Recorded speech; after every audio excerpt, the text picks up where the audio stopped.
She came to expose a man who ruined her life. He was the heir, determined to keep his family's secrets. Their worlds collided in a school built on lies and power. What happens when your heart pulls you toward the one person who could destroy you? Ashes Under Brackenhall, a web novel, dark romance. The complete audiobook, only on Novel Charter, free to listen. Subscribe so you never miss a new release. Chapter 1 begins now. Chapter 1. The cab drops her at the bottom of the long drive. Gray October light, salt in the wind. Brackenhall Academy rises ahead, all granite and dark windows, a building designed to make small things feel smaller. Tindra Drevyn stands at the gate with a duffel bag and a forged acceptance letter pressed against her ribs through the lining of her coat. She straightens a crooked hinge on the gate before she walks through. The courtyard is full of students, blazers, pressed skirts, polished shoes. They move in clusters that close when she approaches, the way water closes over a stone. She counts exits. 3. 1 covered. 1 through the east colonnade. 1 back the way she came, already blocked by a group of boys who have stopped talking to watch her. Tindra keeps her face blank. She learned blank in the months after the funeral, when relatives used words like unfortunate and tragic, and never once said murder. She finds registration in the main hall. A woman with glasses and a nameplate that reads Bronwyn Day checks her paperwork without looking at her face. Scholarship entry, late transfer, dormitory 4, room 7. Your roommate arrived yesterday, Bronwyn says. She knows the schedule. Tindra takes the key. The metal is cold, the cut fresh. She turns it over once, feeling the edges, before sliding it into her pocket. The dormitory stairs smell like lemon polish and floor wax. Room 7 is at the end of a long corridor, with a window that looks onto the courtyard. She opens the door to find a girl with dark curls already sitting on the lower bunk, a book open in her lap, watching her with the stillness of someone who has been waiting. You're late, the girl says. The train was delayed. The train is always delayed. That's not an excuse, it's a fact. Tindra sets her duffel on the empty bunk. The girl does not introduce herself, but her name is sewn into the blazer hanging from the wardrobe hook. Ullman. Soraya Ullin. I'm Tindra Drevyn. I know. Soraya turns a page without looking down.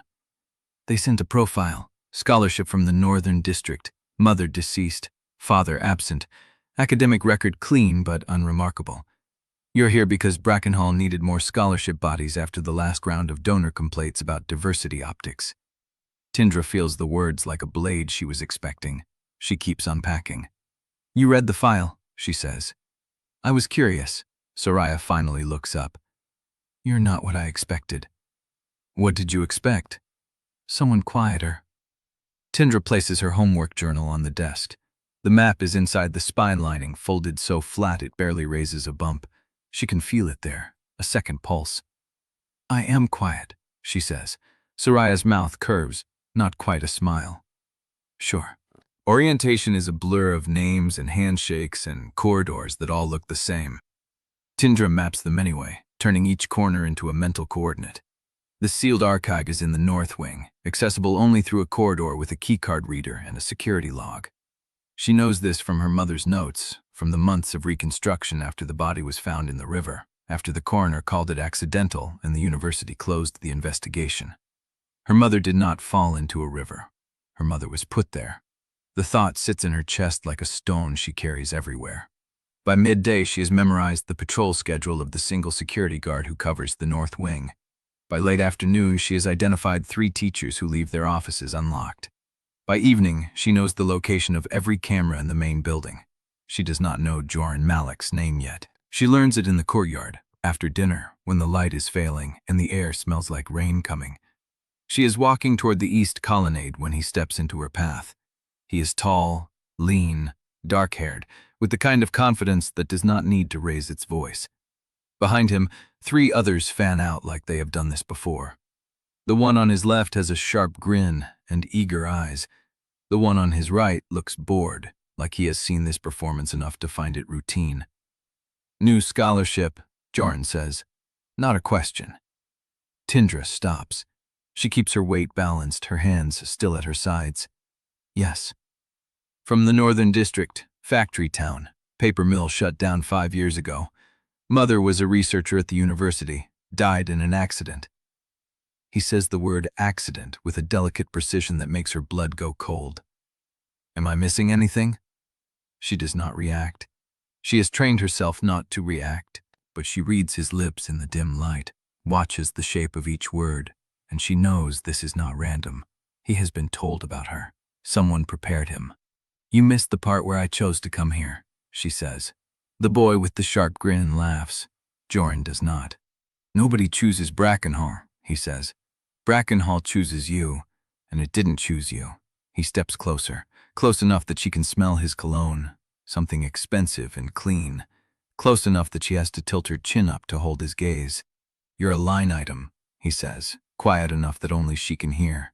A number on a diversity spreadsheet, a statistic the board waves at donors to prove they care about inclusion. You don't belong here. You never will. And every day you stay, I'm going to remind you why. The courtyard has gone quiet. Tindra feels the weight of eyes on her, dozens of them, students who have stopped to watch. She has two choices. She can push back and become a target, or she can take it and become invisible. She takes it. Understood, she says. Something flickers in his face, there and gone. Surprise, maybe, or disappointment. He turns his back on her. The crowd parts for him. The sharp-grinned boy throws her a grin that promises worse to come. Tindra stands in the empty courtyard until the last of them are gone. Then she walks to the north wing. The corridor is dark. The keycard reader glows a steady red. She presses her palm against the door, feeling the weight of it, the thickness of the lock. Somewhere inside, her mother's files are waiting. She is reaching for the door handle when she hears footsteps behind her. She turns. A younger boy is standing at the end of the corridor, maybe 14, 15, thin, dark circles under his eyes. He looks at her like she is a ghost. You shouldn't be here, he says. Neither should you. I'm knowing. I'm knowing. I'll live in this dorm. He points to a door farther down. You're the new scholarship girl. Word travels fast. At Brackenhall, everything travels fast. He hesitates. The north wing is locked. Security logs it. If you're caught here after dark, they don't give warnings. They expel. Tindra files that information next to the patrol schedule and the unlocked offices. Thank you, she says. She walks past him, back toward the main corridor. But at the corner, she stops. The corridor behind her is empty now. But from inside the locked wing, she hears a sound. A drawer closing. Soft, deliberate. Human. Someone is already inside. She stands in the dark, heart hammering, and counts the seconds until the sound does not come again. Someone is in the archive. And whoever it is, they have a key. Chapter 2. The corridor is dark at 11:47 p.m., and Tindra is learning its rhythms. She stands in the alcove where the east colonnade meets the north wing, her back pressed against cold stone, her breath slowed to silence. She has been here for 47 minutes. Long enough to memorize the patrol pattern, long enough to confirm that the guard, a heavy-set man named Callum whose keys jingle when he walks, passes through here every 31 minutes, not 30. Long enough to know the camera at the far end of the north corridor has a blind spot where the bulb flickers. The 31-minute gap matters. It gives her a window. She watches Callum's silhouette past the end of the corridor, hears his footsteps fade toward the science building. The moment he turns the corner, she moves. She glides along the wall, counting steps. The keycard reader on the archive door glows steady red, same as before. She does not touch it. She already knows she needs a card, a code, or both. Tonight is not about entry. Tonight is about the approach. She memorizes the floorboards that creak, 3 of them, evenly spaced, a trap for anyone in a hurry. She memorizes the angle of the single camera that covers the archive door and the way its red light pulses every 4 seconds, leaving a half-second gap of darkness she could use if she timed it right. She memorizes the handle, brass, tarnished, the kind that takes a key, not a swipe. She is 2 feet from the door when she hears voices, male, young, coming from the stairwell at the far end of the corridor. Tindra does not freeze. Freezing is a tell. She simply continues her movement, turning smoothly back toward the alcove, becoming a student who forgot something, heading the wrong way at the wrong hour. She is 3 steps from cover when the stairwell door opens and light spills across the floor. 4 boys, older, 6th form, maybe. They are laughing about something, loud and careless, the confidence of people who have never been caught at anything. And in the center of them, trapped, is Nelan. He looks smaller than he did this afternoon. His shoulders are pulled inward, his chin dropped, his hands shoved into his pockets like he is trying to disappear inside his own clothes. One of the older boys has a fistful of his collar, steering him the way you steer a bicycle. Tindra stops breathing. The corridor is narrow. The older boys have blocked it. She is in the alcove, invisible as long as no one looks her way, but she can see everything. The way Nelan's jaw is clamped shut. The way the boy holding his collar is grinning. The way the other 2 are positioning themselves to block both exits. She calculates options. She can stay hidden. She can step out and create a distraction. She can find the guard. She can do nothing. She is still calculating when the stairwell door opens again. Jorin Malek steps into the corridor. He is not wearing his blazer. His sleeves are rolled to the elbow, and his hair is slightly damp, like he just showered. He looks at the scene in front of him for exactly 1 second, and then his expression does something Tindra did not expect. It hardens into something colder than anything he showed her in the courtyard. "Quimby," he says. The boy holding Nelan's collar looks up. The grin falters. "Jorin, we were just—" "Let him go." 3 words, flat, final. The boy called Quimby hesitates. He looks at his friends. They look at each other. The dynamic shifts like a board tilting. "He was walking through our corridor," Quimby says. "We were teaching him." "You were teaching him," Jorin repeats. No inflection. "Teaching him what?" Quimby does not answer. Jorin steps forward, and the 2 boys blocking the exit shift aside like they are attached to him by invisible strings. He stops in front of Quimby, close enough that the older boy has to tilt his chin up to maintain eye contact. Jorin is taller, not by much, but the difference matters.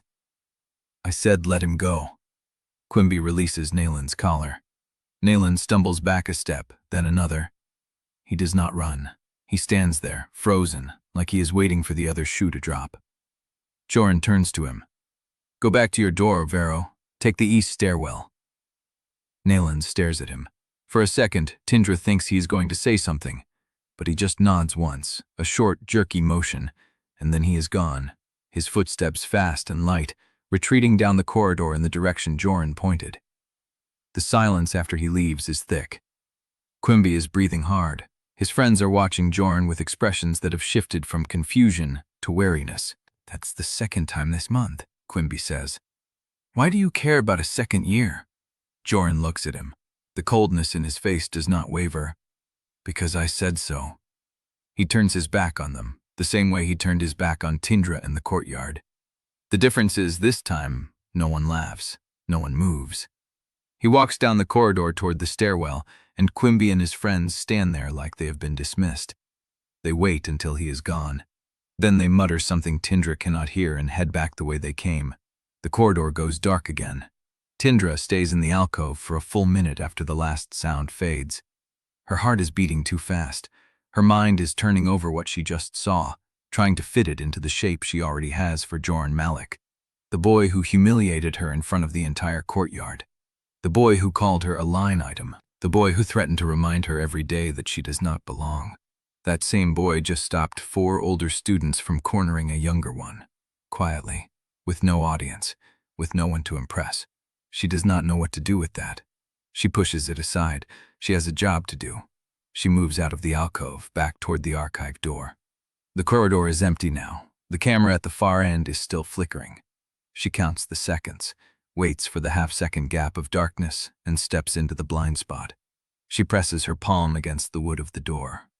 Solid, old, the kind of door that has been locked for years. Behind it, she hears a sound. Soft, deliberate. A drawer closing. Her blood goes cold. It is the same sound she heard this afternoon. Someone is inside the archive. Not a guard, not a cleaner. Someone with a key. Someone who knows the patrol schedule. Someone who is moving through the files the same way she needs to move through them. She presses her ear to the wood, holds her breath, and listens. Silence, then footsteps.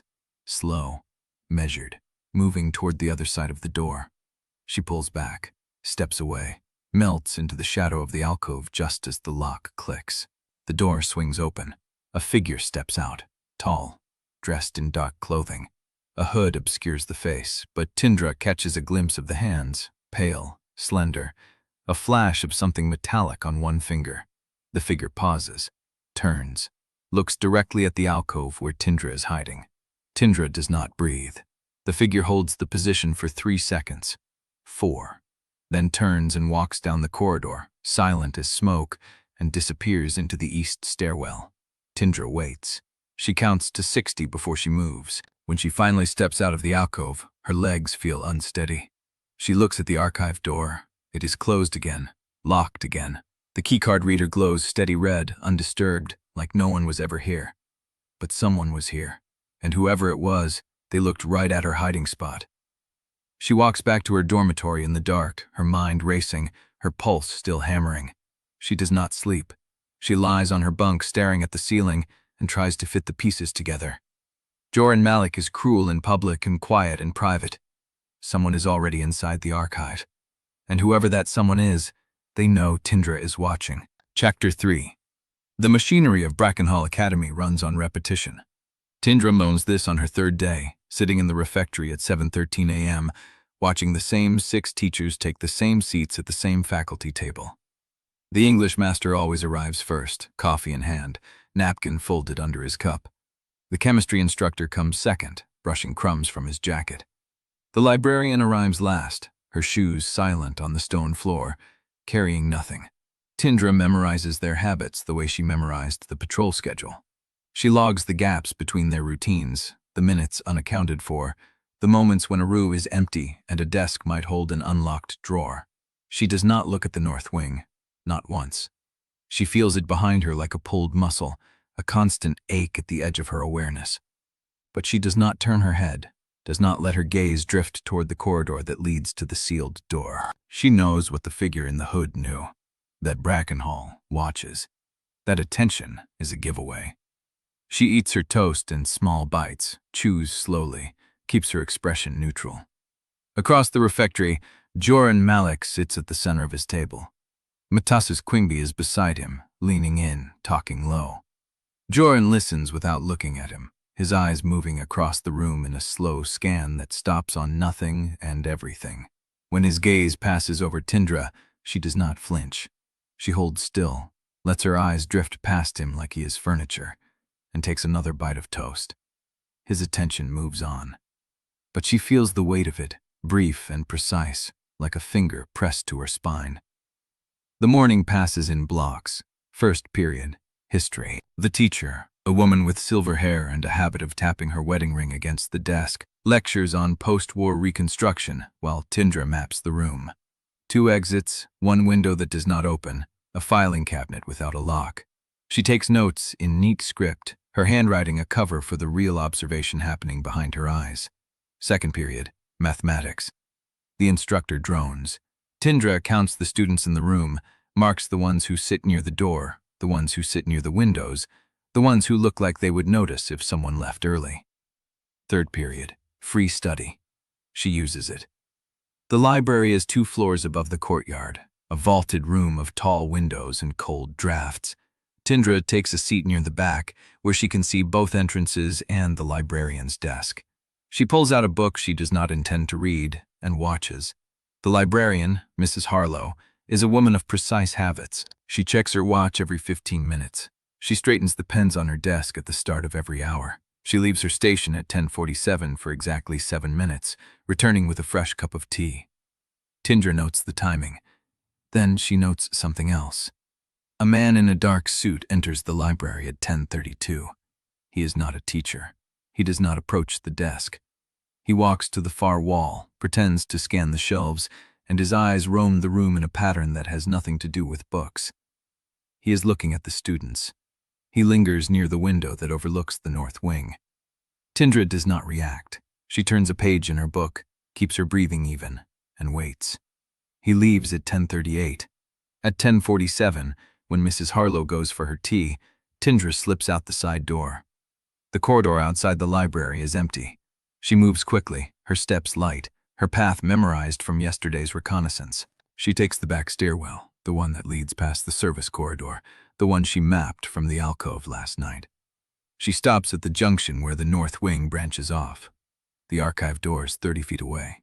She does not approach it. Instead, she studies the keycard reader from this distance, committing its model to memory. She watches the red light pulse steady. No one has been here since last night. The air is still, undisturbed.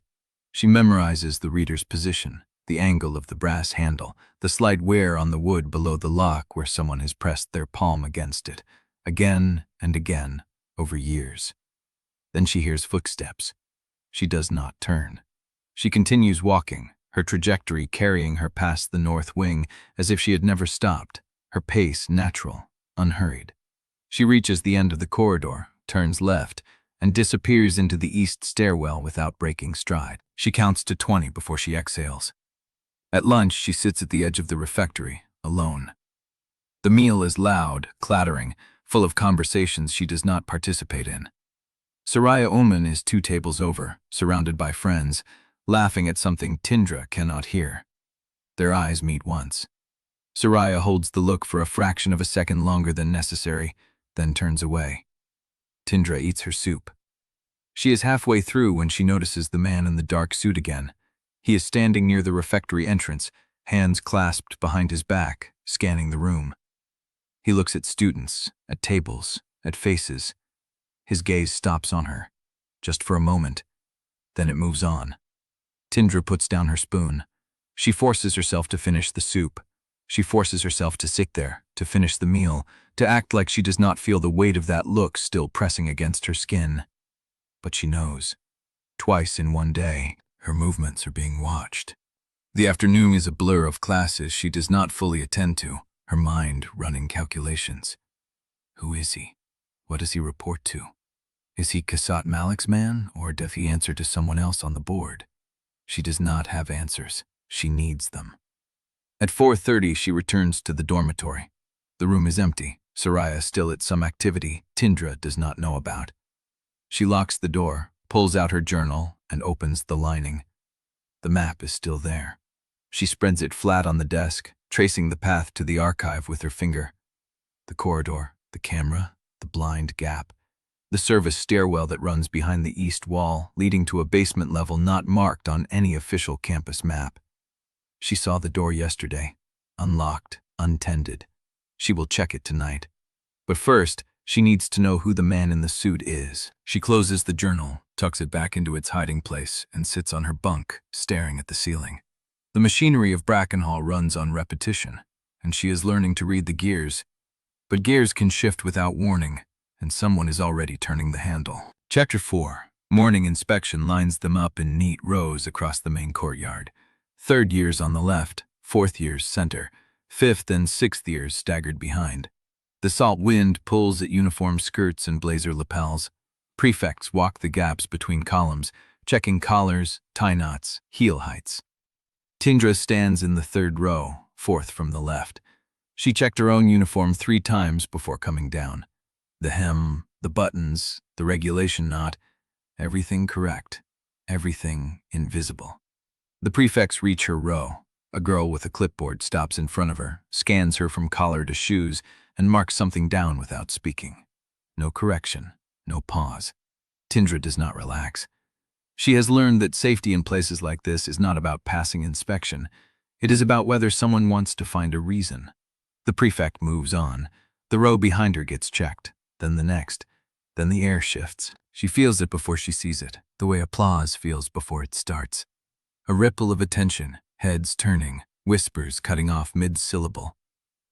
Jorin Malek walks through the gap between the 4th and 5th year rows. He is not a prefect. He is not on duty. He wears his uniform the way he wears everything else, like the rules apply to other people, and he is simply allowing them the illusion. He stops 6 feet away from her. Matias Quimby appears at his shoulder, arms crossed, grinning. The morning light catches Jorin's face. Dark hair, sharp jaw, eyes the color of slate after rain. He looks at her the way he looked at her that first day in the courtyard, like she is something that crawled through a crack in the foundation. He tilts his head. Your collar. She does not touch it. She does not flinch. She waits. Your collar is bent, he says, louder now. On the left side, 1/4 inch out of alignment.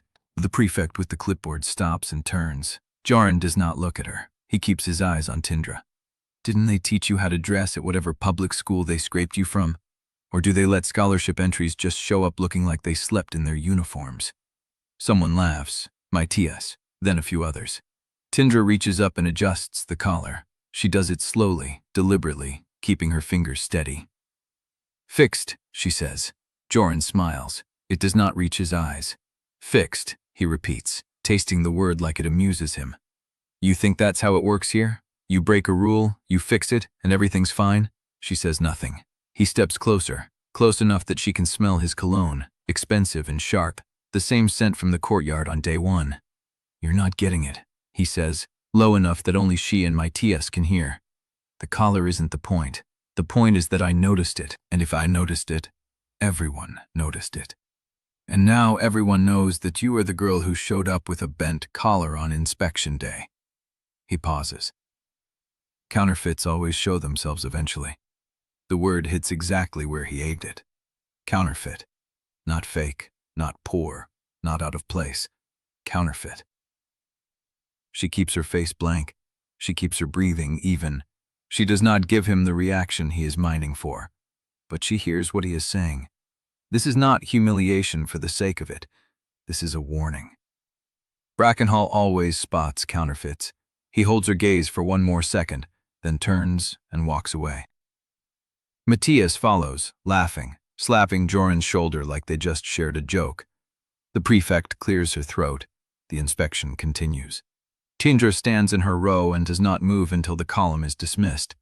The refectory at breakfast is louder than usual, the inspection still fueling conversations. Tirsa sits at the same edge table, alone, her tray untouched.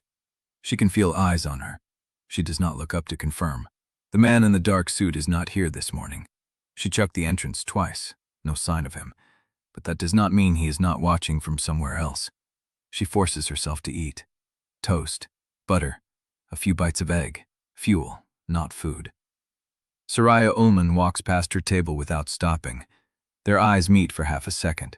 Soraya's expression is unreadable, dark curls framing a face that gives nothing away. She keeps walking. Tindra watches her go. There is something in the way Soraya moved past her, something deliberate, like she was making a choice not to stop, not to acknowledge, testing something, or waiting for something. The morning bell pulls her into history, then mathematics, then a free period she spends in the library's back corner, out of sight of the main desk. Mrs. Harlow has not taken her tea break yet. The clock on the wall reads 10:12. Tindra opens her textbook, but she does not read. She traces the map in her mind instead, the route to the basement door, the service stairwell, the blind spots she mapped on night 1. She planned to check it tonight, but after this morning, after the word counterfeit still burning in her chest, she is not sure she can wait that long. Someone knows. Jorin knows, or suspects, or was told to make her feel exposed. She needs to move faster. At 10:47, Mrs. Harlow straightens her pens, checks her watch, and walks toward the staff lounge. Tindra is out of her seat before the door closes behind her. She takes the back stairwell, the one that leads past the service corridor, the one she mapped on her second night. The air changes as she descends, cooler, damper, the smell of old stone and cleaning solvent. She counts the landings. 1, 2, 3. The basement door is at the bottom of the 3rd flight, painted the same dark gray as the walls, almost invisible in the low light. She reaches for the handle. It turns, unlocked. She pulls the door open and steps through into a narrow corridor lined with pipes and electrical panels. The ceiling is low. The bulbs are bare, casting harsh yellow light across the concrete floor. She listens. Silence. She moves forward, counting steps, memorizing the layout. The corridor bends left, then right, opening into a larger room filled with old furniture, stacked chairs, broken desk lamps, and a door at the far end. Steel, windowless. A keycard reader mounted on the wall beside it. Her breath catches. This is not the archive. The archive is on the ground floor, north wing, behind the brass-handled door with the red light, but this door has the same reader. She moves toward it, her footsteps soft on the concrete. She stops in front of the door and studies the reader. Same model, same pulsing red light. She reaches out and touches the handle. Locked. But the reader is identical, which means the same keycard might open both. She files the information, turns, and begins retracing her steps. She is halfway back to the stairwell when she hears it. Footsteps, above her, on the stairwell landing. Heavy, deliberate, coming down. She does not run. She does not freeze. She steps sideways into the gap between two pipe banks, pressing herself into the shadow, her back flush against the cold wall. The footsteps stop. A pause. Then a voice, low and familiar, carrying down the stairwell. The basement is off limits to students. You know that. Jorin. She holds her breath. Come out, he says. I know you're down there. Chapter 5. She stays pressed into the gap between the pipe banks, the cold seeping through her blazer, her breath shallow and silent. Jorin's footsteps land on the basement floor. He stops at the bottom of the stairwell and waits. She can hear him breathing, the soft shift of his weight, the near silent scrape of a shoe against concrete. He knows she is here. He does not know exactly where. She counts the seconds. 7, 12, 20. The air in the basement is still, the only sound the distant hum of a boiler somewhere deeper in the service tunnels. The pipes beside her carry heat, and she uses it, letting the warmth mask the cold sweat at her temples, the fine tremor in her hands. I can stand here all morning, Jorin says, his voice casual, unhurried. I have a free period. You have history with Mrs. Vale in 12 minutes, and she locks the door at the bell. Late means detention. Detention means a note in your record, and a note in your record means a very short paper trail back to that scholarship audit. He knows her schedule. Of course he does. She stays still. He takes 2 steps into the corridor, and she sees him now, a slice of his profile through the gap between a pipe and the wall. Dark hair, sharp jaw, the same tailored blazer he wore at inspection, the same expensive posture that makes every room feel like it belongs to him. Or you can come out, he says, and we can talk about what you were doing in a restricted area at 10:52 on a Thursday morning when you should have been in the library. She could wait him out, but he meant what he said about the audit, and he knows she knows it. She steps out of the gap. He turns to face her, and his expression is not the cold amusement from the courtyard or the sharp cruelty from inspection. It is something flatter, more assessing. He looks at her like he is reading a document, not a person. You were in the library, he says. Mrs. Harlowe's desk was unattended. You slipped out through the east stairwell and came down 3 flights. She does not confirm or deny. I'm trying to decide if you're stupid, he says, or if you just think I'm stupid. I think you're following me, she says, which makes one of us. His mouth twitches. Not a smile, something drier. I don't need to follow you. You're the only person at this school who moves like they're being timed. She files that. He has been watching her long enough to recognize her patterns. I was looking for the restroom, she says. The restroom is on the ground floor, east corridor, clearly marked. I got lost. You navigated to a basement door that isn't on any campus map, through a service stairwell that requires 3 turns off the main corridor, and you got lost. She says nothing. He takes a step closer. She does not step back. The basement is off limits, he says. That is not a suggestion. It is a rule with specific consequences, and those consequences do not care whether you are a scholarship student or a legacy admit. I heard you the first time. Then why are you here? She meets his eyes. She could lie again. She could deflect. She could make him work for every inch. But he already knows she was here. He already knows she is hiding something. so she gives him something true. "I heard something," she says. "Last night. A noise from below. I wanted to check what it was." His expression does not change, but something in his posture shifts a fraction of a degree, like she has said something he did not expect. "What kind of noise?" "A door. Closing." He holds her gaze for a long, measuring moment. Then he steps back. "Stay out of the basement," he says. "If I find you down here again, I will report it myself, and I will make sure the disciplinary board knows you were warned." He turns and walks back to the stairwell. He does not look back. She waits until his footsteps fade up the stairs, then she counts to 60 before she follows. The dormitory is empty when she returns. Soraya's side of the room is neat, the lower bunk made with hospital corners, her textbooks stacked in a precise row on the shelf above her desk. The window is cracked open, letting in the salt air and the distant crash of the sea against the cliffs. Tindra closes the door behind her and locks it. She stands in the center of the room and breathes. Her hands are shaking. She presses them flat against her thighs until they stop. She checks the journal in her bag. The map is still there, folded into the lining, undisturbed. The margins of her notebook hold her coded observations. Mrs. Harlow's schedule, the camera blind gaps, the guard patrol times, the basement door.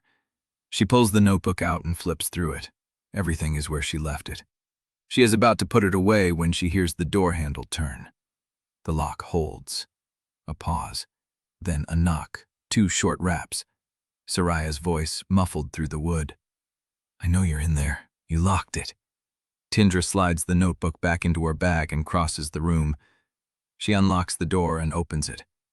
Soraya stands in the hallway, dark curls pinned back, her expression unreadable. She is holding a stack of textbooks and a half-empty mug of tea. "You missed history," Soraya says. "I wasn't feeling well." Soraya steps past her into the room and sets her books on the lower bunk. "Mrs. Vale marked you absent. You'll need a medical note to clear it." "I'll handle it." "I'm sure you will."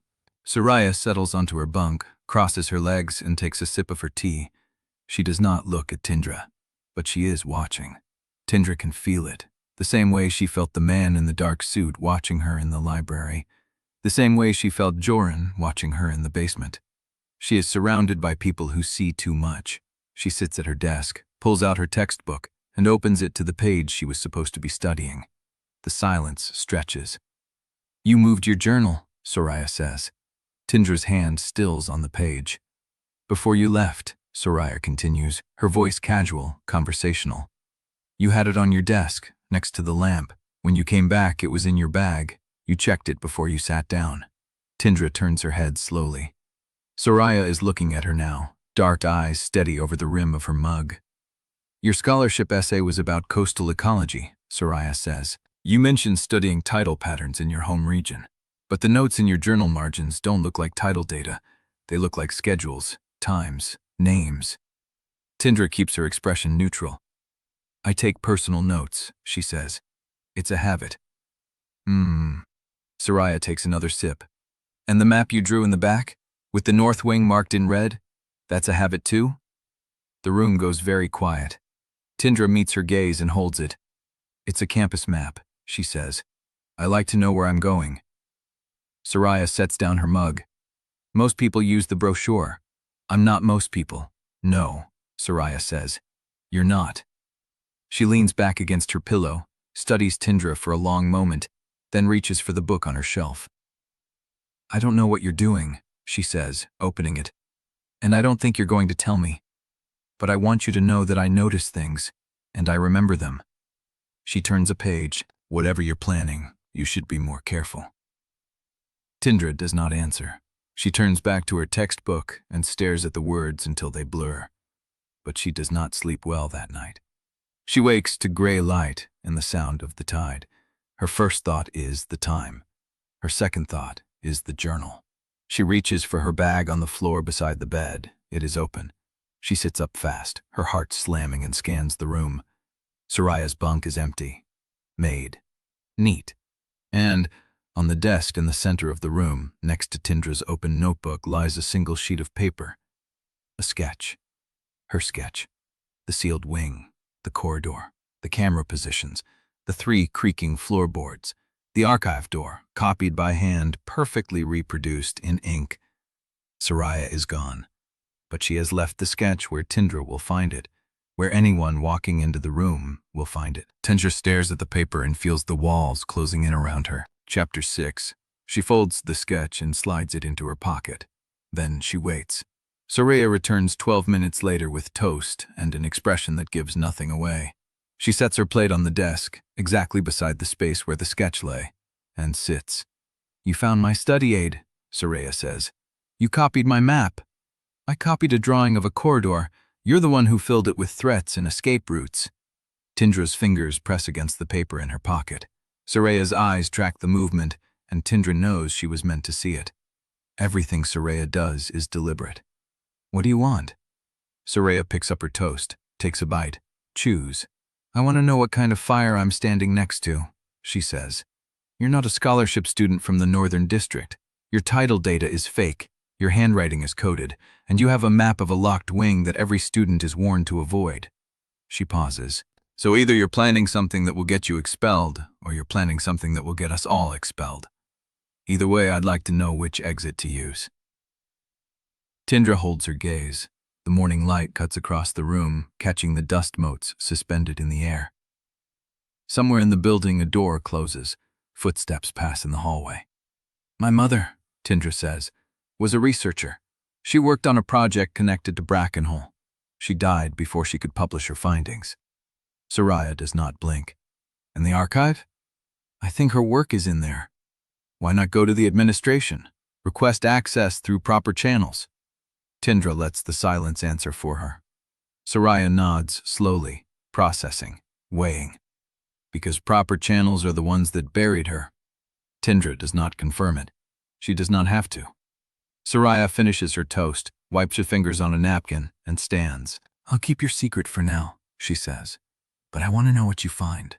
Everything, not the edited version." She crosses to the door, then pauses with her hand on the handle. "And next time you go exploring, tell me first. I'm a better lookout than you are, a liar." She leaves before Tindra can respond. The reception is announced at breakfast, a formal academy assembly in the Great Hall, mandatory attendance, black and gold dress code, donors and board members in attendance. Tindra reads the notice pinned to the corridor board and feels the walls tighten. She has no dress. She has no place in a room full of people who already know she does not belong. But she goes. She borrows a black dress from Soraya, plain but well cut, and pins her hair back the way she always does. In the mirror, she looks like someone who belongs in a room like this. That is the point. The Great Hall is transformed.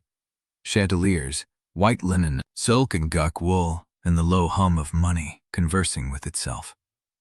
Tindra moves along the edge of the room, counting exits, mapping sightlines, tracking the faces she recognizes.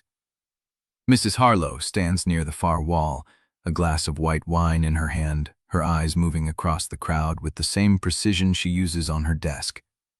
The man in the dark suit is not here, or if he is, he has changed clothes and blended in. She does not see Jorin. She does see Jorin Malek. He stands near the center of the room, surrounded by men in expensive suits, his iron gray hair catching the chandelier light. He is smiling. The smile does not reach his eyes. He looks up. His gaze finds her. It lasts less than a second, a flicker, a recognition, a dismissal so quick that anyone watching would think nothing happened. Tindra knows better. She turns and moves deeper into the crowd. She finds a corner near the tall windows, where the glass reflects the room behind her and she can watch every approach. She takes a glass of water from a passing tray and holds it, sipping slowly, letting the minutes pass. The crowd shifts, and then Jorin is there. He does not appear so much as materialize, stepping out of the flow of bodies with a glass of something dark and a smile that does not belong to the room. He is dressed in black, his collar open, his hair slightly disheveled in a way that looks deliberate. He stops beside her, close enough that she can smell his cologne. Expensive, familiar. "Tindra," he says, "I was hoping you'd come." I was told it was mandatory. He takes a sip of his drink. That's a polite way of saying you'd rather be anywhere else. It's an honest way. He laughs, low and quiet, and the sound unsettles her more than the hostility did. You know, he says, I've been watching you all week. The way you move through this school like you're counting the seconds until you can leave. Maybe I am. Maybe. He steps closer. Or maybe you're counting something else. The guard patrols, the camera gaps, the minutes Mrs. Harlow spends away from her desk. Her hand tightens on the glass. I don't know what you're talking about. You're a terrible liar, he says, and his voice drops, intimate and cutting. But you know that already. You know everything about yourself that I've already figured out. He steps into her space. She should step back. She should move away, find an excuse, disappear into the crowd. She does not. Here's what I don't understand, he says, his voice barely above a whisper. You come here with a false name, false papers, a false past. You sneak into places you shouldn't go. You draw maps of corridors you have no reason to need. And tonight, you stand in a room full of people who could destroy you with a single word, and you do not flinch. His eyes hold hers. Why? She does not answer. He leans closer. I'm not your enemy, Tindra. Not the one you should be watching for. Her voice comes out steady. Then why do you keep finding me? Because I can't stop. The words hang between them, unbalanced, dangerous. She feels the heat of him, the weight of his attention, the way the room seems to narrow around the space they occupy. A chandelier glitters overhead. Someone laughs, bright and hollow, on the other side of the room. She steps back. I don't trust you, she says. I know. I don't want to be found. I know that too. She sets her glass on a passing tray and meets his gaze one last time. Then stop. She turns and walks away. She makes it 3 steps before she hears the whispers. They ripple through the crowd like water through cracks, soft at first, then building. She catches fragments as she moves. Her name, his name, the way he was standing too close, the way she walked away. She does not look back, but she feels the weight of every gaze, the sting of every murmured word, and she knows with cold certainty that Jorin let her go on purpose. He could have followed. He could have caught her arm, turned it into a joke, deflected the attention. He did not. He let her walk into the noise alone, and the whispers spread, unstoppable, naming her as the girl the golden sun cornered, the girl who refused him, the girl who will be remembered for this. She reaches the far end of the hall and stops. A figure stands by the side door, half in shadow. Jorin Malek. Jorin's mother looks at her with an expression Tindra cannot read. She holds a glass of wine. She does not drink from it. Miss Drevyn, Jorin says. Mrs. Malek. Jorin's eyes hold her for a long moment. Then she raises the glass, a small, deliberate gesture. That boy, Jorin says, has never been watched the way he watches you. She turns and disappears through the side door, leaving Tindra alone with the whispers at her back and the cold weight of a mother's warning settling into her bones. Chapter 7. The whispers follow her through the door. Tindra does not run. She walks, steady, her heels clicking against the stone floor of the corridor, each step measured. The cold hits her face as she steps into the night air, and she breathes, once, deep, letting the chill settle the heat under her skin. Jorin's words echo. He has never been watched the way he watches you. She does not know what that means. She does not know if it was a warning or a confession. The dormitory hall is quiet. The assembly is still running, music and laughter drifting from the main building, but here the lights are dim and the air is still. She climbs the stairs, her borrowed dress rustling. She reaches her door. She stops. It is ajar. Not much, a sliver of dark between the frame and the wood, just enough to tell her someone is inside.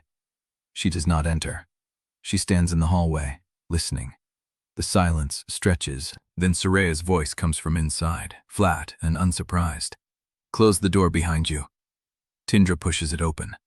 Soraya sits on her lower bunk, arms crossed, dark curls loose around her shoulders. The desk lamp is on, the only light in the room. On the desk, next to the lamp, Tindra's journal lies open. Not to the title notes, to the map. "I thought I locked that," Tindra says. "You did." Soraya's voice is even. "But you also leave your keys under your pillow when you sleep, and you sleep deeper than you think. I checked 2 nights ago, copied what I needed, put everything back." Tindra steps inside and closes the door behind her. "Clever," she says. "I thought so."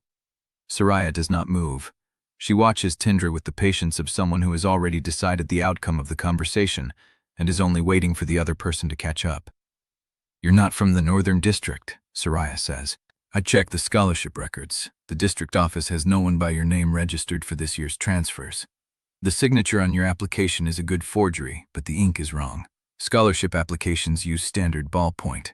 Yours was written with a fountain pen." Tindra stays silent. "You don't know the coastal tides," Soraya continues. "Your marginal notes used the right symbols, but the timing is off by an hour. Anyone who actually grew up on the coast would have caught it. You copied from a book, not from memory." She leans forward slightly. "So here is what I know. You are not who you say you are. You are not from where you claim to be. You are mapping the sealed wing of an archive that would get any ordinary student expelled for looking at. And you are willing to risk all of that for something hidden in that room." She pauses. "The only question is what?" Tindra holds her gaze. The room is small, the walls are close, and Soraya knows everything. "A file," Tindra says. Soraya raises an eyebrow. "A file. Documents, research. My mother left them in the archive before she died." Soraya's face changes. Not much. A flicker, there and gone. "Your mother was a researcher." "Yes." "She worked at Brackenhall." "Yes." Soraya is quiet for a long moment. Then she stands, walks to the desk, and closes the journal with a soft thud. "I knew there was something wrong with you," she says. "From the first day. The way you look at people, the way you sit with your back to the wall, the way you never flinch when someone tests you. You've been trained for something, not by a school. By grief," Tindra says. Soraya meets her eyes. "That's the truest thing you've said to me." The silence stretches between them, fragile and sharp. Soraya steps closer. "Here is how this works," she says. "I keep you secret. I do not tell anyone about the map, the journal, the files, any of it. I act as lookout when you need one. I help you move through this school without being seen." She stops inches from Tindra, close enough that her voice drops to barely a whisper. "But I need to know what kind of fire I am standing next to." "Fire? If this goes wrong, it does not just burn you, it burns everyone close to you. I have 3 years left at this school. I have a scholarship that I earned, not forged. I have a future that I built without lies." Her eyes are hard. "So before I help you, I need to know, is this a match or a bomb?" Tindra looks at her. "A match burns fast and small. A bomb takes everything down with it." She does not answer immediately. The room is quiet. The distant music from the assembly pulses through the walls, muffled and far away. "If I tell you," Tindra says, "you cannot take it back. You cannot unhear it, and if someone asks you later, you will have to lie well enough to survive it." Soraya does not blink. "I know how to lie." "I know you do." Tindra's voice is quiet. "But this is different. This is not about skipping a class or copying a test. The people I am hunting have killed before. They will kill again if they need to." The word hangs in the air. Killed. Soraya's face does not change, but her hand, resting at her side, curls into a fist. "My mother," Tindra says, "was not the academic failure that the record book says she was. She was a researcher hired by the board to audit the school's finances. She found where the money was being hidden. She documented it. She planned to publish." She pauses. "Before she could, they fired her. Before she could expose them, they discredited her. Before she could prove the truth, they killed her." Silence. Soraya's breathing is shallow. "Who?" she asks. Tindra does not answer. "Who killed her?" Tindra holds her gaze. The music swells. A laugh echoes from somewhere in the building. "The same people," Tindra says, "who will be watching us tomorrow. The same people who are watching me tonight." Soraya takes a step back. She sits on the edge of her bunk, slowly, like the air has gone out of her. God, she whispers. Now you know. Soraya looks up. I don't regret it, she says, but I need you to understand something. What? If I am helping you, I am not doing it for the truth.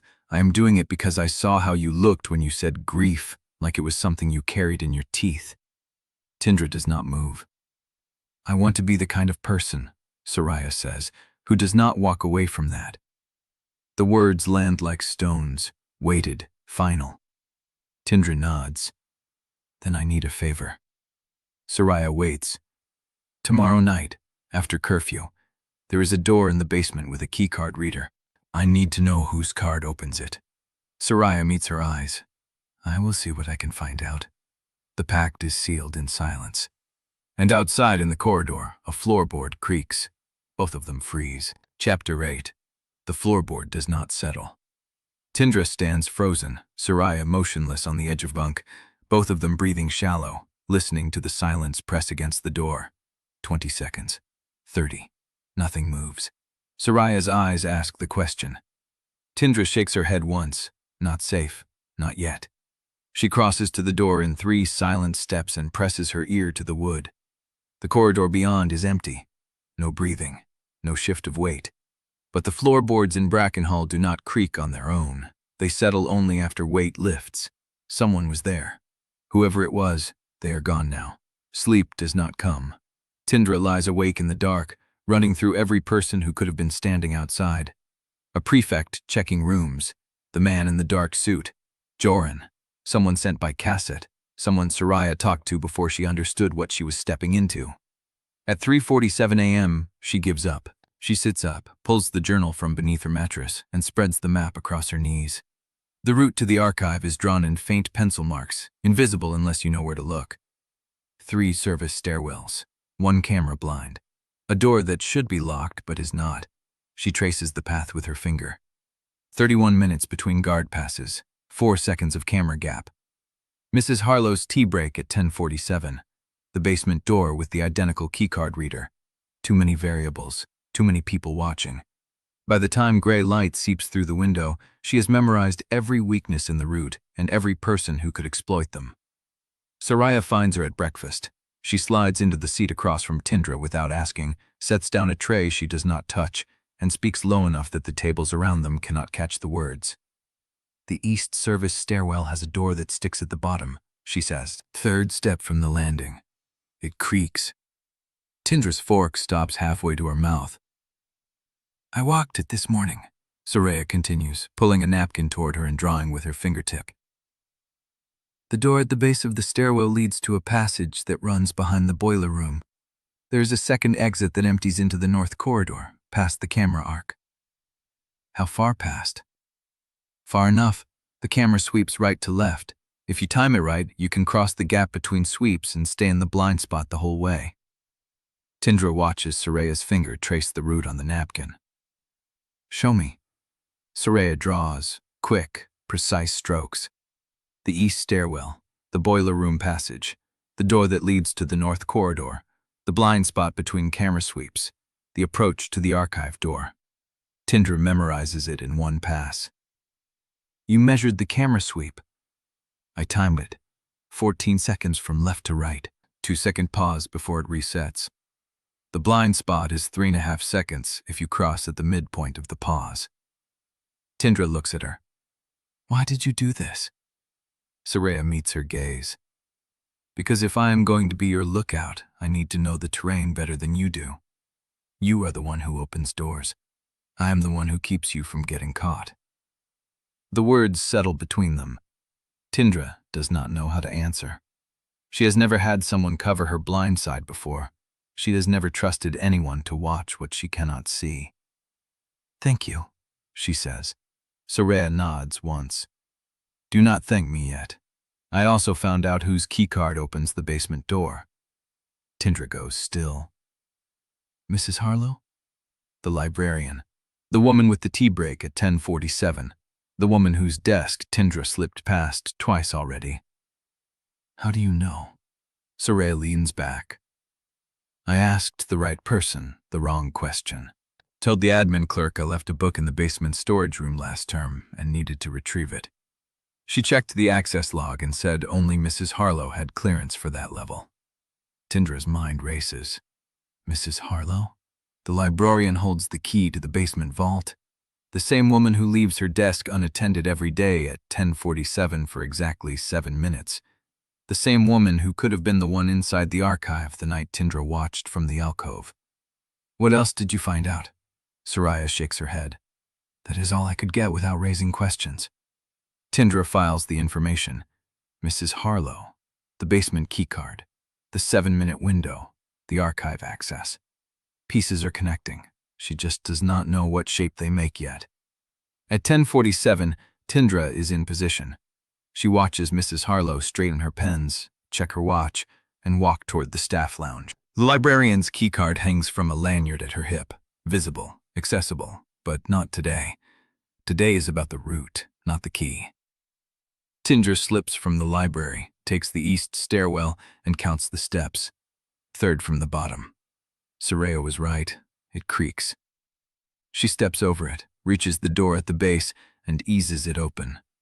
The passage behind the boiler room is narrow, hot, and dark. Pipes line the ceiling, sweating condensation. The air smells of rust and salt. She moves fast, counting her steps, memorizing the turns. 43 steps to the second door. She presses her ear to the metal. Silence. She cracks the door open, finds the north corridor empty, and steps through into the camera's blind spot. She counts the seconds. The camera sweeps left, pauses, sweeps right. She crosses the gap at the midpoint of the pause. 3.5 seconds, plenty of time. She reaches the archive door and stops. Same keycard reader, same brass key handle, same layers of wear in the wood below the lock. She does not touch it. She stands, breathing slow, and listens. No sound from inside. No footsteps, no drawer closing, no rustle of paper. She turns and retraces her path through the blind spot, past the boiler room, up the creaking step, into the east stairwell. The route is clean. She can reach the archive in under 4 minutes from the library during Mrs. Harlow's tea break. The passage is dark but unobstructed. The camera gap is wide enough. She has a path. Now she needs the key. She takes the long way back. The north gallery loops past the administrative wing, and she walks it slowly, letting her pulse settle, letting her mind trace the next steps. Get the keycard, find the file, get out. She rounds the corner and stops. Malek is standing in the gallery above. He is not moving, not speaking to anyone. He stands at the railing with his hands clasped behind his back, looking down at the main corridor where students stream between classes. His posture is calm, unhurried, the posture of a man who owns the view. His eyes find her. Not a glance, not a sweep. They find her, and they hold. She is too far away to read his expression, but she does not need to. The stillness in his stance tells her everything. He is not watching students. He is watching one student. Her. He holds her gaze for 1 breath, 2, 3, long enough to make sure she knows.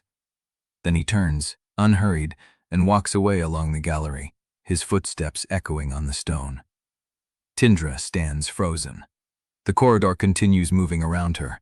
Students pass, laughing, talking, oblivious. The clock on the wall ticks past 10:55. She does not move.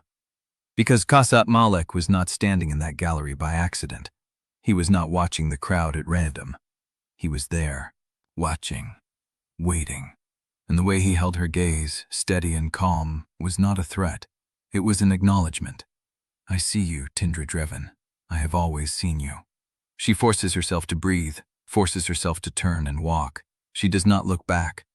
But she feels his absence in the gallery above her like a weight that has not yet fallen. Chapter 9. The weight of Cass's gaze stays with her through the corridor, through the stairwell, through the door of her dormitory. She locks the door behind her and stands with her back to it, breathing. She is not safe. She was never safe. But now she knows the shape of the threat. Morning comes gray and wind-scoured. Salt spray beads on the windows. Tindra dresses, pins her hair, and walks to breakfast with her spine straight. The refectory hums with the usual noise. She fills her tray and finds a table near the wall, not quite in the corner, close enough to watch the room. Within 3 minutes, she understands.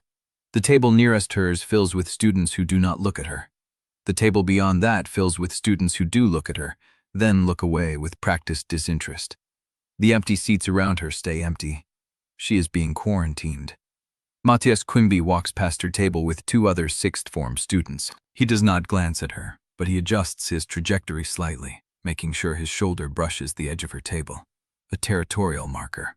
Then he sits at the center table with the rest of Jorin's circle. Jorin is already there. He sits at the head of the long table, leaning back, turning a fork between his fingers.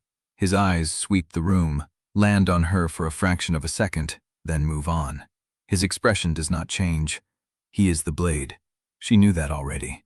But watching him now, surrounded by the students who have been told to freeze her out, she sees the machinery clearly. He does not have to act. His presence alone is the signal. The circle reads him, and the circle responds. She eats her breakfast alone. At morning registration, Professor Holloway assigns group work for the term project. 4 students per group. She reads out the names alphabetically. When she reaches Drevyn, she pauses. Tindra Drevyn. You will be in Group B with Verma and Yost. 2 names, not 4. Tindra raises her hand. Professor, my group only has 3 members. Holloway checks her list, frowns, checks again. Matias Quimby was assigned to your group, but he requested a transfer this morning. Said his workload was already heavy with 6th-form commitments. Tindra does not look at Matias. She does not need to. I see, she says. Thank you, Professor. Holloway moves on.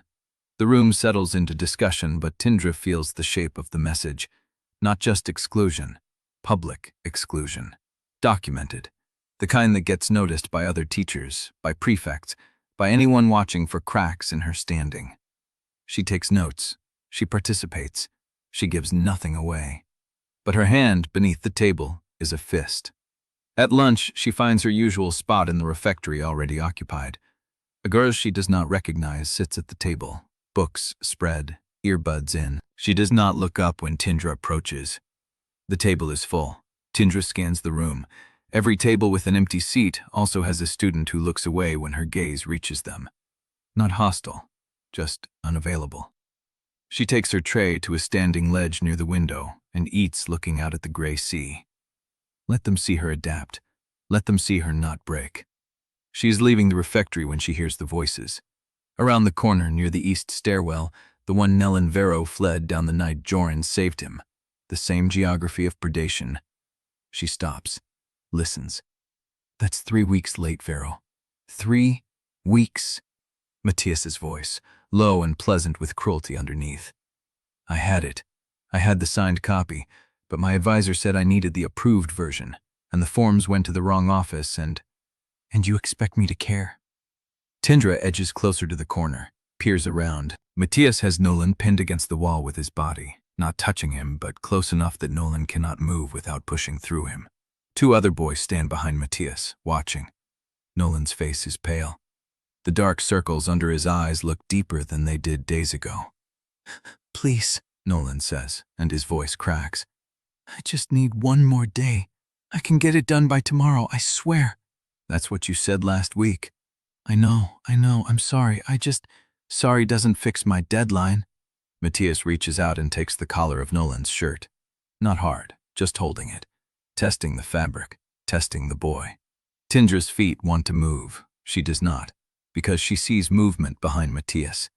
Jorin rounds the far end of the corridor, walking toward them with the same unhurried stride he uses in the refectory, in the assembly hall, in every room he owns by entering it.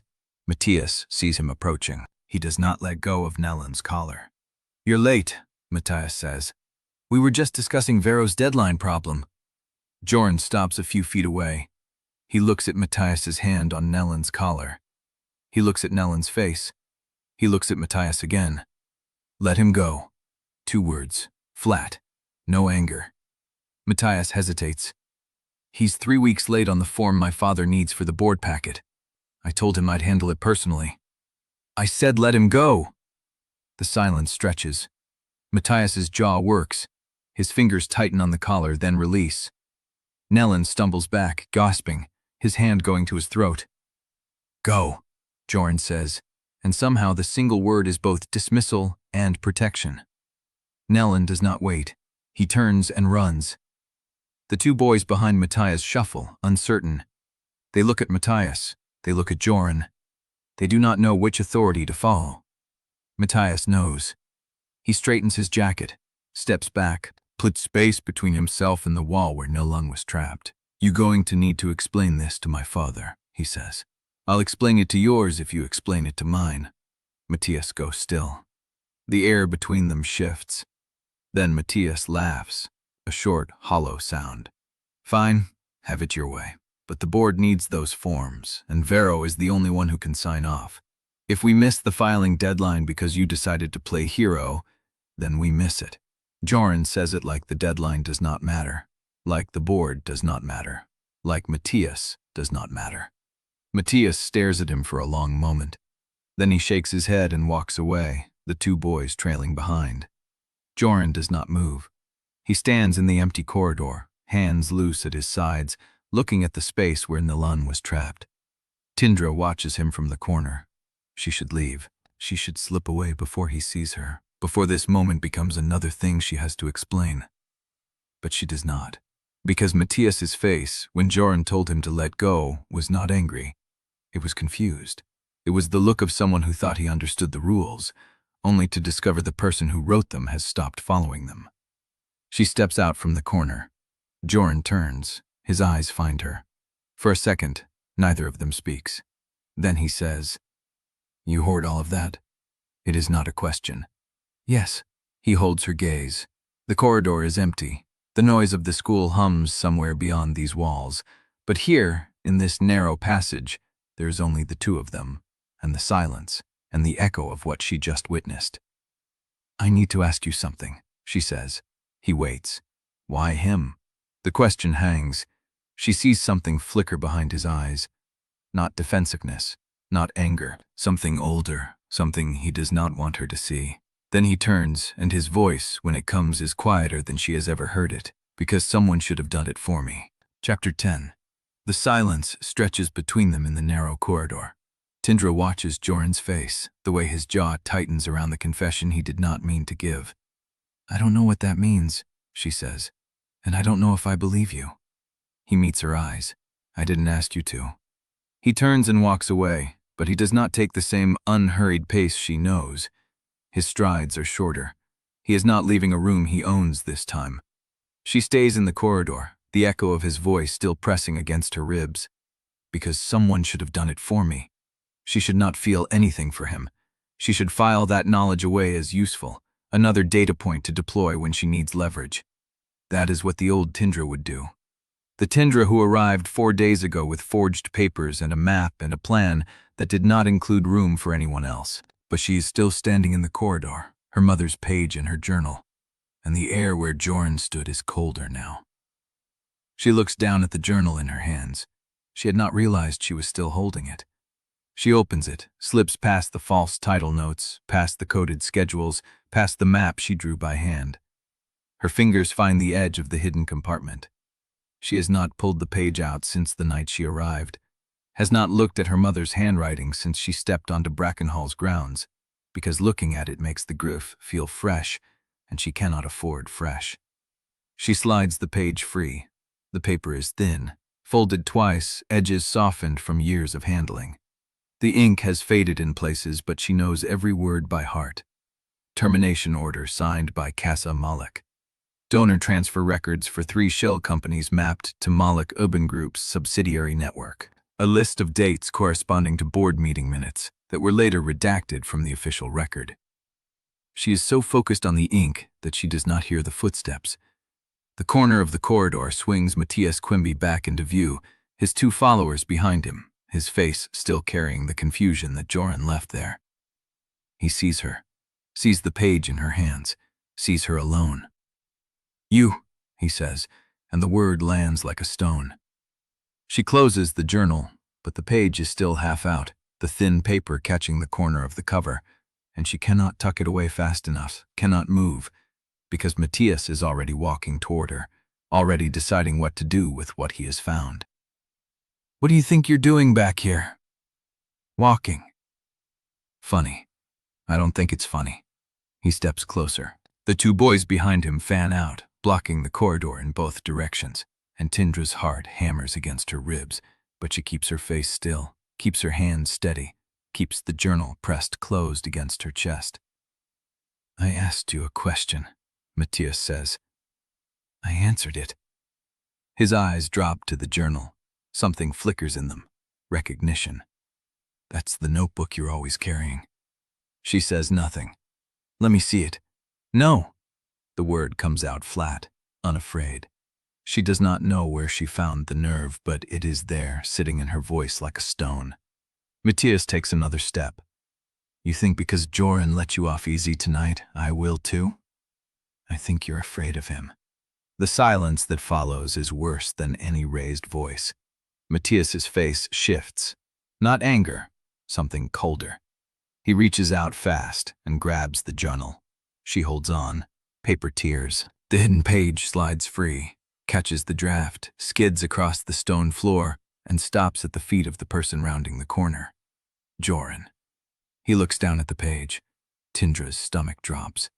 Matias releases the journal. He looks at Jorin, looks at the page on the floor, waits. Jorin bends down, picks it up, and does not look at it. He slides it into his jacket pocket. "I was coming back to tell you something," he says to Tindra, and his voice is perfectly even, perfectly blank. But it can wait. He turns to Matias. "What are you doing?" "Checking on what your new friend is doing in restricted corridors." "My new friend," Jorin repeats, and the words land like a door closing. "Is heading back to the dorms." Matias's eyes flick between them. The page she just dropped. That looked like a document, not a student paper.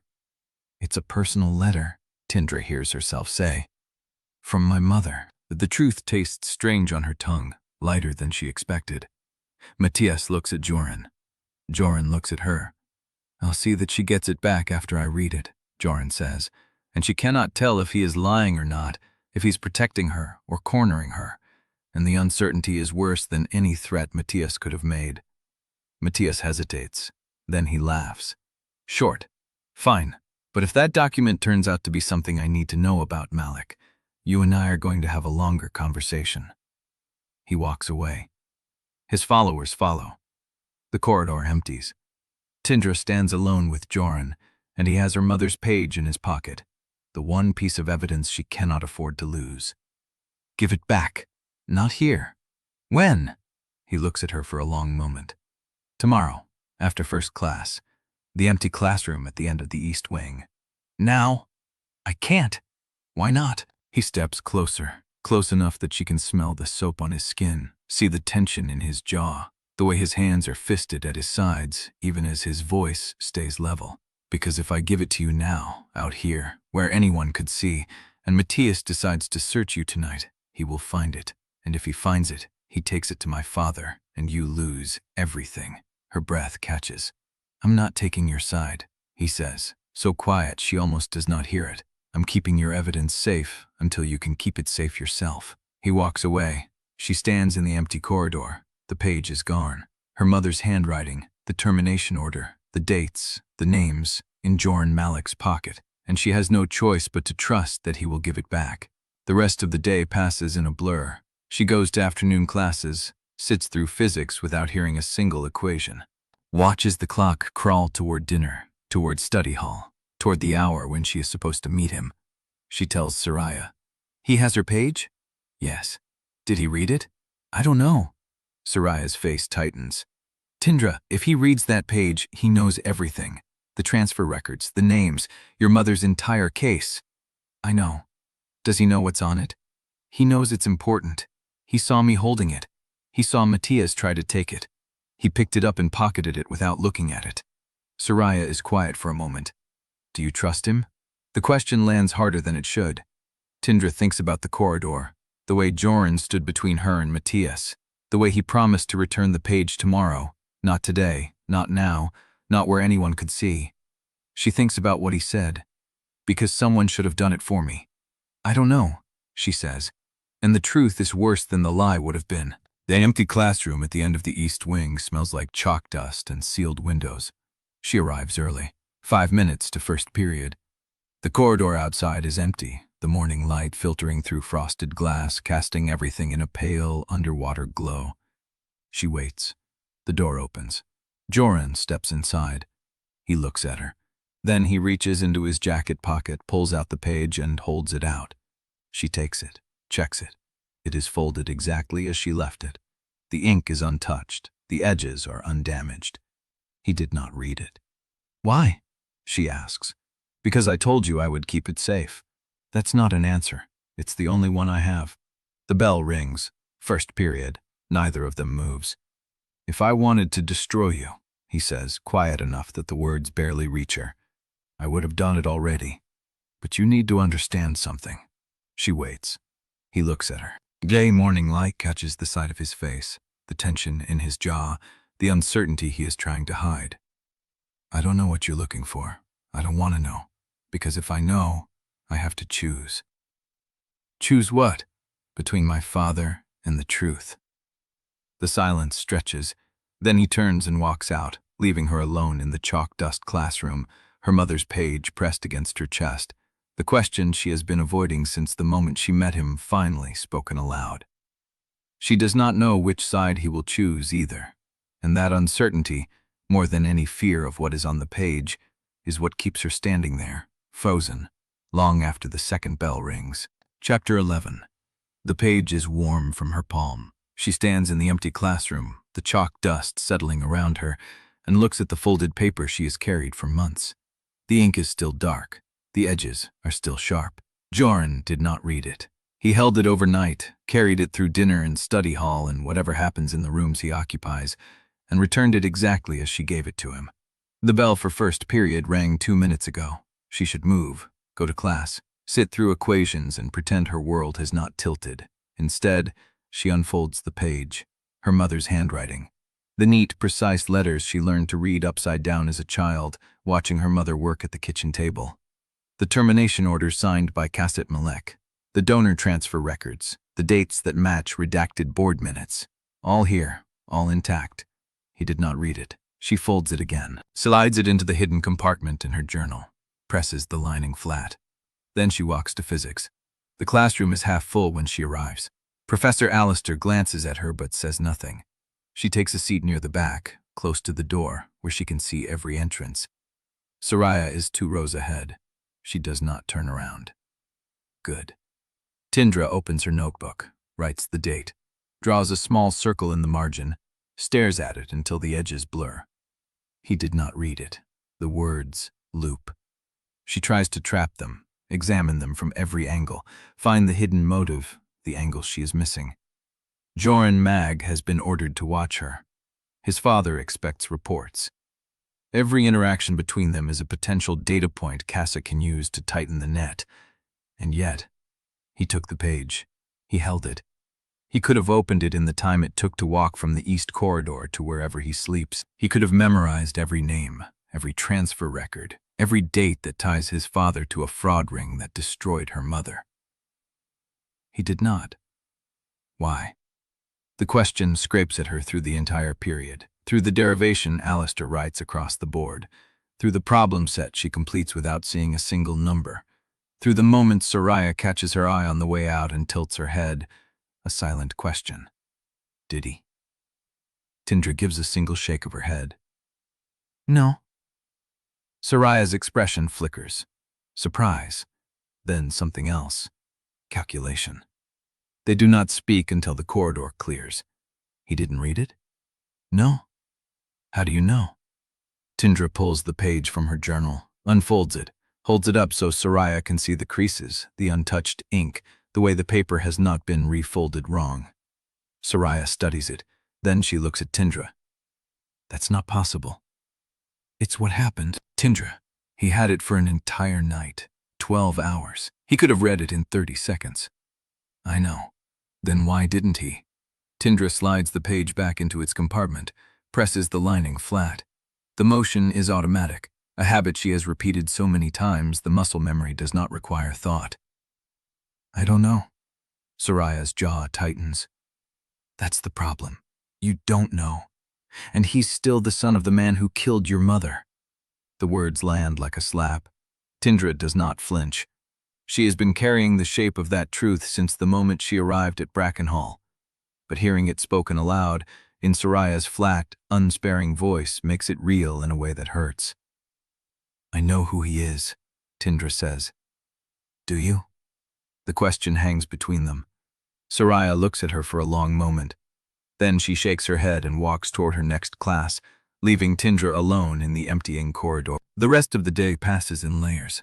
Morning classes, lunch, where Tindra finds a seat at the edge of the refectory, close to the exit, where no one sits near her but no one tries to move her either. The quarantine is still in effect, but it has lost its edge. Students glance at her and look away. No one speaks.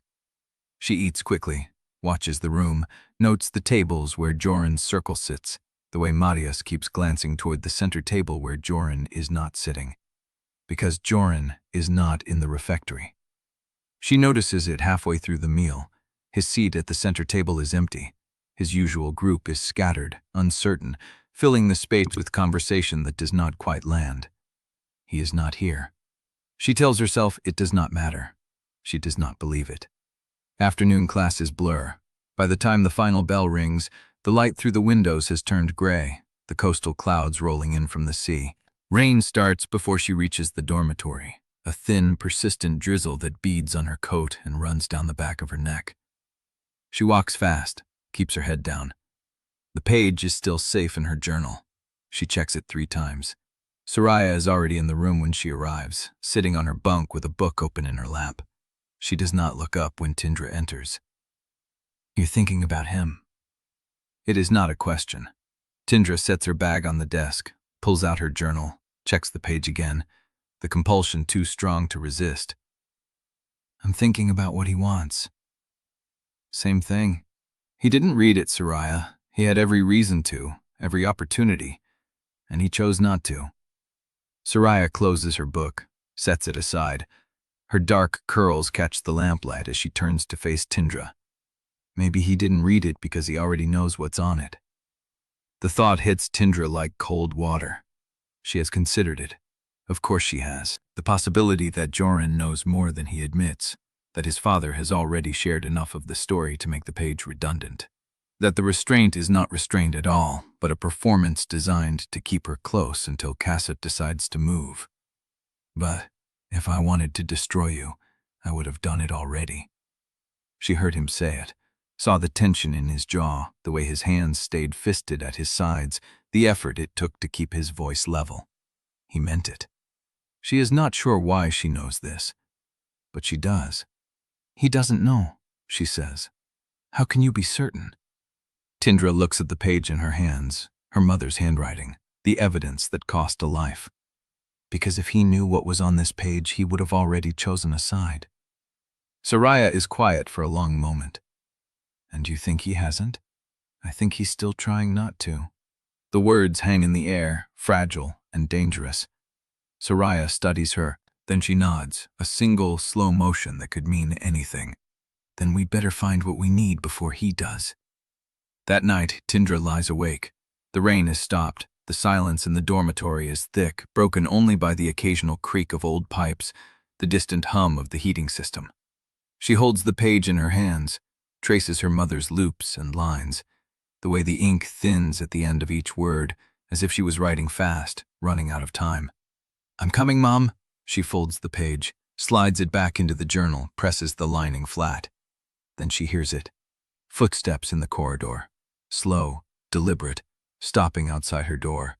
Tindra goes still. Her hand drifts to the journal, the page, the only evidence she has left. The footsteps do not move. She waits. A minute passes. 2. Then the footsteps resume, walking away, fading into the dark. She does not sleep, and in the morning, when she opens the door, there is a single piece of paper on the floor, folded exactly as she folds her mother's pages. She picks it up, opens it. It is blank, but the handwriting on the outside is not. Chapter 12.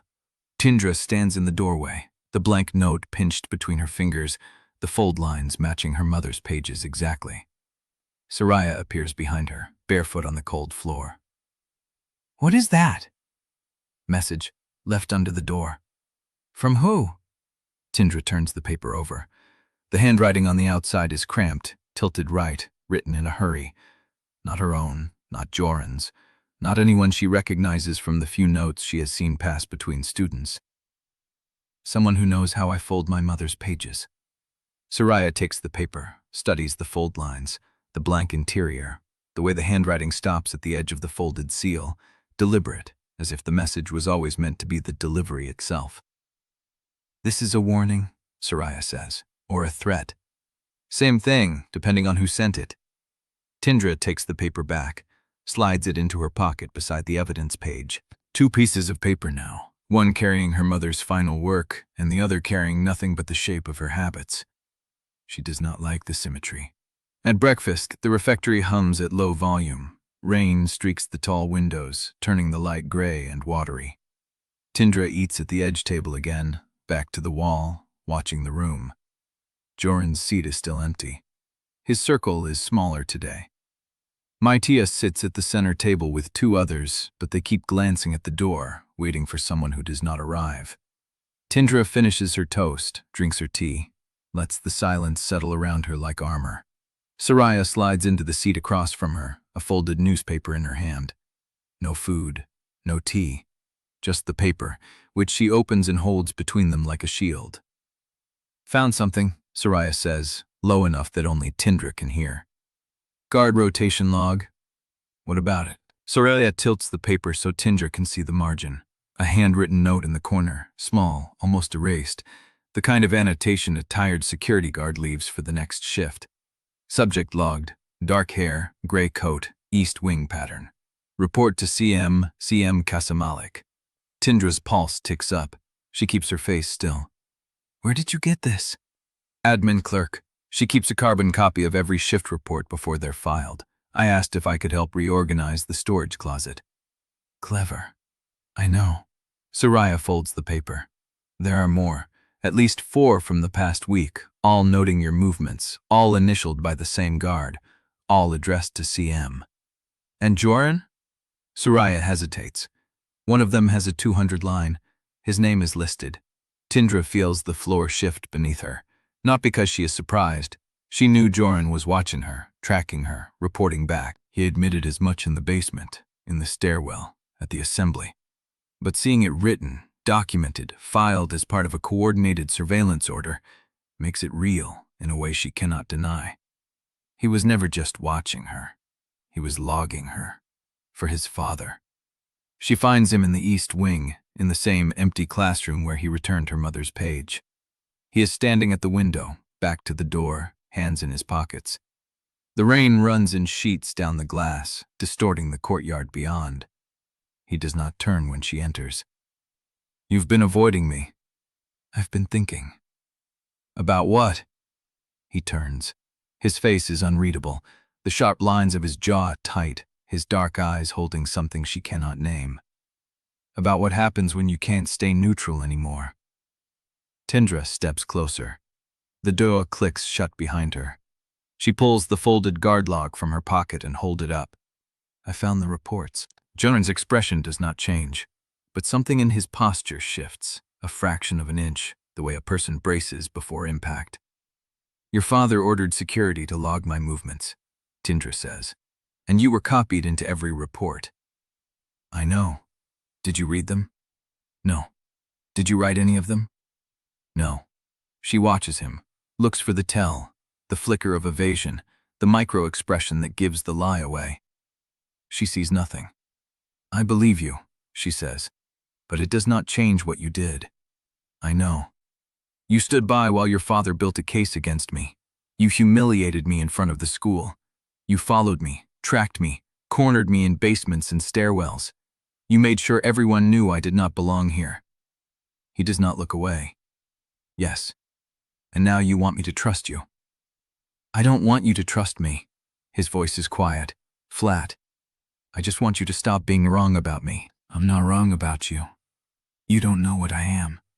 I know what you did, and I know you returned my mother's page unread. She takes a breath. I know you could have destroyed me, and you didn't. He holds her gaze. The rain fills the silence. Tell me the truth, she says.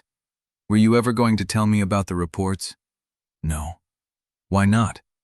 Because I was ashamed. The word lands between them, heavy and unexpected. Ashamed, she repeats. I was told to watch you, to isolate you, to make you leave before you found whatever my father is hiding. He pauses. I did it because I was raised to obey, but I am not proud of it. Tindra lets the silence stretch, then she steps closer, close enough to see the tension in his jaw, the way his hands stay fisted at his sides. You want to stop being your father's weapon, she says. Then prove it. How? Help me find what my mother hid. Feed me information. Cover for me when I move. Use your access to buy me time. He studies her. And if I say no, then I publish everything I have. Your name, your father's name, the surveillance logs, the forged scholarship, the basement door. I will burn it all down, and you will burn with it. He does not flinch. Is that a threat? It is a choice. The rain pounds against the glass. Jorin looks at her for a long, measured moment. Then he reaches into his pocket and pulls out a folded slip of paper, holding it out to her. Tindra takes it, unfolds it. It is a copied keycard code. For the archive door, he says. My mother gave it to me yesterday. Tindra steps to the numbers. Your mother? She has been waiting for someone to finish what yours started. The paper trembles in her hand. Jorin steps past her toward the door.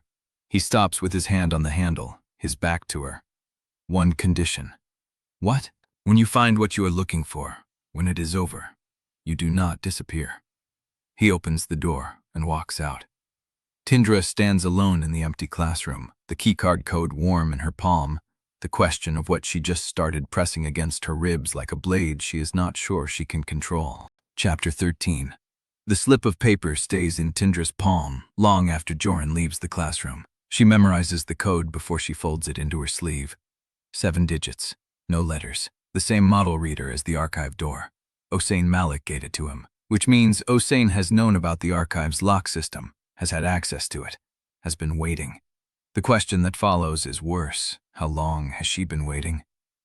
Tindra tucks the paper into her shoe, beneath the insole, and walks to breakfast. The refectory is already full. The quarantine holds. Students look past her like she is made of glass, their gazes sliding off her face to land somewhere safer. She takes her usual spot at the edge table, alone, and each without tasting. Jorin arrives late.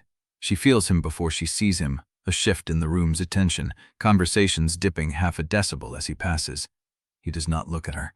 He walks to the center table where Matias sits with the usual circle, and he does not sit. The room notices. Matias looks up. There is a beat of something unreadable in his expression, wariness mixed with resentment, the residue of being overruled twice now in public. You're standing, Matias says. Jorin does not answer. He pulls out his chair, sits, and reaches for a roll. The motion is controlled, deliberate. He is not ignoring Matias. He is choosing not to engage. Tindra watches. The meal proceeds in its usual rhythm, clatter of cutlery, low conversations, the scrape of chairs. But there is a current beneath it, a tension that has not been there before. Jorin's circle keeps glancing at him like they are waiting for something, a signal, a joke, a dismissal, any sign that he is still running the same game. He gives them nothing. Then Matias leans in, says something low, his jaw tight, his eyes flicking toward Tindra's table. Jorin's hand stops mid-reach. He sets the roll down. His voice, when it comes, is quiet enough that Tindra has to strain to catch it. Say that again. Matias does not back down. I said she's still sitting there, alone, like you ordered, so what are you waiting for? The table goes silent. Jorin looks at Matias. The look is not angry. It is something colder, more final, like a door closing. I gave the order, Jorin says. Now I'm changing it. Matias stares at him. You're changing it? Yes. Why? Jorin does not answer. He simply holds Matias's gaze until Matias looks away, a crack in the hierarchy that everyone at the table witnesses. The fracture is small, but it is there, visible. A felt line running through the center of Jorin Malek's authority. Tindra's pulse beats slow and steady in her throat. She does not look down. After breakfast, Jorin catches her in the east corridor, empty between bells. He does not stop walking. He falls into step beside her, matching her pace, his voice low. I meant what I said. Which part? All of it. He glances at her. I will help you. I will cover for you. I will feed you information. But I need you to understand what you are asking. I know what I am asking. You are asking me to betray my father. I am asking you to choose the truth. He is quiet for a step. 2. The corridor stretches ahead, empty, the rain pressing against the tall windows. I was raised to obey, he says. Not because my father beat me into submission, because he made me believe that obedience was love, that doing what I was told was loyalty, that the family came first, always, and anyone who threatened the family was an enemy. He stops walking. Tindra stops too. He turns to face her. His eyes are dark, flat, but she can see something moving beneath the surface, something that tosts him to hold still. I tormented you because I was told to. I made you an outcast because my father needed you isolated. I did not question it. I did not push back. I did what I was raised to do. One time, says I care to suggest. His jaw tightens. That is not an excuse. It is a fact, and I am telling you because you deserve to know exactly who you are trusting. Tindra holds his gaze. Are you done? He blinks. What? Are you done letting your father decide who you are? The question lands. She watches it hit, the way it rearranges something behind his eyes. He does not answer. He does not look away. I do not need you to be perfect, she says.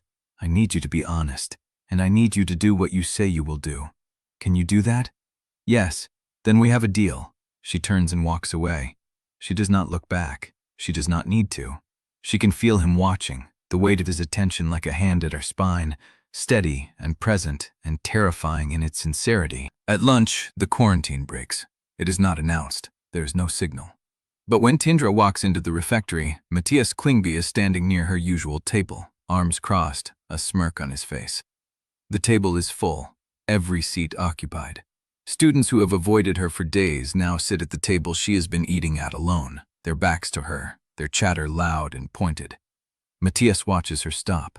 He watches her register the message, and he watches her face, waiting for the flinch. She gives him nothing. But before she can decide how to handle it, movement at the center table draws every eye. Jorin Malek stands. He does not look at Matias. He walks across the refectory, past the occupied tables, past the students who part for him without thinking, and he stops at the table where Matias stands. Move. One word, flat, unyielding. Matias's smirk falters. Excuse me? You heard me. Jorin, what the hell are you doing? Jorin does not answer. He reaches past Matias, pulls out the chair at the end of the table, and holds it. His gaze sweeps the students seated there, one by one, until the first girl rises. Then the boy beside her, then the rest, collecting their trays, avoiding his eyes, scattering like startled birds. The table empties. Jorin looks at Matias. Sit down. Matias hesitates. The refectory is watching. Every conversation has stopped. The silence is absolute, the kind that feels like held breath. Jorin. Matias's voice is low, tight. You are making a mistake. Sit down. Matias holds for another beat. Then he sits. Jorin turns to Tindra. The room watches.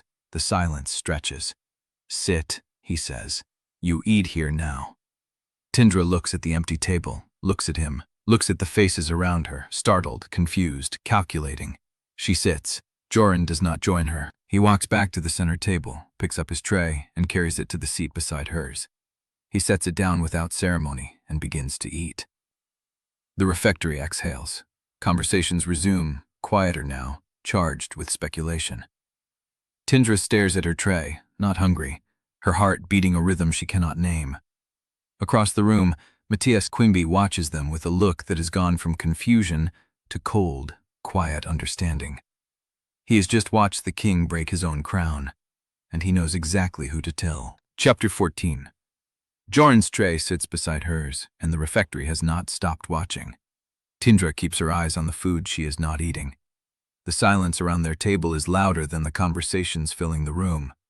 She can feel the weight of every glance, every whispered theory, every student recalculating what this means. "You're going to have to eat sometime," Jorin says, low, without looking at her. "I am not hungry." "That is not the point. You need to look normal." She picks up her fork, stabs a piece of potato, lifts it to her mouth and chews without tasting.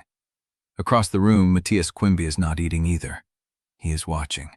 His phone is in his hand, angled away from view, and she knows with cold certainty that he is typing a message to someone who is not in this building. Jorin knows it too. She sees his jaw tighten when he glances at Matias. "He will tell my father," Jorin says. "Before the end of the day." "Then we have hours, not days." "Hours," he agrees. She sets the fork down. The food sits heavy in her stomach. "Then stop wasting time. What do you know?" Jorin's hand stills over his tray. He looks at her, and something in his expression shifts, a flicker of surprise at her directness, followed by a grudging respect. "The archive door sensor," he says, quiet enough that only she can hear. "It has a maintenance bypass. Twice a year, the security contractor runs diagnostics on the whole system. They disable the door sensors for the north wing during the window so the alarm does not trigger while they test the wiring." "When?" 3 weeks from now. But the schedule is not public. It is logged with facilities, not security." "How do you know about it?" "Hossein," he says his mother's name like a talisman. "She told me last year, before I understood why it mattered." Tindra files the information. 3 weeks. That is a clock she did not have before, a window she can plan around. "What else?" "The keycard reader on the archive door logs every SIMP, but the brass key handle does not. The handle uses a mechanical tumbler, old, original to the building. If you have the physical key, the door opens without a digital trace." "I do not have the key." "No, but Hossein does." Tindra stops breathing for half a second.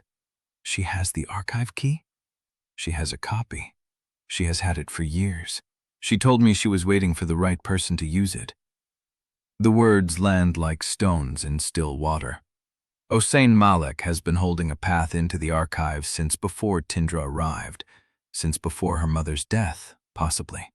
The woman who warned her about Jorin, who gave her the code through him, has been planning this longer than Tindra has known she needed to plan.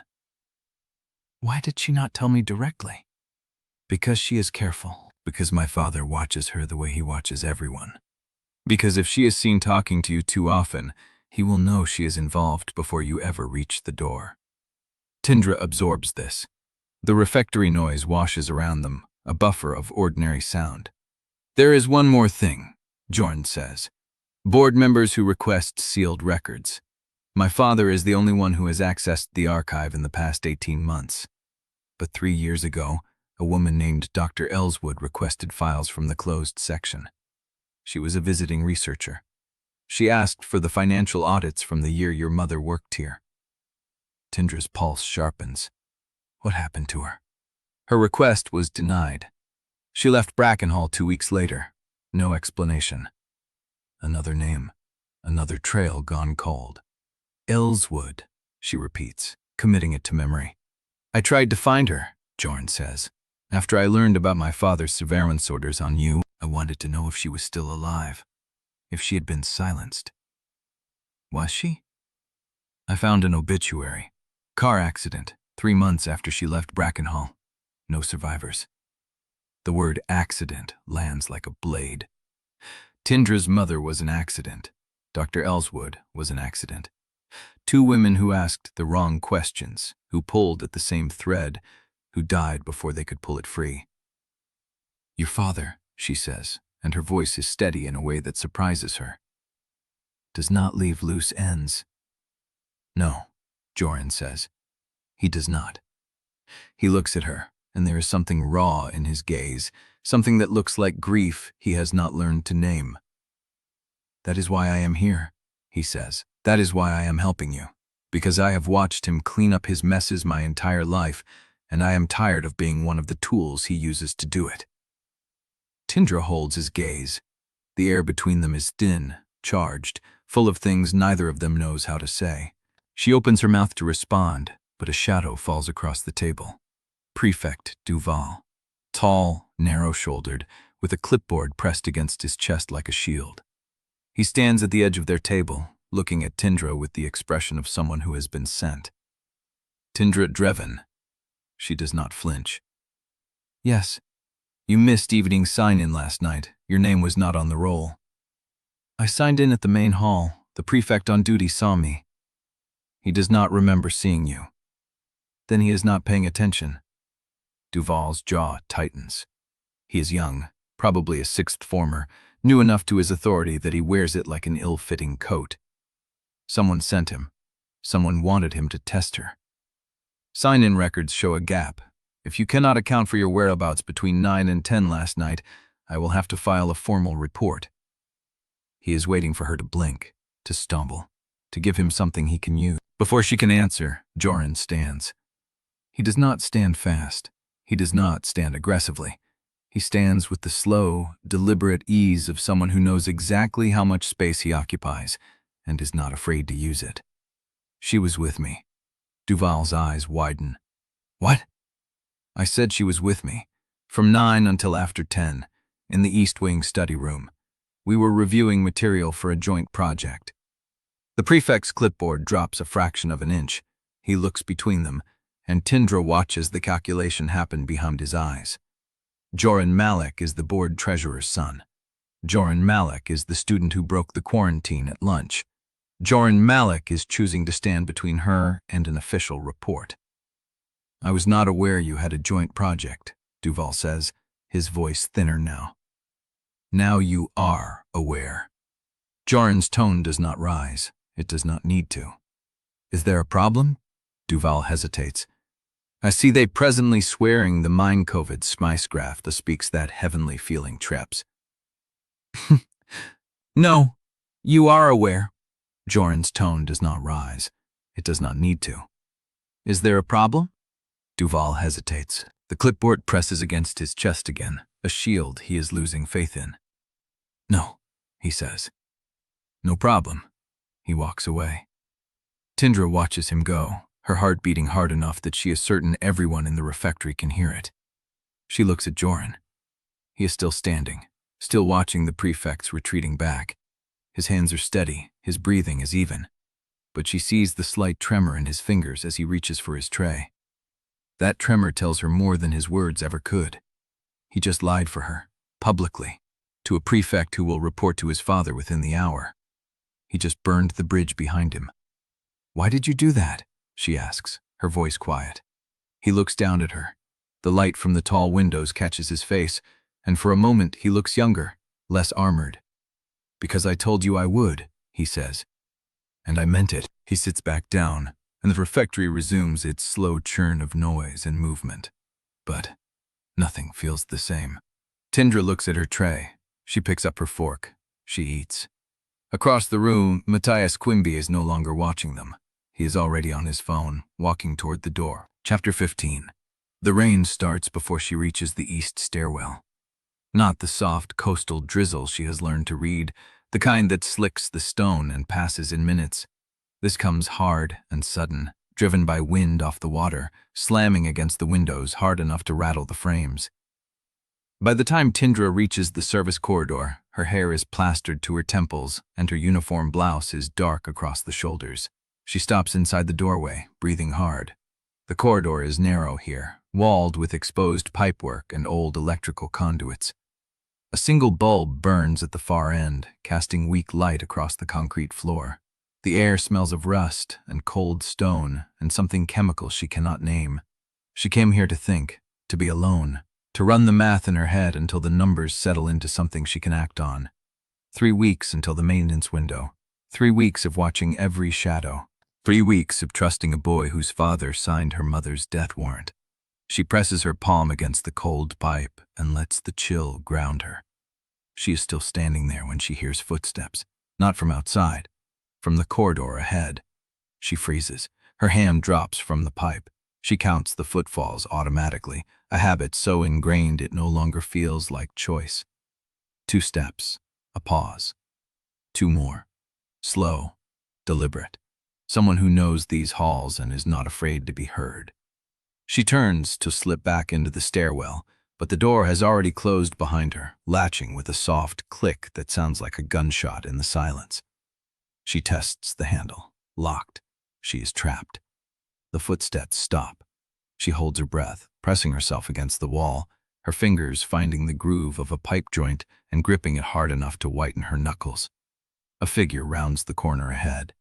Tall, dark hair, familiar line of the shoulders. Jorin. He stops when he sees her.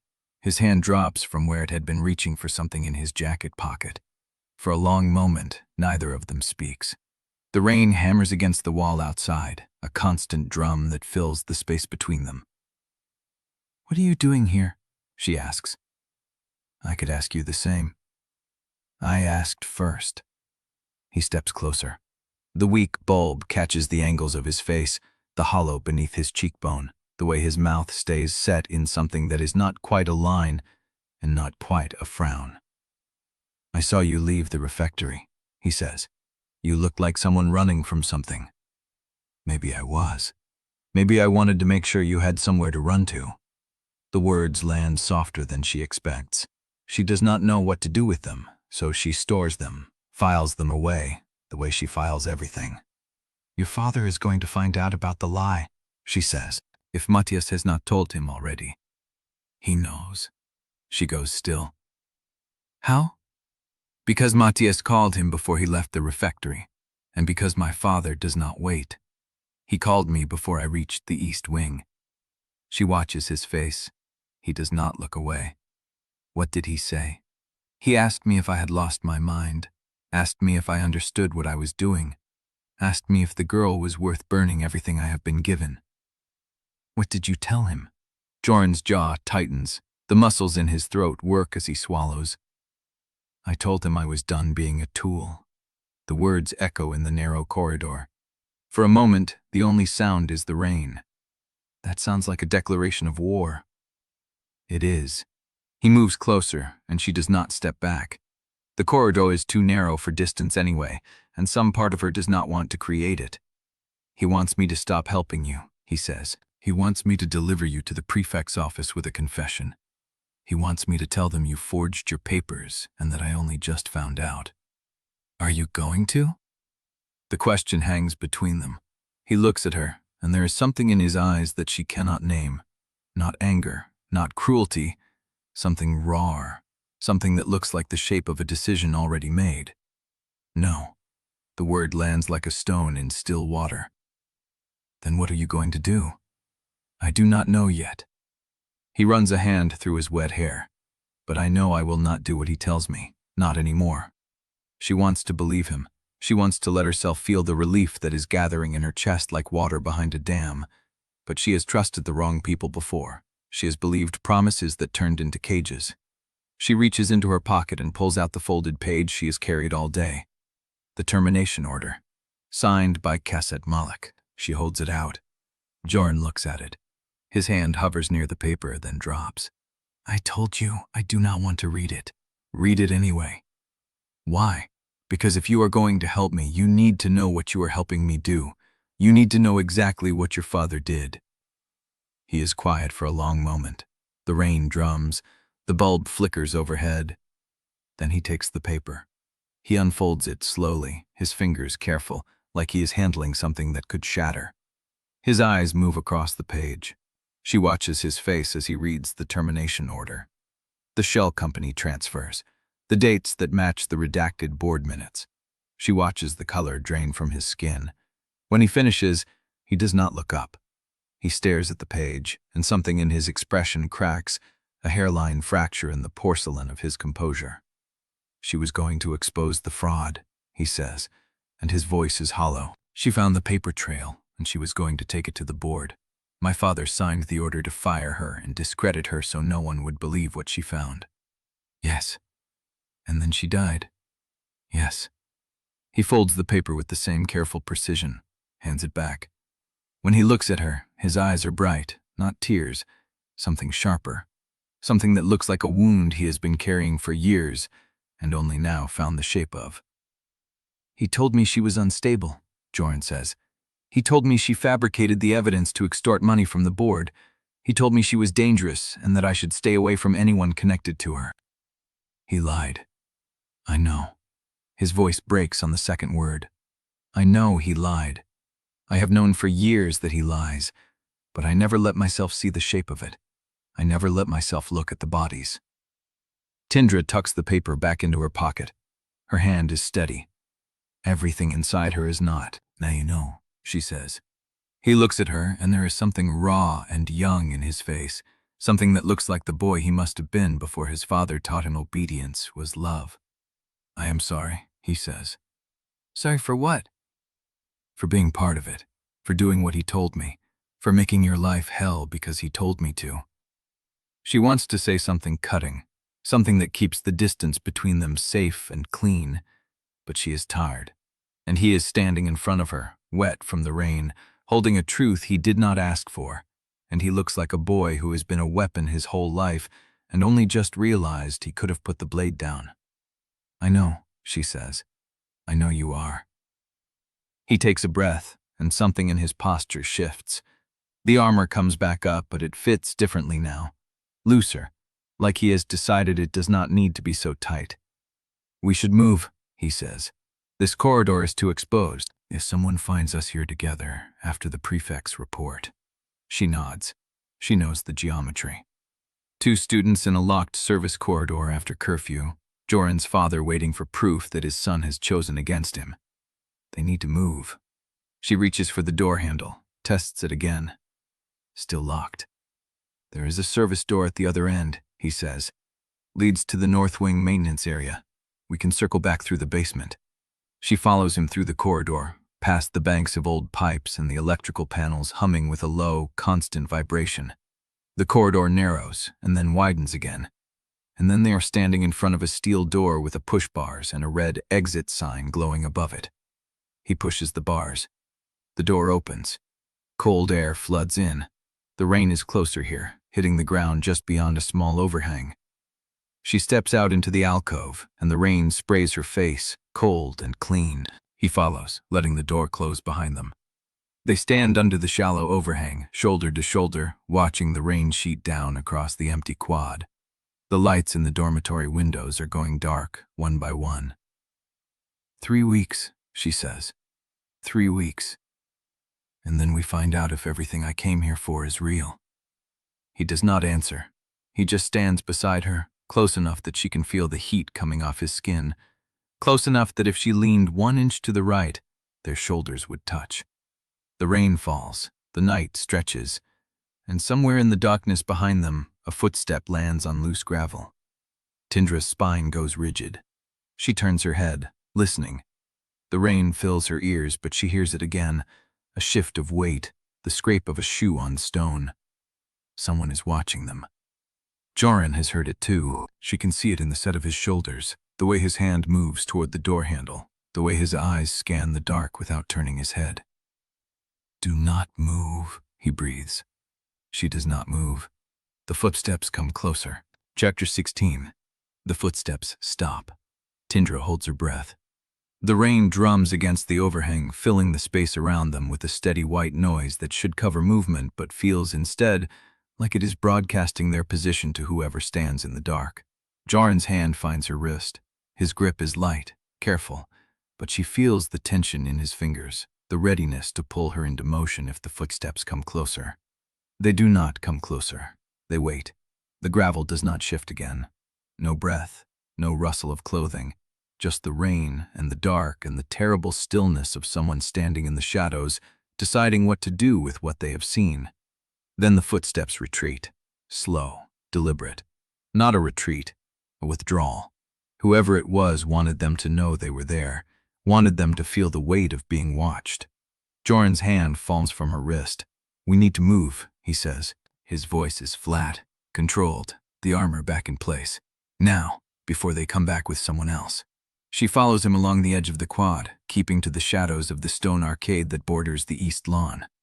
The rain narrows their visibility, which also narrows anyone's ability to see them. Trade-offs.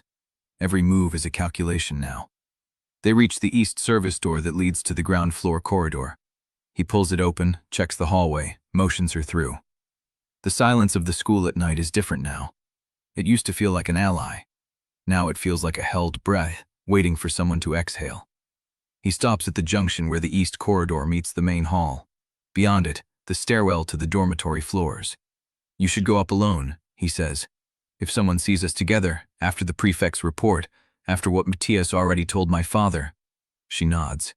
The logic is clean. They have 3 weeks until the maintenance window. 3 weeks to plan, to prepare, to move through the archive without triggering every alarm in the building. Getting caught together tonight would burn that window before it opens. "I will check the grounds tomorrow," he says. "See if I can identify who is out there." "And if you cannot?" He looks at her. The dim emergency light catches the hard line of his jaw, the set of his mouth. "Then we assume they know," he says, "and we move faster." He turns and walks away before she can answer. His footsteps fade into the dark of the east wing. She stands alone in the corridor, her pulse still too loud in her ears, and tries to remember the last time someone was willing to put themselves between her and a threat. She cannot. The dormitory is quiet when she slips through the door. Soraya is awake, sitting on her bunk with a book open in her lap. She does not look up. "You are wet." "Yes." Jorin Malek's jacket is wet too. Tindra stops halfway to her trunk. Soraya turns a page. Her voice is flat, deliberate, the same tone she used when she told Tindra she knew about the forged scholarship. "I was watching from the window. I saw you two come around the East Arcade together. You were gone for 2 hours. Tindra does not answer. She pulls off her wet coat, hangs it on the hook behind the door. "I'm not going to ask what happened," Soraya says, and now she does look up. "I do not want to know, but I need you to understand something." "What?" "If someone else saw what I saw, you do not have 2 hours anymore. You have nothing." Soraya closes her book and turns off her lamp. Tindra stands in the dark, water still dripping from her hair, and feels the walls of her secret closing in. Morning comes too fast. The term moves through breakfast on autopilot, her body going through the motions while her mind runs the same loop. The footstep on gravel, the retreat, the question of who it was and what they will do with the answer. She finds a seat at the edge of a table near the windows, away from the clusters of students who still treat her like a contagion. The quarantine is looser now, after Jorin's public stand, but the habit of isolation lingers. She eats without tasting. The chair across from her scrapes back. Priya Gensler sits down. She is carrying a notebook and a cup of tea, and her smile is the kind that takes measurements while pretending to offer warmth. "You look tired, Drevyn." Tindra does not answer. Priya opens her notebook, does not write anything, just lets it sit there, a prop, a signal that this is a conversation she is prepared for. "I saw something interesting last night." Tindra's hand stops halfway to her cook. "I could not sleep," Priya continues, her voice light, almost conversational. "I was at the window in the press room, going over layout proofs. The east window looks out over the quad." She lets the words hang. Tindra forces herself to breathe, forces herself to keep her face still. "I saw 2 people," Priya says, "coming around the East Arcade. One of them was wearing a gray coat. The other was taller, dark-haired. They were walking close together, and they stopped at the service door before separating." Tindra picks up her tea, takes a sip. The cup is warm in her hands, a small anchor. "That service door leads to the ground floor corridor," Priya adds, "which leads to the east stairwell, which leads to the north wing." She smiles. "I do not know what you were doing out there, Drevyn, but I know what it looked like, and I know who the tall, dark-haired one was." Tindra sets the cup down. The ceramic clicks against the table. "What do you want?" Priya's smile sharpens. "I want the story. Whatever you are chasing, whatever is in that north wing, I want to be the one who prints it, not after everyone else knows, first."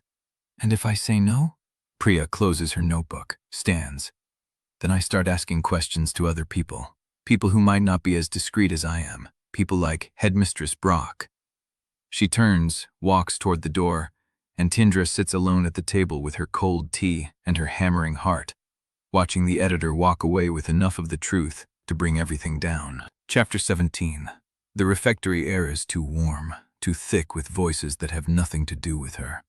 Tindra sits with her cold tea and watches the door where Priya vanished, the threat still pulsing in her chest like a second heartbeat. Give me the story first, or I start asking questions. She presses her palm flat against the table. The wood is scarred, carved with initials from students long graduated. Everyone leaves marks. She needs to leave before hers get read. The morning announcements crackle over the speakers. Headmistress Brock's voice, polished and distant, reminds the school of the annual philanthropy luncheon. Mandatory attendance for all scholarship students. Donors will be present. Dress code enforced. Tindra's hand tightens against the table. Another public performance. Another room full of people who will look through her like she is furniture. She rises, leaves her cup, and walks out. The luncheon is held in the North Reception Hall, a high-ceilinged room lined with portraits of dead benefactors. Long tables draped in cream linen, silver urns at intervals.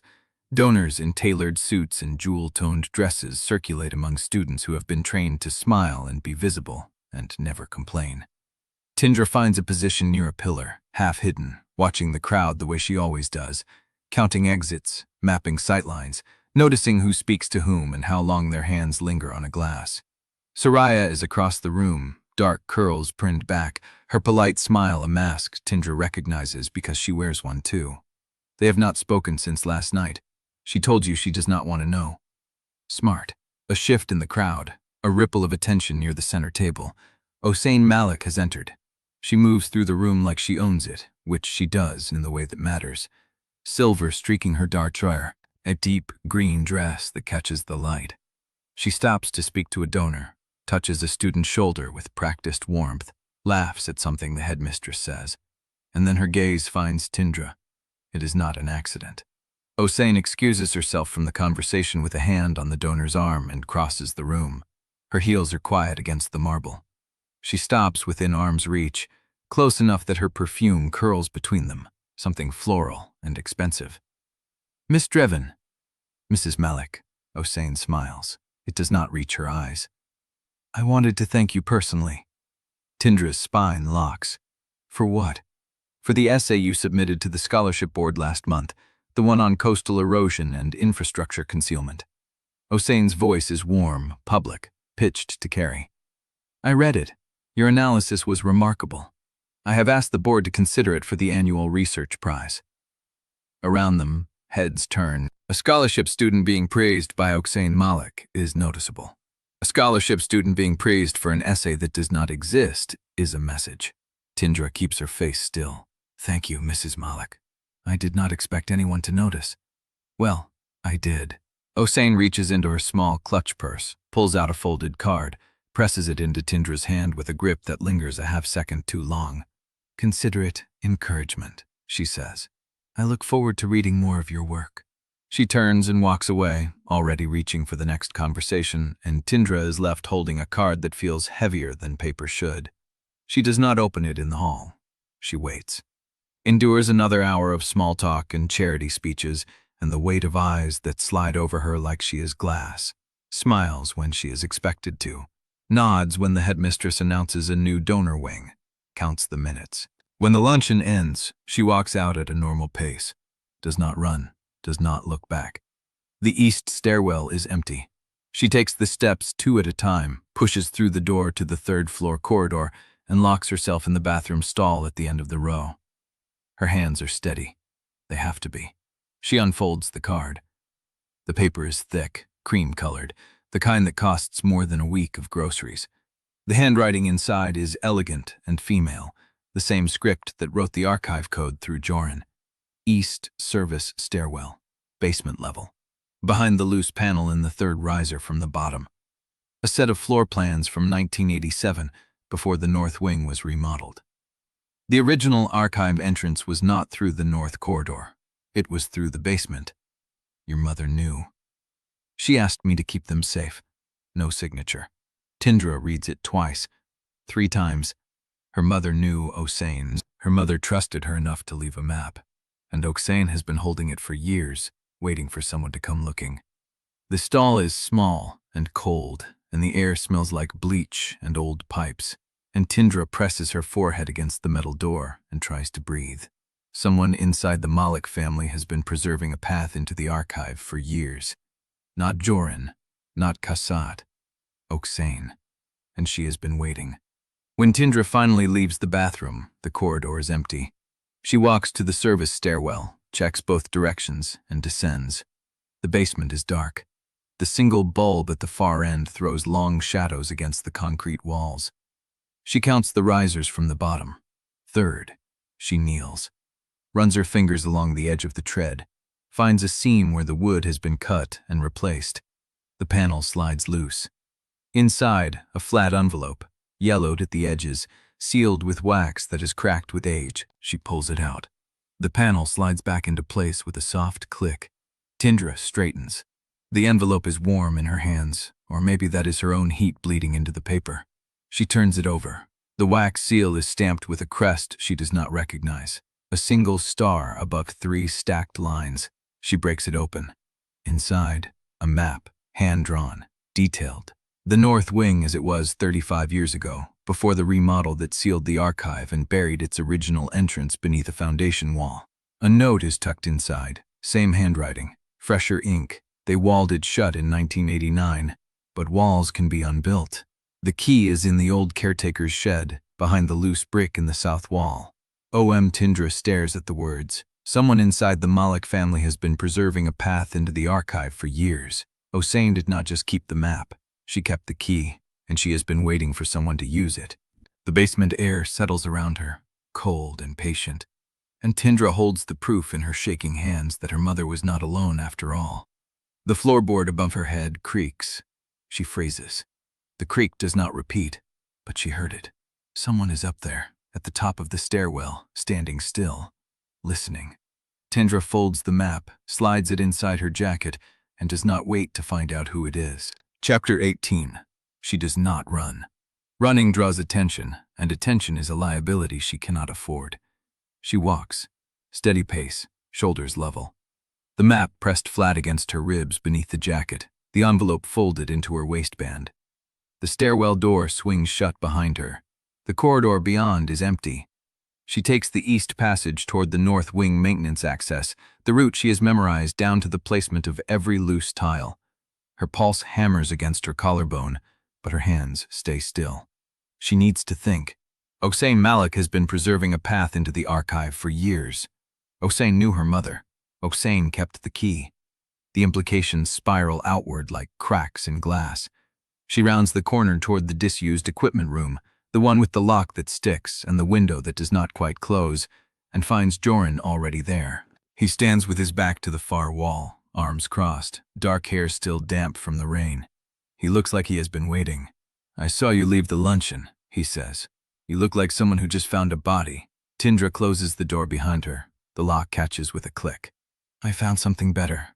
She pulls the map from her jacket, unfolds it, holds it up so he can see the hand-drawn lines, the sealed archive entrance marked in faded ink, the original north wing before they walled it shut. Jorin's eyes track across the paper. His jaw tightens. "Where did you get this?" "Your mother." The words land like a strike. He does not flinch, but something in his face shifts, a crack in the armor he wears so well. "Oksane gave you this?" "Your mother and mine knew each other," Tindra says. "She trusted her, left the plans with her before she died. Oksane has been holding them for years, waiting for someone to come looking." Jorin stares at the map. His thumb traces the edge of the paper, a gesture so careful it looks unconscious. "She never told me. Maybe she did not trust you yet." The words come out sharper than she means. The tension between them snaps taut, a wire pulled too thin. Jorin looks up. His eyes are dark and unreadable. "And you do?" Tindra holds his gaze. "I am here, am I not? I showed you the termination order. I let you read what your father did. I am standing in a room with the son of the man who killed my mother, and I am showing him the only way in." "Then why does it sound like you are still deciding whether to trust me?"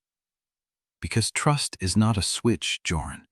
It is not something I can flip because you returned a page and said sorry." He steps closer, not aggressive, careful, like he is approaching something that might bold. "I know." Then stop expecting me to be fine with this. Stop expecting me to be grateful that you chose not to destroy me when you could have. That is not redemption. That is the bare minimum. His jaw tightens. I am not asking for gratitude. Then what are you asking for? The question hangs between them, sharp and raw, and for a long moment he does not answer. Then he says, very quietly, I am asking you to see me as more than the thing my father made. The words hit her somewhere low and unexpected. She wants to keep fighting, wants to hold on to the anger because it is familiar and safe, and it does not make her feel like she is standing at the edge of something she cannot control. But she sees him. Sees the boy who protected Nelan in an empty corridor, who returned the evidence page unread, who told his father he was done being a tool, who is standing in front of her right now with nothing between them but the truth. You were right, he says, about trust. It is not a switch. He takes another step, close enough that she can smell the rain on his jacket, the clean scent of soap beneath. Neither is this. His hand rises, slow, deliberate, and rests against the side of her face. His palm is warm, calloused at the base of his thumb. He holds it there like he is asking permission. Tindra stops breathing. Tell me to stop, he says, and I will. She should tell him to stop. She should pull away, walk out, keep the map and the key and the mission, and leave him standing here with nothing but the shape of his hand in the air. She does not. She leans in. The kiss is not gentle. It is not the careful, constructed thing she expected from a boy raised on performance and control. It is urgent and unsteady, and his hand slides into her hair, pins loosening, dark strands falling across his fingers. Her back hits the door. The lock rattles. His other hand finds her waist, grips the fabric of her jacket like he is afraid she will disappear. She kisses him harder. For a moment there is nothing else. No sealed archive, no cassette, no deadline. Just the heat of his mouth and the way his breath catches when she pulls him closer. Then his phone buzzes. The sound cuts through the silence like a blade. Jorin stills. His hand drops from her hair. He pulls the phone from his pocket and looks at the screen. His face goes flat. What? He turns the screen toward her. One message. No name, but she recognizes the number from the surveillance reports, the ones Cassette had security send to Jorin's phone. Report. Tonight. Do not make me ask twice. Tindra reads it twice. Her pulse, which had been warm and fast, cools into something precise. He knows, she says. Not about the map. Not yet. Jorin's voice is steady, but she sees the muscle jump in his jaw. If he knew about this, he would not ask for a report. He would come for me directly. Then what does he want? Jorin looks at the message for a long moment. When he looks up, his eyes are unreadable again. He wants to see which side I am standing on. Tindra holds his gaze. The warmth from the kiss is still on her lips, but the air between them has shifted, sharpened, grown teeth. Then you need to go. Jorin does not move. His hand finds hers, presses something small and cold into her palm. A key. Brass. Old. The caretaker's shed, she says. He nods. I was going to give it to you tonight, before you found the map. She wraps her fingers around the metal that is warm from his skin. One more thing, he says. She waits. When I walk out that door, I am going to my father to lie to his face. If he finds out, I do not know what happens next. Tindra looks at the key in her hand, at the map still folded in her jacket, at the boy who just kissed her like she was the only real thing in a house made of mirrors. Then do not let him find out. Jorin holds her gaze for one more breath. Then he turns, unlocks the door, and walks into the corridor without looking back. The door clicks shut behind him. Tindra stands alone in the silence, the brass key cold in her palm, and wonders if she just made the biggest mistake of her life, or the only right choice she has ever made. Chapter 19. The brass key is still warm when Tindra slips it into the inner pocket of her jacket, flattening it against the map, the envelope, the fragile architecture of everything she has gathered in the last 12 hours. She stands in the disused equipment room long enough for her breathing to steady, long enough for the shape of Jorin's mouth to stop pressing against her memory like a bruise. Then she moves. The corridors are empty at this hour. The maintenance bulbs cast thin yellow light across the stone floor, and her footsteps land soft, practiced, the rhythm she has walked 100 times since arriving at Brackenhall. She keeps her spine straight, her pace unhurried. Anyone watching would see a scholarship student heading back to her dormitory after a late study session. Nothing remarkable. But the key is a brand against her ribs, and the map, and the truth that Jorin Malek knew her mother, and the kiss. She shoves that last thought into a locked drawer in her mind and does not open it. The dormitory stairwell is silent. She climbs the last flight, passes the second-floor landing, and stops at the door to 2C. The door is exactly as she left it, closed. No light underneath. She presses her ear to the wood for 3 seconds, hears nothing, and turns the handle slowly. The room is dark. Soraya's breathing is even, undisturbed. Tindra does not undress. She sits on the edge of her bed, fully clothed, the key in her hand, and watches the window until the first gray light touches the glass. She does not sleep. Morning arrives cold and damp, the sky the color of old pewter. Tindra is in the refectory before the first bell, seated at the long scholarship table with her tray untouched, watching the doors. Students trickle in. The noise builds, the scrape of chairs, the high, thin laughter of girls who have never lost anything they could not replace. Tindra keeps her face blank, her coffee cooling, her attention fixed on the entrance. Jorin does not come. She tells herself it means nothing. He is avoiding her for cover. That is what they agreed. Separate, unremarkable, two people who have no reason to occupy the same space. But her pulse ticks at the edge of her throat, and she cannot stop cataloging the exits. Matias Quimby walks in at 7:48. He does not look at her. He takes his seat at the center table, the one Jorin usually claims, and his jaw is tight, his movements clipped. He is waiting for something. Tindra's coffee is gone cold. She does not drink it. At 7:52, the door is open again. Jorin Malek walks into the refectory like he owns every stone in the building, which he might as well. His dark hair is still damp from the rain. His shirt is pressed, his collar straight, his expression unreadable. He does not look at the scholarship table. He does not look at Matias. He walks to the center table, takes his seat, and picks up his coffee like nothing has changed. But Tindra sees it, the way his thumb drags across the rim of the cup. Once, twice, a restless rhythm he does not know he is making. He did not report to Cassette, or if he did, the conversation did not go the way his father wanted. She files that information away and takes a sip of her cold coffee. The morning passes in a blur of classes she does not hear. Her body goes through the motions, notebook open, pen moving, but her mind is elsewhere, circling the same questions. How long until Priya acts? How long until Cassette realizes Jorin is lying? How long until the key in her pocket becomes evidence instead of salvation? At the end of third period, she walks past the old caretaker's shed. She does not stop, does not slow. But her eyes catch the south wall, the loose brick, the place where the key was taped. Nothing has been disturbed. No fresh footprints in the mud. The path is still open. She keeps walking. At lunch, the air in the refectory is different. Tindra notices it the second she steps through the doors. The conversations do not pause, but they shift. A subtle rearrangement of tone, the way a room changes when someone people have been discussing walks in. She is being watched. She takes her usual seat at the scholarship table, shoulders square, expression flat, and picks up her fork. She eats. She does not look up, but she feels the weight of attention from the center table. Not Jorin. He is not looking at her either, which is its own kind of signal. No, the weight comes from Matias, and from the boy next to him, the one whose name she does not know, but whose stare is an open wound. Something is building.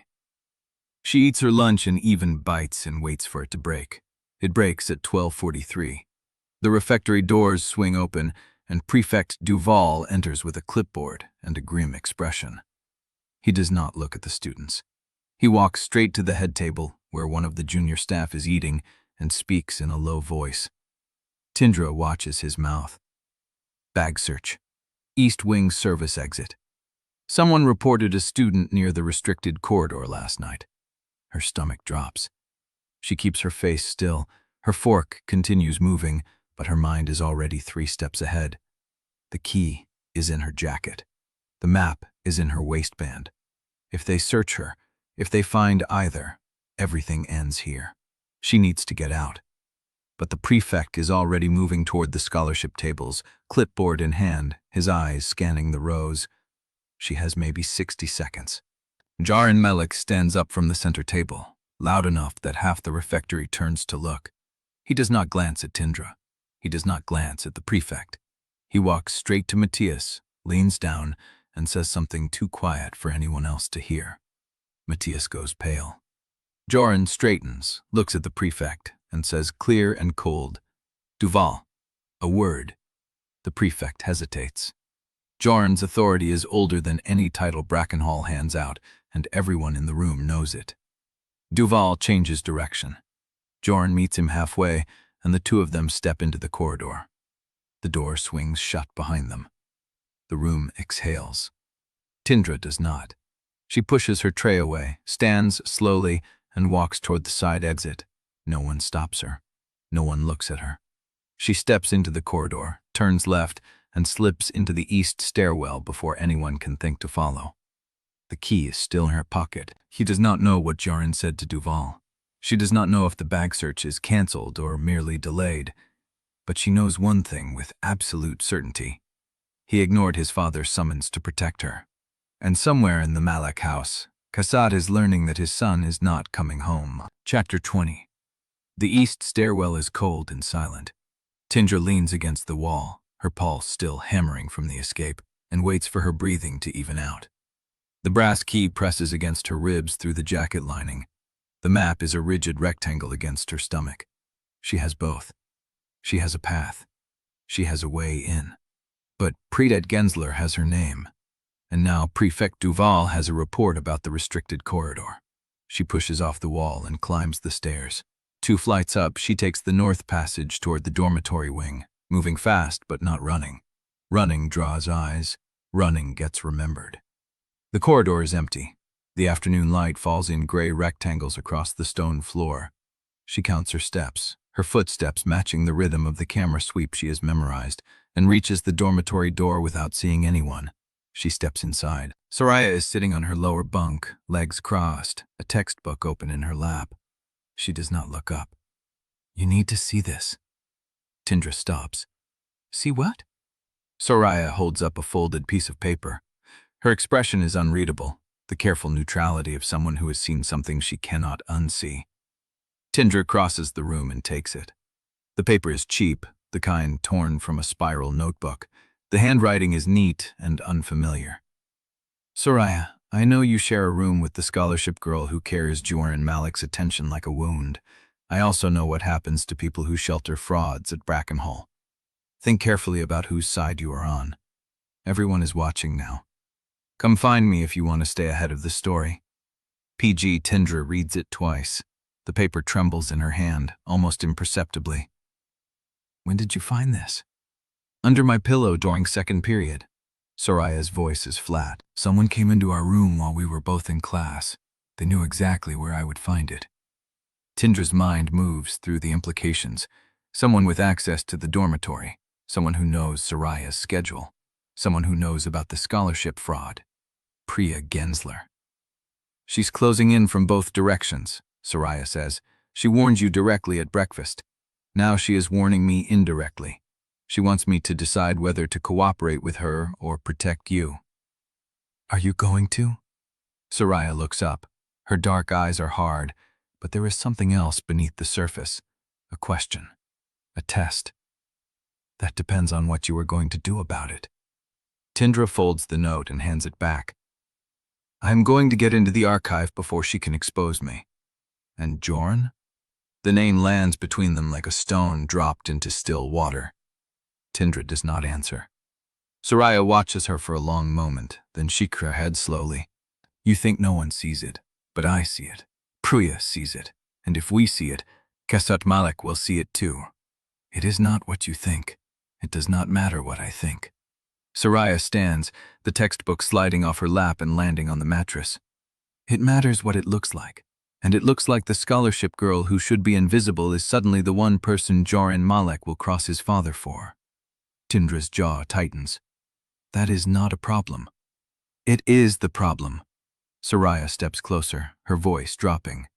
Because if Priya publishes that angle before you get what you came for, the board will not need to find evidence against you.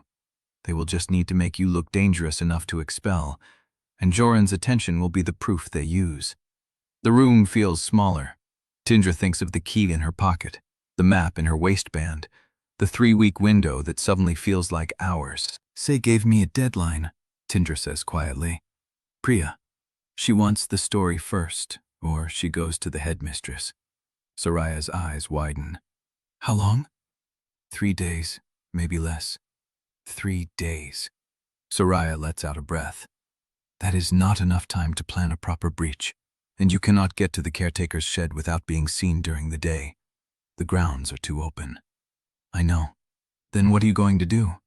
Tindra looks at the note in Soraya's hand, at the neat handwriting that spells out a threat disguised as an invitation, at the name signed at the bottom, PG. She thinks about Priya Gensler, the ambition in her eyes, the notebook she carries everywhere, the press room window that looks down on the North Wing service door like a hawk surveying a field. Priya wants the story, and the story is Tindra's mother's evidence, Tindra's false identity, and Jorin Malek's defection, all tangled together like a knot that cannot be cut without destroying everything. I need to make her an ally, Tindra says slowly, or I need to make sure she cannot publish until I am done. Soraya's expression sharpens. What are you suggesting? Nothing permanent, just a delay. Tindra's mind is already moving. If her access to the press room was compromised for a few days, if her notes were misplaced, if she had a reason to hesitate, that is dangerous. So is giving her the story before I have proof. Soraya is silent for a long moment. Then she nods, once, a reluctant agreement. I can help, she says, but only if you tell me everything, no more half-truths. Tindra meets her eyes. The words sit on her tongue, heavy and dangerous. She can feel the key against her ribs, the map against her stomach, the memory of Jorin's mouth on hers, urgent and unsteady, pressing against the door of the equipment room like they were both trying to hold on to something that was already slipping. She trusted him. She has to trust Soraya too. His mother gave me the map, Tindra says. Jorin Malek. She knew my mother. She has been keeping the path to the archive open for years. Soraya's breath catches. Jorin Malek is working against her husband? Yes. And Jorin? Tindra hesitates. The hesitation is an answer in itself. He knows, she says. He helped me. He gave me the key to the caretaker's shed where the archive key is hidden. Soraya stares at her. He gave you the key? Yes. And you kissed him. The words hang in the air, undeniable. Tindra does not answer, but she does not deny it either. Soraya sits down on the edge of her bunk, slowly, like the air has gone out of the room. You are not just using him. You actually want him? I did not plan it. Does it matter? Soraya's voice is not angry. It is tired. You are sleeping one room away from a girl who wants to publish your secret, and you are falling for the son of the man who killed your mother. This is not a complication, Tindra. This is a catastrophe. Tindra's hands are shaking. She presses them flat against her thighs to still them. I know. But knowing does not change anything. The key is still in her pocket. The map is still pressed against her skin. And somewhere in the Malek house, Kasat is learning that his son did not come home tonight, and he is already asking the question that will bring everything down. What is Jorin hiding? The answer is her. The answer has always been her. Soraya stands up, walks to the window, and looks out at the gray afternoon light. You have 3 days before Priya moves. You have a key that might work and a map that might be accurate. And you have Jorin Malek willing to burn his family for you. She turns back. That is not nothing, but it is not enough. She reaches into her pocket and pulls out a folded piece of paper. Take this. Tindra takes it, unfolds it. It is a map of the press room, detailed, labeled, including a backup cabinet where Priya stores her notes. Where did you get this? I have been watching her longer than you think. Soraya's smile is thin. I told you I wanted to help. I meant it. Tindra stares at the map, at the possibilities it opens. She can delay Priya. She can reach the shed. She can find the archive key and breach the sealed records before Cassette knows what is happening. But she cannot do it alone. She looks at Soraya, and for the first time in years, she lets someone see the fear beneath the control. Thank you, she says. Soraya nods. Do not make me regret it. Tindra folds the map and tucks it into her pocket, next to the brass key. 3 days. She has 3 days to find the truth before Priya buries her, and she has one person who might help her carry it. The weight of the key against her ribs feels heavier now, not because it is metal, but because it is hope. And hope, she has learned, is the most dangerous thing to carry into a war. Chapter 21. The grate is exactly where the map says it should be. Tindra crouches at the edge of the caretaker's shed, her fingers tracing the rusted metal seam hidden beneath a tangle of wild ivy. The morning light is thin and gray, filtering through the trees like milk through cheesecloth. Behind her, the shed's south wall looms, the loose brick still undisturbed in its socket. She has not told Soraya she is going, has not told anyone except the one person she carries in her chest like a wound. The footsteps come at 7:14, exactly when she knew they would. Jorin moves through the tree line with the practiced silence of someone who learned early that being heard meant being caught. His coat is dark, his collar turned up against the cold. He does not speak when he reaches her, just drops to a crouch beside her and looks at the grate. Is this it? The map marks an access point beneath the archive stairs, she says. This should connect to a crawl space that runs under the north wing. Jorin's jaw tightens. That would mean the original basement entrance Osane mentioned was not walled shut. It was just hidden. Or buried. He runs his fingers along the grate's edge. The rust flakes away, revealing fresh metal beneath. Someone has opened this recently. Tindra sees it too. Someone else knows, she says. Jorin's hand stills. We do this fast, or we do not do it at all. They lift the grate together. It resists at first, the old hinges screaming against the stone lip, then gives with a grinding scrape that seems too loud for the empty grounds. Below, a square black mouth opens onto a drop of maybe 6 feet. The air that rises is cold and smells of wet concrete and something older, something that has not breathed in years. Jorin goes first. He lowers himself into the dark, drops the last few feet, and lands with a soft thump. His voice rises from the hole, muffled. Solid ground. Drop your key and map first, then I will catch you. She does not argue.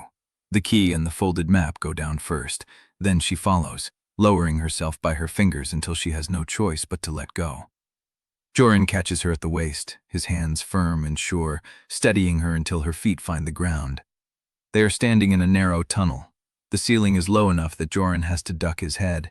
The walls are raw stone, rough and damp, with old electrical conduits running along the top edge like dead veins. The floor is packed earth, littered with the husks of insects and the scattered bones of small animals. Tindra pulls out her phone, uses the screen light to push against the dark. The tunnel runs straight for about 30 feet, then bends sharply to the left. At the bend, she sees it.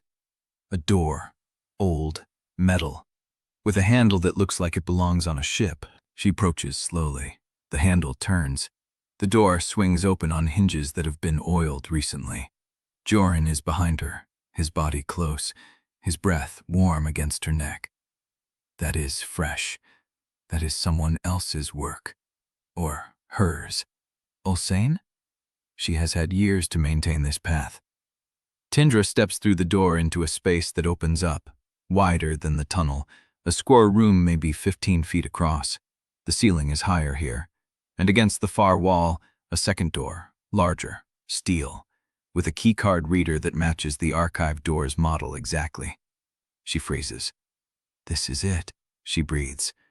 This is the original basement entrance. Jorin moves past her, his hand running along the reader's casing.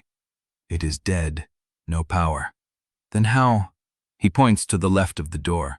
A narrow gap in the stonework, just wide enough for a person to slip through if they turned sideways and held their breath. The gap leads into darkness. Tindra moves first. She presses herself against the stone, feels the rough edge scrape her shoulder as she slides through. The gap narrows at one point, forces her to turn her body and exhale, and then she is through, standing in a space that smells of paper and dust. She shines her phone light upward. Rows of shelves, filing cabinets, a desk in the corner with a lamp that will never turn on again. This is the sealed records room, the archive's heart. Her mother's evidence was hidden somewhere in this room. Jorin emerges behind her, breathing hard from the squeeze. He does not speak, just stands beside her and looks at the shelves, at the years of buried truth stacked and waiting. Somewhere above them, a floorboard creaks. They both freeze. The sound is distant, muffled by concrete and stone, but unmistakable. Someone is walking in the corridor above the crawlspace. Someone is inside the north wing. Jorin's hand finds hers in the dark. His fingers are cold, but they grip her like she is the only solid thing in a world that is turning liquid. "We need to leave," he whispers. "Not yet. I need to see what is here. Tindra, there could be something that proves everything. One file, one page. I am not leaving without at least knowing what is in this room." His jaw works. The footsteps above continue, steady and unhurried. A guard's rhythm, a patrol that has not spotted the grate yet. 5 minutes, he says. She nods. They move through the room together, silent and fast. Tindra pulls open filing cabinet drawers, scans the labels. Years, departments, financial records, personnel files. Her hands are shaking. She finds the year her mother worked here. The drawer is locked. Of course it is. She reaches for her pocket, for anything to force it open, but Jorin is already there, sliding a thin metal pick from his coat. He works the lock in seconds, like he has done it 100 times. "I told you," he says, his voice low. "I am more than what my father made." The drawer slides open. Inside, a single folder. Her mother's name typed on the tab. Tindra pulls it out. Her hands are not shaking anymore. They are stone. She opens the folder, and the first page is a memo, dated 3 weeks before her mother died. Subject: research closure. Recommendation: permanent seal. Below it, Malek's signature. Below that, a single handwritten note in her mother's script. They will bury this, but someone will dig. Tindra's breath catches. The footsteps above stop. A long silence stretches, thick and suffocating. Then a new sound. Not above, below. From somewhere deeper in the crawlspace they just left. A metal door slamming shut, and they no longer alone in the tunnel. Chapter 22. The footsteps above stop. Tindra holds her breath, the memo still in her hand. Malek's signature pressed into the paper like a brand. Below her feet, the silence from the crawlspace is worse than sound. It means someone is waiting, listening, deciding. Jorin's hand finds her wrist, pulls her toward the narrow gap in the stonework. "We go now," he breathes, before whoever that is decides to come up. "But the file, tuck it inside your coat, move." She slides the folder into her waistband, presses it flat against her hip, and follows him through the gap. The stone scrapes her ribs, catches her coat, but she twists through, landing in the square room with the dead keycard reader. The crawlspace door stands open. The darkness beyond it is absolute. Jorin eases the door shut. The latch clicks into place with a sound that carries. They wait. Nothing. He turns to her, his face half lit by the phone screen. There is a maintenance hatch near the old boiler. It leads out behind the East Wing boathouse. I did not see that on the map, because it was added after the remodel. He takes her hand. "Stay behind me. Step only where I step." They move through the crawlspace in a crouch, Jorin's palm trailing along the wall to guide them past pipe junctions and low-hanging conduits. The air thickens, tastes of rust and standing water. At a junction where the tunnel splits 3 ways, he stops. "Did you hear that?" She listens. Nothing but her own blood pushing through her ears. "There," he says.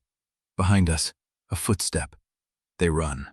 Not fast enough to make noise, but fast enough to feel the panic blooming in her chest. The folder pressed against her stomach. The proof she has waited months to hold. And someone behind them in the dark, matching their pace. Jorin finds the hatch by touch, a metal square set into the ceiling with a rusted wheel latch. He turns it, muscles straining, and the lock groans free. Cold air rushes down, salt and night. He boosts her up first. She grabs the lip of the hatch, pulls herself into a narrow gap between two stone walls, and reaches back for him. His fingers close around hers. He swings up beside her, drags the hatch shut, and the wheel spins back into place with a final thud. They lie there, breathing hard, pressed into the space between walls like contraband. The boathouse below them is dark, empty. The lake slaps against stone through an open vent. "We lost them," he says. "Whoever it was. Or they let us go." His jaw tightens. He does not argue. They crawl out through a broken vent grill, drop onto damp boards, and stand in the hollow echo of the boathouse. Moonlight through grime-caked windows, the smell of old rope and gasoline. Tindra pulls at the folder, holds it against her chest. "You have it," Jorin says. "You actually have it. I have one memo, one signature. This is not finished." "It is a start." She looks at him. The moonlight catches the hollows under his eyes, the tension in his shoulders. He has not slept, has not eaten. He has been running beside her all night through tunnels and traps, and he has not once asked what she will do with the proof once she has it. "Why?" she asks. He does not pretend to misunderstand. "Because I am tired of being the person who locks doors." The words land somewhere deep in her chest. They sit on the boathouse dock, legs dangling over the water, the folder between them like a third presence. The lake is black, barely visible. Gold. "We need rules," she says. He looks at her. "If we are going to do this, if we are going to keep lying to everyone around us, keep running through tunnels and hiding in dark rooms, we need rules." "Name them." She turns to face him. "No using what we feel as leverage, not ever. If we fight about what we actually did, not about what we are afraid the other person might do." He nods, slowly. "Fair. And no more secrets between us. Not about the investigation, not about what Cassette is doing, not about what your mother is planning. If we are in this together, we are in it without hidden doors." He holds her gaze. "I can do that." "One more." She hesitates. "When one of us needs to stop, needs to walk away, even if it is only for a night, the other one lets them. No pressure, no guilt, no using affection to make someone stay." His expression shifts, softens. "That one is for you." "It is for both of us." He reaches out, slowly, giving her time to pull away, and his fingers brush her temple, tuck a strand of hair behind her ear. "Then I promise, all of it." She lets herself feel his hand for a moment. Then she stands, the folder pressed against her ribs, and offers him her hand. He takes it. They walk back through the empty grounds, sticking to shadows, speaking only in whispers. The dormitory looms ahead, windows dark, the curfew silence settled over it like a held breath. She slips through the side entrance. He waits until she is inside, then disappears into the dark. Her room is quiet. Soraya's breathing even from the lower bunk. Tindra locks the door, drops her coat, and opens the folder on her desk. The memo, the signature, her mother's handwriting on the margin. They will bury this, but someone will dig. She runs her fingers over the ink. Then she sees it. The false bottom of her trunk. It is not where she left it. Someone has been in her room. Someone lifted the lining, searched the compartment, and put it back almost perfectly. Almost. Her map, her notes, the backup copy of her mother's page she kept hidden there. All of it. Gone. Chapter 23. Tindra stands frozen in her dormitory, the silence pressing against her ears. The false bottom of her trunk sits askew, a dark mouth where her secrets used to live. Gone. Her map, her notes, the backup copy of her mother's page. Someone has been inside her room. Someone has touched her things, lifted the lining, searched the compartment, put it back almost right. Almost. She does not breathe for 3 full seconds. Soraya shifts in the lower bunk. The springs groan, a soft murmur, still asleep. Tindra closes the trunk, lowers the lid without a sound. Her hands are steady, but something beneath her skin is not. A cold current running through her veins. She sits on the edge of her bed, the memo pressed against her chest through her shirt, and watches the window lighten from black to slate. The first gray seeps through the curtains. She does not sleep. At 6:30, she dresses in automatic movements, pins her hair, straightens her collar, slides the brass key into her inner pocket. The memo stays against her ribs, folded into the lining of her coat. Soraya stirs as Tindra reaches for the door. Tindra. She stops. Does not turn. Your trunk looks wrong. Yes.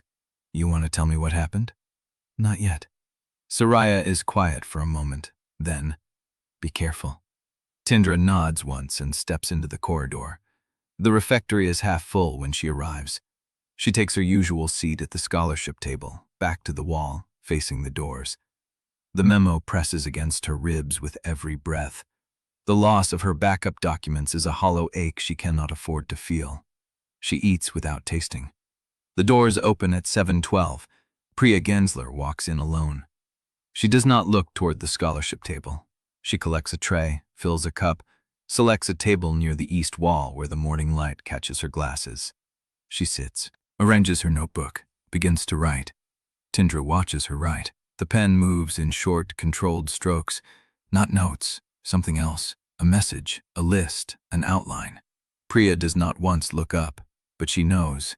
Tindra can feel it in the way Priya's shoulders settle, the way she turns a page without hesitation, the way she sits exactly where she can see both entrances without appearing to watch them. A professional. Tindra finishes her tea, stands, walks toward the exit. Priya's voice catches her just before she reaches the door. Tindra! Not scholarship girl, not the new one. Her name. Tindra turns. Priya has not risen. She sits with her pen still moving, her eyes still on the page. I have something for you. 10 minutes. The press room. She does not wait for a response. She keeps writing. Tindra considers walking out, considers pretending she did not hear, but the theft is still raw on her chest, and Priya is the only person at this school who collects secrets the way others collect grades. She walks to the press room. The door is open. Priya sits behind the main desk, her notebook closed, her pen capped. She gestures to the chair across from her. Close the door. Tindra does not close it. Say what you need to say. Priya's smile is small and patient. I know you were in the north wing last night. I know you came back through the maintenance hatch behind the boathouse. She pauses. And I know someone searched your room while you were gone. The heir leaves the room. Tindra does not move, does not react. But Priya sees something anyway, because her smile sharpens. I did not take your things, Priya says, but I know who did. Tindra waits. Matias Quimby. He was seen near your corridor during second watch. He has a copy of your map now. Probably your notes, too. He will give them to Jorin Malek before breakfast. The name lands like a stone in still water. Why are you telling me this? Because I want the story. Priya leans forward, her elbows on the desk. Not the version Jorin buries, not the version Headmistress Brock edits. The real one. What you found. What your mother knew. What is in that archive. Tindra says nothing. You have 3 days before your scholarship audit hits the registrar's desk. I can delay it. I have the access. I have the right files. Priya's voice drops. In exchange, you give me the story first, exclusive. When you are ready to publish, you come to me, no one else. And if I refuse? Priya's smile does not waver. Then I let the audit run, and you are out of Brackenhall before you can open that archive again. Tindra holds her gaze. The room is very quiet. Somewhere in the building, a bell rings.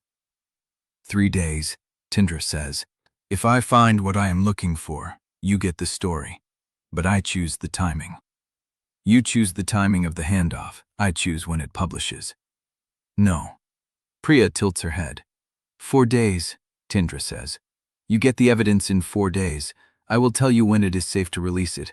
If you publish before I say so, you kill the whole case. Cassett will bury it before the ink dries. Priya studies her. The pause stretches.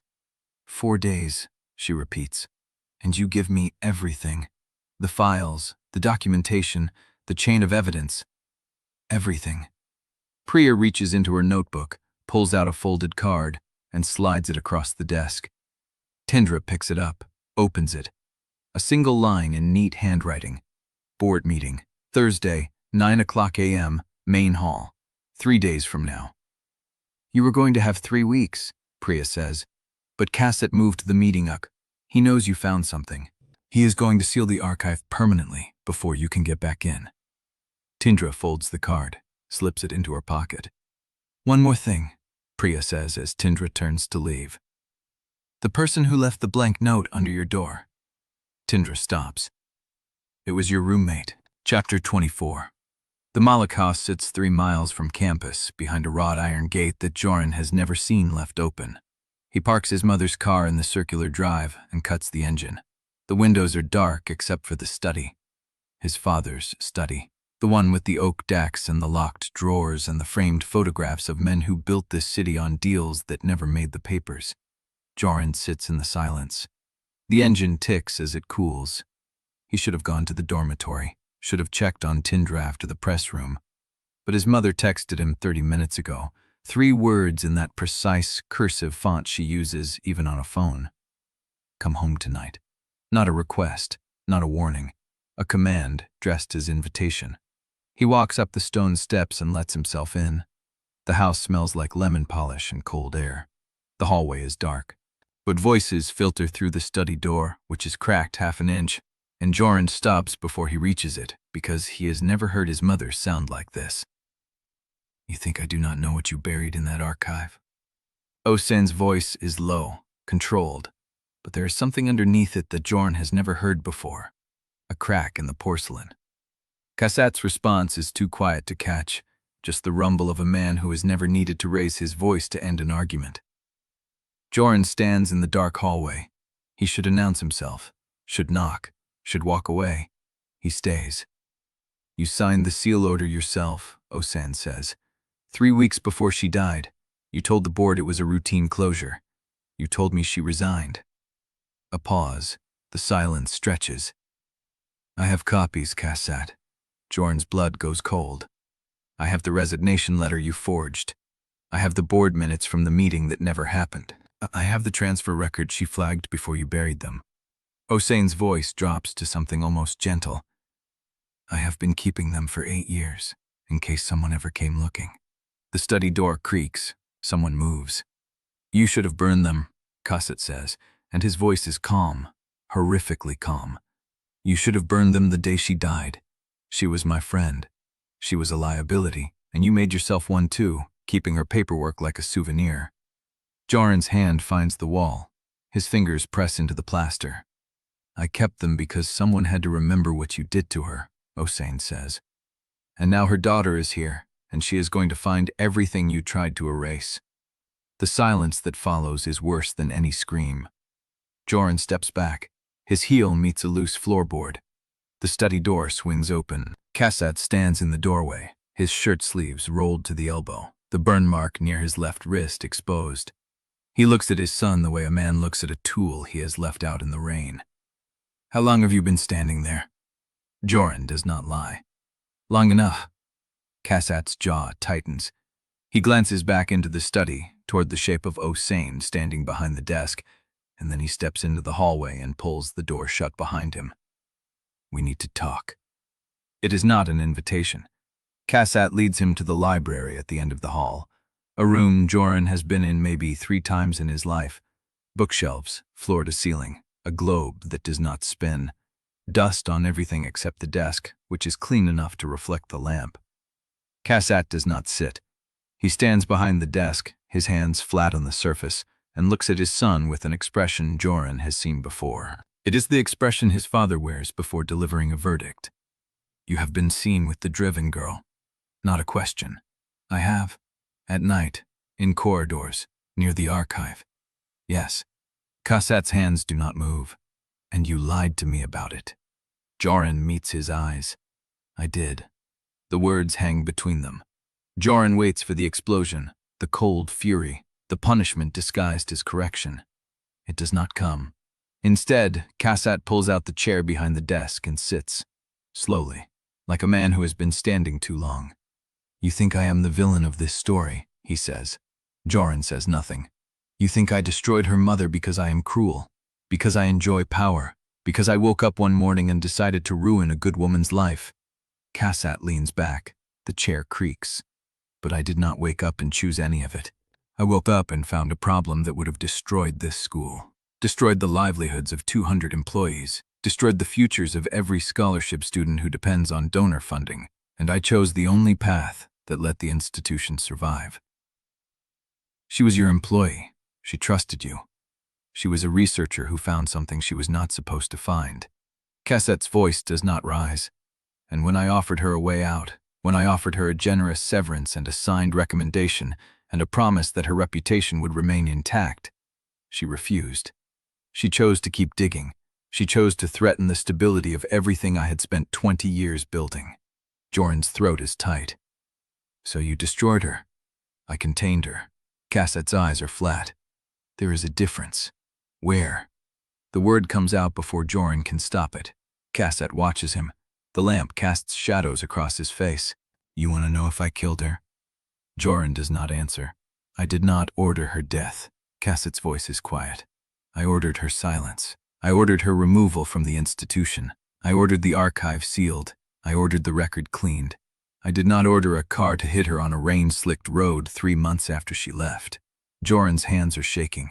He does not know when that started. But you knew someone might. Cassat does not deny it. That is the stewardship you are so proud of, Jorin says. You created the conditions. You removed her protection. You made sure everyone who mattered knew she was a threat. And then you waited for someone else to finish what you started. Cassat stands. The chair scrapes back. You have no idea what it costs to keep something like Brackenhall standing, he says. You have no idea what I have sacrificed so that you could walk through those halls with your name meaning something. I know exactly what it cost. Jorin's voice is steady now. It cost you, and it cost her, and it is going to cost everything else if you do not stop. He turns, walks to the door. Jorin, he stops. If you help that girl open the archive, you will destroy this family. Jorin looks back over his shoulder. His father stands in the lamplight, the burn scar visible, his face carved from stone. I know, Jorin says. He walks out. The hallway is dark. The study door is still closed. But as Jorin passes it, he sees a sliver of light beneath the frame, and he knows his mother is still in there, standing alone with the documents she kept for 8 years, waiting for someone to come looking. He pulls out his phone. 3 messages from Tindra, all unread. He opens the most recent one. Soraya left the note. I need to know whose side she is on. Jorin stares at the screen. The house breathes around him. Somewhere upstairs, a floorboard creaks. He types, coming. Do not trust anyone. He sends it. Then he walks out into the cold, gets in the car, and drives back toward Brackenhall, toward the girl who is about to burn everything down, toward the truth his father has spent 8 years trying to bury. His phone buzzes as he reaches the gate. Not Tindra, his father. One line. You made your choice. Jorin stops the car. The gate is open. The road stretches dark ahead of him. He looks at the message, reads it twice, then he drives through. Chapter 25. He finds her in the tunnel, not the crawl space, the maintenance passage behind the old boiler where they escaped 2 nights ago. She was sitting on the concrete floor with her back against the rusted pipe, knees drawn up, the memo pressed flat beside her. The overhead bulb flickers. The air smells of damp and iron. She does not look up when his footsteps stop. You came back. I said I would. Jorin lowers himself to the floor across from her. The distance between them is 3 feet. It feels like a country. I read your texts, he says. Soraya left the note. I know. She is not the one who searched your room. That was Matias. For my father. Tindra's eyes lift. They are red-rimmed but dry. I know that too. Priya told me. Of course she knows. She has been 3 steps ahead of everyone since she arrived, including him. He pulls the folded paper from his jacket pocket. The movement makes her tense. Her hand shifts toward the memo at her side. I am not going to hurt you, he says quietly. I know. Then stop looking at me like I might. She holds his gaze. Something passes between them, unreadable, raw. What is that? He holds out the paper. She takes it, unfolds it. Her eyes move across the page, and he watches her face change, the stillness deepening, the lines around her mouth sharpening. What is this? A reference list. His voice is flat. From my father's study. Books, articles, case studies, financial records. Everything he reviewed before he decided to seal your mother's research. Her hands are very still. You stole this. I copied it. That is not what I asked. He meets her eyes. Yes, I stole it, tonight, while he was in the library waiting for me to come home. She looks at the paper again. The silence stretches.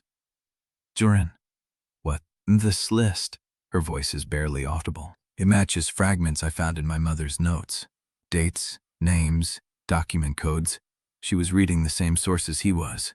The air between them changes. He knew her, Jorin says slowly. Not just as an employee. He knew what she was researching. He followed her work. He read everything she read. Because he was looking for the same thing she was. Or because he was looking for a way to bury it before she could publish. Tindra folds the paper with careful fingers, tucks it into her sleeve. Why are you giving me this? The question is quiet, unarmed. He could lie. He could deflect. He has spent years learning how. Instead, he tells her everything. The words come out flat at first, like a report. The study. His mother's voice through the door. The documents she has kept for 8 years. His father's face in the lamplight, admitting he created the conditions that led to her mother's death. The one thing he did not know. His mother has been preserving evidence since the day Tindra's mother died. Forged board minutes, edited financial reports, a resignation letter the researcher never signed. Tindra's throat moves. She kept them. 8 years. Why? She said she was waiting for someone to come looking. Tindra is very still. And now you are here, he finishes, and she is ready. The tunnel breathes around them. Water drips somewhere in the dark. She was my mother's friend, Tindra says. Yes, and she has been watching me since I arrived. Probably. And you did not know any of this until tonight. No. She stares at him. You walked out of your father's house and came here. Yes. To give me a list of sources he used to cover up my mother's murder. Jorin does not correct her. Murder. She said the word. She's been carrying it for months, maybe years, and now it sits between them in the flickering light. I came here, he says slowly, because I told you I would not lock doors anymore. Her breath catches. And because my father is wrong. His voice is steady now. He told me that helping you would destroy our family. He meant it as a threat. But I looked at him, and I realized that I do not care if the Malek name burns. I care if you get what you came here for. She does not speak. The silence is not hostile. It is something else. Something that looks like her armor cracking at the seams. I do not know how to trust people, she says finally. I know. I have spent years making sure I did not need anyone. I know that too. It would be easier if you were still the enemy. He almost smiles. I know. She looks at him for a long moment. Then she reaches out and takes his hand. It is the first time she has touched him without it meaning something tactical. Her fingers are cold. Her grip is tight. She does not let go. Okay, she says. That is all. It is enough.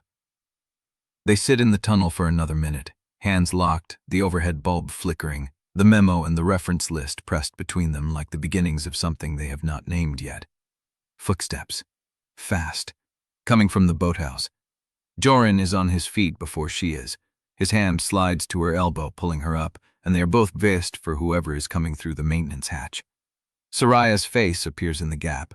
She is breathing hard. Her dark curls are plastered to her forehead. She is wearing boots, not shoes, and her coat is inside out. You need to come. Now. Tindra is already moving. What happened? Grok pulled my file this morning for administrative review.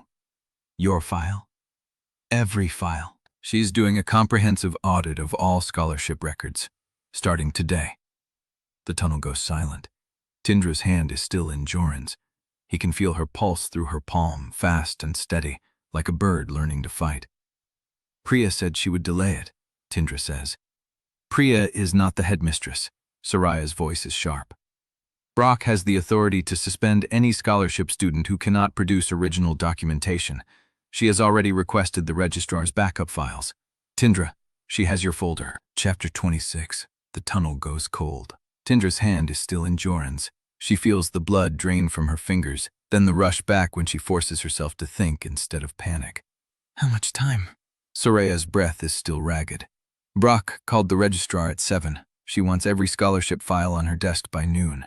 That gives us 3 hours to make your paperwork look real. Tindra is already calculating. Her forged acceptance letter is good, but not perfect. The ink is 2 months off. The registrar's stamp is a photocopy, not original. Any clerk trained in document verification will spot the difference if they look longer than 10 seconds. She pulls her hand from Jorin's and starts walking toward the hatch. "Where are you going?" he says behind her. The registrar's office opens at 8. I have 40 minutes to see what they have before they lock the files down. Soraya blocks the gap. "You cannot walk in there. Brock has already flagged your name." "Then I need to know what is in my folder before Brock reads it." Jorin catches up. His hand lands on her shoulder. Light, not stopping her just there. "I can get into the registrar's office." She turns. "Matias's father handles board filings," he says. "I know the layout. I know the backup key is kept in the head secretary's desk, 3rd drawer, under a false bottom." "How do you know that?" "Because Cassett made me return a file there last year. I watched her open it." Soraya crosses her arms. "Even if you get the file, we need someone who can forge a registration stamp and match the school's archival paper stock." "I can do that," Tindra says. "You can forge a Brackenhall acceptance letter." "I can forge anything if you give me 30 minutes and a sample." Soraya stares at her. Something shifts in her face. Recognition.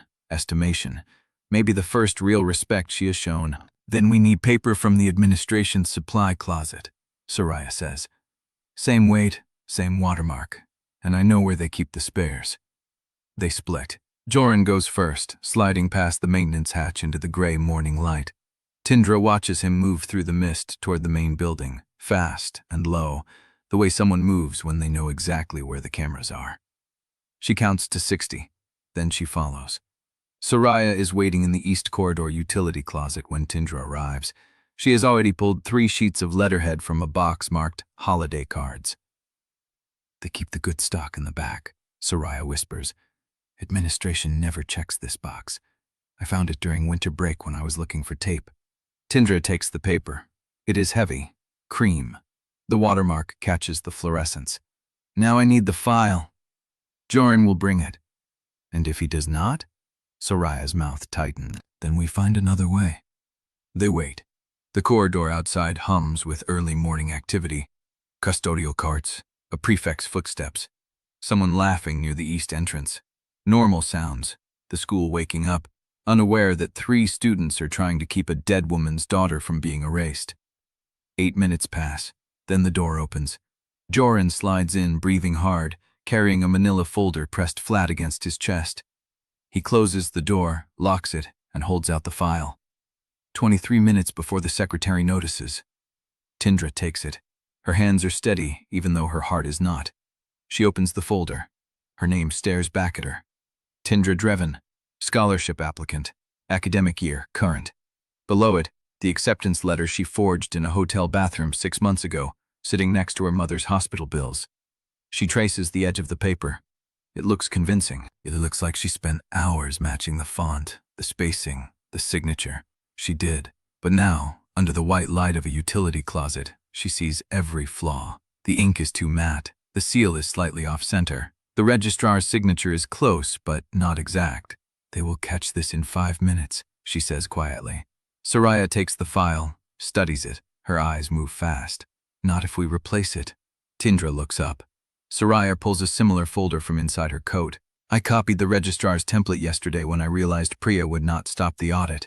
"You copied it." "I have a photographic memory and access to the press room printer." Soraya's voice is flat. "Did you think I was just watching Priya for fun?" Tindra does not know what to say. Soraya hands her the new folder. Inside is a complete application packet. Same name, same details. Same acceptance letter, except this one has the correct ink date, correct seal placement, and a carbon copy of the registrar's genuine signature from a document Soraya stole from the library recycling bin 3 weeks ago. "You made a full replacement file." "Took me an hour." When? While you were in the tunnel with Jorin. Soraya's eyes do not waver. I figured you might need it. Tindra stares at the perfect letterhead, the perfect signature, the perfect seal. Why? Soraya is quiet for a moment. Then she says, because I knew what it felt like to watch someone you love get erased by people who do not care. And I decided I did not want to be someone who watched again. The words land like a hand on a wound. Tindra does not know what to do with them, so she nods. We need to swap the files before the secretary returns. Jorin is already at the door. I will watch the corridor. You have 12 minutes. They move fast. Soraya takes point, her knowledge of the building turning corners and door schedules into a silent rhythm. Tindra follows, the replacement folder pressed flat against her ribs, breathing in the smell of floor wax and old paper. The registrar's office is empty when they arrive. A mug of tea sits on the desk, still steaming. The chair is pushed back. Soraya moves to the filing cabinet, third drawer. She slides it open, finds teas, and pulls the original folder. Tindra swaps it, original into her coat, replacement into the drawer. The whole thing takes 47 seconds. They are back in the utility closet before the secretary returns to her tea. At noon, Soraya slips into the refectory and finds Tindra at the corner table. She read it, Soraya says, sitting down. Brock read your file personally, did not pass it to a clerk. She sat at her desk and went through every page. Tindra's stomach drops. What else? Soraya leans in. Her voice is barely a whisper. She closed the folder. Then she pulled another one. She is reading every scholarship file, every one, by hand. The room tilts slightly. This is not standard procedure. This is a hunt. Did she look suspicious? I watched her face through the window for 10 minutes. She did not react to yours. No pause, no second look. Soraya's eyes hold hers. The swap held. Tindra breathes, but the relief does not land, because Brock is still reading, still looking, still searching for something, and Tindra has just bought herself hours, not days. She looks across the refectory. Jorin is at the far table, surrounded by his old circle, playing a role she knows he hates. He does not look at her, but his thumb drags across the rim of his cup. Once, a signal. She looks down at her hands. The ink stain on her right middle finger is still there, small, permanent. A mark she has carried for years, since the first time she forged her mother's signature on a permission slip she was too young to understand. She will carry it through Brackenhall too. The question is, how much longer? Chapter 27. The gown Soraya secured is black, silk, cut low enough at the back to make Tindra feel naked where it matters. She stands at the edge of the grand hall, watching the donors arrive through the main doors, champagne flutes catching chandelier light, laughter layered over string music. She touches the hidden pocket she sewed into the waist seam. Empty for now, but not for long. The Gala is a maze of velvet and surveillance. Every board member wears a lanyard with a color-coded access badge. Dark green for the electronics wing, silver for archives, gold for the administrative corridor. She needs green. Priya confirmed the archive door sensor can be routed through the electronics wing monitoring station. If Tindra can get a green badge, she can reach the station, pull the sensor logs, and find the 3-minute gap in the overnight rotation before the maintenance window opens. That is the plan. That is the only plan that does not end with Brock finding her file empty. She moves through the crowd, brushing past clusters of black dresses and tailored suits, reading name tags, tracking hands. Most donors clutch their flutes in their right hands. The lanyards hang on their left hips, easy to lift if you know the pressure point. She finds her target near the bars. A man in his 50s, silver-haired, laughing with the head of the chemistry department. His lanyard is dark green. It hangs loose, unsecured, swinging as he gestures. She drifts closer. The chemistry head laughs at something. The silver-haired man turns to order another drink. His back is to her for exactly 4 seconds. She takes the card. Fingers against the clip, a quick downward pull, and the badge slides free into her palm. She closes her fist, drops her hand to her side, and keeps walking. No one notices. She's already passed 3 tables before the man reaches for his lanyard and finds it missing. The electronics wing is 2 floors up, through the north corridor, past the locked service door that requires the badge she just stole. She is halfway to the stairwell when she hears his voice. Tindra. Jorin. She stops, turns. He is standing near a pillar, half hidden by a marble bust of some dead donor. His tuxedo fits him like armor. His face is unreadable. You should not be here alone, he says quietly. I am not alone. I am hunting. You are being watched. She follows his gaze. Across the hall, near the main doors, Matias Quimby stands with 3 boys from Jorin's old circle. They are not drinking. They are watching. Matias catches her looking. He smiles. It does not reach his eyes. I know, she says. Jorin steps closer. His voice drops. He's been circling me all night, saying things, loud enough for everyone to hear. What things? That I made my choice, that I chose wrong, that my father is disappointed. His jaw tightens. That someone needs to put me back in line. Tindra feels the weight of the stolen card against her hip. Can you handle it? No, he meets her eyes. But I am going to handle it anyway. He turns and walks back toward the hall. She watches him go. Then she moves toward the stairwell. The electronics wing is dark. She finds the monitoring station at the end of the corridor, a small room with 3 screens, a keyboard, and a logbook. The green badge opens the door on the first try. She sits down at the console. The screen displays the archive door sensor logs. She scrolls through the past 72 hours, looking for the pattern. The overnight rotation cycles every 31 minutes, exactly like the patrol schedule she mapped her first week. But there is a gap. Between 2:14 and 2:17, the sensor does not register. 3 minutes. 3 minutes to get in, find her mother's files, and get out. She memorizes the window. Then she deletes the log entry that shows her access. Clean. She is locking the door behind her when the footsteps come. Heavy. Deliberate. 2 sets.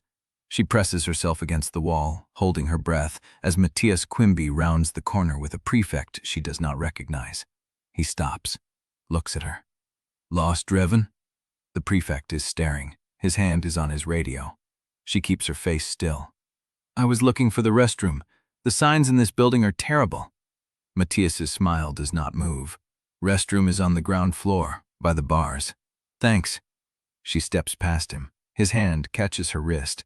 Not hard, not violent, just enough to hold her in place. Jorin thinks he can protect you, he says, his voice low enough that the prefect does not hear. But he is not here right now. And I have been waiting for a moment like this. She does not pull away. She meets his eyes. If you touch me again, she says, I will make sure everyone in this building knows you were in the electronics wing alone with a scholarship student at a donor gala. Do you think your father wants that phone call? His grip loosens. She pulls free, walks past him without looking back. She is halfway down the stairs when she finds Jorin. He is leaning against the wall near the ground floor exit, his tie loosened, his collar undone. He looks like he just walked through something that cost him. You okay? He asks. They found me. Matias? She nods. His expression hardens. He will not touch you again. He just did. Jorin is quiet for a long moment. Then he says, I know. She watches his hands curl into fists, watches him hold himself still by an act of will. I walked away from my table, he says, in front of everyone. Matias was talking about you, calling you a liability, a distraction. Said I was letting a scholarship girl ruin everything my father built. What did you do? I told him I would rather be ruined than be like him. He says it like a confession, like it cost him something he cannot get back. She steps closer. That was brave. It was stupid. No, she touches his hand. He just posts a squeaking intonation. It was brave. He looks at her. The hall is empty. The music from the gala is distant, muffled by stone and glass. I do not know how to do this, he says quietly. I do not know how to choose someone without destroying everything else. She holds his gaze. Then learn. She is halfway back to the dormitory when her phone buzzes. Unknown number. 1 line of text. If he will not control you, someone else will. She stops reading, keeps walking. The stolen card is still pressed against her ribs. The timer is still ticking, and she has just made herself a target visible enough for everyone to see. Chapter 28. The greenhouse smells of wet stone and night-blooming jasmine. Tindra finds Jorin Malek at the far end, seated on a wrought iron bench between rows of ferns. A single lamp glows on the table beside her, casting her face in half-light, the silver in her hair catching like filaments of frost. She does not look up when Tindra enters. "You came. You said it was urgent." Osane gestures to the bench across from her. Tindra does not sit. "Suit yourself." Osane sets down a glass of water, fingers steady around the rim. "I imagine you have questions. I imagine you have answers." A thin smile. "Fair." The glass clicks against the table. Osane folds her hands in her lap, and for a moment, she looks older than she did at the luncheon, like the past 8 years have been pressing against her spine, and she has only now stopped pretending they do not. "Your mother came to me 3 weeks before she died," Osane says. She had already found the evidence. She had traced the payments, the falsified donor reports, the shell accounts tied to Malek Urban Group. She had enough to go to the board. Tindra's chest tightens. She told me she was going to present it formally, through proper channels. She believed that if she followed procedure, the people who mattered would act, that the institution would correct itself. Osane's voice is quiet, precise, hollowed by time. I told her she was wrong. Tindra does not move. She would not listen. She said she had to try the right way first, or the evidence would look like an attack instead of a revelation. She wanted the board to choose truth voluntarily. The word lands like a bruise. Kassat found out she was preparing the presentation. Osane continues. I do not know how. Maybe someone in her department. Maybe someone I trusted who should not have been trusted. But he found out. She pauses, and he offered her a way out. Tindra's hands go still. A generous severance, a signed recommendation, a promise of safety for both of you. Osane's eyes meet hers. He asked her to walk away, to let the evidence stay buried, to choose her life over the truth. He offered mercy. No, Osane shakes her head slowly. He offered convenience. Mercy would have been letting her present. Mercy would have been confessing. What he offered was a cleaner version of the same burial, one where he did not have to watch her dig. The greenhouse is silent. Your mother refused. Tindra already knows the answer, but hearing it spoken aloud turns the air cold. She told him she would rather be destroyed than let the truth die with her. Osane's voice breaks on the last word. She recovers quickly, smoothing her skirt, adjusting the cuff of her sleeve, every gesture a door closing. And that was the moment Kassetti became the man he is now. Tindra sits down, not because she wants to, because her legs stop holding. I have spent 8 years trying to understand, Osane says, trying to find the exact instant where he could have turned, where the door was open, and he chose to lock it instead. She looks at Tindra. Your mother gave him that door. She offered him a chance to be the person he pretended to be, and he looked at it, looked at her, and chose to become the person who closes doors instead. The words echo Jorin's. I am tired of being the person who locks doors. So what happened next, Tindra says. He accelerated. He circled the board members who would support sealing the records. He made sure your mother's department was restructured. He planted the rumors about instability, about obsession, about a researcher who could not let go of a project that had already been rejected. Osane's hands are still. By the time she presented, there was no one left who would listen. Tindra's jaw tightens. And after she died, I stayed. The words land like stones. I stayed, and I watched, and I kept the evidence hidden because I did not know what else to do with it. I told myself I was preserving it for the right moment, that I was waiting for someone who could use it the way she would have wanted. She meets Tindra's eyes. But the truth is, I was afraid. Tindra does not speak. Afraid that if I acted, I would be next. Afraid that if I exposed him, the institution would turn on me the way it turned on her. Afraid that my son would pay the price for my courage the way you paid for hers. She lets out a breath. So I kept the door open instead of walking through it. I kept the key. I kept the map. I kept waiting for someone who was not me. Tindra looks at her. And now? Osane reaches into her pocket. She pulls out a small brass key, older than the one in the caretaker's shed, darker, worn smooth by years of handling. A 4-digit code is etched into the shaft. The old archive entrance through the basement was walled shut, but the door was never removed. It still opens from the inside if you know the sequence. She holds it out. Tindra takes it. The metal is warm from Osane's skin. There is one more thing, Osane says. Tindra waits. Your mother kept a backup, something she did not tell me about, but I found after she died. Osane's voice drops. A set of financial records that Cassaded did not know existed. Transactions that connected the board to a development deal beyond Brackenhall. Something that reached into Malek Urban Group's offshore accounts. She looks at Tindra.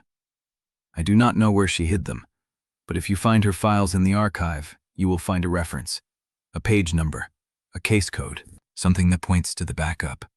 Tindra's fingers close around the key. Why are you telling me this now? Oksane stands. Because I have been afraid long enough. She meets Tindra's gaze. And because I think your mother knew, when she refused Casada's offer, that someone would come looking for the truth she left behind. She touches Tindra's shoulder once, briefly, a gesture that carries more weight than any embrace. She was right. Osane walks past her, toward the greenhouse door. Tindra stays where she is. The key is warm in her palm. The 4-digit code is already seared into her memory. And somewhere in the sealed archive, her mother's backup is waiting to be found. She is still sitting in the greenhouse when her phone buzzes. Unknown number. You are running out of time. She reads it twice, then she stands, slides the key into her hidden pocket, and walks out into the dark. Chapter 29. The key sits against her ribs all morning. Tindra feels it every time she breathes. The brass is warm from her skin, the 4-digit code burned into her memory the way her mother's handwriting is burned there, the way Osane's voice is still lodged behind her sternum. She told him she would rather be destroyed. She moves through second period on autopilot, takes notes, answers when called on, does not look at the phone in her pocket, does not check whether the unknown number has sent another message. The text sits in her skull instead. You are running out of time. She knows. Jorin finds her at the end of the east corridor, where the light fixtures are older and half the bulbs have burned out. He does not speak. He tilts his head toward a door she has never noticed before, set into the panel that makes it almost invisible. She follows. The room is a forgotten classroom, desks stacked against one wall, chalkboards still bearing half-erased notes from a term that ended years ago. Dust motes hang in the pale afternoon light. The windows face the sea, gray and flat under a clouded sky. Jorin closes the door behind them. You have the key. It is not a question. She pulls it from her pocket. The brass catches the light, the etched numbers catching shadows. Old archive entrance, she says. Basement, walled shut, but the door still opens from inside. He takes it from her palm, turns it over, reads the numbers. His thumb traces the worn metal. When? Tonight? Tomorrow? The sensor gap is 214 to 217, but I need to know the route first. Need to see if the basement entrance is actually accessible. He hands the key back. Then we go tonight. She looks at him. The dust motes drift between them. You have not asked, she says. What happens after? After what? After we find the files. After we expose him. After everything burns. Jorin is quiet for a long moment. Then he sits on the edge of an old desk, his hands resting on his knees, and looks up at her with an expression she cannot name. I have been asking myself that since I was 12 years old. Tindra does not move. I have spent years knowing what my father is, he says, knowing what he did, knowing that the name I carry is built on things that would destroy everyone who believes in it. His voice is flat, stripped of performance. I never let myself think about what came next because I never thought anyone would make it possible to leave. He meets her eyes. Now you are here, and I do not know what happens after either. The silence stretches. Tindra sits down on the desk beside him, not close enough to touch, close enough to feel the warmth of his presence in the cold room. What does it look like? She asks. For you, the worst version. Jorin stares at the chalkboard.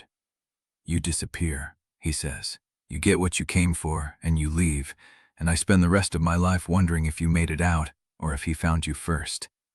Her chest tightens. What does yours look like? She does not answer immediately. The dust motes keep falling. I become him, she says finally. I get the files, I expose everything, and somewhere along the way I stop being the person who wanted justice and start being the person who just wants to watch it all burn. She feels his gaze shift to her. "I am afraid," she says, "that I will get what I came for and still feel empty.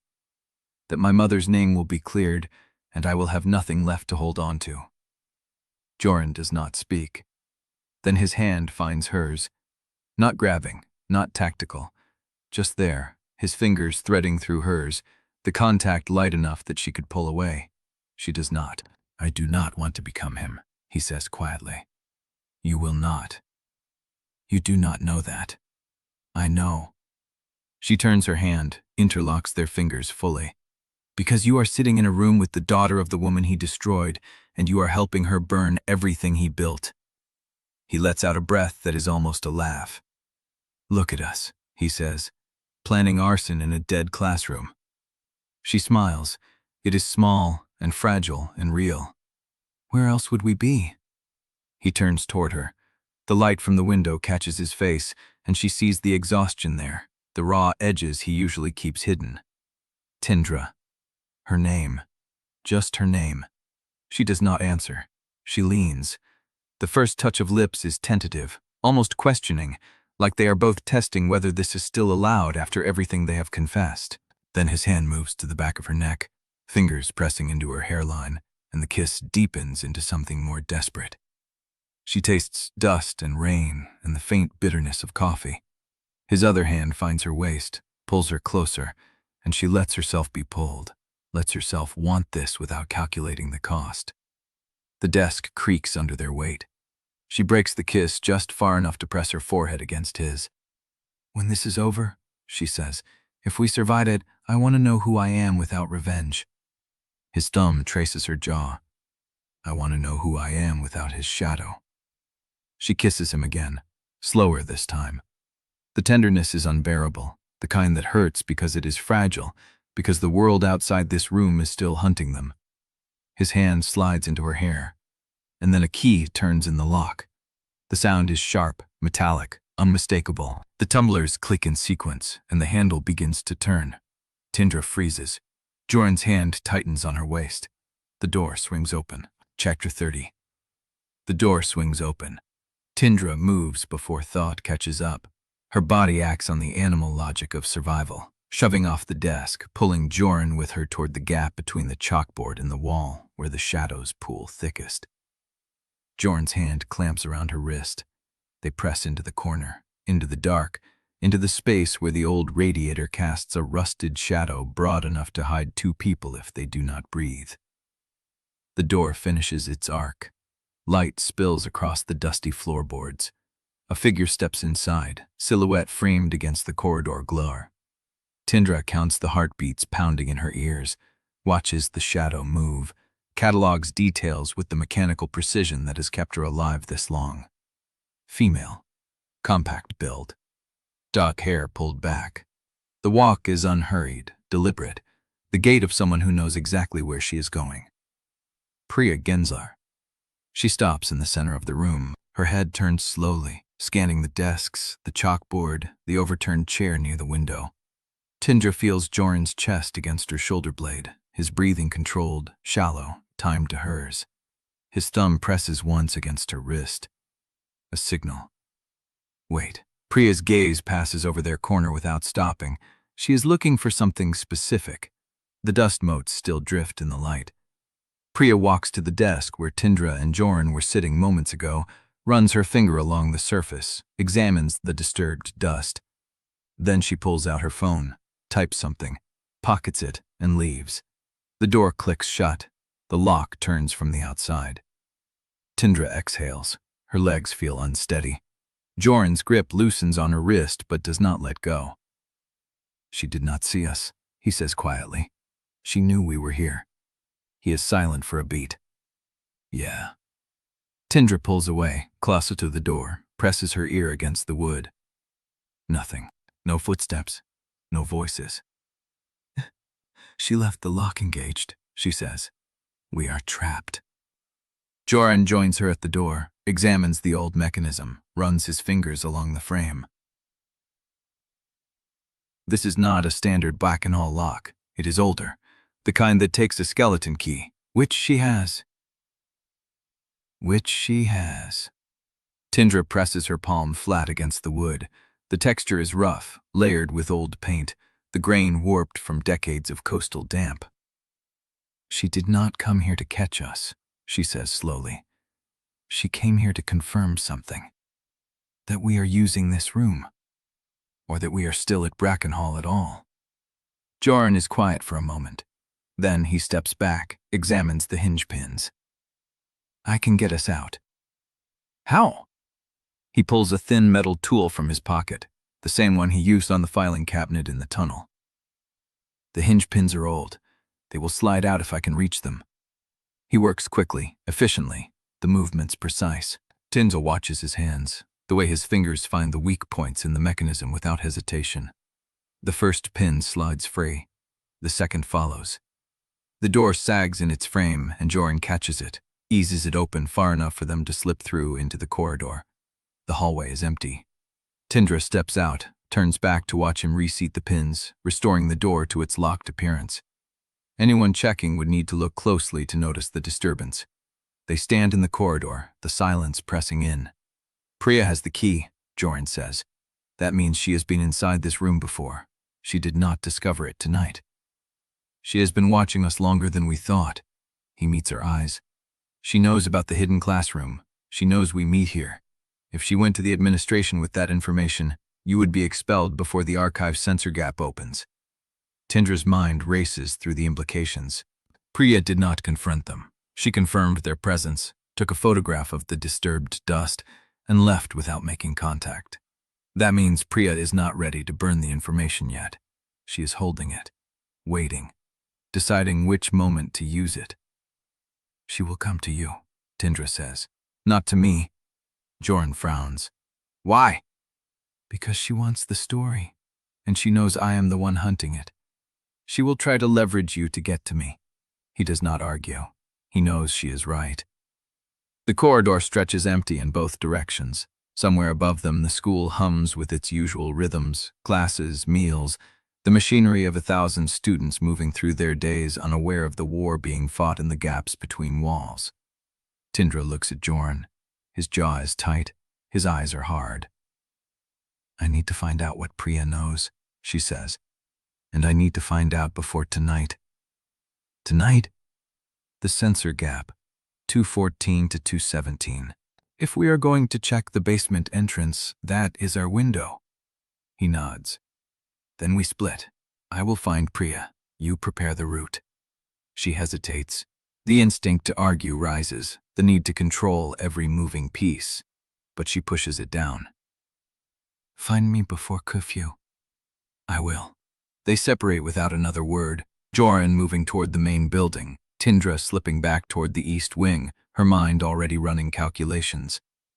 3 hours until the censor gap. One ally with unknown loyalties, one enemy who knows where she hides, and a key that might open the door to everything. She finds him at 10:47 p.m., leaning against the wall near the boathouse, the same spot where they met after the gala. His face is unreadable. "She found me at dinner," he says without preamble. "Followed me into the east corridor, asked me directly what I was hiding in the archive." Tindra's stomach tightens. "What did you tell her?" "That she was asking the wrong questions. And I told her that if she published anything before the board meeting, she would hand Kasat exactly what he needs to seal the archive permanently." Tindra stares at him. "You warned her." "I told her the truth." His voice is flat. "Priya wants the story. She wants to be the one who breaks it. But she does not want to be the one who helps the board bury the evidence by forcing it into the open too soon." "Did she believe you?" Jorin is quiet for a long moment. "I do not know. She said she would think about it. Then she walked away." The wind picks up off the water, cold and salt-tinged. Tindra wraps her arms around herself. "Did she threaten you?" "No." He pauses. "She said she would decide what to do with what she found after she saw what comes out of the archive tonight." Tindra's blood goes cold. She knows we are going tonight. She knows we have something planned. Jorin meets her eyes. She does not know where or when, but she knows it is coming. The boathouse creaks in the wind.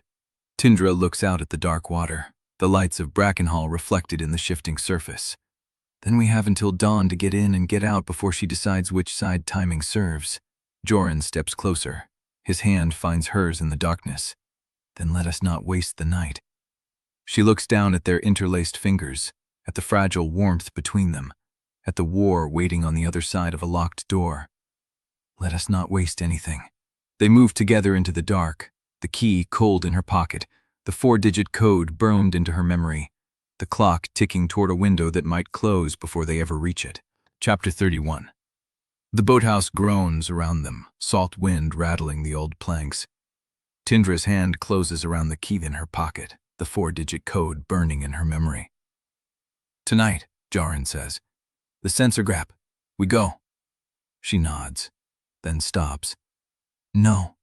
He turns. What? We cannot do this with just the two of us. The words leave her mouth before she has fully decided to say them. The archive is one door, but getting there and getting out with what we need, that is a different problem.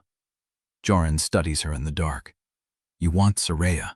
I want everyone who can help. She meets his eyes. We have a 3-minute window. That means precision. That means someone watching the corridor, someone on the terminal, someone inside the room with me. And my mother. If she is willing. The word hangs between them. Willow. After 8 years of watching, 8 years of silence, 8 years of keeping the door open without walking through it. She gave us the key, Jorin says slowly. She will not refuse the rest. Tindra pulls out her phone. The screen glows blue against her palm. Then we meet. All of us. Before the drill. What drill? The storm blackout drill. She shows him the notification from the Academy alert system, scheduled for 1:47 a.m. All building lights cycle to emergency power for 8 minutes. Brock announced it this afternoon. Staff will be rotating through the dormitories, checking that every student is in their assigned bunk. Jorin's eyes sharpen. The sensors cycle during the drill. They reset when the emergency power kicks in. Tindra's mind races ahead, calculating. The archive log will show a gap, but it will look like part of the system reboot. No one will think to check for a manual entry during the drill, unless someone is watching the logs. Someone is always watching the logs. She pockets the phone. But if we move during the drill, we have more than 3 minutes. We have the full 8-minute window.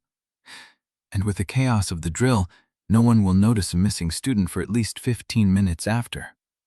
Jorin is quiet for a long breath. Then he nods. When do we tell the others? Now. Soraya meets them in the east corridor maintenance alcove, her dark curls still damp from a late shower. She says nothing when she sees Jorin standing beside Tindra, only raises an eyebrow and waits for the explanation. We are moving the breach to the storm drill tonight, Tindra says without preamble. 1:47 a.m., 8-minute window. Brock announced the drill at dinner, Soraya says carefully. She said all students must be in their bunks by 1:30 for the roll call, which means we have exactly 17 minutes to get into position before the roll call starts. Tindra counters. We leave our bunks at 1:35 after the prefects finish the first sweep. We are in the tunnel by 1:40. We enter the archive at 1:47 when the lights cycle. We are out before 1:55. Soraya's jaw tightens. And if the prefects do a second sweep? Then we burn. Tindra holds her gaze. But we are burning anyway if we wait. The audit is still running. Priya is watching. Kasat is moving pieces. Tonight is the only window we have.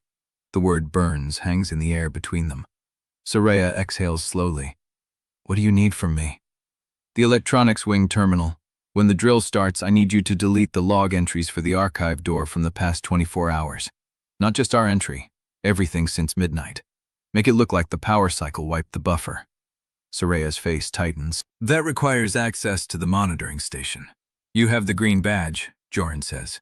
No, I have a student 499 and a lot of nerve. Soraya crosses her arms. The green badge was stolen from a donor. If I am caught with it during a blackout drill, I will be expelled before the archive logs are even checked. How you handle the badge is your problem, Tindra says flatly. I need the logs clean. A long pause, then Soraya nods. Once. I will handle it. Jorin Malek is waiting in the greenhouse when Tindra and Jorin arrive, the glass walls streaked with condensation from the cold air outside. She wears a dark coat over a silk blouse, her silver-streaked hair pinned back, a brass key identical to the one in Tindra's pocket, visible on the chain around her neck. "I thought you might come tonight," Osain says. Her voice is calm, but there is something sharp beneath it, expectancy edged with dread. "We are moving during the storm drill," Jorin says. 1:47 a.m. Osain's fingers tighten on the chain. "The archive log will cycle, which is why we are using it." Tindra steps forward. "I need someone in the North Wing corridor during the drill. Someone with a key who can lock the basement door behind us after we enter and unlock it when we come out. If security arrives before we are finished, I need a delay." Osain does not flinch. "You are asking me to stand watch. I am asking you to be the door." The greenhouse falls silent. A moth beats against one of the glass panes, trapped between the warmth inside and the cold beyond. For a long moment, Osain does not speak. Then she reaches into her coat and pulls out a folded piece of paper. "I found this slipped under my study door an hour ago." She holds it out. Tindra takes it, unfolds it. The paper is blank on one side. On the other, typed in clean courier font. "The Malek family has been hiding a daughter of the woman Kassat destroyed. The board does not know, but I do. Ask Jorin when he started protecting her. Ask Osain which key she gave away. Ask yourself how deep the lie goes." Tindra's blood turns cold. "There was no signature," Osain says. "No envelope, just the paper." Jorin takes the note from Tindra's hand, reads it. His face goes pale. "Priya," he says. "Maybe." Osain's voice is quiet. "Or maybe someone else who has been watching longer than any of us anticipated." Tindra stares at the typed words, the clean font, the precise, measured threat. Someone knows about the key. Someone knows about Jorin's protection. Someone knows about the dust trail leading from Tindra's mother's hidden evidence to the Malek family. Someone knows enough to destroy all of them before they ever reach the archive. "Move tonight," she says, her voice harder than she meant it to be. "Before whoever wrote this decides to act." Osain nods slowly. "I will be at the basement door at 1:45. If I am not there, do not wait." Tindra meets her eyes. "We will wait." Jorin's hand finds hers in the dark of the greenhouse, quick and warm. He does not say anything. He does not have to. They separate into the cold night, each moving toward their position, the clock counting down. Tindra crosses the quad alone, the wind biting through her coat. She reaches the East Wing service door, slips inside, and takes the stairs to her floor. The corridor is empty. The dormitory door is closed. She reaches for the handle. Her fingers brush something tucked into the seam of the doorframe. Paper. She pulls it out. A single sheet, folded once, smooth and white. She opens it. The same courier font. The same clean lines. Imposters drown first. Her breath catches. She spins, searching the corridor. Empty. The lights hum overhead. The paper trembles in her hand. And somewhere in the dark of Brackenhall, someone is watching her read it. Chapter 32. The wind picks up off the water, carrying salt and the smell of wet stone. Tindra stands at the edge of the shore, the tide pulling at the sand below her boots, the paper still folded in her hand. Imposters drown first. She should be preparing. She should be checking the route, running through the timing, making sure Soraya has the green badge and Osain is already moving toward the basement door. Instead, she stands here, letting the wind freeze the skin around her eyes. The sea is black, no moon, just the distant flash of the lighthouse every 20 seconds, cutting through the dark like a blade. She unfolds the note again, though she has already memorized every line.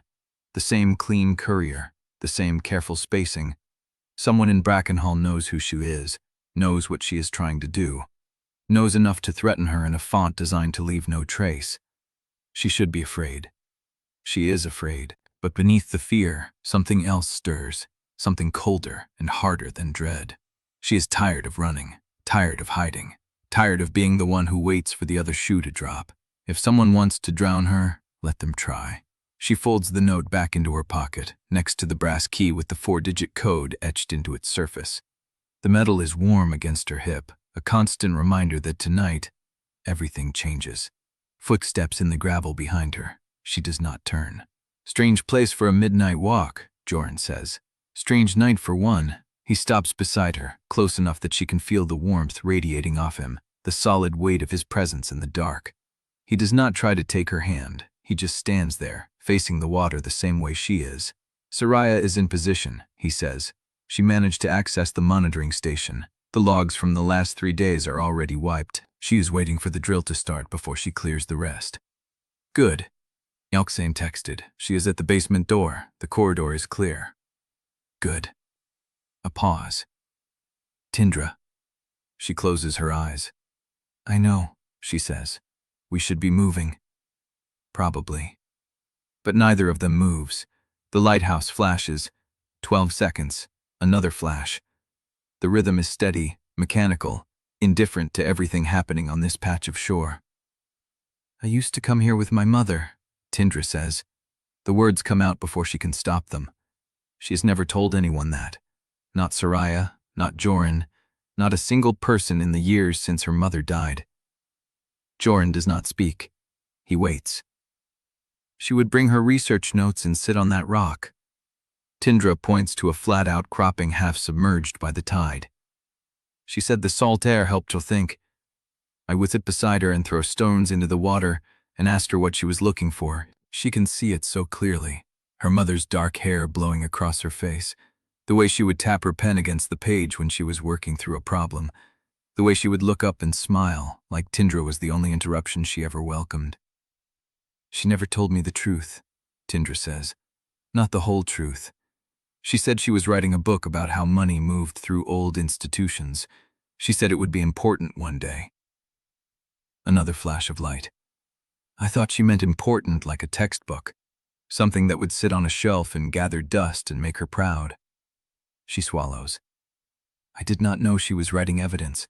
I did not know she was writing her own death warrant. Jorin's hand finds hers. His fingers are cold, but his grip is steady. She knew what she was doing, he says quietly, and she kept doing it anyway. Because she believed the truth mattered more than her safety. Yes, Jorin looks down at their joined hands. I do not know who I am going to be after tonight, she says. I have spent so long wanting this, needing it. I do not know what is left when the wanting stops. Jorin turns to face her fully. The lighthouse light catches his face for a fraction of a second, illuminating the sharp lines of his jaw, the dark intensity of his eyes. You are still Tindra, he says. The girl who came here with forged papers and a map and more guts than anyone I have ever met. The girl who refused to be erased. He lifts her hand, presses it to his chest. She can feel his heartbeat under her palm, fast and alive. You are still someone worth choosing. She wants to believe him. The phone buzzes in her pocket. She pulls it out. Soraya's name on the screen. She answers. Tell me. Soraya's voice is tight, controlled, the voice of someone who has been running faster than she is letting on. Security patterns changed. 10 minutes ago. The overnight rotation just updated. Tindra's chest goes cold. Updated how? The 3-minute gap is gone. They patched it. The archive sensor is now live every second of the cycle. The wind howls across the shore. We have no window, Soraya says. If you enter the archive now, the log will register you immediately. They will know exactly where you are and exactly when you went in. Tindra stands frozen, the phone pressed to her ear, Jorin's hand still holding hers. The lighthouse flashes. 12 seconds. Another flash. Someone in Brackenhall knew exactly what she was planning, and they just closed the door. Jorin's grip tightens.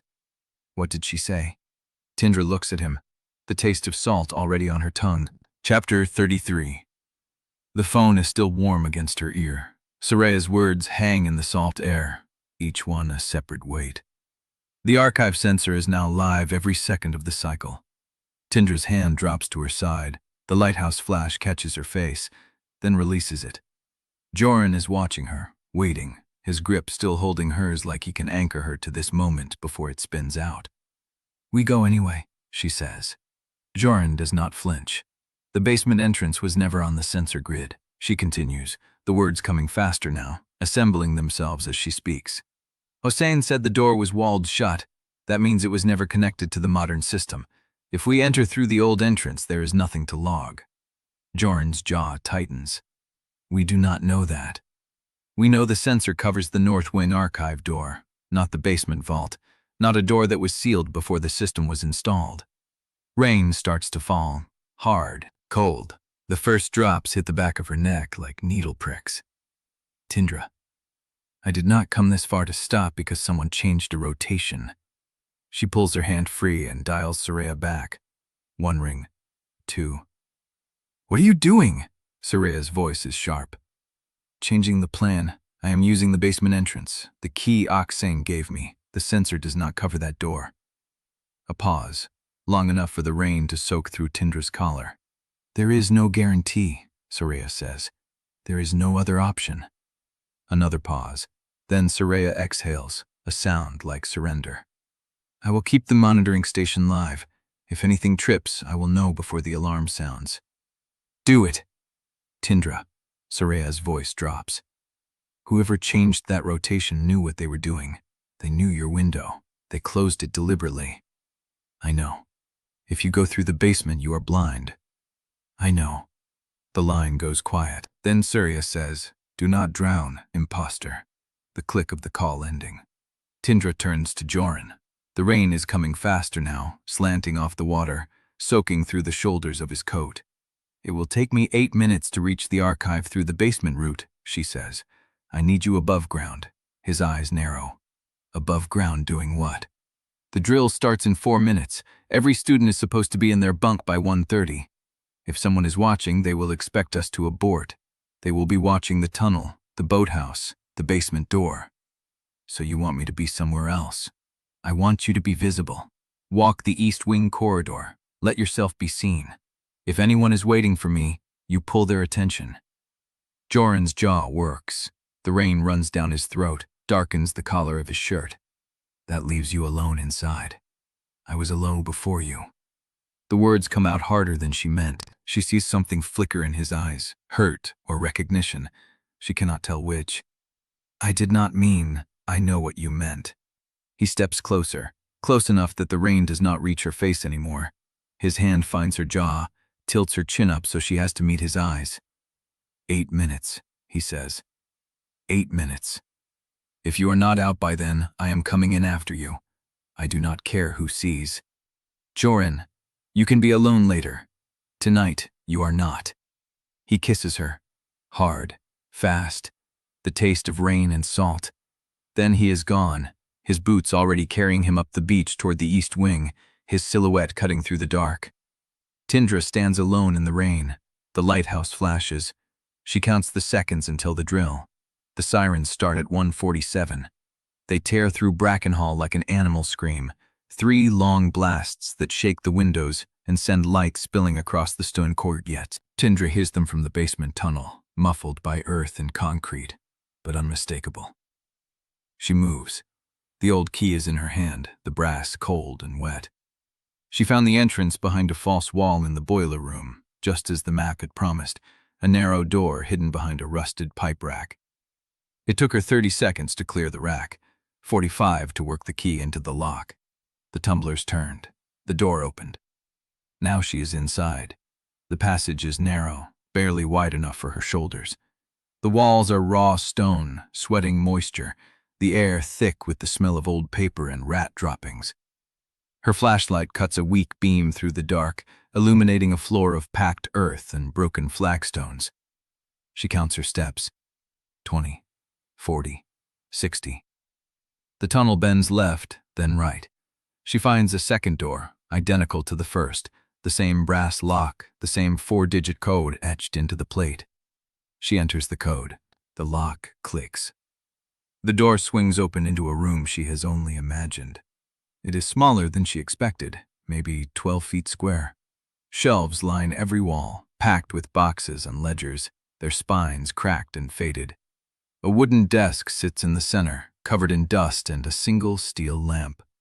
Filing cabinets stand against the far wall, their handles rusted, their drawers sealed with faded tape. The old archive. The room her mother never reached. Tindra crosses to the desk. Her flashlight sweeps across the surface, revealing stacks of paper, handwritten notes, a fountain pen dried to crust. She picks up the top sheet. Board minutes, March 12, draft for approval. Her breath catches. She reads the first line. The board approves the reallocation of donor funds to the Coastal Development Initiative to be recorded as capital investment rather than operational expense. She turns the page. The board approves the suppression of audit findings, Year 3, pending legal review.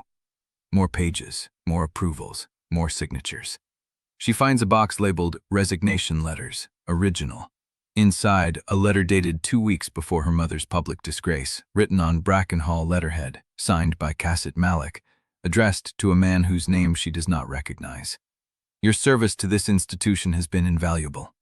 We accept your resignation with regret and request that all documents, notes, and institutional materials be returned to the office of the Treasurer by the close of business Friday. She finds another box. Financial Ledgers, Year 4. Inside, a leather-bound book with entries that do not add up.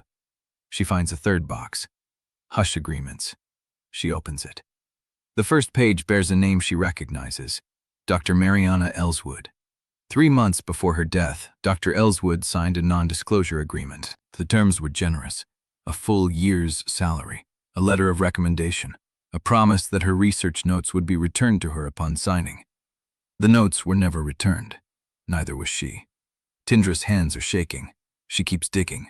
At the bottom of the box, under layers of paper, she finds a sealed envelope. No writing on the front, but the seal at the back catches her eye. A star above 3 stacked lines, the same crest from Osane's card. She tears the envelope open. Inside, a single sheet of paper. Her mother's handwriting. If you are reading this, you found the door she kept open. There is more. There is always more. But you already knew that. Do not stop here. The truth is not in this room. It is in what they carried out. Find the development deal. Find the offshore accounts. Find the name that does not appear on any board roster. Find who I was trying to protect. Tindra's eyes burn. She folds the note, presses it to her chest, the same way her mother used to press her research notes before she wrote. Then she turns to the filing cabinets. She pulls the tape off the first drawer. The handle turns. The drawer slides open. Inside, neat rows of folders, each labeled with a year and a category. She pulls the first one. LEDG reference. Malek's Urban Group, Offshore Allocation. She opens it, and the access log on the wall blinks to life. A single red light, then a second, then a third. The log is not supposed to be connected. The old archive was never wired into the system. But someone wired it. Someone knew she would come here. Tindra stares at the blinking lights and does not breathe. The sirens are still screaming somewhere above her. She has less time than she thought. Chapter 34. The red lights blink in sequence. 1, 2, 3. Tindra's hand freezes on the folder. Malek's Urban Group, Offshore Allocation. The paper feels thin and dangerous against her fingers. The access log has 4 lights. 3 are lit. The 4th stays dark. She waits. The 4th light does not blink. The log is active but not complete. Someone wired the old archive into the system but did not finish the installation. The panel is sending a signal, but it is not connected to a monitoring station yet. She has time. Not much, but enough. Tindra pulls the folder from the drawer. The first page is a summary. Dense columns of figures, dates, reference codes. She does not try to read it all. She flips, scans, searches for the shape of the crime. Donor funds, reallocation, capital investment, offshore holding. The same language from the board minutes upstairs. But here the numbers have destinations. Accounts and territories she recognizes from her mother's notes. Shell companies with names that mean nothing, but whose registration numbers follow a pattern. She finds a subfolder labeled Personnel. Inside, a list of names. Brackenhall staff, board members, consultants, each with a figure beside it, payment amounts, dates. Her mother's name is on the list, not as a recipient, as a subject. Tindra Drevyn, retention negotiation. Severance offered, rejected. The date is 3 weeks before the accident. Below it, a second entry. Subject, Dr. Mariana Ellswood. Action, NDA executed. Payment, full year salary. Notes, research materials retained by institution. Below that, a third entry. Subject, L. Corbin. Action, legal consultation re. Institutional confidentiality. Payment, retainer. Tindra does not know L. Corbin, but the date matches the month her mother presented her findings to the board. She flips another page and stops. This writing in the margin is not her mother's. It is Oaksane's.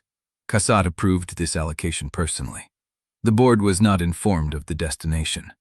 Below it, a second note. J does not know. J.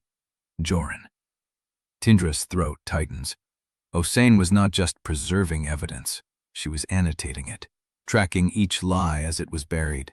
She turns the page and finds the name. Not on the board roster, not in any directory, but here, in the margin of a financial summary written in her mother's hand. S. Veland. A question mark beside it. Below it, another name. T. Ashford. 2 question marks. Tindra stares at the names.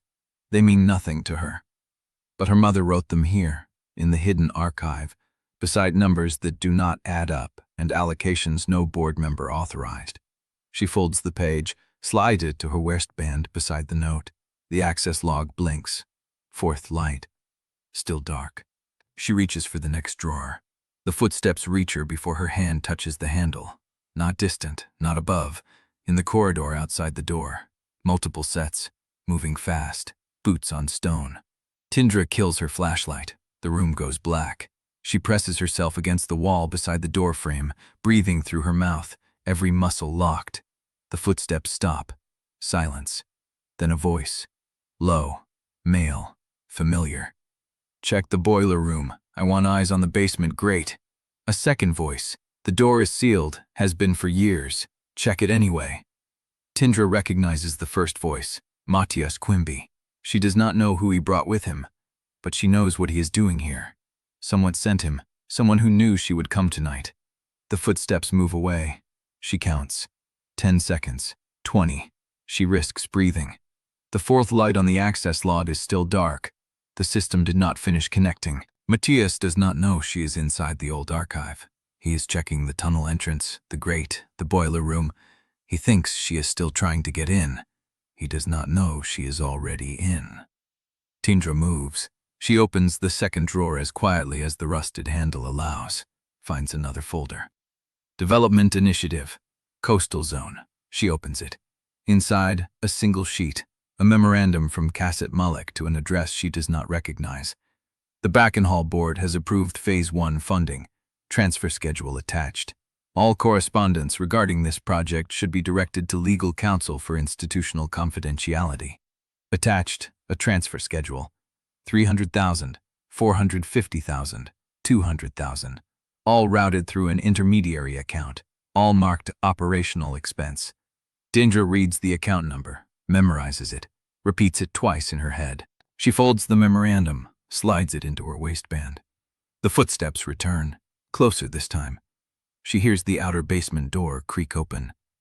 We need light down here. A beam sweeps the tunnel. She sees it through the gap beneath the door of the old archive. She does not move. The light passes, the footsteps retreat. She counts to 60. Then she moves to the desk. The ledgers are too heavy to carry, the box of hush agreements too large.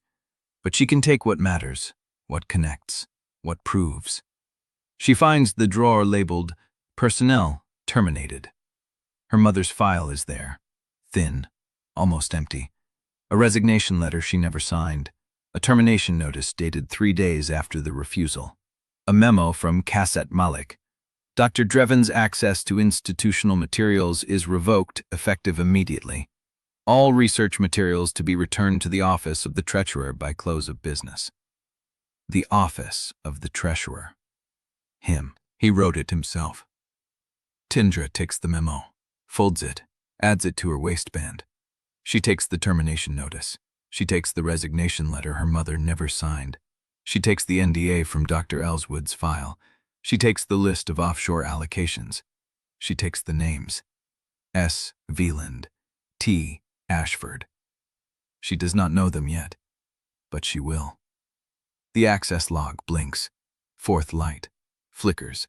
Still dark. She has seconds. She scans the room one last time. The desk, the shelves, the filing cabinets. And she sees it. A small drawer at the base of the desk, partially open. A corner of paper sticking out. She pulls it. Inside, a single photograph. Her mother. Standing beside a woman she does not recognize. Younger, Dutch hair, the same pin-straight posture, the same guarded smile. They are standing in front of a building she does not know. A stone archway. A sign she cannot read. On the back, in her mother's handwriting. Before we knew better. Keep this safe. Tindra does not know who the woman is, but her mother wanted her to have the photograph. She tucks it into her waistband. The footsteps return. Closer. The door handle to the old archive rattles. Tindra freezes. The handle turns. The door does not open. Locked. The brass key is still in her hand. She locked it behind her without thinking. The handle rattles again. Who sealed this? Nobody. It's been walled shut for 8 years. It's not walled. There's a lock. A pause. Break it down. Tindra moves. She crosses to the far wall where the map showed a second exit, a narrow passage behind a false shelf. She pushes the shelf. It does not move. She pushes harder. Nothing. She looks at the access log. Fourth light. Blinking. Not dark anymore. The signal has connected. Someone in the monitoring station is seeing the log light up. Tindra presses her palm against the shelf, searching for a release. Her fingers find a seam, a latch. She pulls. The shelf swings open. Darkness beyond. She steps through and runs. The fourth light blinked. Not dark anymore. Someone in the monitoring station was seeing the log light up, and Tindra was already moving. Already running through the narrow passage behind the false shelf, the stone walls closing in. The air cold and dead. No light but the memory of the door behind her. She counted steps. 20, 40, 60. The passage sloped upward. Her hand found another latch, another door. She pushed. It opened onto the base of the east stairwell, the service stairs, the ones no one used. She climbed. The sirens had stopped. The storm drill was over. Above her, the academy was settling back into its quiet rhythm. Students in bunks, prefects doing counts, security checking doors. She reached the 3rd floor, paused, listened, nothing. She slipped into the corridor and walked, fast, controlled, not running. Running would draw eyes. She reached her dormitory door, unlocked it, stepped inside. Soraya was sitting on her bunk, dark curls loose, phone in her hand. She looked up when the door opened. Her face told Tindra everything. You made it? Tindra nodded. The monitoring station saw something. Tindra's stomach dropped. The archive log. The old archive. Soraya's voice was flat. Someone wired it into the system. The connection went live at 1:52 a.m. I saw it from the terminal. I couldn't delete it. It was already flagged. Flagged by who? I don't know. But Brock is going to see it. Maybe already has. Tindra crossed to her bunk, sat down. The photograph dug into her ribs, the memos, the NDA, the names. She pulled them out, spread them across the mattress. Soraya leaned forward. What did you find? Tindra did not answer. She was already looking at the photograph. Her mother. The woman beside her, before they knew better. She turned it over. The handwriting was her mother's. Keep this safe. Tindra looked up at Soraya. S. Villand, T. Ashford. Soraya's face went still. What? 2 names. My mother wrote them in the margin of a financial summary. No board roster listing, no directory, just the names. Soraya stared at her. Then she reached into her own pocket and pulled out a folded piece of paper, handed it to Tindra. It was a press room printout, a list of restricted donations, and at the bottom, a name Tindra had seen once before in the hush agreements box. L. Corbin. Below it, 2 question marks, and a note in Soraya's handwriting. Who is L. Corbin? Tindra held the photograph. The names, the questions, and the access log that someone had flagged. She was out of time. Chapter 35. The sledgehammer hits the basement door 3 seconds after Soraya finishes speaking. A distant thud. Metal on wood. The sound carries through the stone walls like a warning. Soraya's head snaps up. That came from the service stairwell. Tindra is already on her feet. She shoves the documents into her waistband. The photograph, the memos, the NDA, the names, all of it pressed against her ribs like a second skin. Go, Soraya says. Out the window. The ledge runs to the east wing. Tindra looks at the dormitory window. 3rd floor. Rain against the glass. She does not hesitate. She crosses to it, slides the pane open, and swings one leg over the sill. Cold air hits her face. Soraya is already pulling the curtains closed behind her. Keep moving. I will handle whatever comes up here. Tindra does not argue. She grips the stone ledge and pulls herself out into the rain. The ledge is narrow, wet. She presses her back against the wall and inched sideways, one hand at a time. Below her, the courtyard is dark, empty. The storm drill ended minutes ago, but the academy has not yet settled back into its nighttime rhythm. She stops at the corner of the building, listens. Footsteps, multiple sets, coming from the east wing entrance. She cannot go that way. She looks down. The rain-slicked stone drops 2 stories to a maintenance shed roof. She could jump, break something, keep running. Or she could go back inside. She chooses the second option. It is the one no one expects. She finds a window 3 ledges ahead, dark inside, unlocked. She slides it open and drops into a storage closet. Brooms, buckets, the smell of bleach. She waits. The footsteps pass. She counts to 30, opens the door, steps into a corridor she does not recognize. Narrow, unlit, service access probably off the main east wing loop. She moves. The building is alive with quiet alarm. Doors opening and closing somewhere above. Voices, not shouting, controlled. The kind of controlled that means someone is leading a search, not panicking through one. She needs to find Jorin. She takes the service stairs, 2 floors up. The corridor to the refectory is empty. The storm drill has everyone in bunks, but the searchers are already moving. She can hear them on the floor above.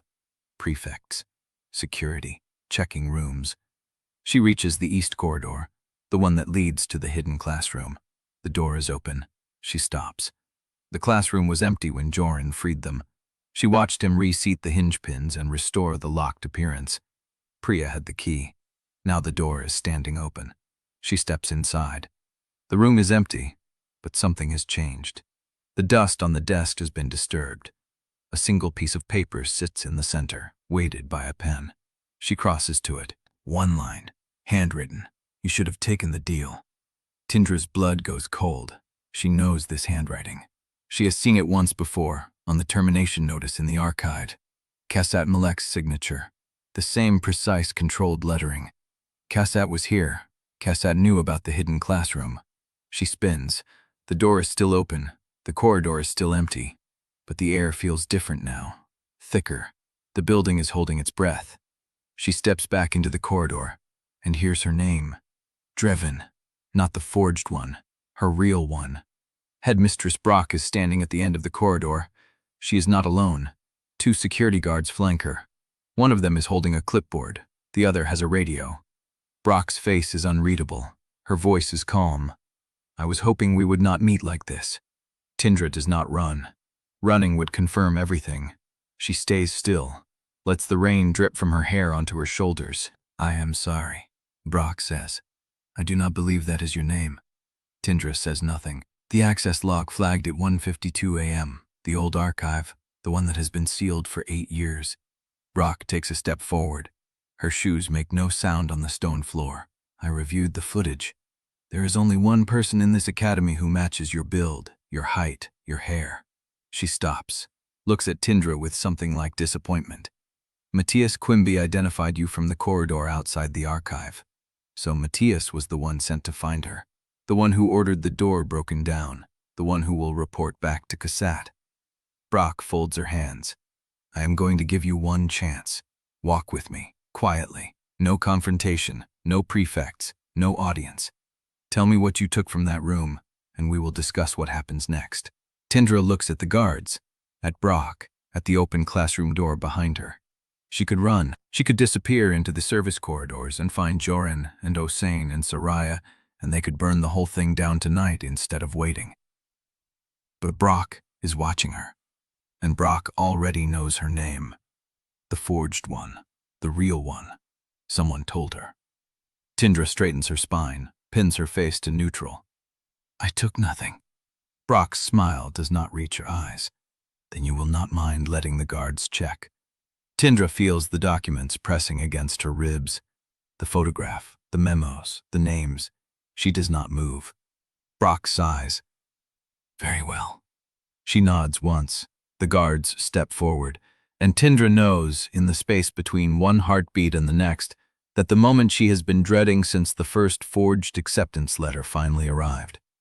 Her identity is uncovered, her cover is gone, and she is trapped between a headmistress who wants to contain her and a man who wants to erase her. The guards reach for her. She does not run. She cannot run anymore. Chapter 36. The guards step forward. Tindra does not move.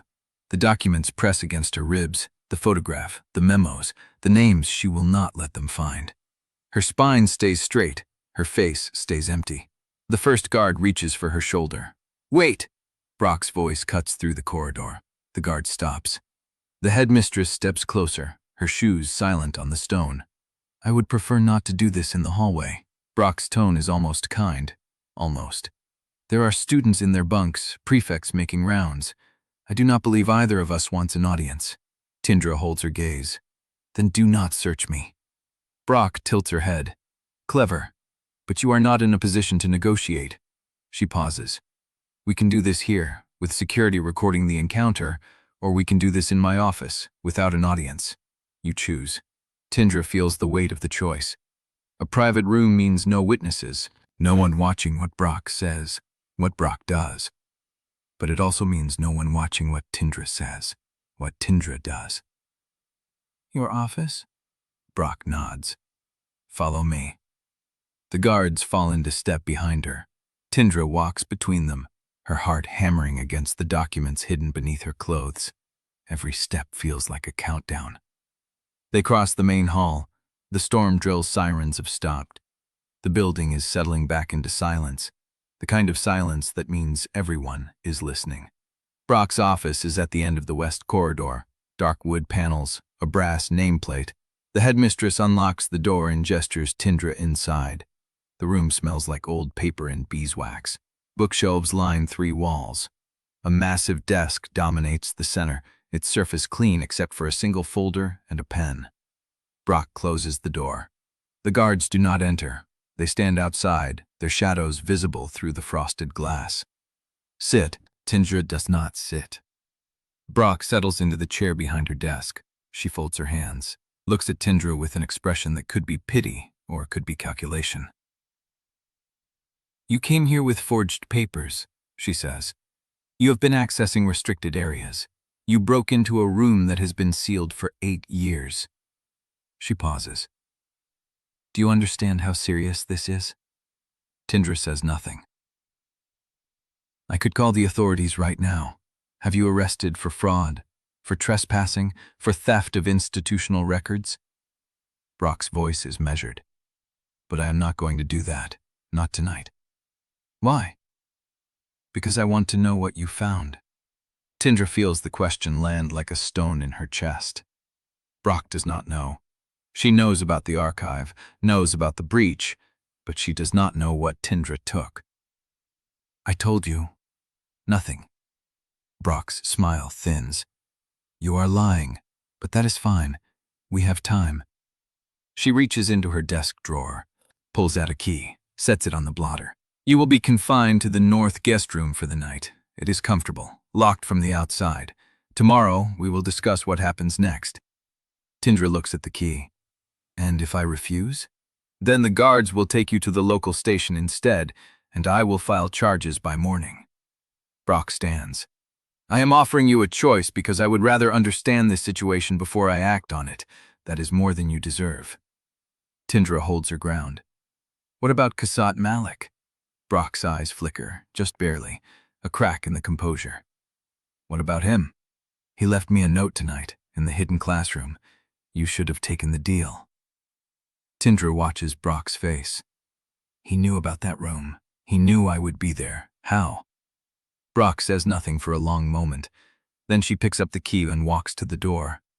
That is a question you should ask him yourself. If he agrees to see you, she opens the door. The guards step forward. The north guest room is on the 3rd floor, old furniture, a single bed with white sheets, a window that looks onto the courtyard, barred from the outside. The guards leave her there. The door clicks locked behind them. Tindra stands in the middle of the room, listening to their footsteps fade. The building settles around her. The storm is past. The rain has stopped. She pulls the documents from her waistband, spreads them on the bed. The memos, the photograph, the names. S. Veland, T. Ashford. Who are they? What did her mother know about them? She touches the photograph, her mother's face, the unknown woman beside her, the stone archway behind them. Before we knew better. Keep this safe. The door rattles. Tindra shoves the documents back into her waistband and spins. The lock clicks. The door opens. Soraya slips inside, closes it behind her, leans against the wood. They have you in guest confinement, she says. That is better than the holding cells. How did you get past the guards? There is a service stairwell behind the library that connects to the 3rd floor. Most people do not know about it. Soraya's eyes sweep the room. Brock is meeting with someone in her office. I saw lights on through the transom, but I could not see who. Kassat? I do not know. Soraya crosses to her, lowers her voice. Priya is preparing to publish. She has a draft ready. I saw it on the press room computer before they locked the building down. Tindra's stomach drops. When? Tomorrow morning, 1st edition, if Brock does not stop her. Soraya's jaw tightens. She is framing it as an institutional cover-up, board fraud, a dead researcher. She named your mother. Tindra closes her eyes. Priya has the story, the one she demanded, the one Tindra promised her. Jorin? Tanur says, have you seen him? Soraya shakes her head. No one has. He was not in his dormitory after the storm drill. Matias has been telling everyone he fled because he knew the truth was coming out. Tindra's chest tightens. Jorin disappeared after being summoned by his father, after Kassat left his note in the hidden classroom. What if Kassat took him? Soraya's face goes still. Then he is not coming back tonight. The words hang in the air, heavy, final. Tindra looks at the barred window, the locked door, the documents hidden against her skin. She is trapped in a room while Kassat moves pieces around her, while Priya prepares to burn the story open, while Jorin disappears into his father's machinery. Get me out of here, she says. Soraya meets her eyes. I can try, but if I fail, Brock will expel me by sunrise. I know. Soraya holds her gaze for a long moment, then she nods once. Wait for my signal. She slips out the door. The lock clicks back into place. Tindra stands alone in the guest room, the documents pressed against her ribs, the name S.V. End burning in her memory, the photograph of her mother's face staring up from the white sheets. And the silence stretches. She does not wait long. 30 minutes later, footsteps stop outside her door. A key turns. The lock clicks. But when the door swings open, it is not Soraya standing in the frame. It is a guard she does not recognize, broad-shouldered, flat-eyed. He holds the door open and says nothing. Behind him, at the end of the corridor, Malek stands waiting, his hands clasped behind his back, his face unreadable. He inclines his head, a summons. And Tindra understands, with a cold certainty that settles into her bones, that the offer Brock made her was never real. The containment was never about student safety or investigation. It was about delivering her to Kassat. Chapter 37. The guard holds the door open. His face tells her nothing. Tindra does not move from the center of the room, her bare feet on the cold floor, the documents pressed against her ribs beneath her shirt. her hands empty at her sides. The guard waits. Behind him, at the end of the corridor, Jorin Malek stands with his hands clasped behind his back. The light from the sconces catches the silver in his hair, the signet ring on his finger, the small gold glint of something precise and expensive. He does not step closer. He waits. The guard clears his throat. "Miss." Tindra walks. She does not run. Running would give him something. She crosses the threshold at the same pace she would take to a classroom, her spine straight, her chin level, her gray eyes fixed on the man who destroyed her mother. The guard falls in behind her. His footsteps echo against the stone as she follows Jorin down the corridor, around the corner, past the locked library doors, past the darkened windows of the admin wing. He does not speak. He leads her to the headmistress's office. Brock's office. The room where Brock offered her the choice between a hallway search and a private meeting. Where Brock told her about the flagged log and the forged papers and the name she was not supposed to have. The door is open. Jorin gestures, a precise motion of his left hand, inviting her inside. Tindra steps past him into the room. The desk is clean. The lamps are lit. A single chair faces the desk, and another is positioned behind it, the one Brock sat in earlier. Jorin walks around the desk and sits in that chair. He does not offer her the other one. He folds his hands on the polished wood. His signet ring catches the light. The burn mark near his left wrist is just visible beneath the cuff of his shirt, a pale ridge of scar tissue against his skin. "You have been busy," he says. Tindra says nothing. 3 weeks, that is how long you have been here, and in that time you have found the basement entrance, bypassed the sensor grid, accessed a sealed archive, and removed documents that do not belong to you. He tilts his head. "If I did not know better, I would admire the efficiency."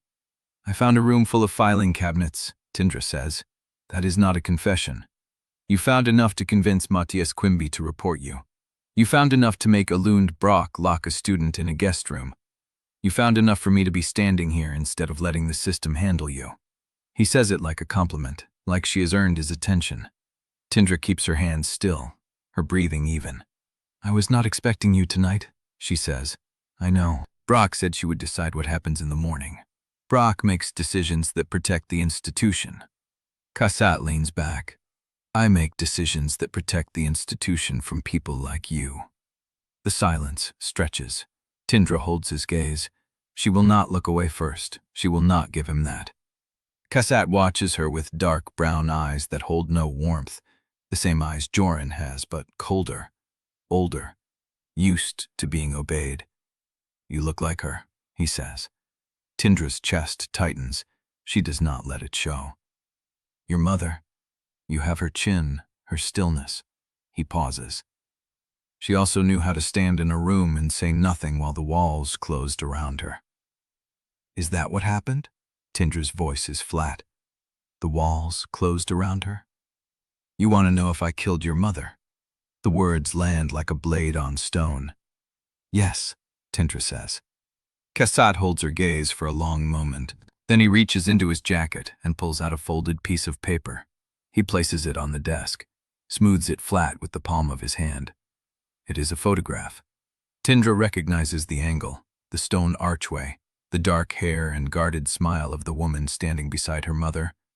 "Before we knew better. Keep this safe. I did not kill Tindra Drevyn," Jorin says, "but I know who did, and I know why." Tindra's blood turns to ice. "You are lying." "I have never lied to you." He taps the photograph. "I offered your mother a way out. She refused.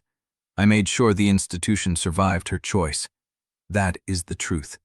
The rest is what you came here to find." He pushes the photograph toward her edge of the desk. "I am offering you the same thing I offered her. Leave Brackenhall tonight. Quietly. No expulsion. No criminal record. No Priya Gensler article naming your mother as a disgraced researcher who died chasing conspiracy theories." Tindra's hands curl at her sides. "You want me to walk away? I want you to understand the cost of staying." Jorin stands. He does not raise his voice. He does not need to. "You have mapped the fraud. You have traced the shell accounts. You have found the names S. Villand and T. Ashford. You know the offshore allocations run through Malek Urban Group.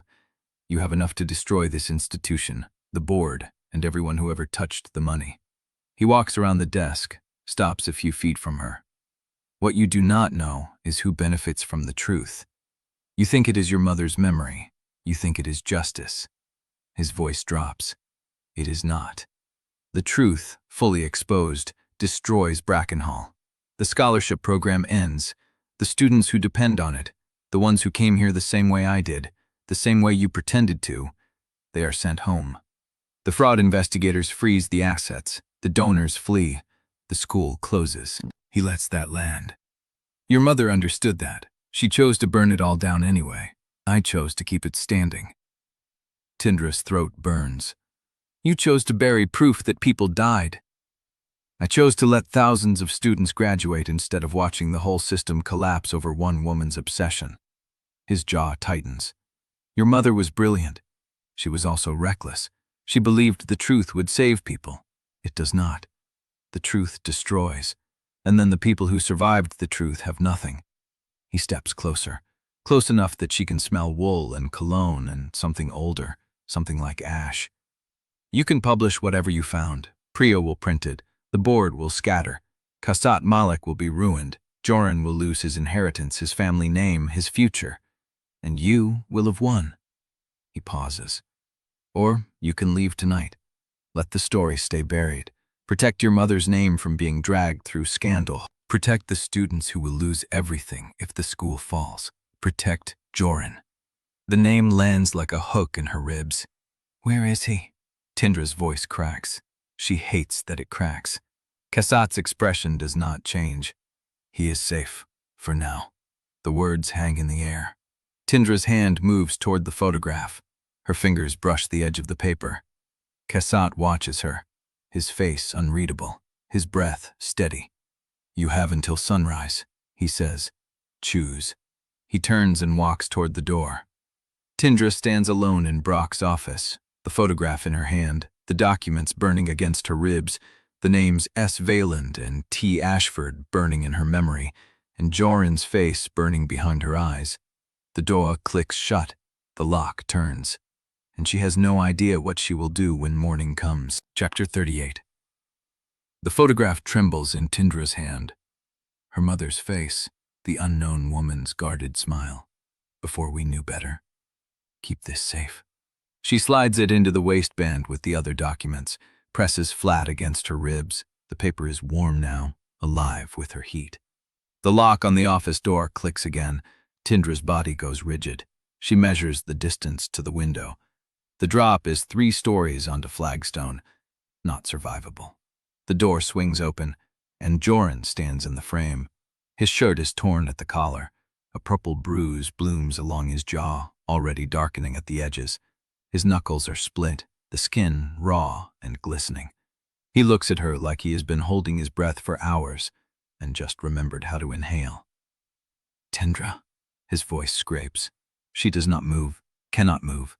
The relief hits her so hard her knees almost buckle, but she locks them, keeps her spine straight, keeps her face still. Where were you? With my father. He steps inside, closes the door behind him. He had me picked up during the drill. 2 of his security men, not school guards. His. She sees it now. The way he holds his left arm slightly away from his body, the way he favors his right leg. They did not just bring him in, they worked him over. What did he want? Jorin's jaw tightens. The muscle jumps beneath the purple stain.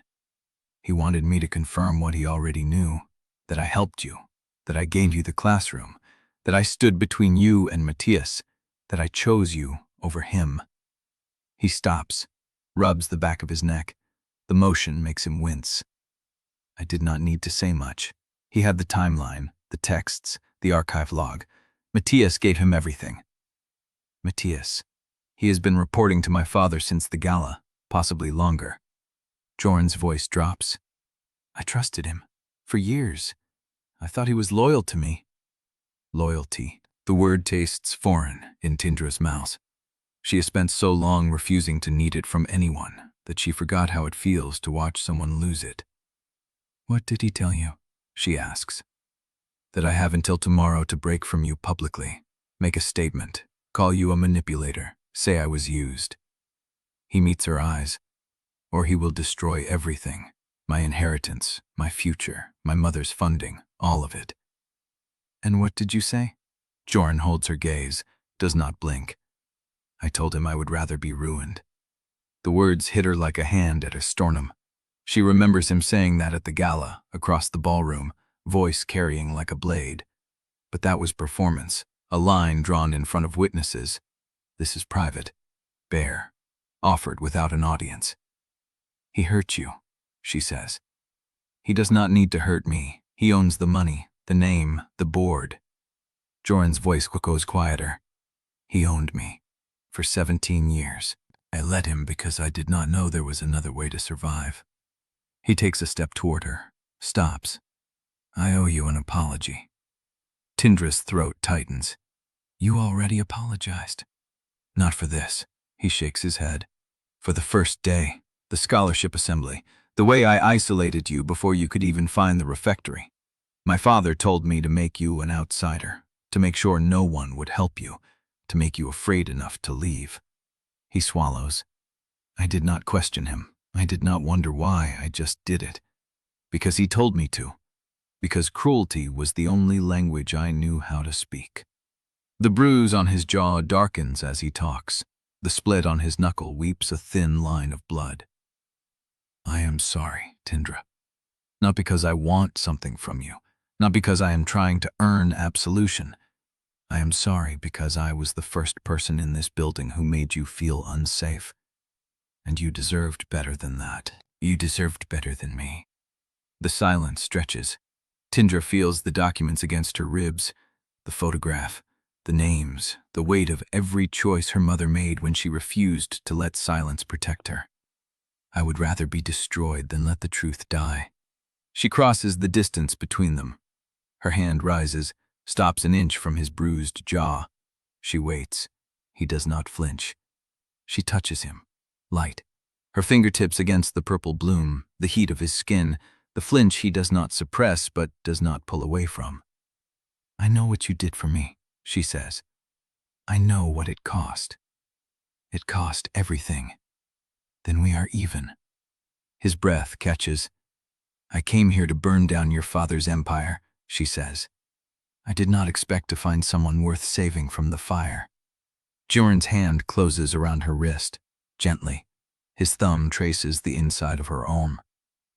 I am not worth saving. That is not your choice to make. He almost smiles.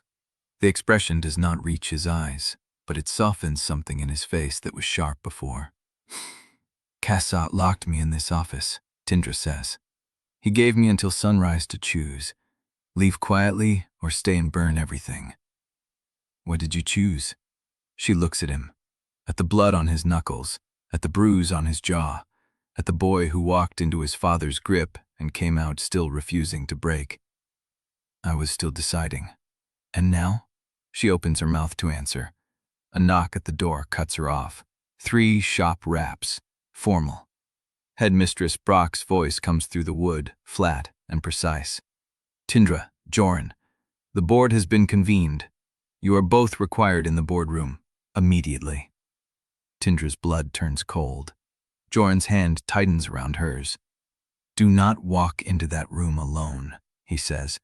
Whatever you decide, whatever happens, do not face them without someone standing beside you. She looks at his split knuckles, his bruised jaw, his eyes, steady and dark and terrified in a way he is trying to hide. Is that an offer? It is a promise. The lock clicks. The door opens. Brock stands in the corridor, her face carved from stone, 2 security guards behind her. Tindra steps forward. Jorin steps with her. They walk out together. The guards fall in behind them, footsteps echoing on the stone floor, the corridor stretching ahead like a throat about to close. Chapter 39. The boardroom is a long chamber paneled in dark wood, a single chandelier casting cold light over the polished table. 15 faces turned toward her as Tindra steps through the door. Cassat at the head, silver and immovable. Brock seated to his right, hands flat on the leather blotter. Board members in tailored suits, a woman in a donor badge, a student representative she does not recognize. and Jorin, beside her, his bruised jaw lifted, his split knuckle leaving a faint smear on the doorframe as they enter. Kassat does not rise. He folds his hands on the table and looks at Tindra with the same expression he wore when he offered her the deal. Patient, unhurried, certain that the room already belongs to him. "Miss Drevyn," he says. "Or should I say Miss Vero, since that is the name on the scholarship file you forged." A ripple through the room. The donor woman shifts in her seat. The student representative opens a notebook. Tindra keeps her hands still at her sides. She counted the exits before the door closed behind her. 2. The main door and a service door behind the donor's chair. The windows are sealed. The air smells like old paper and beeswax. "My name is Tindra Drevyn," she says. "My mother was Elena Drevyn. She worked at this institution for 6 years. She was terminated 3 days after refusing a severance agreement offered by the man at the head of this table. She died 15 months later in a hit-and-run that was ruled an accident." "Allegations," Brock says. Her voice is flat, procedural. "Unsubstantiated and presented without chain of custody. Miss Drevyn accessed restricted areas under false identity. She removed documents without authorization.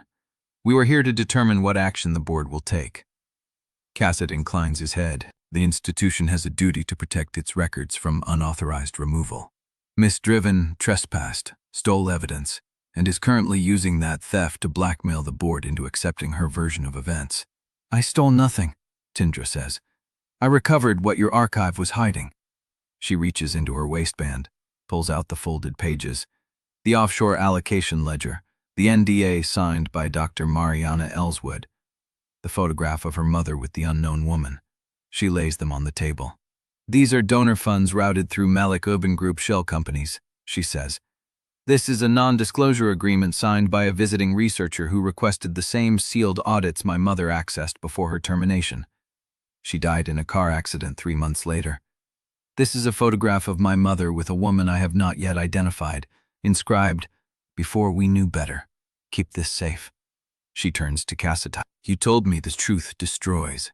You told me I was choosing to burn down an institution, but the institution was already burning. You just wanted me to stand outside and pretend the smoke was normal." Kassat's jaw tightens, the first crack in the composure. "The board will not take legal advice from a scholarship forger," he says. "These documents were removed without authorization. Their provenance is compromised. Any court—" "This is not a court," Jorin says. His voice cuts through the room, quiet, unbroken. Everyone turns. Jorin stands at Tindra's side, hands loose, shoulders set, the bruise on his jaw dark under the chandelier light. "This is a board meeting," he says, "and I have something to add." Kassat's eyes narrow. "Jorin, sit down." "I sat down for 17 years, Jorin says. "I did what you told me. I humiliated her on her first day. I isolated her. I made sure no one would help her. You told me to make her afraid enough to leave. And I did it, because you asked. Because I did not know any other way to be your son." He steps forward, pulls a folded paper from his pocket, lays it on the table beside Tindra's documents. It is the list. The reference list he stole from Kassat's study. The one showing that Kassat and Elena Drevyn were reading the same sources. That Kassat tracked her research before she ever presented to the board. "My father approved the offshore allocations," Jorin says. "He signed the termination notice. He offered Elena Drevyn a deal, and when she refused, he removed her protection and waited for someone else to act. He did not kill her, but he cleared the path for whoever did." He meets Kassat's eyes. "I was his instrument. I am here to put that on the record." The room erupts. The donor woman bolts upright. "Is this true, Kassat?" A board member in horn-rimmed glasses snatches the reference list from the table. The student representative writes faster. Brock's hand presses flat against the blotter, her face unreadable, but a muscle in her jaw jumps. Kassat stands. He does not raise his voice. He does not need to. The room silences because he has trained it to. "My son is under duress," he says. "He has been manipulated by a skilled and grieving young woman who has spent months cultivating his trust. What he says is not evidence. It is confession under influence." "There is a surveillance order with your signature," Jorin says. "I saw it. Matias confirmed it. You told me to target her before she ever unpacked." Cossette's gaze moves to Tindra. Gold. Measuring. "You will destroy this boy's future," he says. "Is that what your mother would have wanted? To take down a 17-year-old to prove a point?" Tindra feels the question hit her sternum like a stone. She looks at Jorin, at the bruise on his jaw, at the blood drying on his knuckles, at the boy who walked into this room knowing it would cost him everything. "My mother refused your deal because she believed the truth mattered more than her safety," Tindra says. "She did not destroy Jorin. You did. 17 years of teaching him that cruelty was survival. That is the inheritance you gave him, not his future, his cage." She turns to the board. "The documents are real. The offshore accounts exist. Dr. Ellswood's NDA is signed by this institution. The photograph was hidden in your own archive. Investigate them. Open the sealed records. Let the truth stand on its own." Silence. Then Brock speaks. "The board will take a recess to review the materials." "No." The voice comes from the donor woman.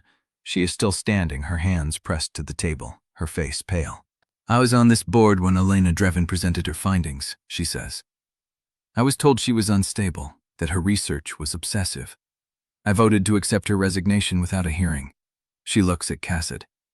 "You told me she had a history of mental instability. You showed me a doctor's note." Cassett's expression does not change. "I provided the information available to me." "You lied." The words land like a blade. The room fractures. Two board members lean over the documents. The student representative is already photographing them with her phone. Brock has not moved, but her hands are no longer flat on the blotter. They are gripping the edge. Matias Quimby stands at the back of the room, pressed against the wall, his face white, his hands jammed into his pockets. He looks at Jorin, looks away. The donor woman turns to Tindra. "I do not know how much of this is true," she says, "but I know what I saw tonight. A girl who was told to leave, who stayed. A son who was told to destroy, who chose differently. That is not manipulation. That is exposure." Tindra feels the shift in the room, the center of gravity moving away from Cassett. Cassett feels it too. He straightens his cuffs, adjusts his signet ring, looks at Tindra with something that could almost be respect. "You have made your point," he says, "but you have not won. The institution still stands, the donors are still here, and the truth you are chasing leads beyond this room, beyond this board, beyond me." He steps away from the table. "Ask him," he says, nodding at Jorin. "Ask him what Malek Urban Group is building. Ask him where the money is going. Ask him what your mother found that she never put in writing." He walks toward the door. "This is not over, Miss Drevyn. It has only begun." The door closes behind him. The room stays frozen. Tindra looks at the documents on the table, at the photograph of her mother, at the names she has not yet decoded, at Jorin standing beside her, shaking but upright. Brock clears her throat. "I am calling an emergency investigative review, effective immediately. The sealed wing will be opened to independent auditors. All board members with ties to Malek Urban Group will recuse themselves pending review." She looks at Tindra. "You will remain at Brackenhall under supervision until the investigation concludes. You will not leave the grounds." Tindra does not answer. She is looking at the photograph, at her mother's face, at the unknown woman with dark hair and a guarded smile, at the inscription on the back. "Before we knew better. Keep this safe." She presses her thumb to the edge of the paper. The door opens. A man in a dark suit steps into the room. Not Casa, someone else. His face is familiar. The same man from the library. The same man from the refectory. He holds up a phone. "Miss Drevyn, a word." The room goes still again. Jorin steps closer to her. "Who are you?" The man does not answer. He looks at Tindra. "Your mother sent me something. Before she died. I have been waiting for you to be ready." He holds out the phone. On the screen, a grainy image. A younger girl, dark hair, guarded smile. The same woman from the photograph. The caption reads, "If you are seeing this, I am already gone. Her name is Anya. She is the one who helped me hide the rest. Find her, before they do." Tindra's blood turns to ice. She looks up. The man's face is unreadable. "Where is she?" "That is what we need to discuss. But not here." He glances at the board members, at Brock, at Jorin. "You have until sunrise to decide who you trust." He steps back through the door. The room holds its breath. Tindra looks at Jorin, at the bruise on his jaw. at the blood on his knuckles, at the boy who just burned his inheritance to stand beside her. She looks at the photo on the phone, at her mother's handwriting. Find her, before they do. She looks at the door. The man is gone, but the question is not. Chapter 40. The door closes. Tindra stares at the space where the man stood. Her mother's handwriting burned into her retinas. Find her, before they do. Anya. A name. A ghost. A woman who helped hide the rest. The room breathes around her, board members shifting in their chairs. Brock's voice, distant and procedural, calling for order. The student representative still photographing documents. The donor woman sitting very still, her hands folded on the table. Jorin's hand finds hers. Warm. Bruised. Steady. We need to leave, he says quietly, before they decide we are part of the investigation instead of the ones who started it. She looks at him, at the blood drying on his knuckles, at the bruise spreading along his jaw. He is not done, she says. Kassat. He walked out because he knows something we do not. Then we find out what. She looks at the photograph of her mother, at the inscription on the back. Before we knew better. Keep this safe. The words feel different now. Not a warning, a plea. Bach stands. Her voice carries over the murmuring. The board will reconvene tomorrow at 9 a.m. Until then, no one leaves the grounds. No one speaks to the press. Miss Drevyn, Mr. Malek, you will remain in the North residence under supervision. Tindra opens her mouth to argue. A phone buzzes. Not hers, not Jorin's. The donor woman pulls a device from her bag, reads the screen. Her face goes pale. Ms. Ginsler has published, she says. The room freezes. Tindra's blood turns cold. What does it say? The donor woman reads aloud. Brackenhall Academy board treasurer accused of fraud cover-up in student death. Sources confirm sealed archive breached, documents removed, internal investigation launched. She looks up. It is on every news site in the city. Brock's jaw tightens. Who authorized that? No one, Tindra says. That is the point. The room fractures again. Board members pulling out phones, voices overlapping. Someone is already calling a lawyer. Another is dialing a public relations firm. Tindra watches them scatter. This is what Kassat meant. The truth does not save. It burns. She turns to Jorin.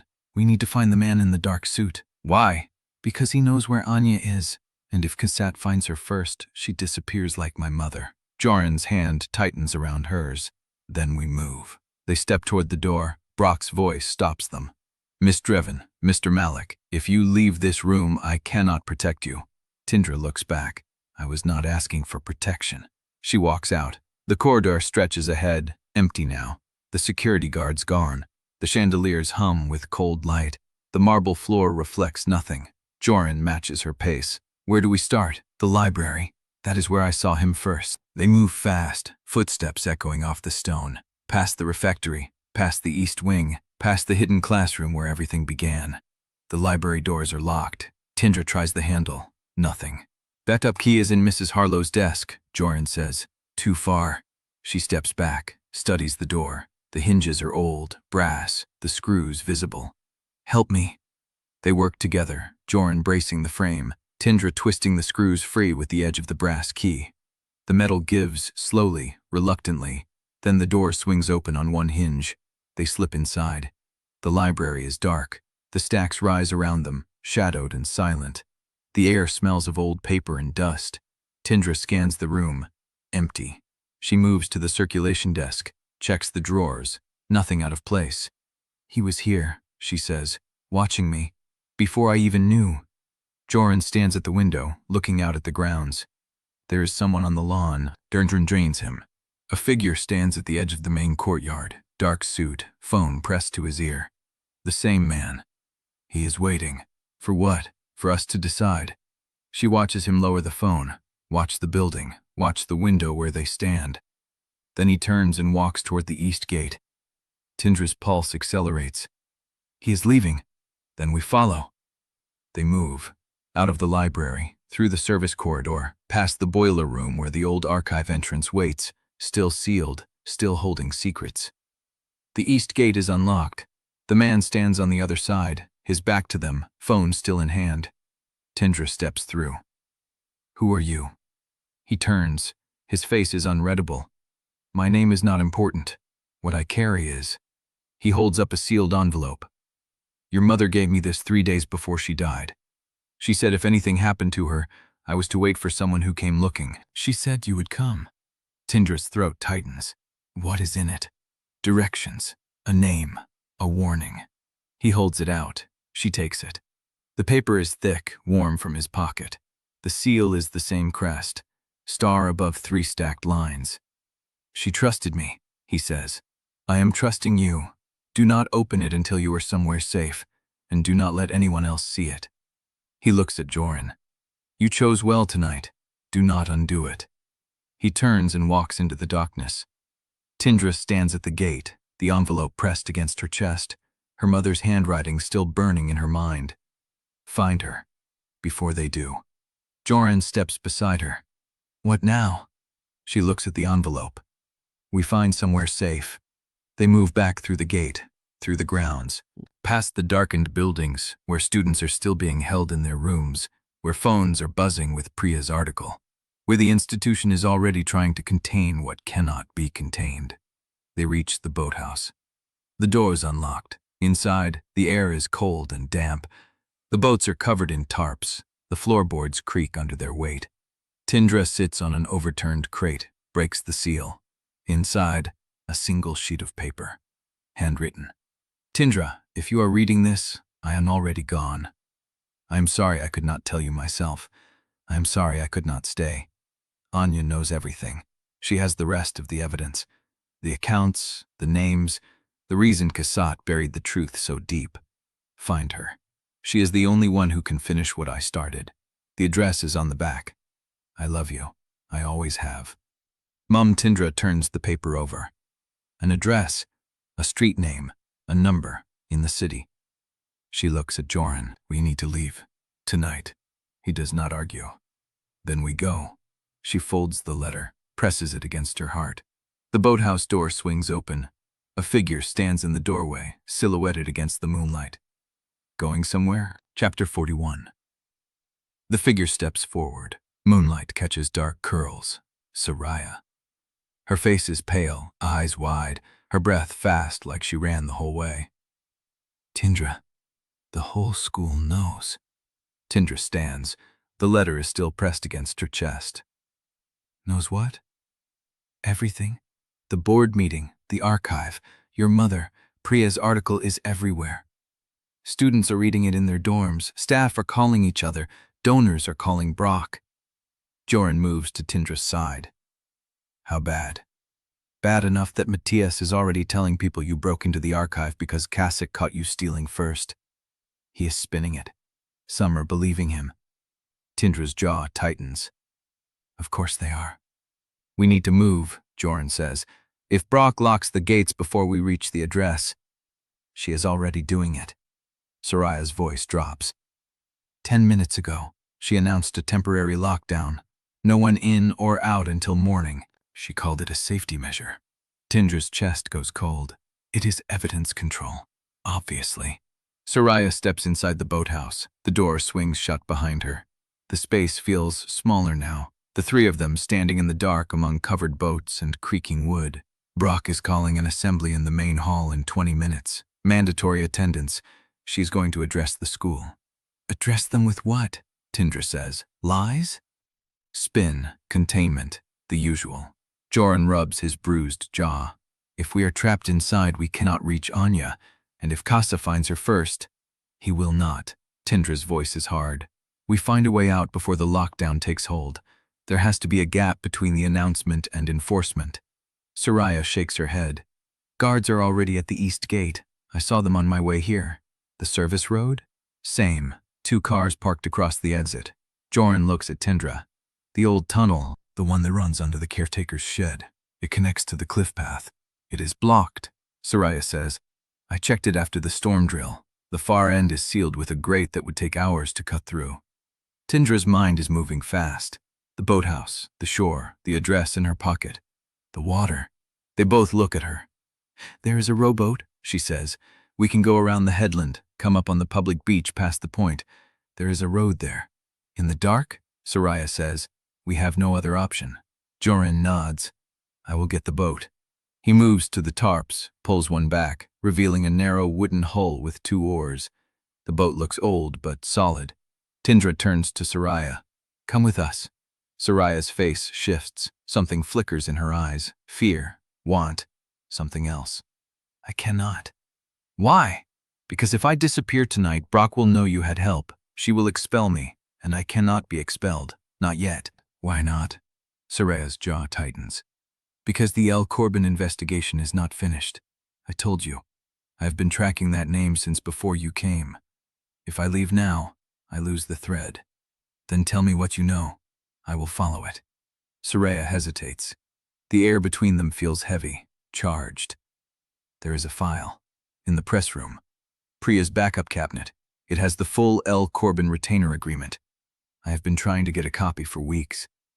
Then take it tonight. Priya is guarding it. She knows I have been watching.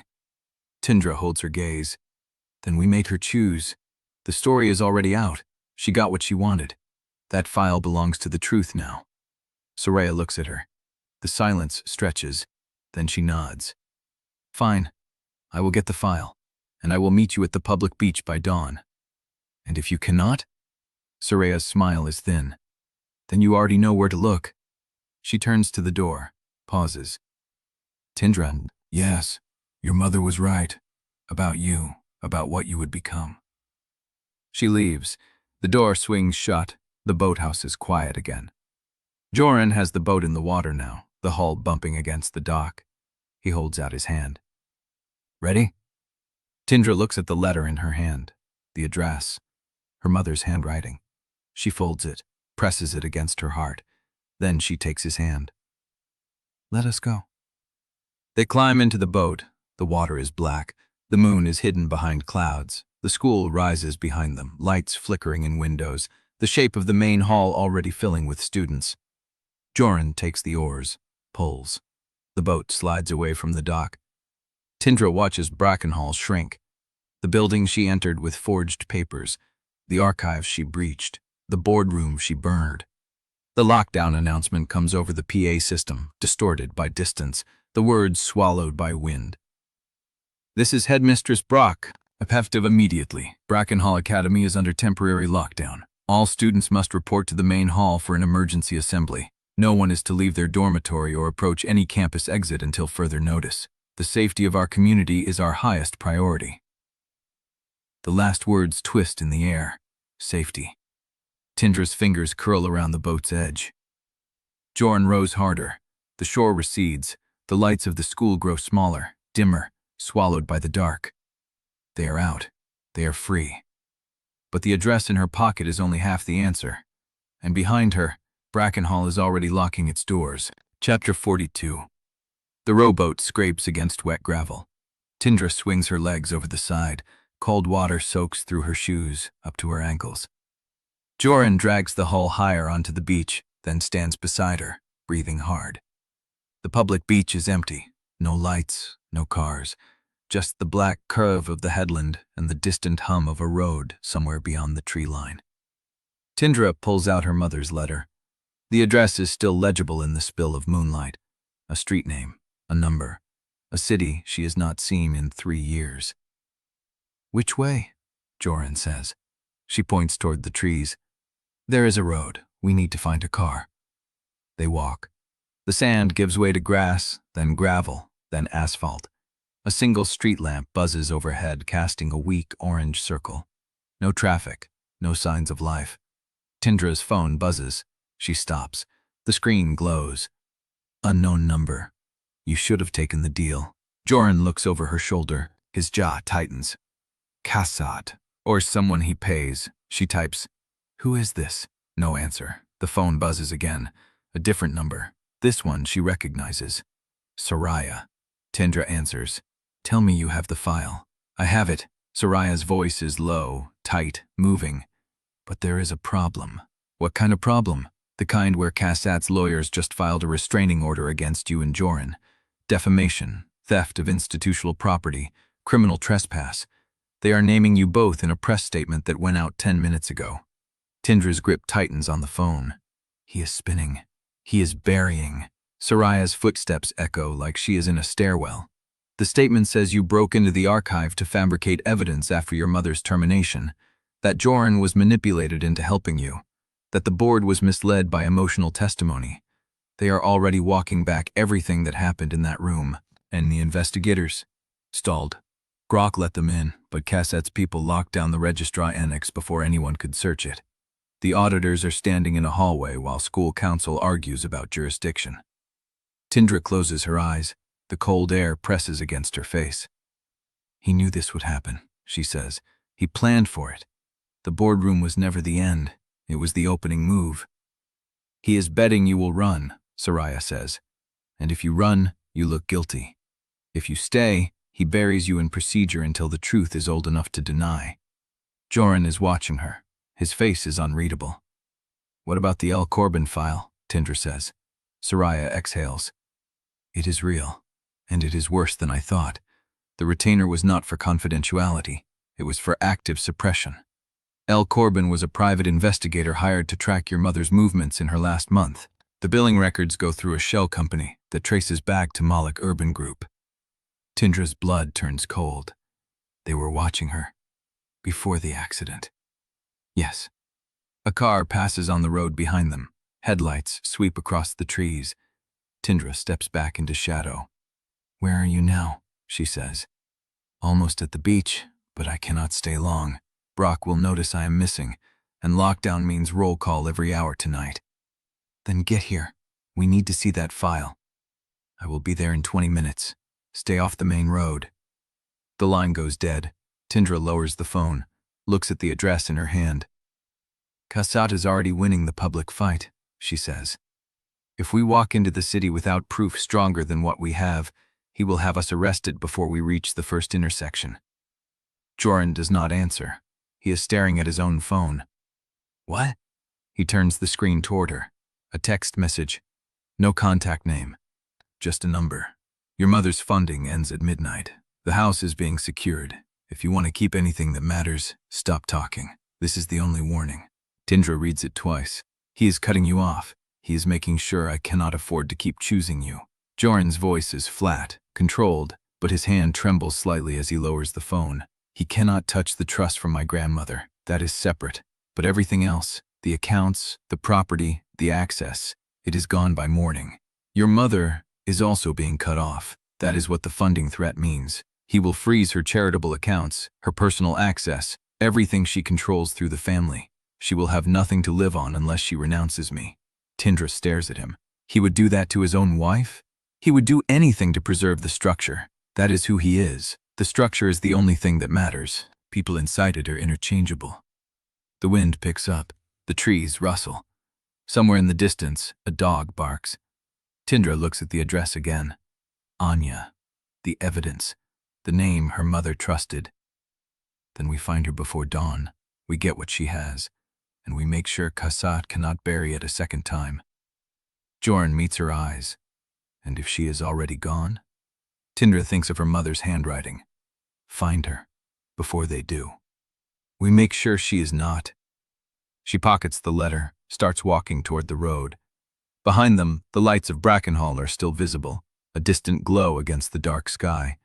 But ahead, the city waits, and somewhere in it, a woman named Anya holds the rest of the truth. Jorin's phone buzzes again. He looks down, stops walking. Tindra. She turns. His face has gone pale. It is my mother. He holds up the screen. Kassad knows about the boathouse. He knows about the beach. Get off the road now. Chapter 43. The road is empty when they reach it. Paved, marked. A single streetlight at the intersection casting a pool of dirty yellow light. Tindra pulls Jorin into the ditch before he can step into the glow. They crouch in the wet grass. His breathing is too loud. Which way? He says. She pulls out her mother's letter, reads the address again. A street name she does not recognize. A number. A district on the east side of the city, past the industrial yards where the grid turns irregular and the buildings stop having names. East, she says. We need a car. We have no car. Then we walk until we find one we can use. Jorin looks at her. The dark circles under his eyes are deeper now. His knuckles have stopped bleeding, but the skin is torn raw, and he favors his right leg when he shifts weight. Katzat's people will be on every road between here and the city within the hour. Then we are not on the road. She points to the tree line. A power line cut runs parallel to the asphalt, a narrow corridor of cleared earth where the ground is soft and the light does not reach. They move. The grass is wet past her ankles. Her shoes are not made for this. The borrowed coat Jorin gave her on the boat is thin and the wind cuts through the fabric. But the darkness is total under the trees, and the power line cut runs straight east, and every step takes them further from the beach Cassett already knows about. They walk in silence for 10 minutes. 15. Then Jorin's phone vibrates. He stops, looks at the screen. It is Soraya. Tindra takes the phone, presses it to her ear. We are off the road, she says. Where are you? At the beach. Soraya's voice is low, breathless. The boat is gone. Did you move it? No. A pause. Someone pulled it ashore. The hull is sitting above the tide line like it was dragged up for inspection. Tanza's stomach drops. Get out of there! I am already leaving, but I do not have the file. Priya's cabinet. Locked. Brock changed the press room access codes during the lockdown. I cannot get in without alerting the night staff. Tindra closes her eyes. The wind moves through the trees. Where are you going? Back to the dormitory. I have a copy, partial. I made scans of the key pages before I left the press room last week. Why did you not say that before? Because I did not know if I could trust you with them. But your mother's investigator tracking and Cassatt's legal counterattack and the boat being dragged ashore changed the math. Tindra feels a thread of something like gratitude. Thin, precarious. Can you get the scans to us? Not tonight. The lockdown is real. Every exit is logged. But I can meet you at dawn, same location, the public beach. The beach is compromised. Then name another. Tindra thinks. The address in her mother's letter, the district, the building. There is a diner on Marlowe Street, 24 hours, corner of Marlowe and Vesper. If I am not there by 7, assume I did not make it. Assume you did not make it. Then you publish those scans, everywhere. You make sure the truth gets out whether I am alive to carry it or not. The pause on Soraya's end stretches long enough that Tindra checks the call is still connected. You sound like her, Soraya says. Your mother. I will take that as a compliment. It was not. She died alone, Tindra. Do not make the same mistake. The line goes dead. Tindra hands the phone back to Jorin. He is watching her with an expression she cannot read. Marlowe Street, he says. That is on the east side, near the address. It is also far enough from the beach that Cassatt will not think to look there tonight. They start walking again. The power line cut ends at a service road. Beyond it, the city spreads out in a grid of dim streetlights and dark rooftops. The sky is beginning to lighten at the edge, a faint gray bleed above the horizon. Dawn is coming. And Tindra still does not know if Anya will be waiting when they arrive. Priya Gensler's room, Brackenhall Academy. The screen glows blue in the dark. Priya sits cross-legged on her bed, laptop balanced on her knees, the draft document open. She has been rewriting the follow-up for 3 hours. Every word has to land exactly right. Not too speculative, not too cautious. The first article broke the story open, but it left room for Cassatt to spin. This one needs to close that room. She reads the latest version. Jorin Malek, son of board treasurer Cassatt Malek, testified before the full board that his father ordered him to target new student Tindra Drevyn before her arrival on campus. The testimony, delivered in a closed emergency session, directly contradicts Cassatt Malek's public claim that Jorin acted under duress or manipulation. Multiple sources confirm Malek's testimony included details of a prearranged surveillance plan, communication records with his father, and knowledge of unauthorized offshore fund allocations routed through Malek Urban Group shell companies. The sealed archive at the center of the investigation contains documents linking the board treasurer's office to the professional destruction and subsequent death of researcher Elena Drevyn, Tindra's mother, who presented evidence of financial irregularities to the board before her termination. When asked for comment, Headmistress Elund Brock stated the Academy is cooperating fully with the external investigation. Priya reads it again. Clean. Tight. No room for Cassett's lawyers to claim defamation. She moves her cursor to the publish button. Her phone buzzes. Unknown number. She hesitates, then opens the message. Elena Drevyn was seen alive at the Marlow Street address 3 days before her death. Asked Tindra what she found there. Priya stares at the screen. Marlow Street. The same address from Elena's letter. The one Tindra is running toward right now. She types back. Who is this? No answer. She waits 30 seconds, a minute. Nothing. Priya looks at the draft, looks at the message. Then she saves the article as a draft and opens a new document. The follow-up can wait. There is a second story forming, a deeper one, and it starts on Marlow Street. Service Road, city outskirts. Tindra stops walking. Jorin almost collides with her. What? She is staring at her mother's letter, at the address, the ink her mother used, the slant of the handwriting. Someone is ahead of us, she says. What? She looks up. Cassatt's legal attack was prepared in advance. The boardroom. The lockdown. The boat. Everything was timed. He is not reacting to us. He is running a parallel operation. Jorin's face goes still. Then Anya. If Cassatt knew about the boathouse in the beach, he knows about the address. He has known about it since he read my mother's letter. Tindra pockets the paper. We are not going to Marlow Street. Where are we going? She points to a different district, farther east. A part of the city where the streetlights stop entirely.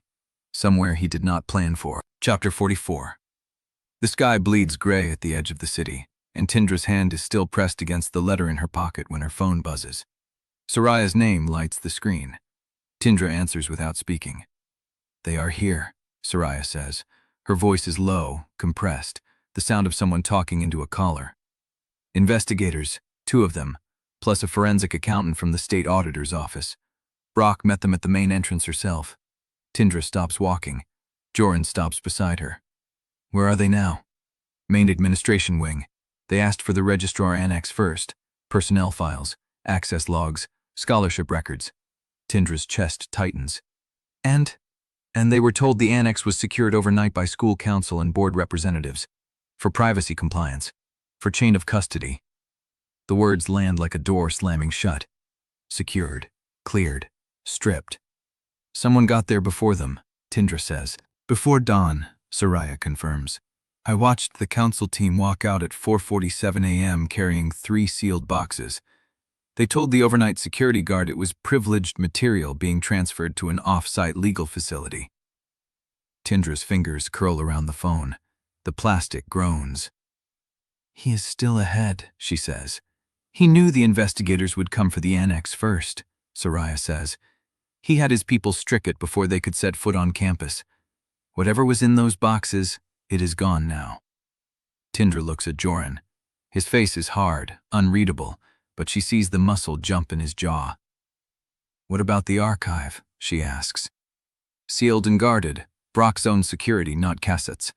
The investigators will access it at noon under joint supervision. Noon. Hours away. Enough time for Cassett to burn whatever he did not already hide. Tindra, Soraya's voice sharpens. There is something else. Tell me. The registrar annex was not the only office they cleared. The press room was also opened last night. Priya's backup cabinet was raided. Tindra goes still. Priya told me herself, Soraya continues. She found the lock broken this morning. The L. Corbin file I scanned the pages from is gone. The originals. They took the whole folder. The L. Corbin retainer agreement. The billing records tracing to Malek Urban Group. The evidence proving Elena Drevyn was surveilled in her last month. Gone. Tindra's mouth opens, but no sound comes out. Soraya, Jorin says, stepping closer to the phone. Who authorized the press room entry? School council. Same team that cleared the annex, but they had a second person with them. Someone who knew exactly which cabinet to open. Tindra's mind is already moving, racing through the narrow list of people who knew about Priya's backup cabinet.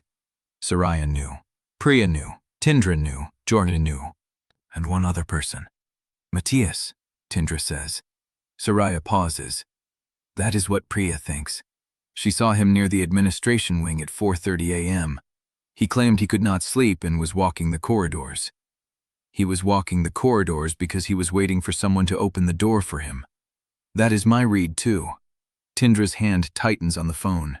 Matias Quimby, Cussat's informant since the Gala. The boy who reported her movements, fed her timeline to Cussat, and stood in the boardroom watching Jorin burn his inheritance. And he is still inside Brackenhall, still moving freely, still working. Soraya. Tindra's voice comes out flat, controlled. Where are you now? Physics wing bathroom. I told my first period teacher I was sick.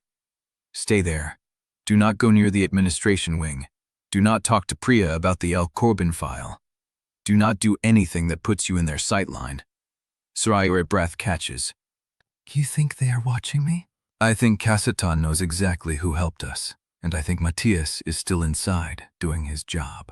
The silence on Soraya's end stretches. Then what do I do? She asks. Wait. Survive. And when I tell you to move, move fast. Soraya does not argue. Be careful, Tindra. The line goes dead. Tindra lowers the phone. The city is waking up around them, headlights cutting through the gray dawn, a delivery truck rumbling past on the main road. Normal life. People going to work, buying coffee, reading news about a scandal at a coastal boarding school. They do not know that the evidence is already disappearing.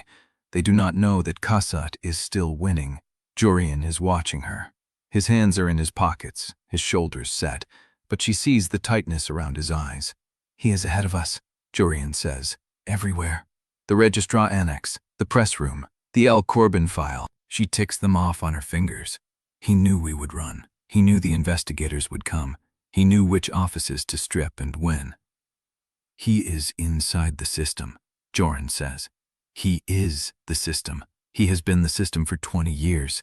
That is not going to change because of one boardroom testimony and a news article. Jorin's jaw tightens.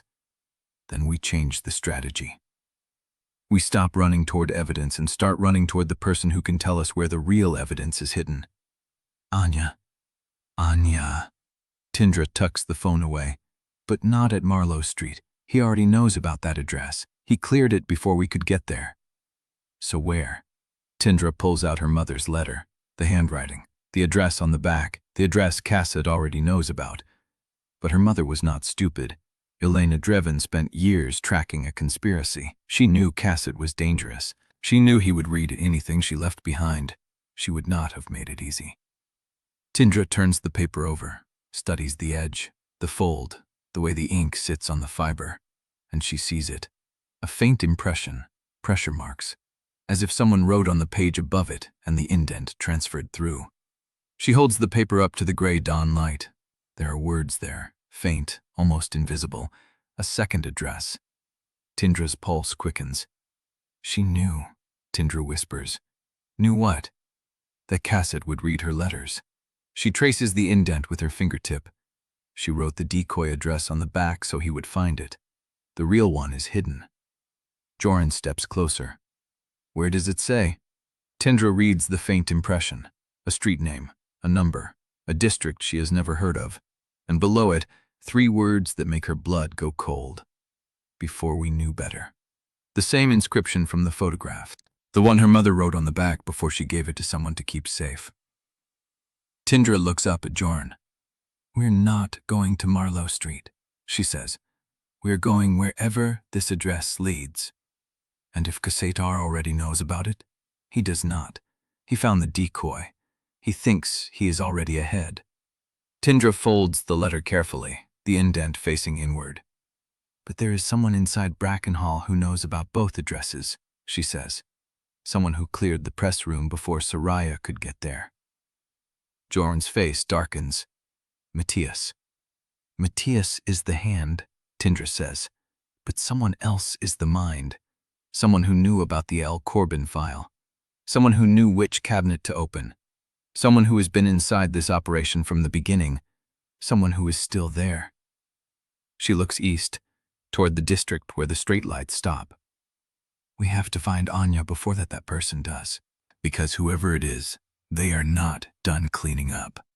A car door slams somewhere behind them. Jorin's hand closes around her wrist. We have to move, now. They run. The city swallows them as the sun breaks over the horizon, and behind them, somewhere inside Brackenhall's stone walls, someone is still watching. Chapter 45. They run until the city changes around them. The narrow streets widen into boulevards, the delivery trucks thin out. The tired neon of all-night diners gives way to shuttered storefronts and iron gates pulled across display windows. The sun climbs higher, casting long, clean shadows across pavement that has not been swept in weeks. Tindra stops at a bus shelter with a cracked plastic bench and a schedule nobody updates anymore. She presses her palm against the cold metal frame and lets herself breathe. Jorin stops 2 paces behind her. He does not touch her. He does not ask if she is all right. He waits, watching the street behind them, his chest still moving hard from the run. The silence between them is different now. It used to be filled with things they could not say, secrets they held like stones in their mouths. Now the secrets are gone. The boardroom took them. The article took them. Kassat took the rest. What is left is just them, standing in daylight, visible. Tindra turns the letter over in her hands, the hidden address, the faint impression of her mother's handwriting pressing through from a page that no longer exists. "Say it," she says without looking up. "Say what?" "Whatever you are thinking, the thing you are not saying because you think I cannot handle it right now." Jorin is quiet for a long moment. "I am thinking that we have nothing left except each other and a piece of paper with an address neither of us has ever heard of." Tindra looks at him. And that is not nothing." She holds his gaze. There is no guile in it, no performance. The armor he wore at Brackenhall, the polished cruelty, the easy confidence, it is gone. What remains is a boy who burned his inheritance in front of 15 strangers and walked out with nothing but the clothes on his back. He looks exhausted. He looks younger. He looks like someone she might actually trust. "The address," Tindra says. "I need to find it." "Then we find it." "Jorin." She says his name carefully, testing the weight of it in the open air. "Kassat will be looking for us. His people, the police if he can convince them. Everyone at Brackenhall knows what happened. There is nowhere to hide." "I know. If you come with me, there is no going back. No deal with your father, no forgiveness, no rebuilding your life inside that world." "I know that too." She waits. Jorin steps closer, close enough that she can see the faint bruise still coloring his jaw where his father's men hit him. Close enough that she can smell the salt and rain still trapped in his coat from the boat. "I made my choice in that boardroom," he says.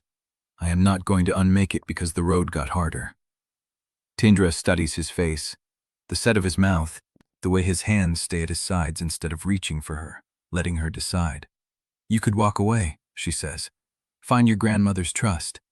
Start over somewhere Kassat cannot reach you." "I could. Why don't you?" Jorin meets her eyes. "Because I do not want to start over without you." The words land like a hand on her chest. She has spent 2 years learning how to need no one, building walls high enough that grief could not climb them, treating every person like a variable she could control or discard. It kept her safe. It kept her alone. And now here is Jorin Malek, the boy she came to destroy, standing in the ruined light of a city that does not care about them, telling her he does not want to leave. She could still push him away. She could tell him he is a liability, that his father will use him against her, that she works better alone. But she already tried alone. Alone almost got her caught. Alone almost got her killed. Alone would have left her rowing into the dark with no one to watch her back. She folds the letter and tucks it into her pocket. "Then we find Anya together," she says. "But you do what I say, when I say it. No hero moves, no trying to protect me by putting yourself in front of the bullet." "You think I would do that?" "I think you were raised to believe that sacrifice is the same as love. It is not." Jorin holds her gaze. Something shifts in his expression. Not hurt, recognition. "Fair," he says. "But the same goes for you." "Deal." They stand in the bus shelter, 2 fugitives with nothing left but each other and a dead woman's secret address. Tindra is about to pull out the letter and study the hidden street name when her phone buzzes. She pulls it from her pocket, a text from an unknown number. She opens it. The screen fills with 2 lines of text. "Turn around. You are being watched." Tindra's blood goes cold. She turns. Across the street, in the doorway of a boarded-up laundromat, a figure in a dark coat stands perfectly still, watching. Not Cosset, not one of his men. Someone smaller, slighter, someone who knows exactly where they are. Chapter 46. The figure in the laundromat doorway does not move. Tindra's hand finds Jorin's sleeve before she decides to reach for him. The reflex surprises her, but she does not pull back. "Tell me you see him," she says. "I see. Who is he?" Jorin stares across the street. The morning light is thin, gray, casting no shadows. The figure stands with hands in pockets, coat collar turned up, face hidden under the brim of a dark cap. "I do not know," Jorin says, "but he is not one of my father's men." "How do you know?" "Because they would not stand there waiting for us to see them." The figure lifts one hand, slow, deliberate. Not a weapon, not a phone, a wave. Then he turns and walks east, disappearing into the gap between two boarded storefronts. Tindra's phone buzzes again. She looks down. "You have 45 minutes before the next set of eyes find you. Keep moving." "Who is sending these?" Jorin asks. "I do not know." She reads the message again. "But they are not trying to hurt us. Yet. Yet." She shoves the phone into her pocket and pulls out her mother's letter, the hidden address, the indentations she traced with her fingernail. A street name she has never heard of, a district that does not appear on any map she studied before Brackenhall. "Can we get there in 45 minutes? Jorin looks at the sky, the position of the sun, the direction the figure walked. "On foot? No." "Then we need a car." He looks at her. "I have no money, no cards, nothing." "I know." Tindra scans the street. A news van idles 2 blocks up, driver drinking coffee in the cab, engine running. A delivery truck sits outside a bakery, rear doors open, crates stacked on the curb. She could take either. She has done it before. Different city, different stakes, same desperation. "Wait here," she says. "Absolutely not. I am faster alone." "You are not doing this." Jorin steps in front of her. "We made a deal. No hero moves." "This is not a hero move. This is logistics. Stealing a vehicle is not logistics. It is a crime that will get us arrested before we find Anya." Tindra meets his eyes, the exhaustion in them, the bone-deep tiredness of a boy who has not slept in 24 hours and just lost everything he had. "Okay," she says. "Then we walk. And we hope whoever sent that text is better at tracking us than Cassite is." They walk. The streets stay quiet. Shuttered shops, empty intersections, a dog barking behind a fence. The city is still waking up, which means fewer witnesses, fewer cameras, fewer people who might recognize 2 fugitives from a morning news broadcast. Tindra checks her phone every few blocks. No new messages, no calls. She tries Soraya, voicemail. She tries again, voicemail. "Come on," she mutters. "Nothing?" Jorin asks. "She was supposed to call when she got the file." "She might be waiting until she is clear of campus. Or she might have been caught."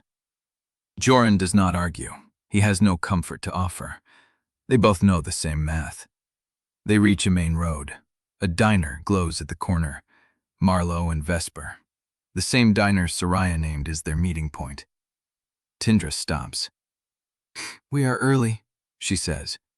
"Then we wait." "Where?" Jorin points to a bus shelter across from the diner. Glass walls, a bench, exposed. "Too visible," Tindra says. "Then behind the dumpster." That is not funny. It was not meant to be. They cross the street and settle into the narrow alley beside the diner. A rusted grate, a broken back door, the smell of grease and old coffee. Tindra watches the diner windows. Empty tables, a cook wiping the grill, a waitress refilling napkin holders. No Soraya, no Cosset, no one. 40 minutes, Tindra says. "We wait." "And if she does not show?" Jorin leans against the brick wall. His eyes are closed. "Then we figure out the next move. And if Cosset finds us first, then I will negotiate." "You have nothing to negotiate with." "I have me." He opens his eyes. "He still wants me back. He will trade a lot for that." Tindra shakes her head. I am not trading you for Anya. You might not have a choice. There is always a choice. She says it like she believes it. The alley stays silent. The minutes crawl. Her phone buzzes. She snatches it.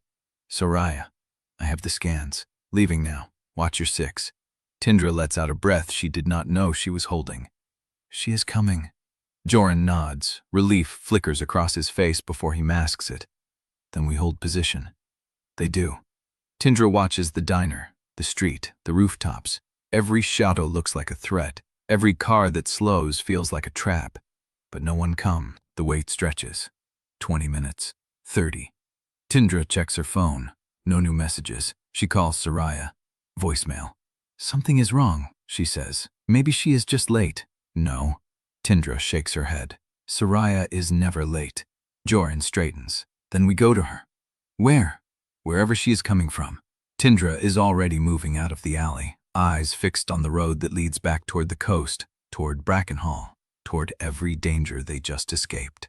Her phone buzzes one last time. She opens it. The message is not from Soraya. She is not coming. Chapter 47. Tindra stares at the screen. The words blur. She is not coming. Jorin reads over her shoulder. His hand finds her wrist, squeezes once, a warning and a grounding all at once. We need to move, he says. Where? Anywhere but here. They are already walking. East, away from the diner, away from the coast, away from every plan they spent the last hour building. The road narrows. Trees press in on both sides. The sun is higher now, pale and cold, and there are no shadows left to hide in. Tindra's phone stays silent. No text from Soraya, no text from the anonymous number. Nothing. Then a car pulls up. Not Cassatt's car, not black and polished. A gray sedan, salt-crusted along the wheel wells. Ordinary. The passenger window rolls down. Jorin Malek looks at them from the driver's seat. Her hair is loose. No silver streaks today.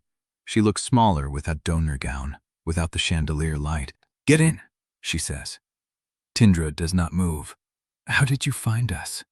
Your anonymous texter is very good at directions. Jorin's smile is thin, tired.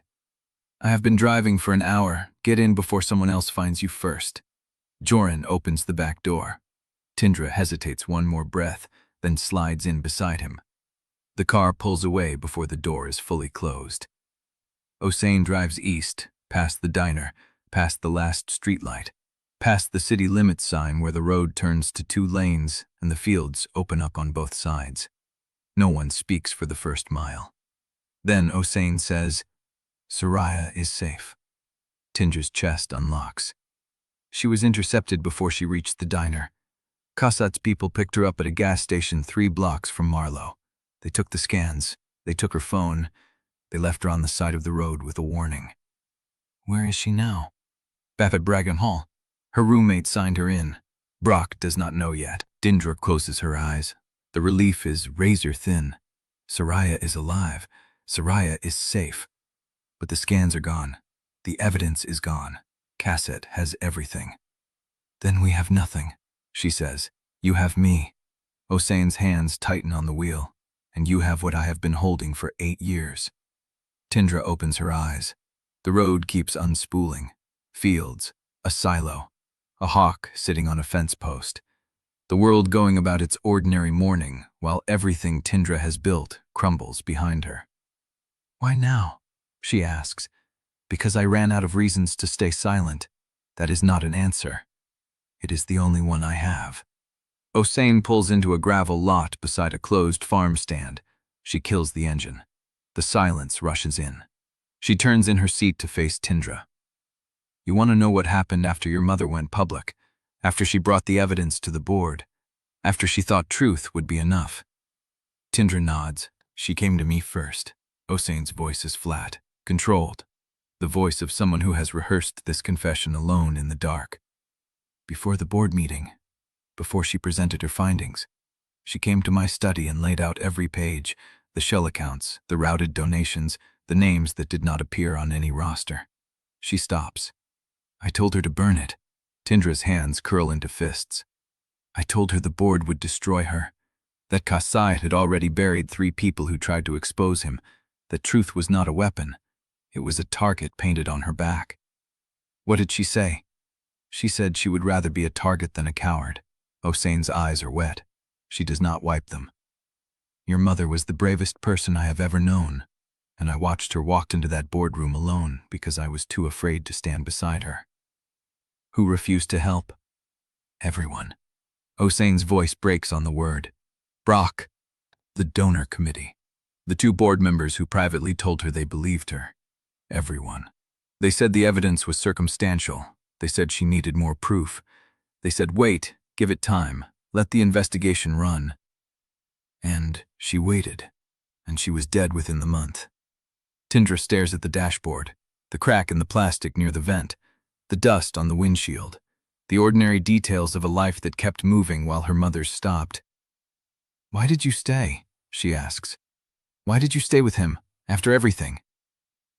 Hossein is quiet for a long moment. Because I had already failed your mother. I thought I could atone by staying close, by keeping access, by being the one person inside who knew where the bodies were buried. Did you find them? I found enough. Hossein reaches into her coat and pulls out a manila envelope. Worn, the corners soft from handling. I have been copying documents for 8 years. Every time Cassette filed a report, amended a ledger, closed an account, I made a duplicate. I kept them hidden in places he would never think to look. She holds the envelope out. This is everything I have. The original allocation records, the board minutes from the meeting where they decided to silence your mother, the transfer orders that funded the shell companies through Malek Urban Group. Tindra takes it. The weight is heavier than paper should be. There is a problem, Hossein says. Tindra looks up. This is all evidence of the fraud, the cover-up, the conspiracy. But it is not the evidence your mother hid in the archive. That was different. That was the piece that connected everything to a single name. Anya? Yes. Hossein's jaw tightens. Your mother did not trust the archive alone. She knew if Cassette ever found the main file, he would destroy it. So she made a second copy. A personal packet. She left it with someone who owed her a debt, using a name that would not trace back to her. What name? A dead research consultant, someone who worked with her in the first year of her investigation. A woman named Lena Corbin. Tindra's breath stops. L. Corbin. Lena Corbin was your mother's backup. The packet was stored under Lena's name in a private storage unit off the coastal highway. Your mother paid 3 years in advance. She told me the location once, the night before she presented her evidence to the board. Hossein meets her eyes. I never told anyone. Not the investigators, not the journalists, not even Cassette when he asked. Why are you telling me now? Because Cassette found the address last night. He does not know what is in the unit yet, but he knows it exists. And he has a proxy bidder registered for the auction. What auction? The storage unit goes to public auction in 48 hours. If Cassette wins it, he gets the packet. He gets your mother's last piece of evidence. He gets to bury her a second time. Hossein reaches into her coat again, pulls out a folded paper, hands it over. The unit number, the auction depot address, the alias your mother used. Tindra unfolds it. The handwriting is not Hossein's. It is her mother's. The same slant, the same pressure, the same way of curling the capital letters. Unit 47, Gulf Coast Storage, registered under Corbin. L. Tindra's fingers tremble. When does the auction start? Tomorrow, 9 a.m. Tindra looks at Jorin. He is watching her, waiting, ready. We need a car, she says. Hossein starts the engine. I know someone who can help. Chapter 48. The assembly hall is packed when Tindra slips through the side door. She should not be here. Neither should Jorin, who stays in the service corridor behind her, watching the seam where the wall meets the doorframe. But Hossein parked 3 blocks from campus and said the same thing she always says. I know someone who can help. The someone turned out to be a janitor with a master key and a grudge against Cassette for firing his brother.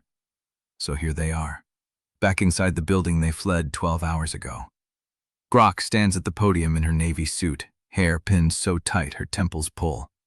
She has the posture of someone who has weathered crises before, the same calm voice, the same unreadable face. She has been speaking for 8 minutes, and the room is already settling into the rhythm of containment. I want to be direct with you, Brock says. Her hands rest flat on the lectern. This institution has been subjected to a coordinated effort to destabilize its leadership through false allegations and manipulated records.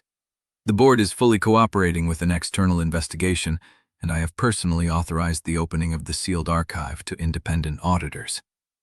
A murmur ripples through the student body. Priya Gensler sits in the third row, tablet out, fingers moving. Tindra presses deeper into the shadow beside the fire door. In the coming days, you will hear many claims about what happened, what was found, and who was involved. Brock's voice hardens slightly. I ask you to remember that Brackenhall has stood for over a century because we do not rush to judgment. We let the process work. We protect the integrity of our inquiry. Translation: we wait until the story changes. Jorin's breath is warm at Tindra's ear. He does not speak, just presence. A reminder that she is not alone in this room, where every face could be a watcher. Brock is still talking, something about values, something about patience. The words slide off Tindra like water. She is watching the door at the far end of the stage. A tall man in a gray maintenance uniform carries a cardboard box through it. The box is sealed with tape, the kind of tape that leaves no fingerprints if you wear gloves. He disappears into the back corridor. Tindra touches Jorin's wrist. He follows her gaze. They wait. 40 seconds later, the man comes back. Same route, same deliberate pace. Another box. This one is smaller. He holds it against his chest like something breakable. Tindra counts. 3 boxes total, all sealed, all carried the same direction. She looks at the side exit opposite the fire door, the one with the sign that reads, "Maintenance Access Only," the one that leads to the service yard where the incinerator sits behind a locked gate. Her mother's words surface from the letter. They will burn everything that matters. Brock is still speaking. The room is still listening. The performance is still working. Tindra steps backward into the service corridor. Jorin follows without question. She breaks into a run. Chapter 49. The service corridor is narrow, concrete, lit by emergency strips that buzz overhead. Tindra's footsteps slap against the floor as she rounds the corner, Jorin close behind, and the tall maintenance man is already pushing the third box through a metal door marked, "Incinerator Access, Authorized Personnel Only." "Hey," the word comes out sharp, louder than she meant. The man stops, turns.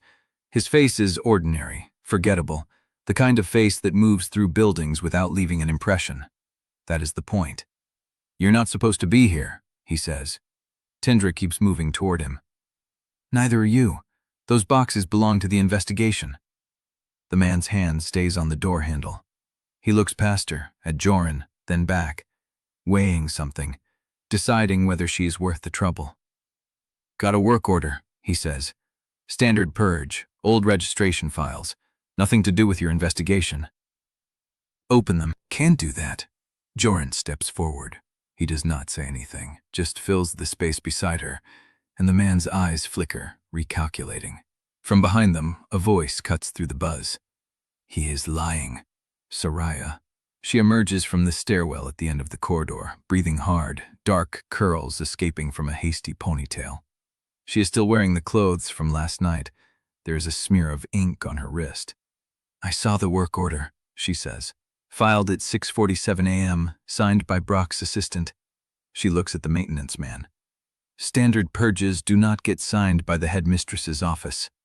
The man's jaw tightens. He is cornered and knows it, but he does not panic. That tells Tindra everything. He has done this before. She reaches past him and pulls the door open. The service yard is small, walled on 3 sides, with the incinerator hulking in the center like a rusted monument. The first 2 boxes are already on the ground beside it, lids still taped shut. The third is cradled in the man's arms. He sets it down slowly, hands raised. "Take them," he says. "Not my fight." He walks past them without another word. His footsteps echo up the corridor and fade. Tindra drops to her knees beside the first box. The tape is industrial grade, the kind that leaves no residue, designed for records retention and disposal. She works a fingernail under the edge. Jorin crouches beside her and produces a folding knife from his pocket. He slices through the tape in one clean motion. Inside, shredded paper. Fine strips, the kind that pass through a cross-cut shredder and come out as confetti. Useless. Useless unless someone took the time to do this instead of just burning them, which means they wanted to make sure nothing could be reassembled. Tindra shoves her hand into the strips anyway. Her fingers hit something solid at the bottom. A folder, intact. She pulls it out. Manila, unmarked but heavy. She flips it open. Donor correspondence. Letters between Brackenhall's development office and major benefactors. The kind of letters that never get filed in the official records because they contain promises, threats, and the real price of silence. She sets it aside and reaches into the second box. More shredded strips, but this time, at the bottom, a single intact page, part of a memo. The header reads, Malek's Urban Group, Confidential. The body is cut off mid-sentence, but she can see a reference to Unit 47 and a date. 7 weeks before her mother's death. Jorin takes the page, studies it. This is from the same batch Osane copied, different draft, earlier. The third box is smaller. She already knows what she will find before she opens it, because her mother's words are still ringing in her head. They will burn everything that matters. She cuts the tape. Inside, a single folder, burned at the edges, as if someone tried to destroy it and stopped halfway. The paper is brittle, curling inward. Tindra touches it carefully, and the corner flakes off under her fingers. But the writing is still legible. Her mother's handwriting. ED to L. Corbin, Surveillance Summary, Week 3. The page is a partial incident report. Her mother filled it out herself, in the careful block letters she always used for official documents. Tindra reads the first lines. Subject tracked to Marlowe Street address. Observed meeting with unidentified male, late 40s, driving gray sedan. Plate, BRX-442. Meeting lasted 47 minutes. Subject appeared agitated upon departure. Agitated. Her mother was scared. Tindra knows this because her mother only used that word when she was too professional to write terrified. She flips to the next page. It is half gone, but the bottom corner survived. Malek Urban Shell Property, register at 47 Seacliff Drive, Unit 12. Occupant listed as Administrative Assistant. Occupant observed, Tindra Drevyn, entering with key, 11:13 p.m. Tindra's breath catches. Her mother had a key to a private apartment owned through a shell company. Her mother went there at night. Her mother never told anyone. What is it? Soraya is beside her now, looking over her shoulder. Tindra does not answer. She is still staring at the words when she hears the sound. An engine, not a car. Larger. Closer. The maintenance gate at the far end of the service yard. A white truck with no logo turns into the alley. It stops 20 feet away. The driver's door opens, and a man in coveralls steps out. He looks at the boxes, at Tindra, at Jorin, and Soraya. Then he looks at the incinerator. His hand moves to his pocket. The shred truck. It is already here. Tindra shoves the folder into her jacket, grabs the donor correspondence, steps backward toward the service corridor door. The man in coveralls pulls out a phone. Not a weapon, but he is already dialing. Jorin takes her arm. Go. She does not argue. They run. Chapter 50. They run. The service corridor door slams shut behind them, and Tindra's boots skid on the concrete. The folder presses against her ribs, the burned edges crackling with every stride. Jorin is half a step ahead, one hand reaching back to guide her around a stack of pallets, the other already pulling out his phone. Osane, he says. Tell her to move the car. Tindra dials. The line rings twice before Osane answers. We are coming out, Tindra says, breath ragged. Service entrance. The shred truck is already here. I know. Osane's voice is tight.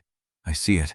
3 blocks east of where I parked. They are sweeping the perimeter. Can you get closer? No, but I can meet you at the corner of Harbor and Ash. 2 minutes. Do not stop running. The call ends. They burst through the service door into an alley strung with dead bulbs. Rain hits Tindra's face, cold and sudden. The alley is narrow, flanked by dumpsters and a chain-link fence at the far end, topped with rusted barbed wire. No exit except the way they came. Jorin scans left, right, then grabs her wrist and pulls her toward a gap between 2 dumpsters. A loose panel in the fence, pried open at the bottom. He drops to his knees and holds the wire up. Crawl. She goes first, sliding on her stomach through mud and gravel. The fence catches her jacket, pulls, rips. She does not stop.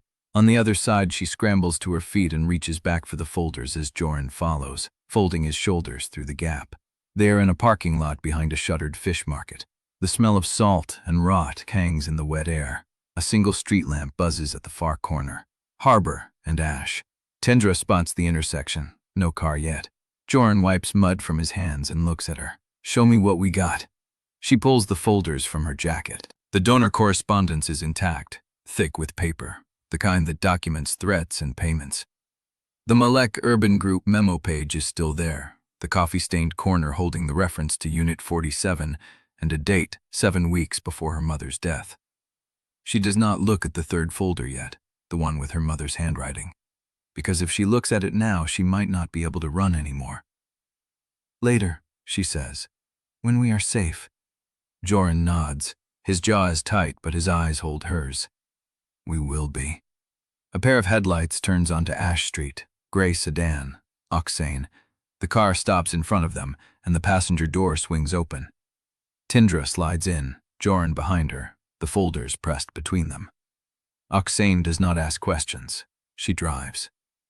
They take a winding route through the sleeping city, past closed storefronts and empty intersections, until they reach a row of old brick warehouses near the waterfront. Oxane pulls into a loading bay and cuts the engine. There is a flat upstairs, she says. Safe house, no name on the lease. I used it when I needed to think without Kesut finding me. Tindra looks at the building. Dark windows, rusted fire escape, a door with a keypad lock. Invisible. They climb the stairs in silence. The flat is small, a kitchenette, a couch, a table with 2 chairs, a single bed in the corner. The windows face the bay, gray water under a gray sky. No one can see in. Oxane turns on a lamp. The light is weak, yellow, but it is enough. I need to make calls, she says. People who can help keep this hidden until you decide what to do with it. She looks at the folders in Tindra's hands. Whatever they are worth nothing if you are caught with them before you have a plan. Tindra nods. Oxane disappears into the small bedroom and closes the door. Tindra lays the folders on the table. The donor correspondence first. She flips through it slowly, reading names she recognizes from board meeting minutes and names she does not. Promises of silence paid in scholarships, threats delivered as polite suggestions. The real price of Brackenhall's clean image. But the memo page. Jorin takes it, holds it under the lamp. Unit 47, he says. That is the storage unit, the one Oxane told us about. Maybe. Tindra points at the date. 7 weeks before my mother died. That means Kesut knew about Unit 47 before she even put the evidence there. He knew it existed. He knew the address, Jorin says slowly, but not the unit number. Not yet. Or he knew both and waited. Jorin sets the page down. The burned folder is still unopened.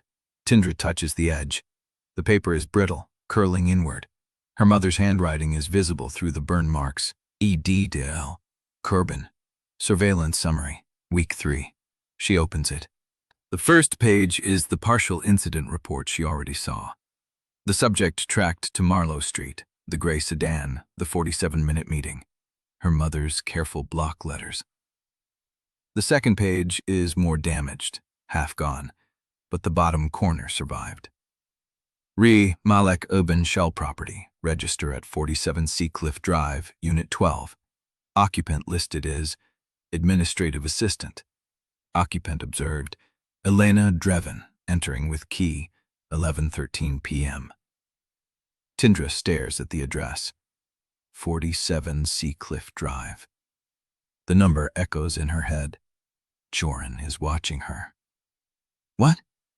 47 Seacliff Drive, she says.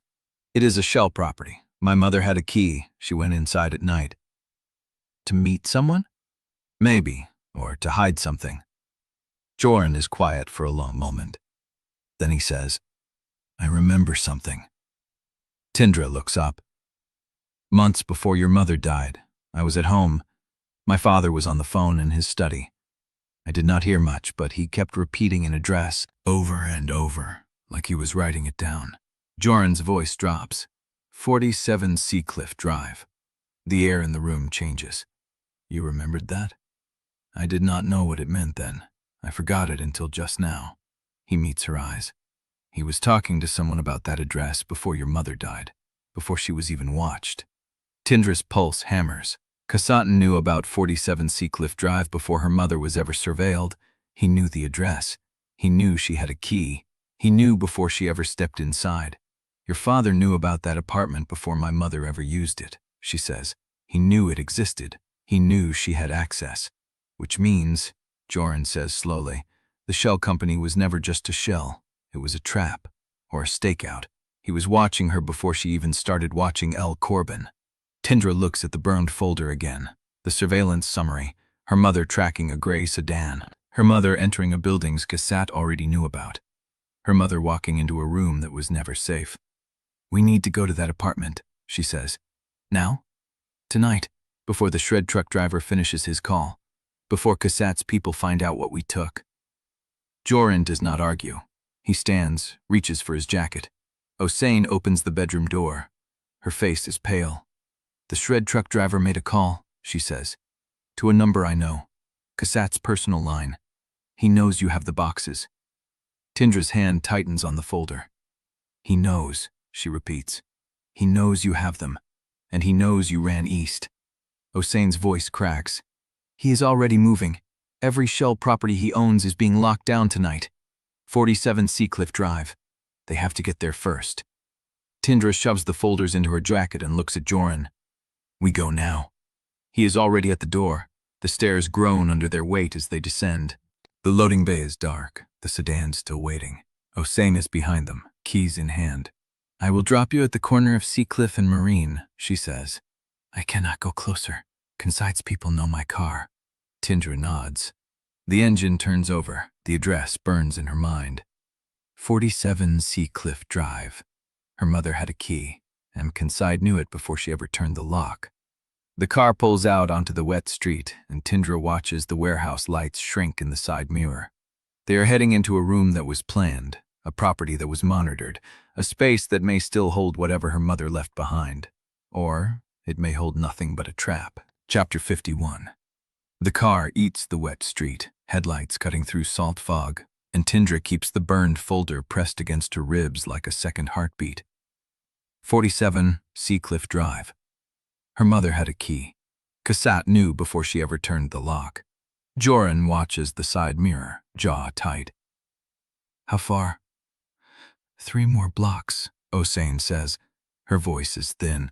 I will drop you at Marine and let you walk the last stretch. If Kasat's people are already there, then we adapt. Tindra does not let herself finish the sentence. Adapt means run. Adapt means lose the trail. Adapt means her mother's evidence stays buried. The sedan slows at a yellow light. Hossein's phone buzzes against the console. She glances at it. Her face changes. What? Jorin says. Hossein does not answer. She reads the screen, then reads it again. The light turns green.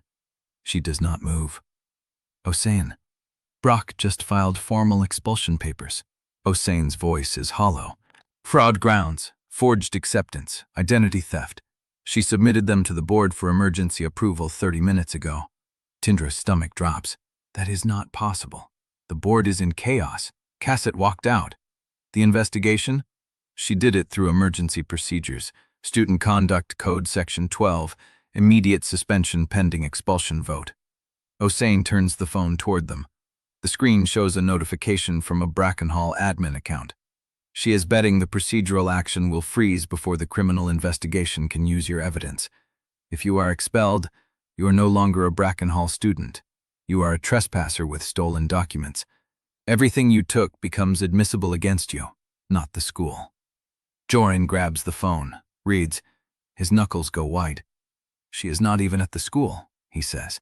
Brock filed this while Tindra was off campus. That is not procedure. That is a preemptive strike. It is both, Hossein says. She is protecting the institution by sacrificing you before you can prove the institution was complicit. If the expulsion holds, your evidence looks like a disgruntled former student fabricating retaliation. Credibility gone. Tindra stares at the phone. The notification stares back. 30 minutes ago, while she was running from the shred truck, while the burned folder was still warm. Brock moved fast, faster than she expected. "Pull over," Tindra says. "What?" "Pull over, I need to think." Osane steers to the curb. The engine idles. Rain taps the windshield. Tindra closes her eyes. Her mother's surveillance summary is still in her hand.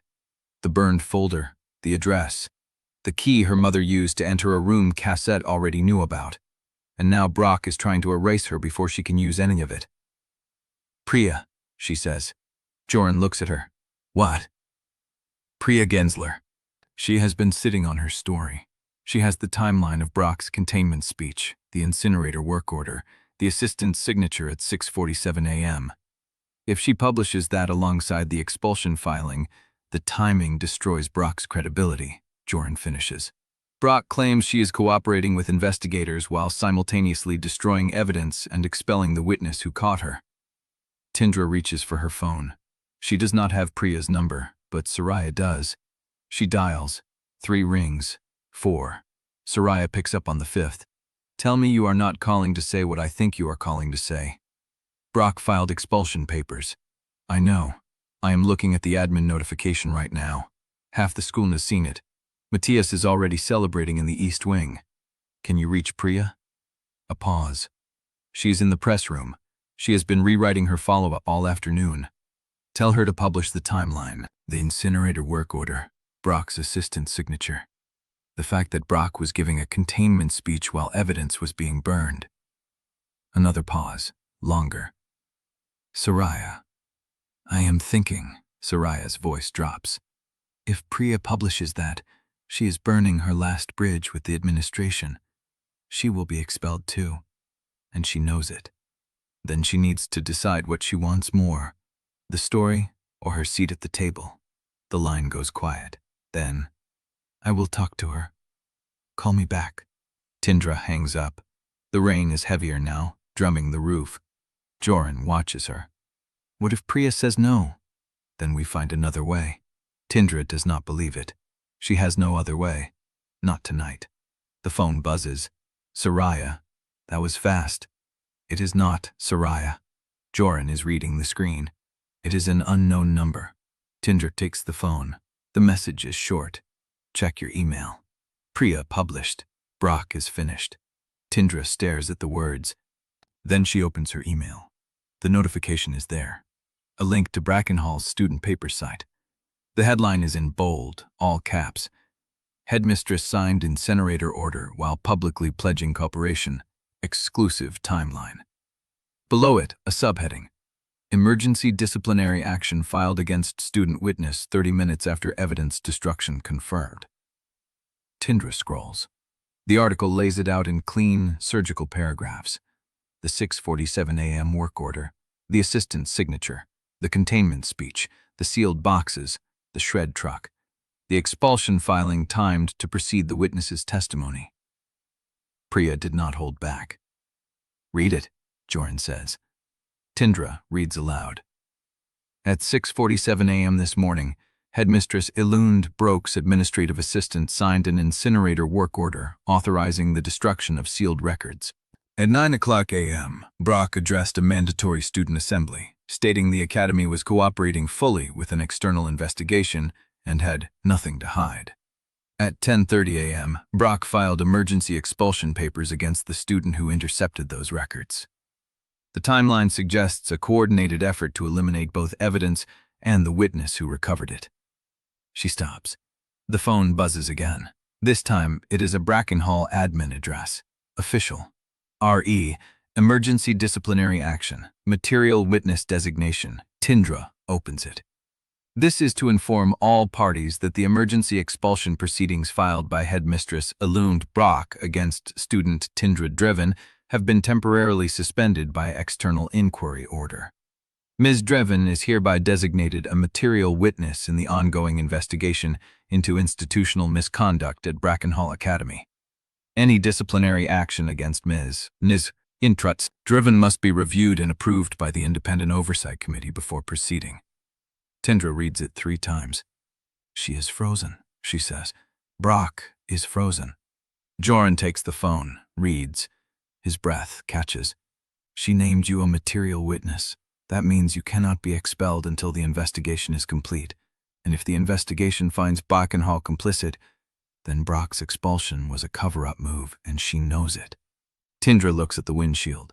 The rain is still falling. The address is still waiting. Priya just saved us. Hossein exhales. Priya just ruined herself with the board. But yes, she saved you. The phone buzzes again. Soraya. Tindra answers. Did you see it? I saw it. She went all in. She is packing her desk right now. Administration is already calling for her resignation, but she says it was worth it. Soraya's voice is raw. She says some stories are worth the seat. Tindra closes her eyes. One fight won. But Cassatt is still moving. The Shell properties are still being locked down, and 47 Seacliff Drive is still waiting. We need to go, she says. Now. Hossein puts the car in gear. The sedan pulls away from the curb, and Tindra watches the streetlights blur past, the burned folder still pressed against her ribs, the address burning in her mind. One fight won. The next one is waiting behind a locked door, and Cassatt already knows they are coming. Chapter 52. The sedan idles at the edge of the Brackenhall gate, headlights off, engine a low vibration through the floorboards. Tindra watches the main building through the rain-streaked window. The assembly ended 30 minutes ago. Students are still spilling across the quad in clusters, phones out, voices carrying through the wet air. She should not be here. The material witness freeze keeps her on campus grounds pending investigator interviews, but the paperwork arrived by email, not official service. It is a loophole Brock will seal the moment she finds an advisor who signs off. We should not stay long, Hossein says. Long enough. Tindra opens the door. Cold air hits her face. The rain has softened to a mist that clings to her jacket, her pinned hair, the back of her neck. Jorin steps out beside her. The quad goes quiet. It happens in waves. The nearest cluster of students stops mid-sentence. Their heads turn. The silence spreads outward like a stone dropped in shallow water, each ripple carrying the news to the next group, the next bench, the next arched window where someone is watching from inside. Tindra feels the weight of it. Dozens of eyes, phones tilting. Priya's article is still live. The incinerator timeline, the expulsion freeze, the material witness designation. Everyone has read it.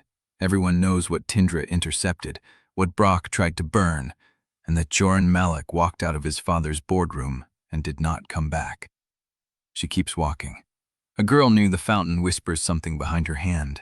A boy in a Brackenhall blazer nudges his friend and nods at Jorin, mouth curled in a dare. Someone laughs, low, deliberate.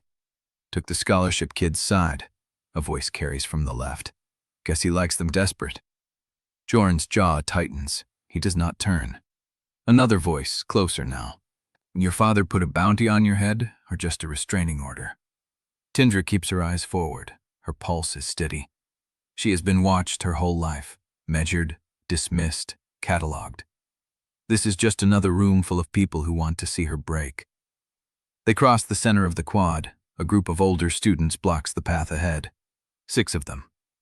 Matias Quimby stands at the front, arms crossed, bruise fading along his cheekbone where Jorin's fist connected 2 nights ago. Look who crawled back, Matias says. Thought you were done with this place. Jorin stops. Move. You are not welcome here, Malek. Neither is your girlfriend. He says the word like a blade. How does it feel, knowing your father is going to dismantle everything you touched? Your accounts, your flat, your grandmother's trust. He is already calling in the papers.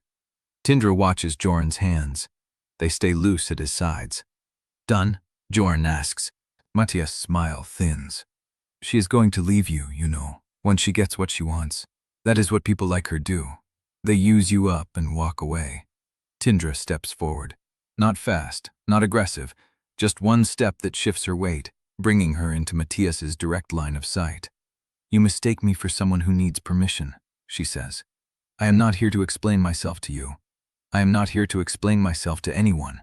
If you want to test whether I will leave, you are welcome to wait and find out. But you will have to do it from behind me, because I am walking past you now. She moves. Matias does not step aside fast enough. Their shoulders brush. Tindra does not flinch. Behind her, she hears Jorin follow. The group parts. They clear the other side of the quad. The main building looms ahead, its stone facade streaked dark with rain. The investigators are somewhere inside. Brock is somewhere inside. The hidden figure who has been cleaning up evidence is somewhere inside. Tindra stops walking. Jorin stops beside her. She turns. The entire quad is watching. Students pressed against railings, clustered at windows, standing on the steps of the east wing, phones out, recording. They are waiting for something. A crack, a retreat, a sign that she is afraid. She is, but that is not what they will see. Jorin's hand finds hers, not hidden, not brief. He takes her fingers and laces them through his own, palm to palm, and holds. The silence that follows is different from before. It is not the silence of shock. It is the silence of a line being drawn. Tindra looks at him. His face is unreadable, but his hand is steady. He is not watching the crowd. He is watching her. "Ready?" he asks. She squeezes his fingers once. "Always." They walk through the moon doors together. The hallway is empty, fluorescent light, the smell of wet stone and floor polish. Their footsteps echo. A door opens to the left. Headmistress Brock's administrative assistant steps out, clipboard in hand, and freezes when she sees them. "Ms. Drevyn, Mr. Malek." Her voice is clipped. "The investigators are waiting in the North Conference Room. I was told to escort you." Tindra does not let go of Jorin's hand. "Lead the way." The assistant's gaze drops to their joined fingers. A tiny muscle in her jaw jumps. Then she turns and walks. They follow. Behind them, the quad is still watching. And somewhere in the building, Tindra knows, the hidden figure who has been erasing evidence is watching too. Chapter 53. The North Conference Room smells like coffee and stale air. Two investigators sit on the far side of a long oak table. A woman with short gray hair and a man in a navy jacket who does not introduce himself. A digital recorder sits between them, already running. The administrative assistant closes the door behind Tindra and Jorin without entering. Tindra releases Jorin's hand. She takes the chair facing the window, puts her back to the light, and waits. The woman investigator speaks first. "I am Agent Marlowe. This is Agent Strickland. You are Tindra Drevyn." Not a question. "Yes." "You are aware you are designated a material witness in an active investigation." "I am." Marlowe slides a photograph across the table. A man in his late 50s, thin hair, glasses, Brackenhall security uniform. The nameplate reads Arnold Viscera. "Do you recognize this individual?" Tindra studies the face. "He works the West Corridor Patrol. Late shift. He is the one who found me in the North Wing after the storm drill." "Correct." Marlowe pulls the photograph back. "Mr. Viscera has given a full statement admitting he altered the archive access logs on the night you entered the sealed wing. He claims he acted alone, without instruction from any staff member or board representative." The words settle in the air like ash. Jorin shifts beside her. "That is a lie." Strickland looks at him. "Mr. Malek, you are not under investigation at this time, but I would caution you against making assertions without evidence." "Viscera does not have the clearance to alter archive logs," Jorin says. "That requires administrative access. He is a patrol guard. He clocks in, walks his route, clocks out." Marlowe's expression does not change. "Mr. Viscera states he obtained the credentials from an unattended terminal in the registrar annex during a shift change." "Convenient," Tindra says. Strickland turns to her. "You have reason to doubt his statement?" She does not answer immediately. She lets the silence stretch, watches Marlowe's fingers rest on the edge of the recorder, watches Strickland's eyes flick to the clock on the wall. They are on a timeline. Someone is waiting for this to close. "The logs you recovered," Tindra says. "Do they show the alteration originating from Viscera's terminal or his personal access code?" Marlowe's jaw tightens a fraction. We are not at liberty to share the full forensic details. Then you do not know. We know the confession matches the physical evidence. The physical evidence that Jorin Malek's people had access to before your investigation began. Tindra keeps her voice level. The same evidence that was carried toward an incinerator during a public assembly, while Headmistress Brock promised full cooperation. Strickland's pen stops moving. Marlowe holds her gaze. Miss Drevyn, we understand you have reason to distrust institutional process, but Mr. Vesera's confession is detailed and consistent. He has identified the specific timestamps he altered, the method he used, and the motivation. Which was? He claims he was instructed to discredit you by a board member whose name he refuses to provide. He says he acted out of loyalty to Brackenhall's reputation. Refuses to provide the name, Tindra repeats, or was never given one. The room is very quiet. Jorin speaks into the silence. Ask him about the cleared registrar annex. Asked him how 3 sealed boxes left the building at 4:47 a.m. while he was on patrol. Ask him about the press room. Ask him about Matias Quimby. Marlowe's eyes narrow. Mr. Malek, ask him about the shred truck that arrived 47 minutes after we opened the incinerator boxes. Ask him how an unmarked vehicle knew exactly when to show up. Strickland sets his pen down. You are suggesting Mr. Vesera is being offered as a single point of failure to protect a larger operation. I am not suggesting, Jorin says. I am telling you. Tindra watches Marlowe's hands. They are still resting on the edge of the recorder, but the fingers have curled slightly, pressing into the plastic. A defensive micro-adjustment. She has hit something. The signature times do not match. Everyone turns. Soraya stands in the doorway. She is breathing hard, dark curls escaping from a messy knot, phone clutched in her hand. She looks at Tindra, then at the investigators. I found the work order, Soraya says. The one Brock's assistant signed for the incinerator. It has Vesera's name on it as the maintenance supervisor who authorized the burn. She steps forward and places her phone on the table, screen up. But the signature line is dated 6:47 a.m. Vesera's patrol log shows he was on the east corridor at that time. I pulled the camera stills from the registrar annex. He is on frame at 6:47, standing outside the east wing. He could not have signed that order. Marlowe picks up the phone. Strickland leans in to look. Soraya keeps talking. Someone signed his name, after the fact. They backdated it to make him look responsible for the incineration, but they did not know his patrol schedule. The signature is a forgery. Tindra stares at the phone screen. The work order is visible. The signature line reads Arnold Vesera in neat blue ink. Below it, a timestamp, 6:47 a.m. And below that, a small stamp at the corner, Office of the Headmistress. The room tilts. I need to verify this, Marlowe says, but her voice has lost its earlier surety. Verify it, Tindra says, but you already know what it means. Strickland is typing on his phone. Marlowe is still holding Soraya's device, scrolling through the image. Her face is unreadable, but her shoulders have gone still in a way that tells Tindra everything. The scapegoat was assembled. The lie was written in Brock's office, and whoever signed Vesera's name is still inside the building. Tindra stands. Sit down, Miss Drevyn, Marlowe says. I am not leaving. Tindra keeps her voice even. But I am not going to sit here while you decide whether to follow evidence that points toward the person who signed that work order. You have a forged document. You have a scapegoat who was on camera elsewhere when his name was written. You have a chain that leads to the headmistress's office. She looks at Soraya. Soraya nods once. Solid, unbroken. Marlowe and Strickland exchange a look. The digital recorder blinks red on the table. Vesera is being processed in a holding room on the first floor, Marlowe says slowly. He has not been formally charged. We took his statement on the condition of voluntary cooperation. He is still here? Yes. Tindra's pulse quickens. Then we ask him who told him to sign. We ask him whose name he is protecting. Marlowe's gaze is unreadable.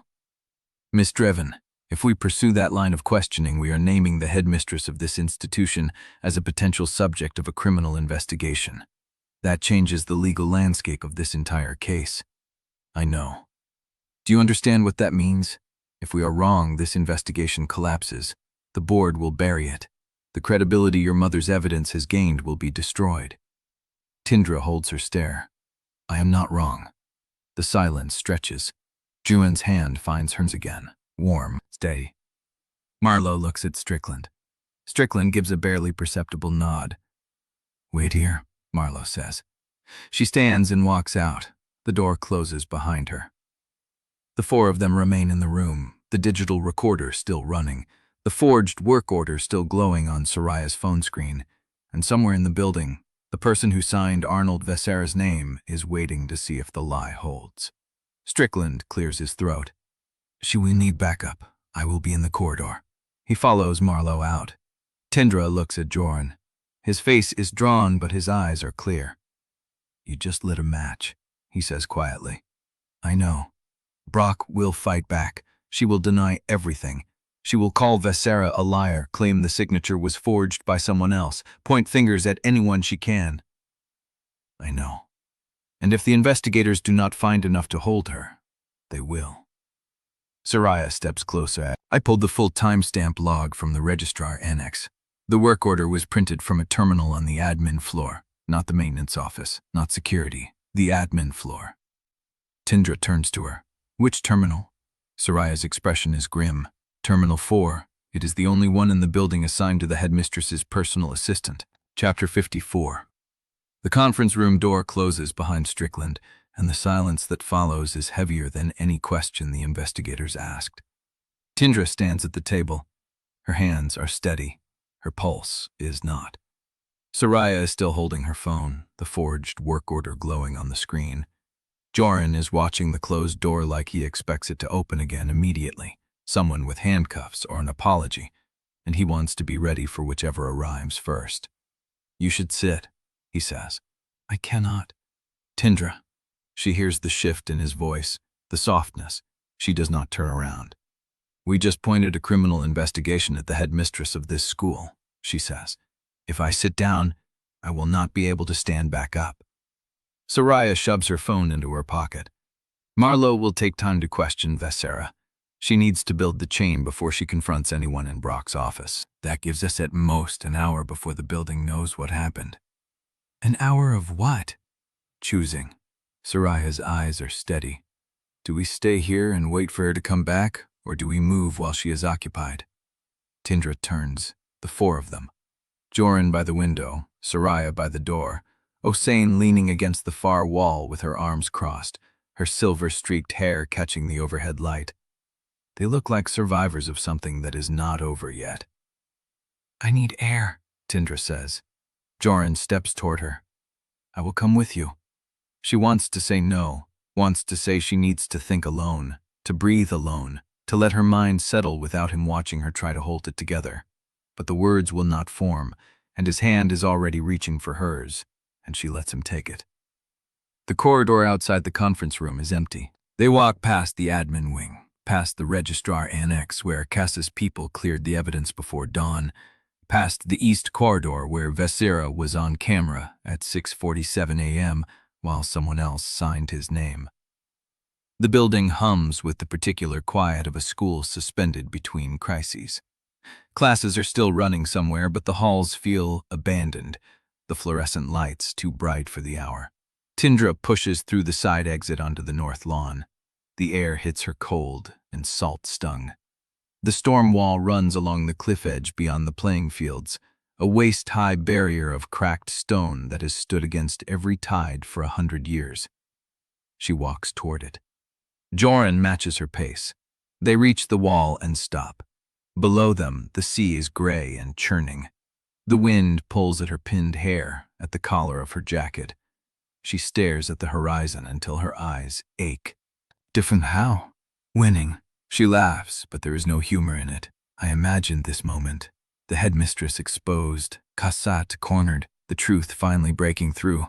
I thought I would feel something other than this. Tired? Empty. Jorin is quiet for a long moment. Then he steps closer, close enough that she can feel the warmth of him through the cold air. But he does not touch her. He waits.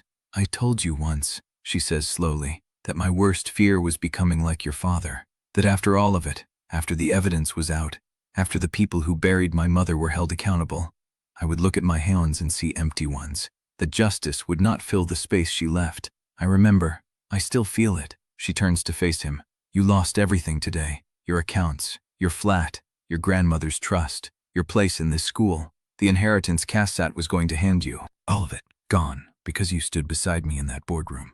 And I have not asked you how that feels. Jorin's jaw tightens. I would do it again, he says. That is not an answer. It is the only one I have. He holds her gaze. I do not know how to feel about losing things I was taught to build my identity around. I do not know if I am supposed to mourn a trust fund or a father who never actually loved me. I do not know if I am allowed to grieve a family that was only whole in appearance. You are allowed. He exhales, slow, and she sees something crack behind his eyes. Not tears, something older. A fissure he has been sealing shut for years. I do not know who I am without them, he says quietly. Without his name, without the money, without the status that made me untouchable. I have spent 18 years becoming the person Cassat needed me to be. And now that I have stopped, I look in the mirror and I do not recognize what is left. Tindra reaches for him. She takes his face in her hands, the way he has done for her a dozen times, and she makes him look at her. Then we figure it out together, she says. Tindra, I mean it. I do not know who I am either.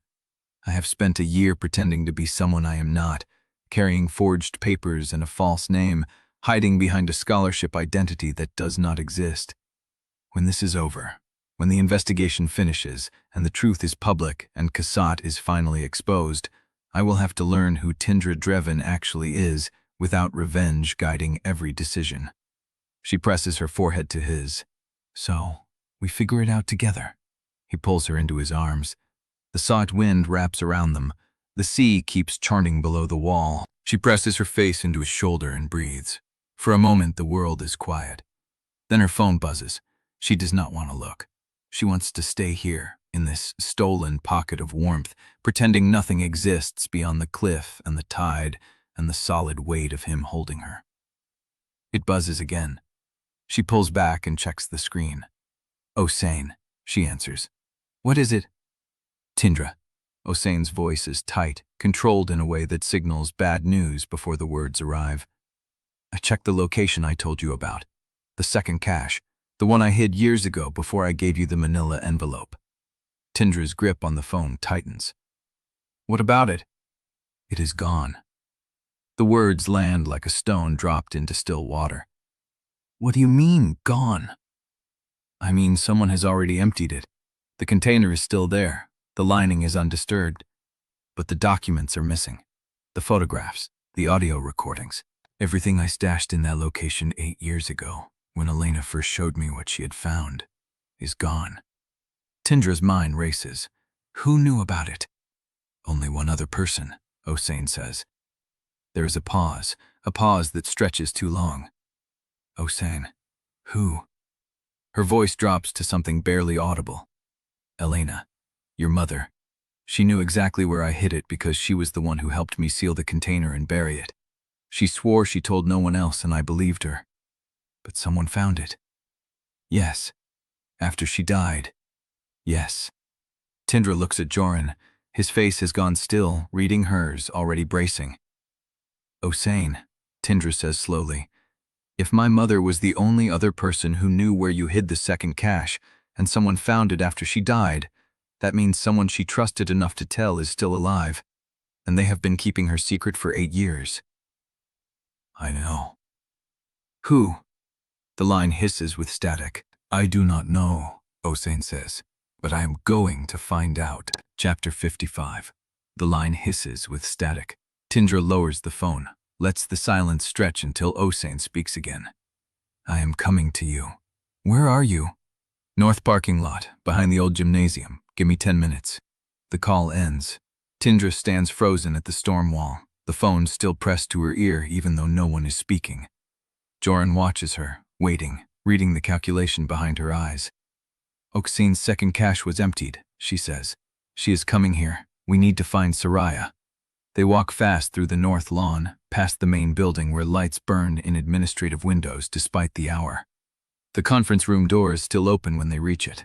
Soraya sits alone at the table, phone in hand, her dark curls pulled back tight. Marlowe and Strickland are still questioning the Sira. she says without looking up. He is not breaking yet, but he is sweating. Tindra closes the door. Oksane is on her way. She had a second cache of evidence. Someone emptied it. Soraya's head snaps up. When? 8 years ago, she and my mother sealed a container. Documents, photographs, audio recordings. She checked it tonight. Gone. Who knew? Only my mother. The words land hard. Soraya sets her phone down slowly, processing the implication. Your mother told someone. Before she died. Or she was followed, watched, tracked to the location years ago, and the cache was taken while she was still alive, and she never knew. Tindra. Jorin's voice is low, careful. If that is true, then someone has been holding your mother's evidence for 8 years. Waiting. Or using it. Using it for what? She turns to face him. Leverage, insurance, blackmail, protection. The same things Cosette has been using for decades. Footsteps in the corridor. They all turn toward the door. Oksane enters without knocking, her coat still wet from the walk, her dark hair streaked with silver and rain. She looks older than she did hours ago, exhausted in a way that sleep cannot fix. It is worse than I told you on the phone, she says, closing the door behind her. Tell us. Oksane moves to the table but does not sit. She places both hands flat on the surface and leans forward, composing herself. The second cache was not just documents. It was the original allocation records, the ones that show where the money went, the shell companies, the construction projects, the offshore accounts that funded Malek Oben Group's expansion during the years Cosette was burying the fraud inside Brackenhall. You told me the manila envelope had allocation records. That was the second layer. The set I copied after Elena showed me the originals, but I did not copy everything. Some things were too dangerous to keep in duplicate. What things? Oksane looks up. Her eyes are dry but hollow. There is a name in those records that does not appear anywhere else. A name that connects the fraud inside Brackenhall directly to a homicide that was never solved. A name that Cosette has spent a decade making sure no one could trace back to him. Whose name? Jorin asks. Oksane does not answer immediately. She reaches into her coat and pulls out a folded piece of paper, creased and worn, and slides it across the table. Tindra picks it up, unfolds it. It is a photocopy of a storage unit rental agreement. The name on the lease is Lena Corbin. The unit number is 47. The facility is Gulf Coast Storage. But there is a handwritten note in the margin, in ink that is faded to brown. For Elena, if I do not make it out. Tindra stares at the handwriting. Lena Corbin wrote this. Yes. Before she died. Yes. Tindra looks up. She knew she was going to be killed. Oksane closes her eyes. I did not know until after. I found the copy in the second cache when I sealed it. She must have slipped it in when she helped me bury the container. A final insurance policy, hidden inside my own insurance policy. Then the second cache contained her death note, a confession that she knew she was a target. More than a confession, Tindra. Oksane opens her eyes. Lena Corbin worked directly with your mother. She was the research consultant who helped trace where the money went after the board approved the fake allocations. She knew every shell company, every offshore account, every construction project where the funds were buried. Your mother trusted her, and someone killed her. Yes, 3 months after your mother died. Hit and run in a parking garage. The driver was never found. Tindra sets the photocopy down carefully, as if it might bow her. And now the storage unit is going to auction. 48 hours. The same unit we were racing to before the boardroom collapsed. But the evidence inside is separate from what Cosette's proxy bidder was targeting. Oksane shakes her head. Cosette found the unit address. He registered a proxy bidder. He knows there is something in Unit 47 that can destroy him, but he does not know about the second cache. He does not know that the second cache was already emptied by someone else. Then who has the second cache now? Oksane looks at her, and for the first time, something cracks in her composure. I do not know, but I know who might be able to tell us. Who? She reaches into her coat again and pulls out a second piece of paper, smaller, a business card. It reads, Gerald Vance, Asset Recovery. Gerald Vance was Lena Corbin's lawyer. He handled the storage unit lease. He is the one who set up the monthly payments from an anonymous account. If anyone knows whether the unit was accessed after Lena's death, it is him. And you have his card because? Because Elena gave it to me. Hossein's voice drops. She gave it to me the night before she died. She said if anything happened to her, I should call him, that he had instructions for what to do with Unit 47. Tindra's pulse hammers. Did you call him? Yes. The day after Elena's funeral. What did he say? Hossein holds her gaze. He said the instructions were clear. If Elena died, the unit was to be released to a third party at auction. He would not tell me who. He said he was bound by a non-disclosure agreement signed before Lena's death. Before Lena's death. Jorin's voice cuts through. That means Lena Corbin arranged the handoff before she was killed. She knew someone would come looking for the evidence after she was gone, and she knew it would not be Elena who retrieved it. The room goes still. Drew looks at the business card, at the photocopy, at her mother's name on the rental agreement margin. Call him, she says. Now? Right now, before the auction opens, before Cassette's proxy can bid, before whoever emptied the second cache moves on Unit 47. Hossein pulls out her phone. The dial tone fills the conference room like a held breath.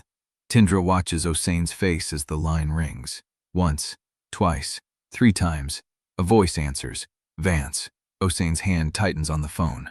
Mr. Vance, this is Jorin Malek. We spoke 8 years ago, after Elena Drevyn's death. A pause on the other end. I remember you. I need to ask you a question about Unit 47. Another pause. Longer this time. The auction is in 48 hours, Mrs. Malek. I cannot discuss the terms of the lease. I am not asking about the terms. I am asking whether anyone has accessed that unit since Lena Corbin died. Silence. Mr. Vance? I cannot answer that question. You cannot or you will not. I cannot, because I do not know. Hossein's brow furrows. How can you not know? The pause stretches until it becomes its own answer. Because the access logs for Unit 47 were sealed under a court order 3 years ago. I am not allowed to view them. I am not allowed to know who has entered that unit since Lena's death. Whose court order? I cannot say. Mr. Vance. I cannot say, Mrs. Malek. I have already said too much. The line goes dead. Hossein lowers the phone. The room is silent except for the distant hum of the building's heating system. Tindra stares at the business card. Someone sealed the access logs 3 years ago, she says slowly. Before the auction. Before we even knew the unit existed. That means whoever emptied the second cache also knew about Unit 47, and they have been controlling access to it for years. Jorin steps closer, which means they have known about your mother's investigation since before she died. Or they were part of it. The words hang in the air. Hossein's face has gone pale. There is one person who knew about both the second cache and Unit 47, she says. One person who could have sealed those logs. One person who had the authority, the motive, and the access. Who? Hossein looks at her, and the answer is already forming in her eyes before she speaks. Your mother's contact at the courthouse. The one who helped her file the protective order on the evidence chain. The one I never met because Elena said she trusted her with her life. She pauses. Elena called her the keeper of the keys. The name settles over them like frost. Tindra looks at the photocopy again. At her mother's handwriting in the margin, at Lena Corbin's death note. I need to find the keeper of the keys, she says. The storm wind rattles the window, and somewhere in the dark, 48 hours away from now, Unit 47 waits for whatever arrives first. The truth, the auction hammer, or the person who has been holding Elena's secrets for 8 years. Chapter 56. Soraya finds Priya in the empty newsroom. Half her desk already packed into a cardboard box, the other half covered in printed timestamps and route maps. Still here, Priya says without looking up. I thought you would be celebrating. Celebrating what? Brock's assistant already lawyered up. Marlowe made the call 40 minutes ago. By morning, the headmistress's office will be a crime scene. Soraya leans against the doorframe. Then why do you look like you lost something? Priya finally turns. Her eyes are red at the rims, but her jaw is set. Because I did. The paper pulled my access to the archive, my admin credentials, my campus network login. They are framing my resignation as a mutual decision, which means every source I have built stops answering my calls by tomorrow. She holds up a flash drive. But I still have this. What is it? The off-campus transportation logs, every vehicle that left Brackenhall grounds in the last 3 years. I pulled them before they locked me out. Soraya's breath catches. Priya, do not thank me. I am not giving it to you for free. Priya stands, pushes the cardboard box aside, and walks around the desk until she is close enough that her voice drops to something almost private. I want a condition. When this is over, when the investigation wraps, when you and Tindra are done burning things down, I get the exclusive, the full story, everything she knows that she has not told anyone else. The details the official report will leave out. That is not my call. Then take me to her. Tindra watches Priya walk through the conference room door and feels the room's temperature shift. Jorin straightens beside her. Osane's hand stops mid-motion on the table. Soraya follows a step behind, her face unreadable. Before you decide, I am here to negotiate, Priya says, dropping a flash drive onto the table. You should know what is on this. She slides it across the wood toward Tindra. Off-campus transportation logs. Every school vehicle that left Brackenhall property between January and December of your mother's final year. Tindra does not touch the drive. Why do you have this? Because I knew they would lock me out. Because I have been watching the maintenance schedules for 3 years. Because I noticed that vehicles logged out after midnight rarely had a listed destination. She pauses. And because I checked one date in particular. The night your mother made her final phone call to Lena Corbin. 11:47 p.m. A school sedan logged out by the maintenance supervisor. Destination field left blank. The room goes still. Where did it go? Jorin's voice. Priya meets his eyes. I traced the GPS pings. The vehicle traveled to the storage district, drove past Gulf Coast Storage at 12:14 a.m., parked on the access road for 11 minutes, then returned. Tindra's pulse hammers. That does not prove anything. Could have been any vehicle. Except the same sedan was logged out again 3 nights later. Same driver, same blank destination field, same route. She pulls a printed map from her bag and spreads it across the table. A route is highlighted in yellow, ending at a cluster of buildings marked as storage units. That vehicle, Priya says softly, was on the access road the night your mother made her last documented call, and the driver left the yard without signing back in until the next morning. Who was driving? OK's voice is barely steady. Priya pulls out a second sheet. The log shows the vehicle assigned to maintenance, but the signature on the checkout form belongs to a name I do not recognize. Someone named Jorin Malek. The silence that follows is a held breath. Osane sits down slowly. Rennick, she repeats. Kassat's cousin, the one who handled high-risk acquisitions for Malek Urban Group. The one who vanished from public filings after Elena's death, Tindra finishes. Priya nods. The same vehicle was logged out under his name 4 more times in the weeks leading up to your mother's death. Each time the destination field was blank. Each time the vehicle returned after midnight. She gestures at the map. But there is more. On the night your mother died, a different vehicle left Brackenhall. A gray sedan registered to Malek Urban Group shell properties. It traveled to the same district. Parked at Gulf Coast Storage at 1:34 a.m., stayed until 3:17 a.m. Who was driving? Priya holds up the third sheet. The registration traces back to a numbered company, but the license plate matches the vehicle Elena tracked in her surveillance logs. The gray sedan, BRX-442. Tindra's blood turns cold. BRX-442, she repeats. The car she saw leaving the Marlowe Street address, driven by an unidentified male in his late 40s. The same car that was parked at the storage unit on the night she died. The room is a vacuum of sound. Jorin steps forward. That means someone inside Brackenhall coordinated with the storage unit visit. Someone with access to both the maintenance log and the shell vehicles. Someone who knew the evidence was there, Soraya adds. Someone who went there to check whether it was still secure. Priya looks at Tindra. Or someone who went there to remove it before the investigation started. She gestures at the flash drive. I am giving you every piece of this. The logs, the GPS data, the registration documents. I am giving you what I have left before they erase my access entirely. Tindra meets her eyes. In exchange for what? An exclusive. When this is over, you tell me the whole story. Everything you know, everything you found. The parts you will not tell the investigators. That is a bigger ask than you think. I know. Tindra holds her gaze for a long moment. Then she picks up the flash drive. You have a deal. Priya exhales, the tension in her shoulders releasing. But before she can speak, the conference room door opens. Agent Marlowe stands in the doorway, his face unreadable. "Tindra, we need you in the holding room." "Why?" He hesitates. "Viscera is asking for you, by name. He says he will only give his full statement to you." The room freezes. Tindra feels the weight of the flash drive in her hand. The transportation logs are only the beginning. She looks at Jorin, at Oksane, at Soraya and Priya, then she turns toward the door. Chapter 57. The holding room door swings shut behind her, and Tindra is already moving, Viscera's warning locked in her chest like a second heartbeat. Jorin catches her arm in the corridor. "What did he say?" "The auction is a decoy. They are emptying the unit before the sale opens." "Who?" "He does not know. He heard them talking the night they brought him in, said the real evidence was never there." Soraya appears at the end of the hall, phone in hand, dark curls bouncing as she runs. "I called Priya.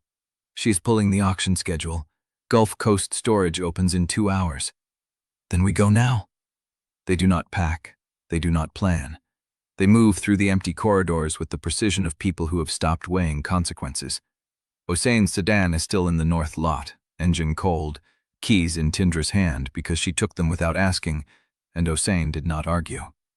The drive takes 43 minutes. Salt lamps blur past the window, scrub brush, the occasional rusted sign marking roads that lead nowhere. The sun is still low, the light bleached and thin, and the air inside the car smells of highway dust and old coffee from a thermos Soraya found in the back seat. Priya meets them at a gas station 2 miles from the depot, her own car parked at an odd angle, engine running. She unfolds a printed map across the hood and points. Gulf Coast Storage is a franchise operation, 1,200 units, low security, no cameras in the interior corridors, one overnight attendant who does rounds every 90 minutes. She taps a cluster of buildings near the back. Unit 47 is in Section C, Row 7, end unit, concrete wall on 3 sides. "How do we get in before the sale opens?" Priya pulls a laminated badge from her bag. The attendant is a smoker. He leaves the office unlocked for 12 minutes every hour to stand behind the dumpster. The key rack is on the wall behind the front desk. "You stole an employee badge." "I borrowed a template and printed my own." She shrugs.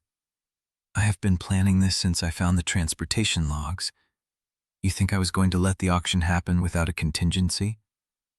Tindra looks at her, at Soraya, at Jorin. "We split. Priya and I go in as buyers. Soraya watches the entrance. Jorin, you cover the back corridor in case the attendant comes back early." "And if the unit is already empty?" "Then we find out who got there first." They leave the car at the gas station and walk the last half-mile through a strip of parched grass and gravel. The depot is a maze of identical metal roll-up doors, rusting at the bottom, with handwritten unit numbers faded by salt air. The office is a squat building at the front with a flickering "open" sign and a cigarette burn on the welcome mat. Priya walks in first, confident, clipboard in hand. Musa follows 2 steps behind, her hood up, hands in her pockets. The attendant is not at the desk. The office is empty. A half-smoked cigarette smolders in an ashtray by the door. Priya moves without hesitation. Behind the desk, the key rack holds rows of numbered hooks. She finds unit 47 inches seconds, pulls the key, tucks it into her sleeve. They're out of the office in under a minute. Section C is at the back of the lot, past rows of identical storage buildings, past a dumpster overflowing with packing material and broken furniture.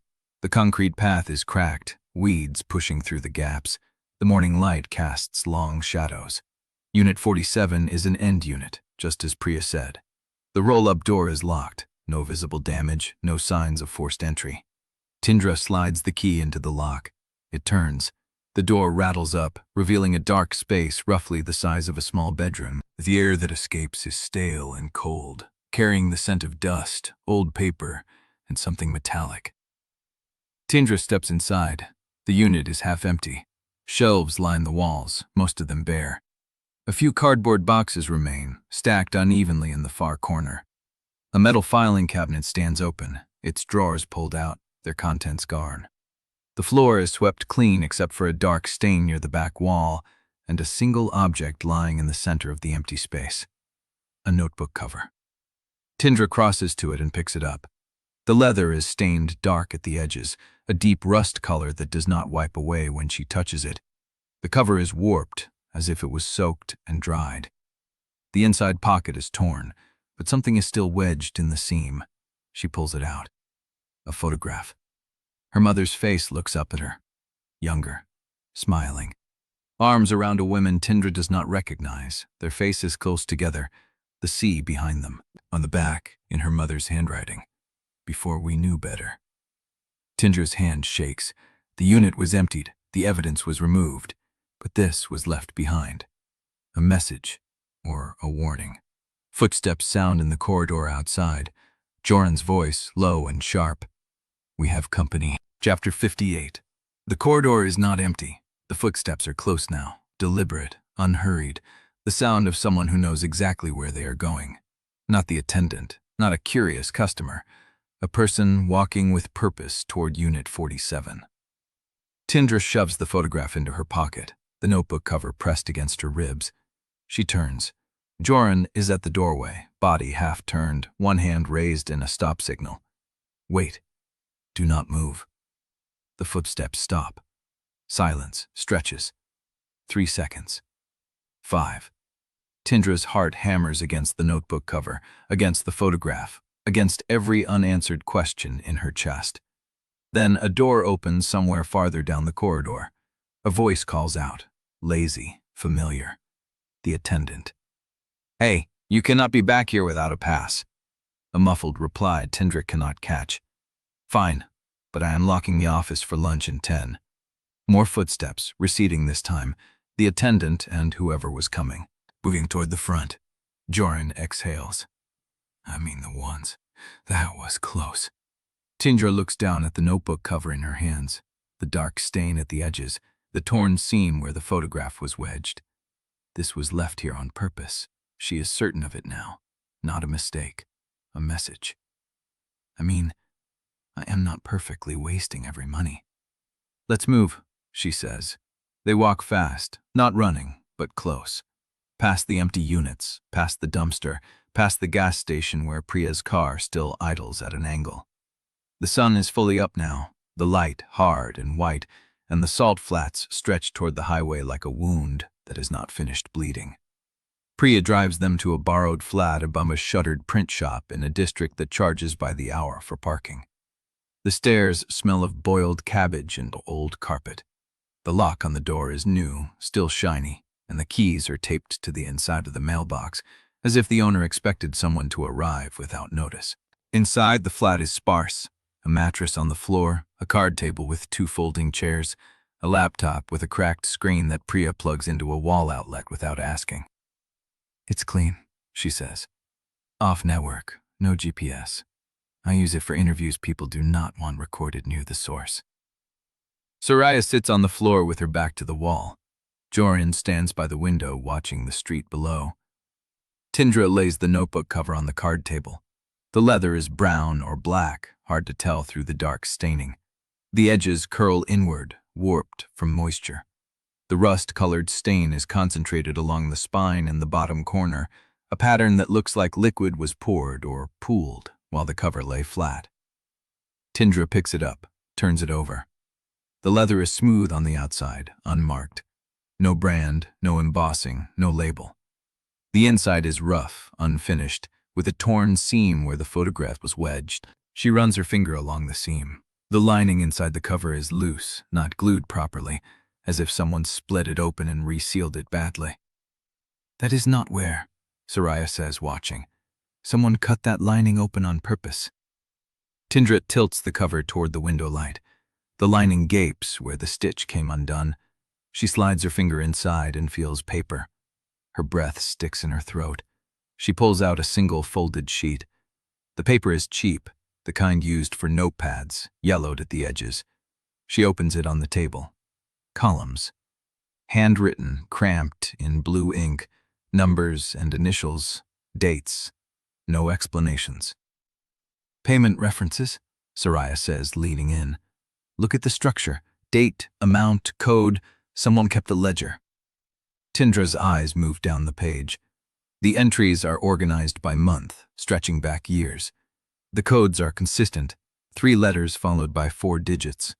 Lug, Malek Urban Group. The initials beside each entry shift, but one appears more than the rest.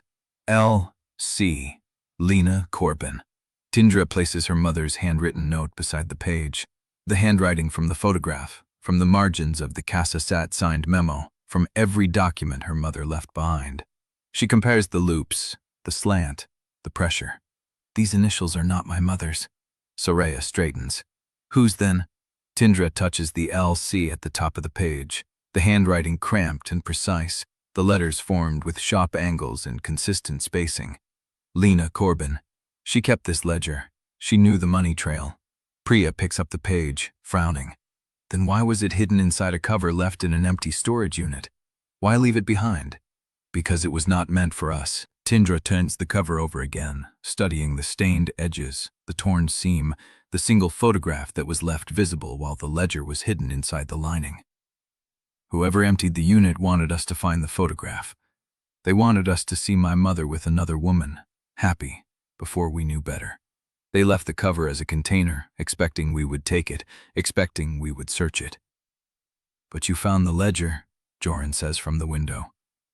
No, I found what we were supposed to find. Tindra looks at the yellowed page. The question is who wanted us to have this, and why now? Silence in the room. Then Soraya reaches for the page, her dark curls falling forward as she studies the codes. These references match the Malek Urban Group payment patterns from the allocation records. Look, she points at one entry. Same date, same amount, different code. Cash moved through shell companies into construction projects. Which projects? Soraya scrolls through her phone, pulling up the photographs she took at Oxane's safe house. There's a list in the donor correspondence folder. Payments tied to redevelopment sites along the coast, harborside condos, a marina expansion. Tindra's pulse quickens. Where? Redevelopment Zone 4, Northern District, just past the point where the road ends. The map from the gas station, the route they drove to reach Gulf Coast storage. The road ends. Tindra looks at the entries again, at the handwritten columns, at the careful precision of a woman who knew she was leaving a record for someone to find. Lena Corbin did not just trace the money.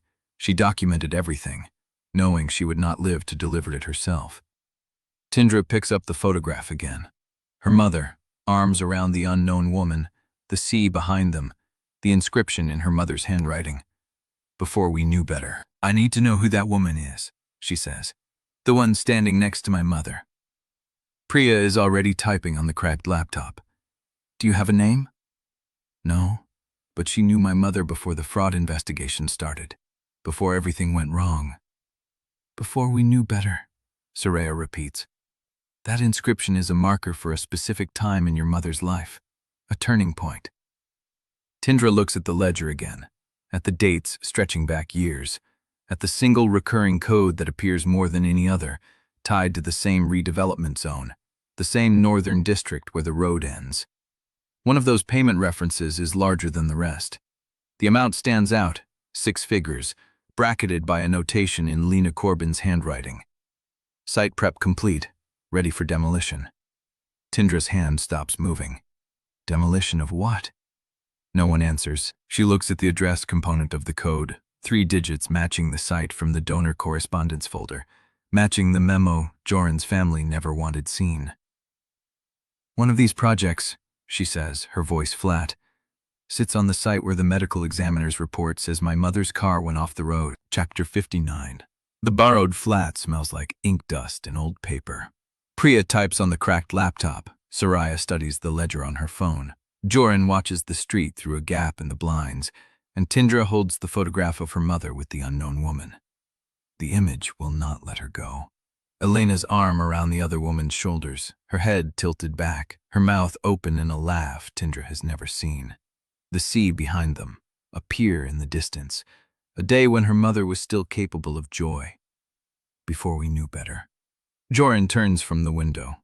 We cannot stay here. If whoever emptied the storage unit knows we found the ledger, they will trace where we went. Then we move before they do. Priya does not look up from the keyboard. I have a contact in the prosecutor's office. She can verify the demolition permits for that site address without triggering an alert. How? Soraya asks. Offline records, paper filings from before the county digitized. She keeps copies in a filing cabinet nobody remembers exists. Tindra sets the photograph down carefully. Do it, but do not mention the ledger yet. We need to know what was demolished before we put a name on it. Priya nods and reaches for her phone. Tindra turns to Soraya. The initials in the ledger, LC, appears more than anyone else. Can you find out what happened to Lena Corbin's personal effects after she died? Personal effects? Her family would have been notified. Someone would have signed for her belongings. If she kept a private file separate from the cash, it might still exist. Soraya tucks her curls behind one ear. I can try the county records office. If there was a probate filing, it would list her next of kin. Do it quietly. Soraya's mouth curves. I always do. She takes the cracked laptop and moves to the far end of the counter, where the light is better. Jorin crosses to Tindra. He does not touch her, but his presence settles beside her like a door closing. Nelan Vero. She looks up. He knows more than he has told us. About the student culture, about Matias, about what Kassat's network looks like from below. Nelan is 14, and he has been watching this for 3 years. Longer than you, longer than me. Jorin's voice stays low. He sees things because no one looks at him. He hears things because no one thinks he matters. Tindra considers. The younger boy with the dark circles under his eyes, the one Jorin rescued from the corridor, the one who warned her about the North Wing on her first day. He is scared of Kassat. Everyone is scared of Kassat, but Nelan is scared of what happens if he stays silent too. I have seen it in him. The way he checks exits, the way he memorizes faces. You want him to give a statement. I want him to have the choice. Jorin holds her gaze.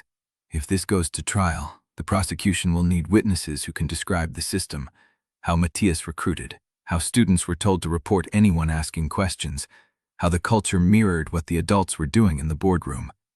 Nelan could testify to that. He could. Tindra studies his face. You are asking me to put a 14-year-old at risk. I am asking you to let him decide if he wants to help. Jorin does not look away. I know what it costs to grow up inside that machine. He deserves to know there is a door. She holds his gaze for a long moment. Then she nods. Find him. Bring him here. Jorin is already reaching for his jacket. He is gone less than 30 minutes. When he returns, Nelan Vero follows a half-step behind him, wearing a hoodie 2 sizes too large and carrying a messenger bag clutched to his chest. The boy stops inside the doorway and scans the room. The piles of documents, the cracked laptop, the photograph on the counter where Tindra left it. You found something, he says. Not a question. Tindra gestures to the chair beside the counter. Sit down. Nelan sits. He keeps the messenger bag in his lap, his fingers tight on the strap. Jorin closes the door and leans against it. Tell her what you told me. Nelan's throat moves. He looks at Tindra, then at the floor, then back at Tindra. I have been keeping a record, he says. For 2 years, names, dates, what people said, who threatened who, which prefects reported students to Matias. You wrote it down? I had to write it down. If I did not, I would forget. And if I forgot, I would not know who to avoid. Judra's chest tightens. Where is this record now? Nelan unzips the messenger bag. He pulls out a spiral notebook, the cover worn soft at the edges, the pages thick with handwriting. It is all here. Everything I saw, everything I heard. He sets it on the counter. If you need me to say it out loud, I will, but I need to know you can protect my sister. Tindra glances at Jorin. He is watching Nelan with an expression she cannot read. Your sister, she says carefully. She is 8. She goes to day school in the city. I am the only one who can keep her safe from. Nelan stops. His hands are shaking.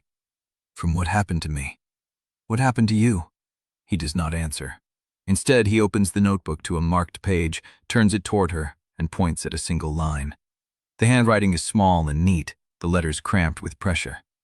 November 12th. Matias said if I did not report Jorin for talking to the new girl, he would make sure my sister's school bus had an accident. I told him I would do it. Then I threw up in the bathroom. Tindra reads it twice. Is that why you warned me about the North Wing on my first day? Because Matias told you to? Nelan shakes his head. I warned you because I saw you looking at the archive. And I knew what happened to the last person who looked at it. Tindra Drevyn, your mother. The room goes still. Nelan's voice cracks. I know who you are. I knew the day you arrived. You look like her. The way you hold your shoulders. The way you read the room. Tindra does not move. I am sorry, Nelan whispers. I should have told you sooner, but I was afraid. I am still afraid. Tindra wants to feel angry, wants to feel betrayed. Instead, she feels the hollow ache of recognition. She was not the only one, Jaime. Will you give a formal statement? She asks. To the investigators, about what Matias did, about what the student culture looked like. Nelan's jaw tightens. Yes. Even if it puts you at risk? I have been at risk since I was 12. He meets her eyes. At least now I know why. Tindra reaches for his notebook. He does not stop her. She flips through the pages, scanning entries, names she recognizes, dates that line up with documents in Osane's files, conversations that were never meant to be repeated. Nelan was right. He saw everything. You are going to help bring them down, she says. Not just them. He looks at Jorin. You too, if you want. Jorin does not answer. He is staring at the street through the gap in the blinds. Jorin? He is not the one who needs help. Jorin's voice is flat. Someone is outside. Tindra crosses to the window. She does not pull the blinds open, just parts the gap a fraction wider. The black sedan is parked across the street, engine running, no plates visible. Priya, Tindra says, tell me you recognize that car. Priya looks up from the laptop. Her face goes pale. I have never seen it before. The sedan sits there for another 30 seconds. Then it pulls away slowly, as if the driver has finished whatever he came to observe. Nelan's phone buzzes. He looks down at the screen. His breath catches. Who is it? He turns the phone toward her. The message is from an unknown number. No contact name, no context. Tell them about the ledger, and your sister's school changes bus routes tomorrow. Tindra's blood turns cold. Nelan, delete that message. Do not respond. Do not acknowledge it. He nods, his hands trembling as he swipes the screen. Tindra looks at Jorin. He has already moved to the door, his body angled toward the street. We need to move, now. Where? Somewhere they do not know about. And where is that? He meets her eyes. I do not know yet. The phone is still in Nolan's hand, the screen dark now, but the words are burned into Tindra's mind. Tell them about the ledger, and your sister's school changes bus routes tomorrow. Someone knew Nelan was here. Someone knew he was about to talk, and someone knew exactly which threat would silence him. Chapter 60. Jorin pulls out his phone and walks to the far corner of the flat. He stands with his back to the room, shoulders set, one hand pressed against the wall. Tindra watches him dial. The gesture is deliberate. He does not want her to see his face. Nelan sits at the counter with his notebook open, staring at the blank screen where the threat message appeared. His hands are still shaking. Priya types on the cracked laptop, muttering something about finding bus route records for the city school district. Soraya has her own phone pressed to her ear, tracking probate filings. Tindra keeps her eyes on Jorin. He speaks low, the words barely audible. A pause, then a longer stretch of speech, his voice flat, the tone of someone reciting coordinates. He ends the call and turns. There is an investigator named Calamiro. She worked for my grandmother before my grandfather died. She is still on the force, still clean. He says the word like it costs him something. She will take Nelan and his sister to a safe location while we secure the statement. Take them where? Somewhere Kasat does not have ears. Tindra watches his face. What did it cost you? Jorin holds her gaze. The access code was tied to my grandmother's estate, the one Kasat already revoked. He pauses. Using it tells the bank the code is still active, which tells Kasat I still have a way into the family trust. He will close it within the hour, but by then, Nelan will be gone. You burned the last bridge. I did not burn it. Jorin's voice is quiet. I torched it, and I made sure my father knows I used my grandmother's name to do it. Nelan looks up. Your grandmother would have wanted you to. How would you know? Because I know what it cost you to keep me safe instead of yourself. Nelan closes the notebook. That is what grandmothers do. They want you to become someone worth being. The silence stretches. Then Jorin nods. Just once. Barely visible. Priya's typing stops. Muro? Calamiro? I know that name. She was the lead on the Corbin hit-and-run case before it got reassigned. Jorin turns to her. The same. She was pulled off the case without explanation. She was pulled off because Cassett's attorney filed a conflict complaint. She used to work for my grandmother's legal foundation. The complaint was false, but it stuck. Jorin's jaw tightens. She has been waiting 8 years for a case she can actually close. Tindra feels the weight of that. 8 years. The same stretch of time Oksane has been hiding evidence. The same stretch of time someone else has been operating in the shadows. Miro waited for a case that could tie back to Cassett, she says, and now we are handing her one, with Nelan as the lead witness. Will she protect his sister? Jorin meets her eyes. She will try. Cassett has more resources than she does, but she knows how to move people through safe houses without leaving a paper trail. She has done it before. For who? For people who could not afford to be found. Tindra holds his gaze. She wants to ask who those people were, wants to know if any of them made it out alive. Instead, she asks, how long before Miro gets here? 20 minutes. Then we have 20 minutes to make Nelan's statement count. Soraya hangs up her phone. I found Lena Corbin's probate filing. It lists a single asset, a safety deposit box at a credit union in the Harbor District. The box number is redacted, but the filing date is 4 days before her death. 4 days. Lena knew she was going to die. She left the box open for someone to find. Did she name a beneficiary? Her estate was left to a charity that dissolved 2 years after her death. No named individual. Then whoever emptied the box after she died took it without a court order. Soraya nods. Or they had a key already. Tindra looks at the photograph of her mother with the unknown woman. The C behind them. The handwriting on the back. Before we knew better. She turns it over in her hands. The paper is worn at the edges, the ink faded, as if the photograph was kept somewhere it could be touched often. Whoever emptied the storage unit, she says slowly, left this photograph behind on purpose. They wanted me to find it. They wanted me to see my mother alive. To give you hope? Tindra shakes her head. To tell me she trusted someone who betrayed her. The room goes quiet. Nelan breaks the silence. I am ready to write the statement. He pulls a pen from his bag and opens the notebook to a fresh page. His handwriting is small and neat, the letters pressed hard into the paper. Tindra watches him write, watches him set down dates, names, conversations. Proof of what Brackenhall let happen. Proof of what Matias did in Cassett's shadow. Proof that Nelan survived. 20 minutes pass. A dark sedan pulls up outside, different from the one earlier. This one has government plates and a driver who scans the street before cutting the engine. Calamiro steps out.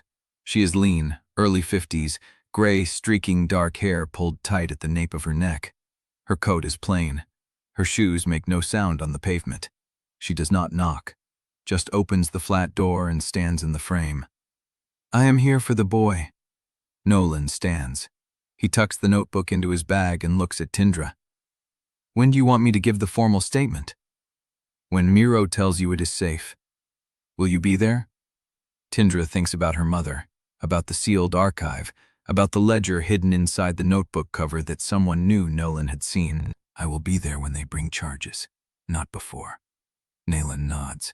He picks up his bag and walks toward the door. Halfway there he stops. There is one more thing. Tindra waits. Matias did not come up with the threat about my sister himself. Nelan does not turn around. He said someone told him what to say. Someone who knew about the bus route. Someone who knew she was 8. Who? He would not tell me. Nelan opens the door. But I wrote down the date he mentioned it, and the name of the person he met with 2 days before. Who? Nelan steps into the hallway. Headmistress Brock. The door closes behind him. Tindra stands frozen in the flat, Priya's laptop the only sound, the name hanging in the air like smoke. Headmistress Brock. Not Cassett. not Matias. The head of Brackenhall Academy knew about the threat to an 8-year-old girl, and she let it happen. Jorin moves first. He crosses to the window and watches Miro's sedan pull away, Nelan in the back seat, the car disappearing around the corner. "Brock," he says quietly, "that changes everything." "It changes nothing." Tindra's voice is flat. "It confirms what we already knew. She was never neutral. She was never just protecting the institution. She was protecting herself." "And Kassad?" "Kassad and Brock are the same person. They just wear different names on the door." Saraya types on her phone. "If Brock knew about the threat, she is an accessory. That is enough for a warrant, for a subpoena, for everything. Not if Kassad buries it in civil claims first." They turn. Jorin is still watching the empty street. "My father will file defamation, malicious prosecution, and obstruction of institutional governance within the next 48 hours. That is what Miro warned me." He looks at Tindra. "Every person in this room will be named in at least one suit.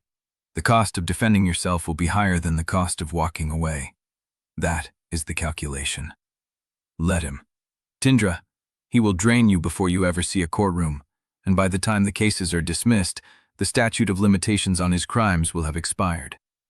Tindra looks at the photograph in her hands. Her mother's face, the sea, the woman she trusted. "Then we do not give him 48 hours. She reaches for Priya's laptop. "We release the ledger tonight. Every payment code, every shell company, every demolition date. We put it where he cannot bury it." "Where?" Tindra looks up. "Everywhere." Chapter 61. The flat smells like coffee gone cold and printer toner. Priya's laptop glows from the corner table, the ledger scan open on a split screen beside a list of shell companies Saraya compiled from the county registry. Tindra sits cross-legged on the floor, the second cache references spread around her in overlapping arcs. Osane's handwritten inventory, Elena's marginal notes, Lena Corbin's cramped blue ink. 23 items, documents, photographs, audio recordings. The audio recordings catch her eye. Not listed by date or title, just a string of code on Osane's inventory sheet, each one starting with the same 3 letters, Mug, Malek Urban Group. Tindra traces her finger down the list. Item 14, Mug 14, transcribed partial, see footnotes. Item 15, Mug 15, raw file, untranscribed. She looks up at Jorin across the room. "Your mother said the cache held audio." He looks up from his phone. "She said it held everything." "Then why did whoever emptied it leave the ledger in the photo, but take the recordings?" Jorin sets the phone down. "Because the recordings are more dangerous than paper." Tindra turns back to the inventory. The footnotes are tiny, written in Osane's precise cursive, crammed into the margins like afterthoughts. Mug 14. Board meeting, 4/12. Speakers identified, 900 EB, RM, DWS. 900, Kassad Malek, EB, Elund Brock, RM, Rennick Malek, DWS. Someone else. A fourth voice. Tindra's pulse ticks up. She scans for the footnote on Mug 15. It is shorter. Mug 15. Possible match to speaker in Mug 12. Voice analysis pending. File corrupted after third export. Corrupted. That is why they left it. Someone took the recordings but could not access the one that mattered most. Tindra reads the line again. Voice analysis pending. Her mother was trying to identify someone. Someone present in multiple meetings. Someone careful enough to corrupt the file before it could be fully copied. She shifts the papers, looking for more. There, beneath the inventory, a single folded sheet in Osane's handwriting, different paper, folded tighter. Elena's work phrases, observed patterns, recorded 12/8. Tindra unfolds it. List of words, each one followed by a context note. Nightshade, used 3x in meetings, always after donor named. Kestrel, code for shell transfer window. Mother tongue, phrase from bedtime word games with T, repeated in phone call to L. Corbin, 3 days before death. Tindra's breath catches. Mother tongue. She remembers. Lying on the floor of their old apartment, her mother's voice warm and patient, teaching her to pull apart sentences into hidden meanings. Your mother tongue is the language you were born into, T, but everyone has a second one. The one they speak when they do not want to be understood. She asked her mother once if she had a second tongue. Her mother had smiled. I have 3, and one of them does not use words at all. Tindra stares at the sheet, repeated in phone call to L. Corbin 3 days before death. Not a random phrase, a code, a way to signal without saying the thing aloud. She looks at Osane's inventory again. The audio files are listed with acquisition dates. Mug 15 was recorded 12 days before Elena died. 12 days. And then she used the phrase, mother tongue, in a call with Lena Corbin 3 days before her death. Not a goodbye, a message. Tindra stands. I need a computer with university network access. Priya looks up from the laptop. Why? Because my mother did not only hide documents, she hid a recording. And I think I know where it is. She crosses to the table and pulls up the university cloud login portal on her phone. The interface is unchanged from 8 years ago. Same logo, same security protocol. She types in her mother's university email address. Account deactivated. Contact administrator, of course. But her mother told her once, during one of those bedtime word games, that the best hiding places were never locked. They were just forgotten. Tindra scrolls down. There's an option for affiliate access. Access granted to emeritus faculty sponsors. She scans the list of active sponsors. One name jumps out. Professor Aldrich Venn, the man who publicly denounced her mother at the academic inquiry, called her research methods compromised, questioned her integrity in front of the entire department. He is still listed as an active emeritus affiliate. Tindra stares at the name. Why would her mother hide a file behind the account of the man who helped destroy her?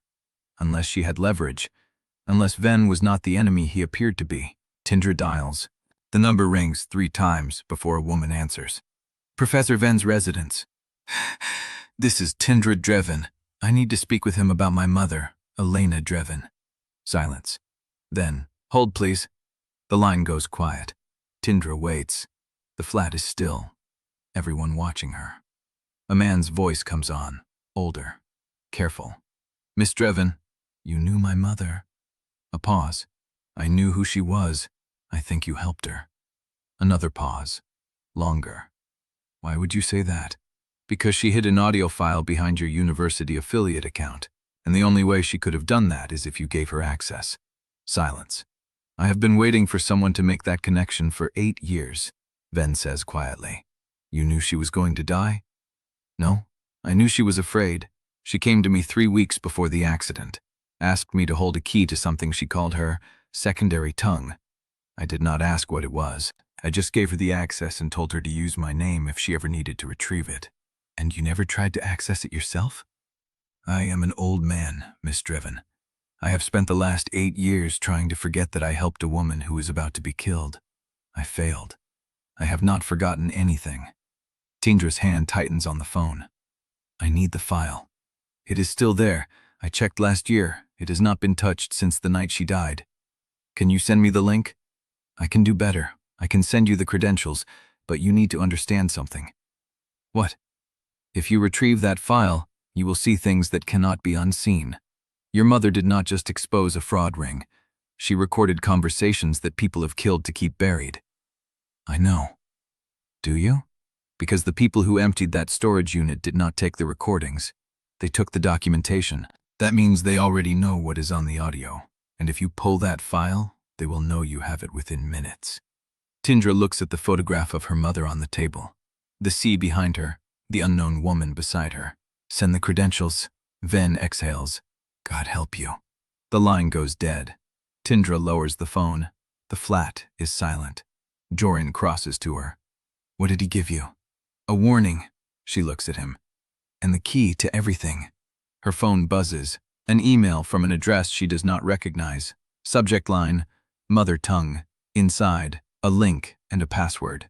23 characters, letters and numbers. No note. Tindra opens the link on Priya's laptop. The cloud portal loads. She types the password. A file appears. Mug 15, raw audio. Duration, 47 seconds. Tindra hovers her finger over the play button. The door to the flat creaks. Everyone turns. Priya is standing at the window, Curtain pulled back, face tight. "We have a problem." "What kind of problem?" Priya does not answer, just points. Through the gap in the curtain, a car is parked across the street. Black, no plates. Same car as before. But this time the driver is not watching the building. The driver is standing outside, phone held to their ear, staring directly at the window where Priya stands. Chapter 62. The flat's door closes behind them before anyone can argue. Jorin's hand catches Tindra's wrist at the top of the stairs. "You are not going alone. He will not talk with you there. Then Soraya goes with you." She almost argues, almost points out that every second costs them. But the driver is still across the street, phone pressed to his ear, and Jorin's jaws set in the way she has learned means he will not bend. "Fine, 40 minutes. If we are not back by then, you leave. We leave together or not at all." She does not have time to fight him on that, too. She takes the stairs. Soraya follows. The taxi drops them 4 blocks from the university. The campus is quiet, winter bare trees casting skeletal shadows across wet pavement. Tindra walks fast, Soraya matching her pace, neither speaking. The humanities building is old. Fluorescent lights hum in empty corridors. The 3rd floor smells like carpet cleaner and old paper. Professor Aldrich Ven's office door is ajar. Tindra pushes it open. The room is cluttered with books, journals stacked on every surface, a desk buried under papers, a single lamp throwing yellow light across a faded leather chair. Behind the desk, Ven sits like a man who has been waiting for a verdict. He is older than she expected. White hair, thin, hands resting flat on the desk as if he is studying himself. His eyes find hers immediately. "You look like her." "I know." The same way she held her shoulders, the same way she walked into a room and waited for it to catch up. Tindra does not sit. "You said you helped her." "I did." "Then tell me why you destroyed her first." Ven's hands do not move. "Because they asked me to." "Who asked you?" "The department chair, the board liaison. They came to my office 8 days before the inquiry and told me Elena had been seen accessing files she should not have seen. They said she was making accusations that could damage the university's relationship with major donors. They said if someone credible did not question her methodology, the reputation of the entire institution would be at risk." Soraya closes the door behind them. "And you agreed." "I agreed because I believed them." Ven's voice cracks on the last word. "I believed her research was compromised because that is what they told me, and I had no reason to doubt the people who had been my colleagues for 30 years. Tindra's nails dig into her palm. "She came to you 3 weeks before she died." "Yes." "For help." "Yes." "After you publicly called her a fraud." Ven looks down at his hands. "She came to my house at night. I opened the door and she was standing there, rain-soaked, holding a folder. She said, 'You owe me the truth, Aldrich. I am going to give it to you anyway.'" Tindra waits. "She played me a recording, 47 seconds, voices I recognized. Cassette Malek, Elund Brock, my department chair, and a 4th voice I did not know, discussing what to do with someone who knew too much, someone who had traced the money through university accounts and found the link to Malek Urban Group's shell companies." Soraya steps closer. "The Mug 15 file?" "Yes." Ven's hands are shaking now. "After I heard that recording, I understood what she had been trying to tell everyone. I understood what I had helped them bury." Tindra's throat tightens. "And you never released it." "Because I was afraid." He says it simply. "I was afraid of what they would do to me. I was afraid of what they had already done to her. I told myself I would release it when I had enough evidence to protect myself. But every time I tried, something stopped me. A threat, a warning, a car following me home for 3 nights straight." "You are telling me this now?" "Because you called." Then meets her eyes. "Because I have been waiting 8 years for someone to ask the right question." Tindra holds his gaze. "I need the archive credentials, the ones she hid behind your affiliate account." Ven reaches into his desk drawer. His hand comes out holding a single key on a worn leather fob. Old brass, tarnished. "This is not a digital credential." "No, this is for a physical archive. Elena told me she stored a 2nd copy of the recording, along with the original documentation, in a university archival vault that predates the digital system." She said if anything happened to her, someone would need to retrieve it with this key and the code she left with me. Where is the vault? Basement level 3, room 317. Access is restricted to emeritus faculty and their authorized guests. Tindra takes the key. It is warm from his hand. What is the code? Ven tells her. 7 digits. She memorizes it. Soraya is already at the door. How long before security realizes we are here? Depends on who sent that driver. Tindra looks at Ven. He looks smaller than she remembers from the photographs in the news archives, smaller than the man who stood at a podium and questioned her mother's integrity in front of the world. Why did you keep this for 8 years? Because I thought one day someone would come for it, and I wanted to be able to look them in the eye and tell them I did not throw it away. She almost believes him. Boots on the stairs, heavy, measured, coming up. Soraya's face goes still. Someone is coming. Tindra shoves the key into her pocket. Is there another way out of this building? Ven points past the bookshelf. There is a service door at the end of the corridor. Leads to the fire stairs. Exits through the loading bay. The boots are closer now. 2 sets, maybe 3. Tindra moves. She crosses the room in 4 steps, Soraya behind her, and she is at the door when Ven's voice stops her. Miss Drevyn. She turns. The recording. The full 47 seconds. It does not just name who killed your mother. Tindra waits. It names who ordered it. The voice you will hear is someone Elena trusted, someone she loved. The boots reach the landing below. Tindra does not ask who. She pulls the door open and runs. Chapter 63.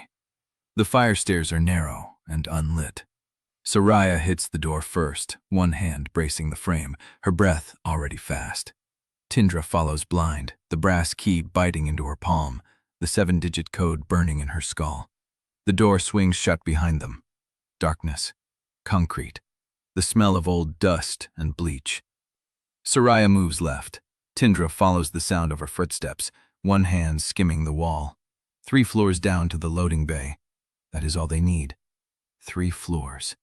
A door slams somewhere above. Voices. Not close yet, but coming. Tindra counts the landings by the shift in air pressure. 1st floor down. 2nd. The walls are sweating cold. Her boots hit a metal grate, and she steadies herself on the railing, and that is when she hears it. Soraya's breath catches, a sharp inhale. Then a sound Tindra has heard before, but never from Soraya. A bitten-off cry. Tindra stops. Soraya, I am fine, but her voice is wrong. Tighter, higher. Tindra turns back, blind in the dark. She finds Soraya by touch, hand catching her arm, and Soraya is leaning against the wall with one foot lifted off the ground. You are not fine. I twisted it, that is all. The grate caught the edge of my shoe. Tindra looks down. She cannot see the ankle, but she can feel Soraya's weight shift, can hear the way she is breathing through her teeth. Voices again, closer. 2 sets, maybe 3. They are coming down from above. Soraya straightens, puts weight on the ankle. Her whole body goes rigid. Do not. Then what do you want me to do? Soraya looks at her. Even in the dark, Tindra can feel the shape of that look. Sharp, uncompromising. The same look she wore when she handed Tindra the forged work order evidence, when she said she knew what it felt like to watch someone you love get erased. You keep going. No. Yes. Soraya reaches into her jacket. Her hand comes out holding the flash drive. The one with the Mug 15 file, the recording. Soraya shoves it into Tindra's hand, folding Tindra's fingers over it. Take this. Get to the vault. Get the 2nd copy. Tindra's grip tightens on the drive. I am not leaving you here. You are not leaving me. You are going ahead while I delay whoever is coming. That is the same thing. It is not. Soraya's voice is steel now. Friendship counts as evidence too, Tindra. You told me that. When you told me the truth about your mother, you said trust was not a weakness. You said it was strategy. Tindra's throat closes. I trusted you, Soraya says. Now you trust me to handle this. Your ankle is sprained. You cannot fight anyone. I do not need to fight. I need to talk. And I can talk just fine sitting down. Tindra does not move. Soraya grabs her shoulder. Hard. Go. Get the recording. Make it mean something. The boots are on the landing above, 2 floors up, maybe less. Tindra looks at Soraya's face, the dark curls, the jaw set against pain, the eyes that have been watching her since the first day, suspicious and sharp and never once wrong. You better not get yourself expelled for this. Soraya almost smiles. I already helped you break into a storage unit. Expelled is the least of my problems. Tindra turns. She runs. The stairs spiral down. Her boots hit each landing hard. The brass key is still in her palm, the flash drive pressed against her ribs where she tucks it into her waistband. 1 floor. 2. The loading bay door is ahead. A metal door with a push bars and a red exit sign. She reaches it. She pushes. The door does not move. Tindra shoves harder. Nothing. Locked from the outside. Emergency release requires a key. She turns. 2 guards row landing below. They stop when they see her. One reaches for his radio. The other steps forward, boots heavy on the concrete. Tindra looks up. The way she came. Voices above. The way ahead. Blocked. And behind her, somewhere in the dark, Soraya is buying her time she cannot use. Chapter 64. The newsroom office is narrow, windowless. A converted storage room off the press floor. Priya cleared it an hour ago, pulled the blinds, killed the overhead light. A single desk lamp casts a puddle of yellow across the cracked leather of a second-hand chair. Tindra stands at the desk. The flash drive in her palm feels heavier than it should. She inserts it into Priya's laptop, the port catching with a soft click. The others are behind her. She feels them. Jorin near the door, arms crossed, not leaning against anything. Hossein seated in the chair, hands folded in her lap. Soraya on the edge of the desk, her ankle wrapped in an elastic bandage she found in Priya's medical kit. Priya herself is outside watching the corridor, phone muted and pressed against her palm. Tindra clicks the file. The audio opens into a room sound, distant and hollow. A space with hard surfaces. Tiles maybe, glass. A conference table. A voice she has never heard says, she will not sign. Another voice, familiar and cold, says, then she will not have the option. Cassette. Tindra's fingers freeze on the mouse. I am telling you, she traced it. This voice is female, tighter, controlled, Brock. She has the allocation records. She has the shell chain. She went to the university board instead of coming to us. A pause. The sound of something scraping, a chair against tile.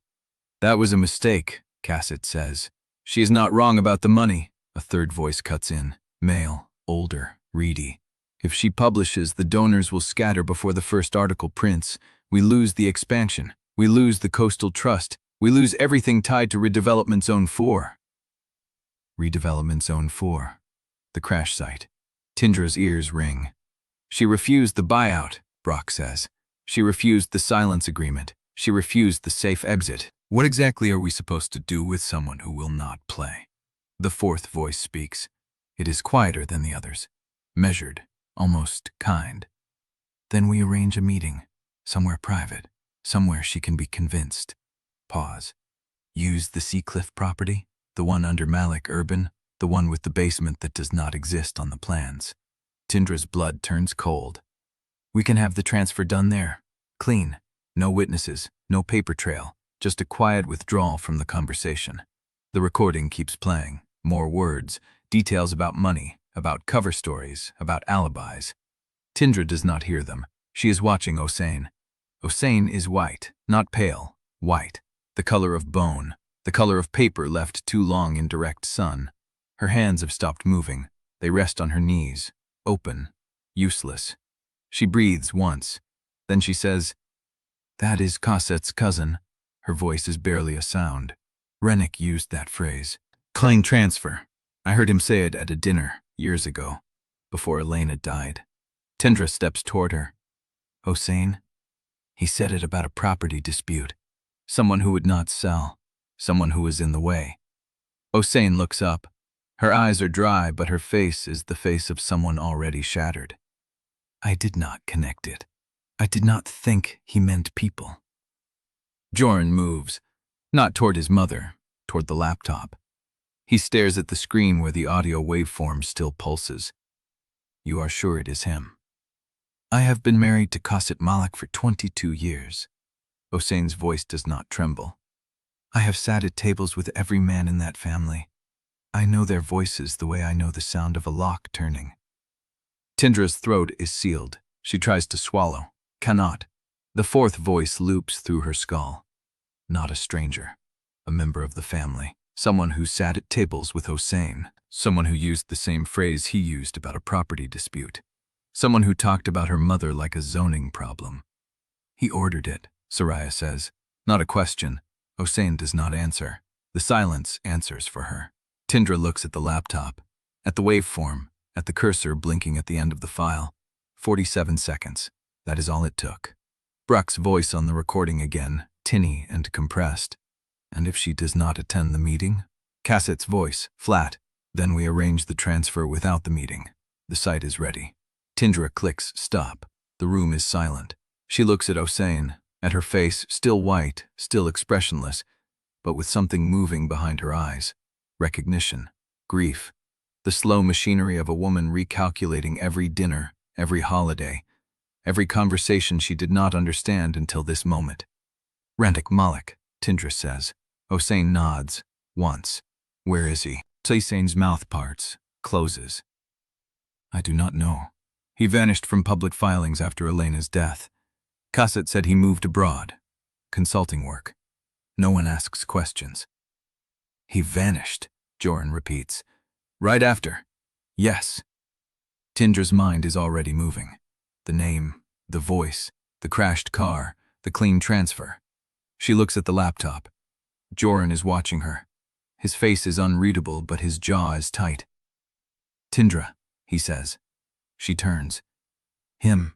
It was him. Jorin's voice is low. Not just Cassette, not just Brock. Rennick did more than plan it. He is the one who found the place, set the stage, made sure nothing remained but wreckage. The words hang. Hossein draws a breath that sounds wet. Jorin. We have a voice on a recording, he says. We have his name.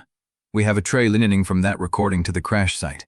And we have a brother who vanished the moment he should have been questioned. Tindra watches him. She watches the anger surface. But she also watches the part of him that has not yet understood, because Jorin does not know what she is about to say. Jorin. He looks at her. Your mother said the fourth voice is Cassette's cousin, Romance Malek. Tindra's pulse is loud. But the recording lists a fourth speaker, initials DWS. Hossein goes still. Romance Malek's initials are RM. Hossein's hand presses against the desk. DWS was the speaker who arranged the meeting, who offered the Seacliff property, who used the phrase, clean transfer. Tindra's voice drops. Who said he could do it without witnesses? Silence. Who is DWS? Hossein's face drains further. She opens her mouth, closes it. The desk lamp flickers once, then holds. Soraya braces her weight on the desk edge. Jorin watches his mother, and the name Tindra will never be ready to hear is about to leave Hossein's throat. Chapter 65. Hossein does not speak. The silence stretches long enough that Tindra hears her own pulse in her ears. The desk lamp hums. The cursor on the laptop screen blinks, measured and patient, as if the machine has all the time in the world. Jorin steps closer. Mother. Hossein's throat works. She presses her palm flat against the desk, fingers spread, like she is holding herself steady against a current only she can feel. I have not said his name in 8 years. Tindra waits. DWS. Hossein's voice is barely a rasp. It is an initial set I have seen once, on a property transfer document. Years ago, before Elena died. A property transfer document, Soraya repeats, that gave Randik Malek a different set of initials? No. Hossein's eyes are fixed on the laptop screen, not seeing it. That gave someone else Randik's initials. Tindra's mind snags. DWS and RM are on the same document. Yes, different people. Hossein looks at her. The expression on her face is the expression of a woman who has just watched the floor collapse under her own feet. I think Randik took his name from someone who no longer needed it. The room temperature drops. Jorin is the first to move. He pulls out the chair beside his mother and sits, not across from her, beside her. His voice is low enough that Tindra has to lean in. Explain? Osane's hands are shaking. She does not try to hide them. There was a man, before my marriage. He worked for Kasata's father, the old patriarch. She swallows. He handled acquisitions, property, land, anything the family needed to acquire quietly. He was good at it because no one remembered his face. He could stand in a room full of people and leave no impression. What was his name? Drennan. Osane's voice catches. Drennan Willow Sable. He used his full initials on legal documents, DWS. People called him Willow, if they called him anything. He was the one who taught Rennick how to acquire things without leaving a paper trail. Tindra's stomach nuts. Was? Willow died. A hunting accident, they said. 12 years ago. Kasat went to the funeral, came back and told me Rennick was taking over his portfolio. She pauses. I never saw the body. I never asked. Soraya's breath comes sharp. You think Rennick did not take over his portfolio? You think he took over his name? Osane does not answer. The silence is answer enough. Tindra looks at the laptop, at the initials burned into the metadata, DWS. A dead man's name. A dead man who taught Rennick everything he knew. Your father, Tindra says, turning to Jorin. Did he know? Jorin's jaw is tight. If he did, he never told me. He never told anyone. He told Brock. Osane's voice is flat. She is on the recording. She knows who she was meeting with. She knew the initials on the document would never trace back to Rennick. Priya pushes the door open. Her face is flushed, her breath short. Someone is downstairs, 2 floors down, standing in the lobby, staring at the elevator. She looks at Jorin. He asked for you by name. Tindra's blood goes cold. Who? Jorin is already standing. He did not give one, but he said to tell you he is holding something that belongs to your family, something that was supposed to stay buried. Osane's face drains. Did he say anything else? Priya's mouth tightens. He said you have 20 minutes, and that if anyone comes with you, he leaves, and the evidence goes with him. The room is a held breath. Jorin looks at Tindra. She sees the calculation in his eyes, the same calculation she would make. He is already deciding to go alone, already deciding it is the only play that does not risk losing the one person who might hold the key to the rest of the conspiracy. No, she says it before he can speak. I have to.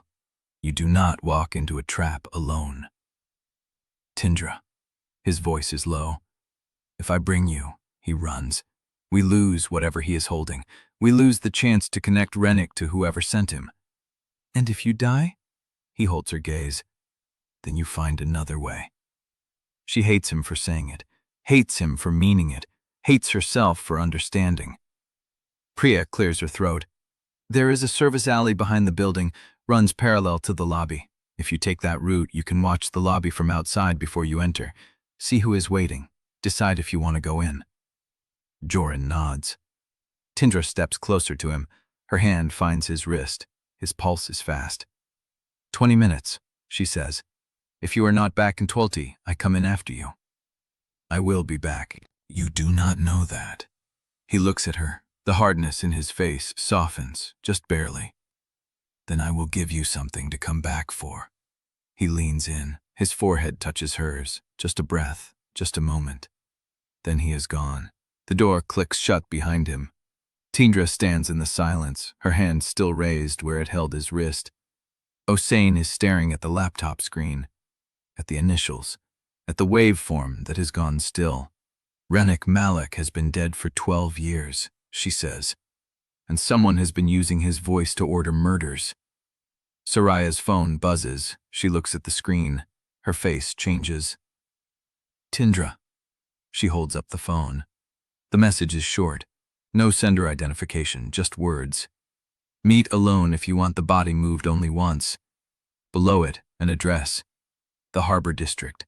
The same district where Lena Corbin kept her safety deposit box. Tindra's hand drops to her side. The thread is pulling taut, and she is already following it into the dark. Chapter 66. The service alley behind the print shop smells of diesel and salt. Tindra counts Jorin's footsteps until they fade. 15 steps. A pause. Then the soft scrape of a fire door opening. She is already moving. Priya catches her arm at the stairwell. He said alone. He also said 20 minutes. Tindra pulls free. I am not waiting for a corpse count. Priya's jaw tightens. She reaches into her jacket and pulls out a slim metal case. Inside, a tracker the size of a fingernail. It's LED dark. His watch has a hollow link. I told him to wear it. If he did, you will see a blue ping on this receiver every 30 seconds. Tindra takes the receiver. It fits in her palm. He does not know about this, Priya says. He made me promise not to involve you. Good. Priya's mouth twitches. I thought you might say that. Tindra is already at the service door. The receiver shows a steady blue pulse. Jorin's moving north, away from the main street, toward the old marina district where the water goes dark and the buildings have not seen paint in a decade. She follows. The streets narrow. Streetlights thin out until she is walking between pools of darkness, the receiver blinking every 30 seconds, the pulse steady. Jorin's trail leads past a shuttered fish market, a dry dock with a half-sunken hull, a warehouse with every window boarded. The air changes. Salt and rust and something chemical leaching from the mud. The receiver stops blinking. Tindra freezes. She counts. 5 seconds. 10. The blue light returns. Fainter now. He has gone underground or inside a metal structure. She moves faster.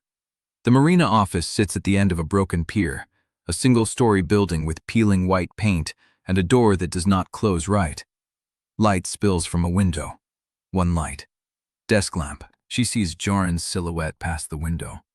Then another shape. Smaller. Slower. A man in a coat that hangs too loose on his frame. Gray hair.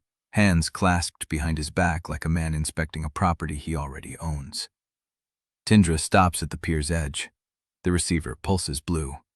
Jorin is inside. She has no weapon, no plan, just the address burning in her pocket and the name DWS still cold in her chest. She steps onto the pier. The boards groan under her weight. She counts the windows. One on the north side, too high to see through. One on the south, frosted glass, nothing visible but light. The front door is cracked open.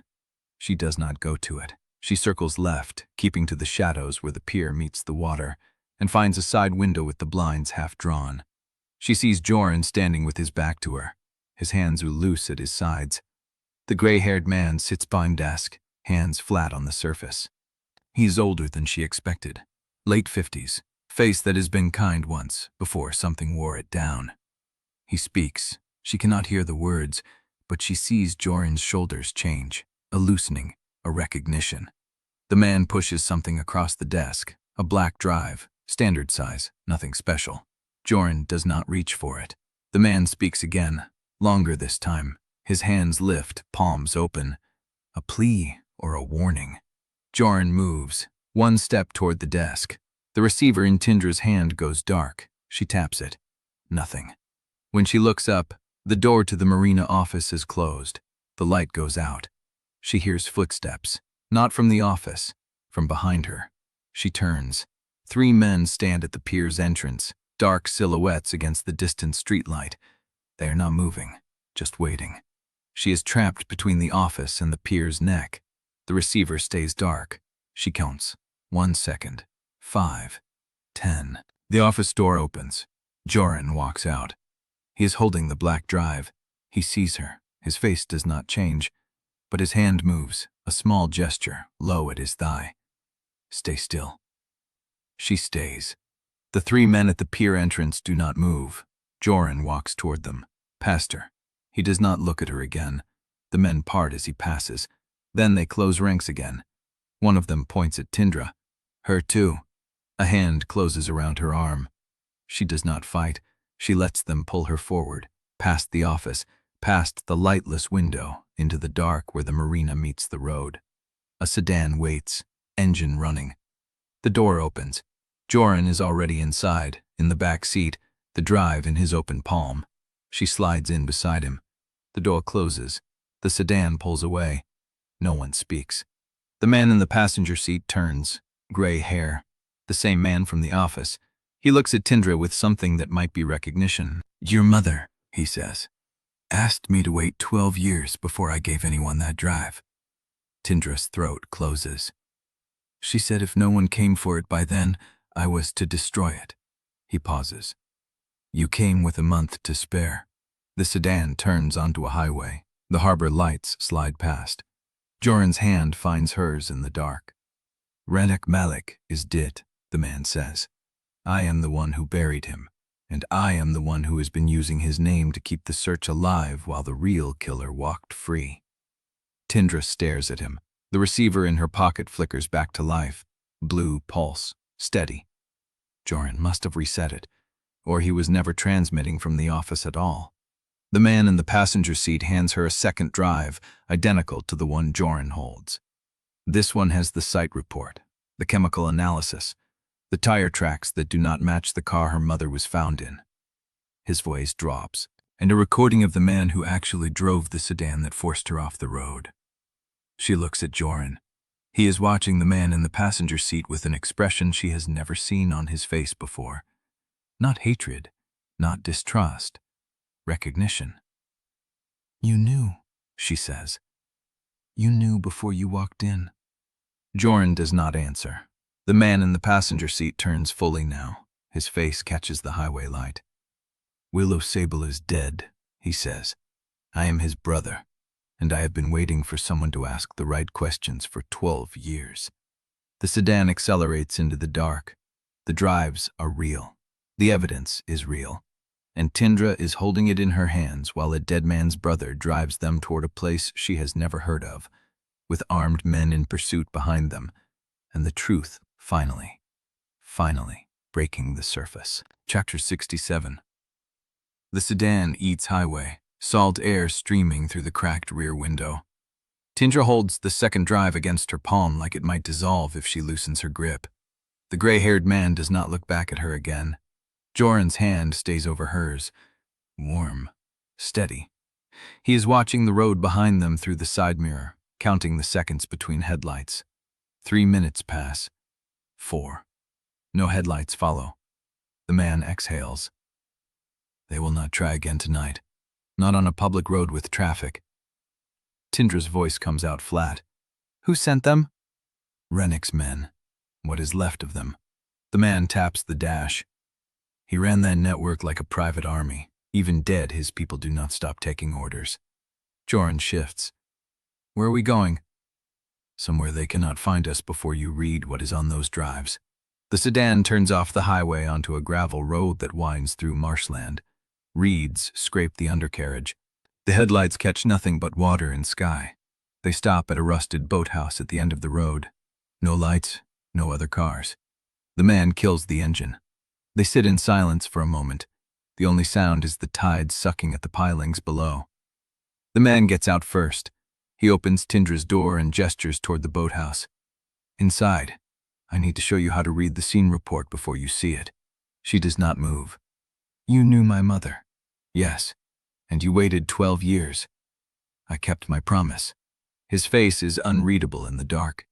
"She asked me to wait until someone came who would not stop. She said I would know them by how they arrived." Tindra steps out. The boathouse smells of diesel and old wood. A single bob burns over a workbench cluttered with tools and a laptop. The man plugs the drive in without ceremony. The screen lights up. Chris stands at his shoulder, Jorin behind her, his hand resting on her lower back. The first file opens. Maintenance logs. A string of dates and vehicle IDs, each one signed by a mechanic whose name she does not recognize. The entries are clean, routine. Oil changes, brake inspections, tire rotations. Then the pattern emerges. 3 vehicles logged out from the same municipal fleet on the same night. One returned with front-end damage that was not noted on the intake. A second returned with a replaced bumper. A third returned with no damage at all. The night her mother died. She reads the dates 3 times. Her throat closes. Jorin points at a line. "That is the sedan that hit her." The gray-haired man nods. The bumper was swapped at a private garage before the crash was even reported. By the time the police arrived, the car looked clean. The second file opens. Private payouts. A series of numbered accounts, each one linked to a shell company registered under a name Tindra does not recognize. The amounts are consistent, monthly, enough to keep mouths shut.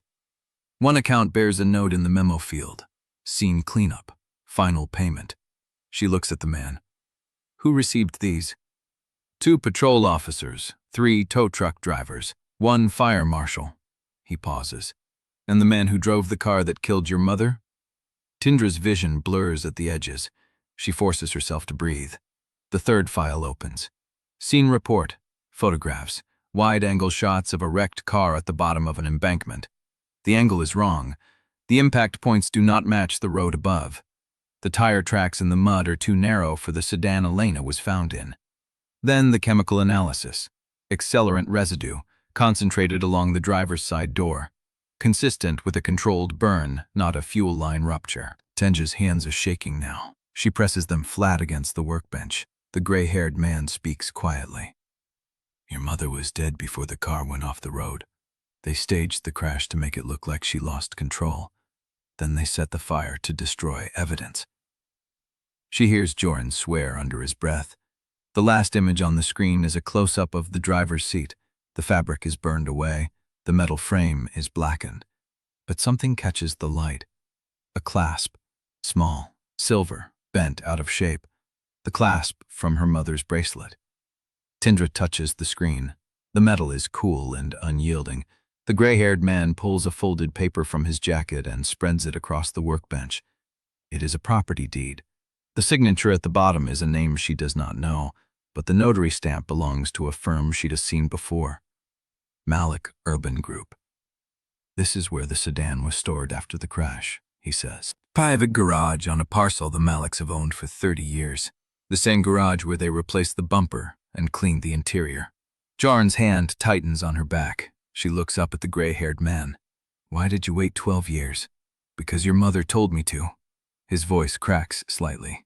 She said the truth would not be safe until the people who buried it thought no one was looking anymore. She said if I moved too early they would find me. And then there would be no one left to tell. Tindra stares at him. You are the only person she trusted with the location of the second cache, the man says. And you have been using her name to keep the search alive. Tindra's eyes narrow. You. The gray-haired man holds her gaze. I am the one who emptied Oaksane's cache. I am the one who left the photograph in Unit 47. I am the one who has been feeding you leads for years, waiting until you were ready. Jorin steps forward. What are you talking about? The man looks at him. Ask your mother. She knows who I am. Tindra's mind spins.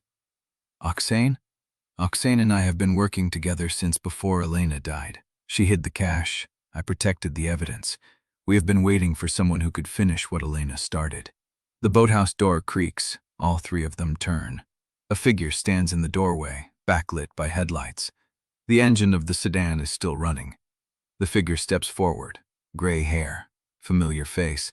The same man who was in the marina office. He looks at the gray-haired man at the workbench. Brother, it is time to go. The gray-haired man does not move. I know.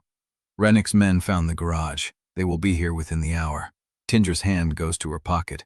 The drives are still there, both of them. The brother at the workbench closes the laptop and hands it to her. Take it. Everything you need is on that hard drive. She takes it. The brother in the doorway steps aside. The boat is ready. I will take you to the mainland crossing. Jorin moves first. He takes Tindra's elbow, steering her toward the door. She stops at the threshold and looks back at the gray-haired man who was never a stranger. You buried Rennick Malek. Yes. With your own hands. Yes. She holds his gaze. And you have been using the dead man's name to stay ahead of the people who killed my mother. His eyes are wet. I have been building a case that will hold in court, not just in the news. I have been waiting for the right moment and the right person to hand it to. He reaches into his jacket and pulls out a photograph.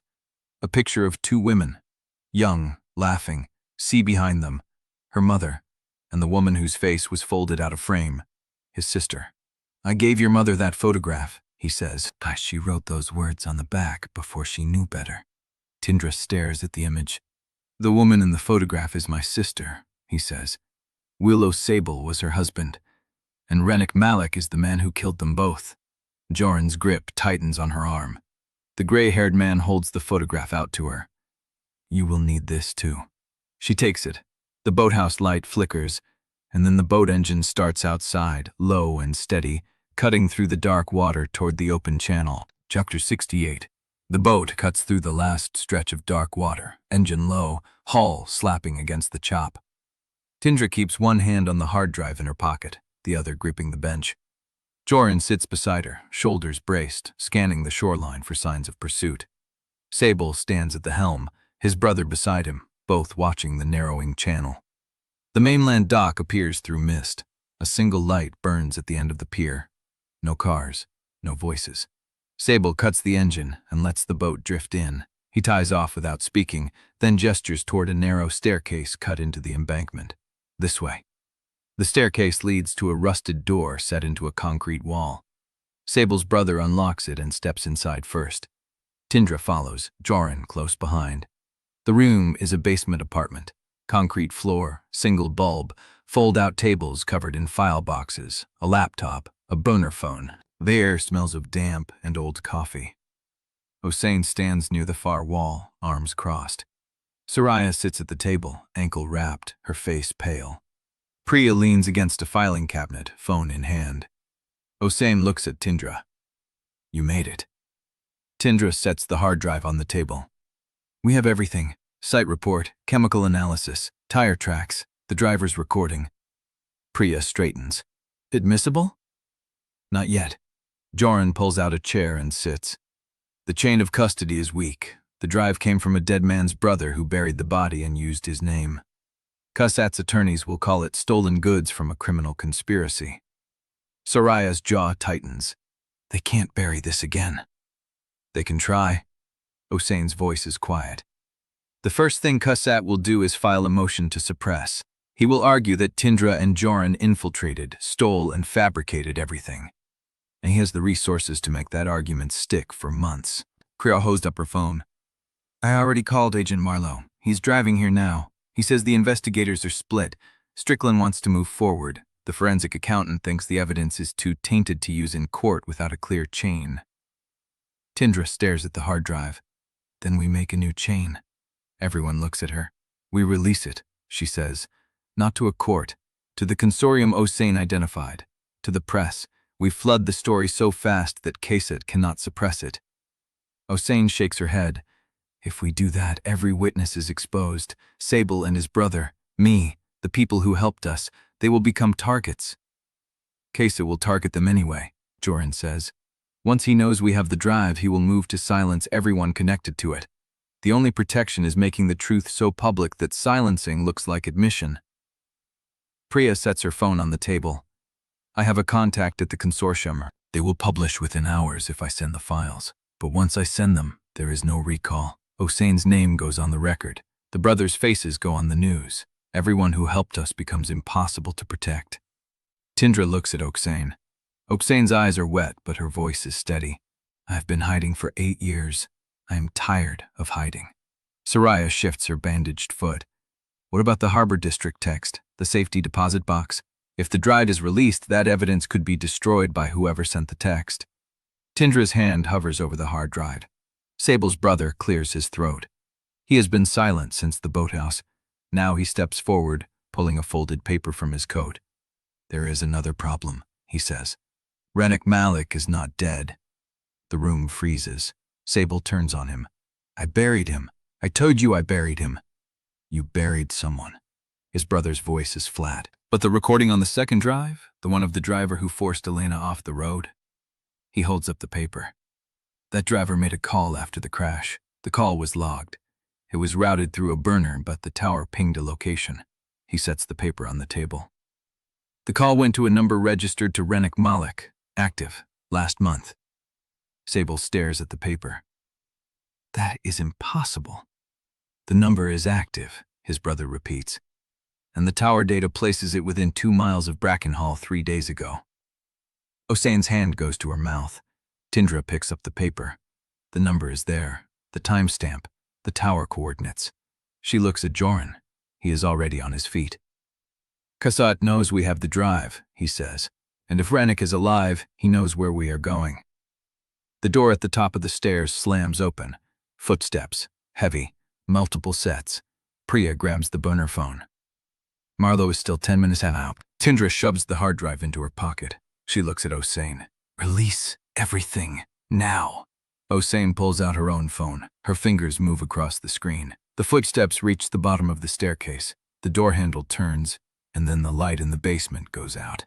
Chapter 69. The basement holds. Not the silence, not the darkness. The moment holds, stretched like a wire pulled to breaking. Tindra's blind hand finds the table edge. Her other hand stays pressed against the hard drive in her pocket. Everyone stay still. Jorin's voice comes from her left, low, controlled. Count the footsteps. She counts with him. 3, maybe 4 sets, heavy soles on concrete. No voices, no shouted orders, professional. The footsteps stop. Tindra's fingers find the hard drive edge through her coat. The paper with Rennick's active number is still in her other hand, folded against her palm. Priya, she whispers. Your phone, flashlight. A click. Light cuts across the room. The basement door is closed. The handle is not moving. Priya holds the phone up, casting long shadows across the concrete floor. They stopped at the top of the stairs. Soraya shifts her bandaged foot off the chair. They are waiting. Hossein's phone screen glows from the far wall. Her fingers are still moving. The files are sending. All of them. Tindra crosses to her in 3 steps. How long? Minutes for the full upload. Seconds if I stop. Hossein's face is lit from below, her jaw tight. They will know what we have before the door opens. Jorin moves to the staircase, presses his ear to the wood at the bottom, listens. Nothing, he says. They are not coming down. They do not need to. Tindra's mind is already there, tracing the trap. If they block the exit, we starve. If we fight, we give them cause to kill us. If we wait, Cassett's lawyers arrive with a warrant and take the drive as stolen property. Priya lowers the phone. Then we do not wait. She crosses to the table, opens the laptop, pulls a cable from her bag. Give me the drive. Tindra hesitates. Give me the drive, Priya repeats. I will copy everything to the consortium server before they breach the door. If the hard drive disappears, the truth does not. Tindra pulls it out, sets it on the table. Priya's hands are steady as she connects it. The laptop screen flickers to life, battery power only. 38%, Priya says. I need the chemical analysis file, the site report, the driver recording. Soraya pulls her chair closer. I can cross-reference the payout dates against the municipal logs. Tindra pulls up a chair beside her. The files open. The screen casts gray light across their faces. Site report first, photographs.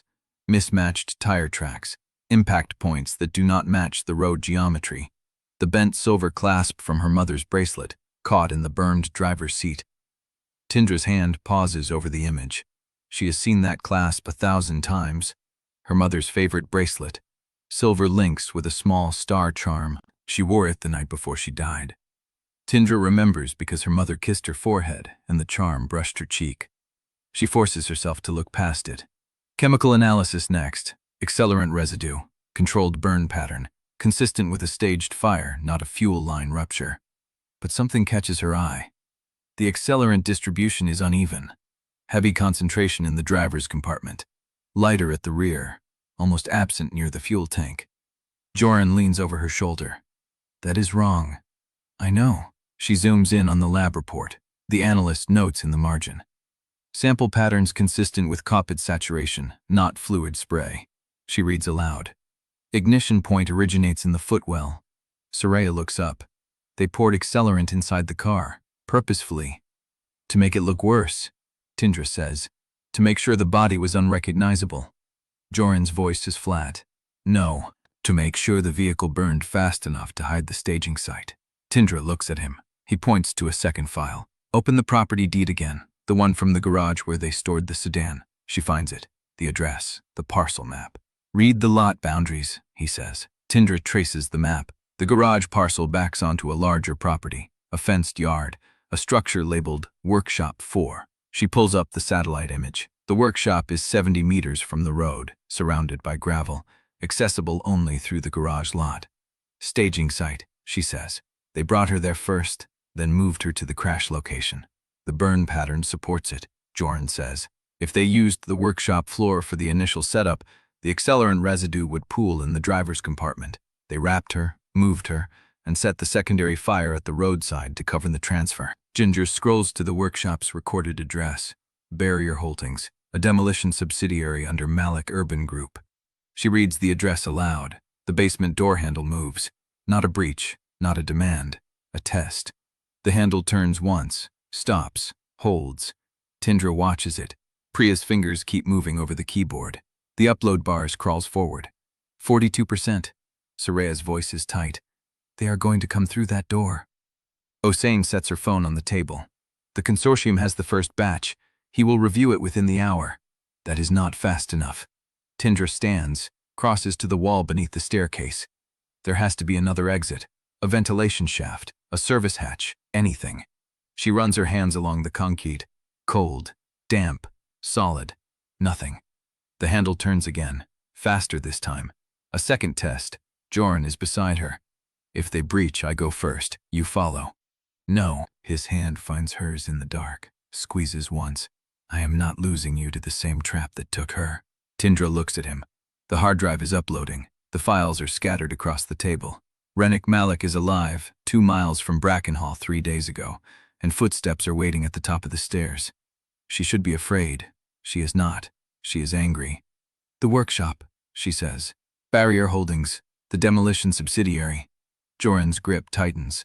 What about it? That is where they killed her, not the roadside. That workshop clear. The same floor where they poured accelerant into the driver's footwell and set her car on fire. She is already moving toward the laptop.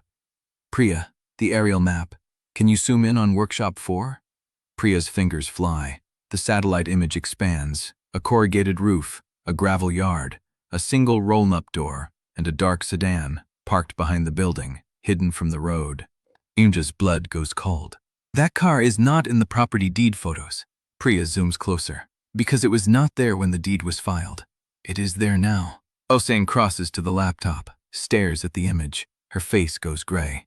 That is Kasat's personal sedan. The basement door handle releases. The footsteps retreat. 1 set, then 2, then silence. Tindra does not move. 61%, Priya says. Jorin is already at the bottom of the stairs, ear pressed to the wood.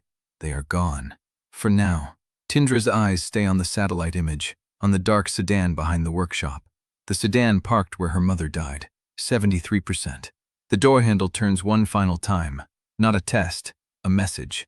The handle stops at a precise angle, parallel to the floor, unlocked. Tindra meets Jorin's eyes. Open it, she says. He pulls the door open. The stairwell is empty. The door at the top stands ajar, spilling faint light onto the concrete steps. No one is there. Tindra climbs the stairs, reaches the top, pushes the door open. The corridor is empty. But on the floor, directly in the center of the hallway, a single photograph lies face up. Her mother, standing beside a dark sedan, the same sedan parked behind Workshop 4. And in the corner of the photograph, a man in a dark suit, watching from the shadows. The upload finishes. Chapter 70. The photograph is still in Tindra's hand when she turns from the laptop. Her mother beside the sedan. The man in the shadows. Kasat's car now parked behind the same workshop where she died. He moved it, Hossein says. Her voice is hollow. After all these years, he went back. Or someone else did. Jorin takes the photograph, studies the corner. That suit, that stance. He is watching, not participating. He is documenting. A record keeper, Soraya says. Someone who needed proof of what happened there. Tindra pulls the photograph back, slides it into her inner pocket alongside the brass key Ven gave her. We are going. No. Jorin steps in front of her. The official search team will be there within hours. You heard, Hossein. The consortium is reviewing the files now. The official team will find nothing. Tindra's voice is flat. Because someone already stripped the garage. Because Kasat's sedan is parked behind that building right now. And by morning, it will be in a crusher or repainted in a different city. She reaches for her jacket. Priya, how long until the team mobilizes? Priya checks her phone. 3 hours, maybe 4. Marlowe is waiting on the consortium call before he moves. 3 hours is enough. The property is a crime scene, Soraya says. If you are caught there before the warrant drops, Cassett will claim you planted evidence. Then do not get caught. Tindra is already at the door. She does not turn around, does not ask permission. She walks into the corridor, the photograph burning against her ribs. She hears Jorin's footsteps behind her before she reaches the stairwell. I am not letting you walk into that alone. Then move faster. The workshop sits at the end of a gravel track, corrugated metal roof glowing faintly under the half-moon. No lights, no cars. The roll-up door is padlocked from the outside. Tindra circles the building. The side door is metal, dented, the frame warped from weather or impact. She tests the handle. Locked. Jorin is already at the back, examining the single window. The glass is painted over, but the frame is rotted. He pulls. The wood groans. Pulls again. The lock snaps, and the window swings inward. Ladies first. Tindra hoists herself through the gap, lands on concrete, and stops. The smell hits her first. Solvent, chemical, burnt. The workshop floor is bare concrete, swept clean, but the stains remain.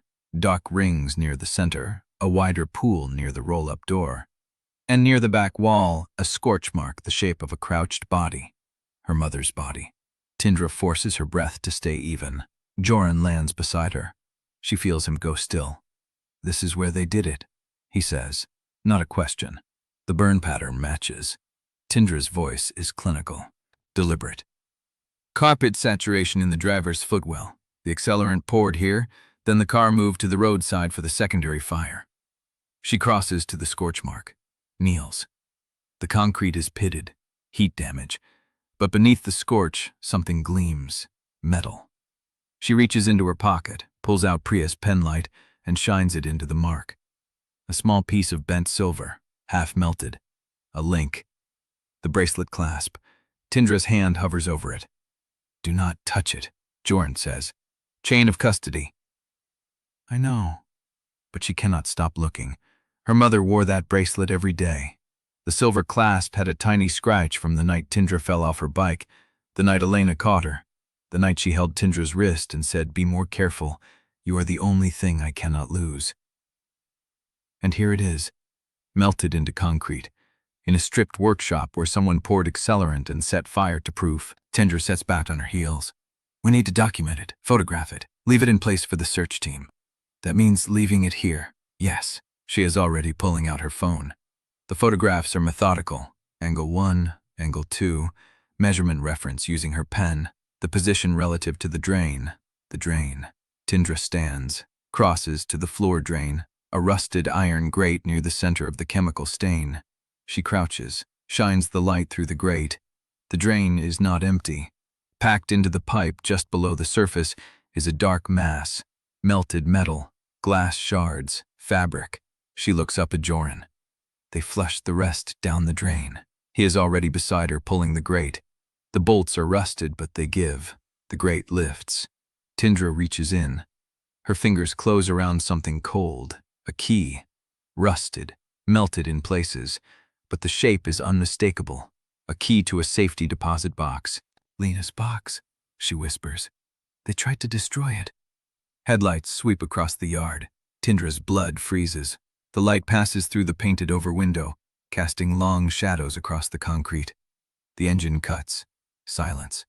A door opens, closes, footsteps on gravel. Slow, deliberate, coming toward the side door. Jorin reaches for her hand. Do not move. The footsteps stop. Tindra can feel her own pulse in her throat. The doorknob turns. Chapter 71. The headlights do not move. Tindra stays frozen beside the workshop wall, the safety deposit key still in her hand, the photograph of her mother pressed against her ribs through her jacket. The engine is off, but the driver has not opened the door. Jorin's hand finds hers in the dark. Whoever it is knows we are here. The footsteps stop at the side door. The doorknob turns. Tindra's fingers tighten around the key. The door swings open. Matias Quimby stands in the frame, rain-soaked, shaking, his face the color of ash. Tindra does not move, does not breathe. Matias looks at her, then at Jorin. Then at the scorch mark on the floor behind them. "I know what this place is." His voice is raw, broken. Nothing like the sharp-edged enforcer who cornered Nelan in the east stairwell. "Matias." Jorin steps forward, positioning himself between Tindra and the door. "What are you doing here?" "I followed you." "From where?" "The basement apartment. I have been watching it since last night." Tindra feels the air leave her lungs. "You were at the apartment?" "I was at the garage first." Matias wipes rain from his face, but his hand is shaking. "I saw your boat leave, saw the sedan pull out after you. I was so angry, Jorin. You threw everything away. You chose her over us, over your family, over everything we built." His voice cracks. "So I followed you. I wanted to see what was so important that you would burn your whole life for it." Tindra watches his face, the tremor in his jaw, the way his eyes keep dropping to the scorch mark. And I saw the sedan stop at the workshop, saw the driver get out, saw him walk around the building, check the doors, then leave." Matias swallows. "I stayed hidden. After he drove off, I came closer. I saw the chemical smell, the scorch marks through the window. I realized what this place was." His gaze meets Tindra's. "I realized you were right about everything." Silence. Jorin exhales slowly. "Matias, I know I do not deserve your trust." Matias reaches into his jacket.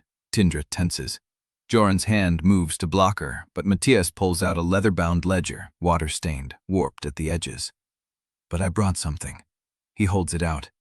"My father's contracting firm. He has done work for Malek Urban Group for 15 years. Landscaping, demolition, site prep." Matias's voice drops. "I stole this ledger from his safe last night." Tindra takes it, opens it. The pages are filled with dates, amounts, and coded references. Same system as Lena Corbin's ledger, same shell company initials, same Malek Urban Group project codes. But there is something new.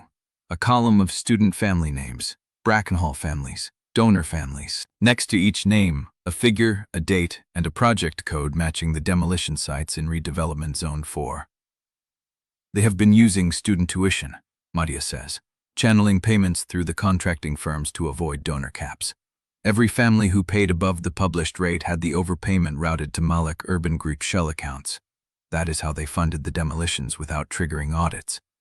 Tindra's thumb traces a name near the top of the page. Malek, J. Jorin's name, with a figure beside it large enough to buy a building. "Your father," Tindra says, "has been paying Kasat through your tuition." Matias nods. He looks sick. Every family in his circle, the ones who wanted their children protected, the ones who wanted preferential placement, they all paid. And the money went straight into the redevelopment fund, into the same projects your mother was investigating. He stops. His throat works. "Into the same projects that paid for this workshop."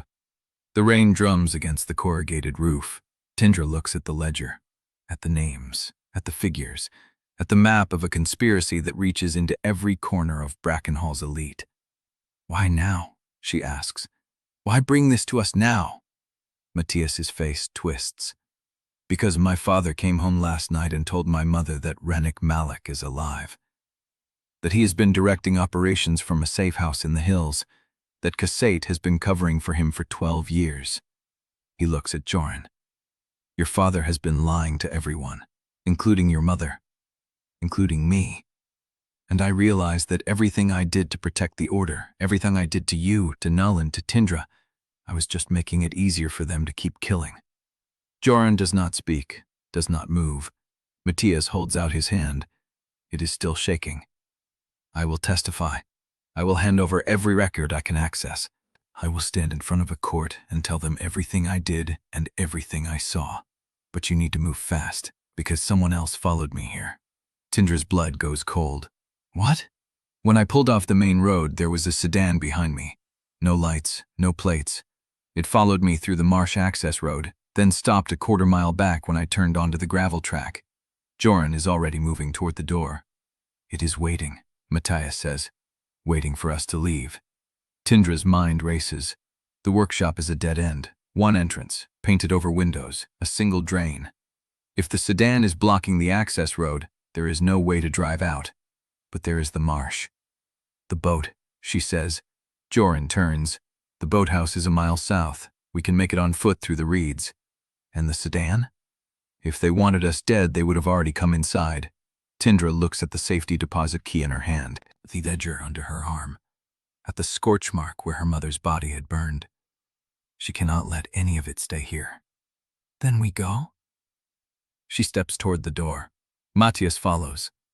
Jorin takes the lead, his body angled to shield them both. They step into the rain. The yard is empty.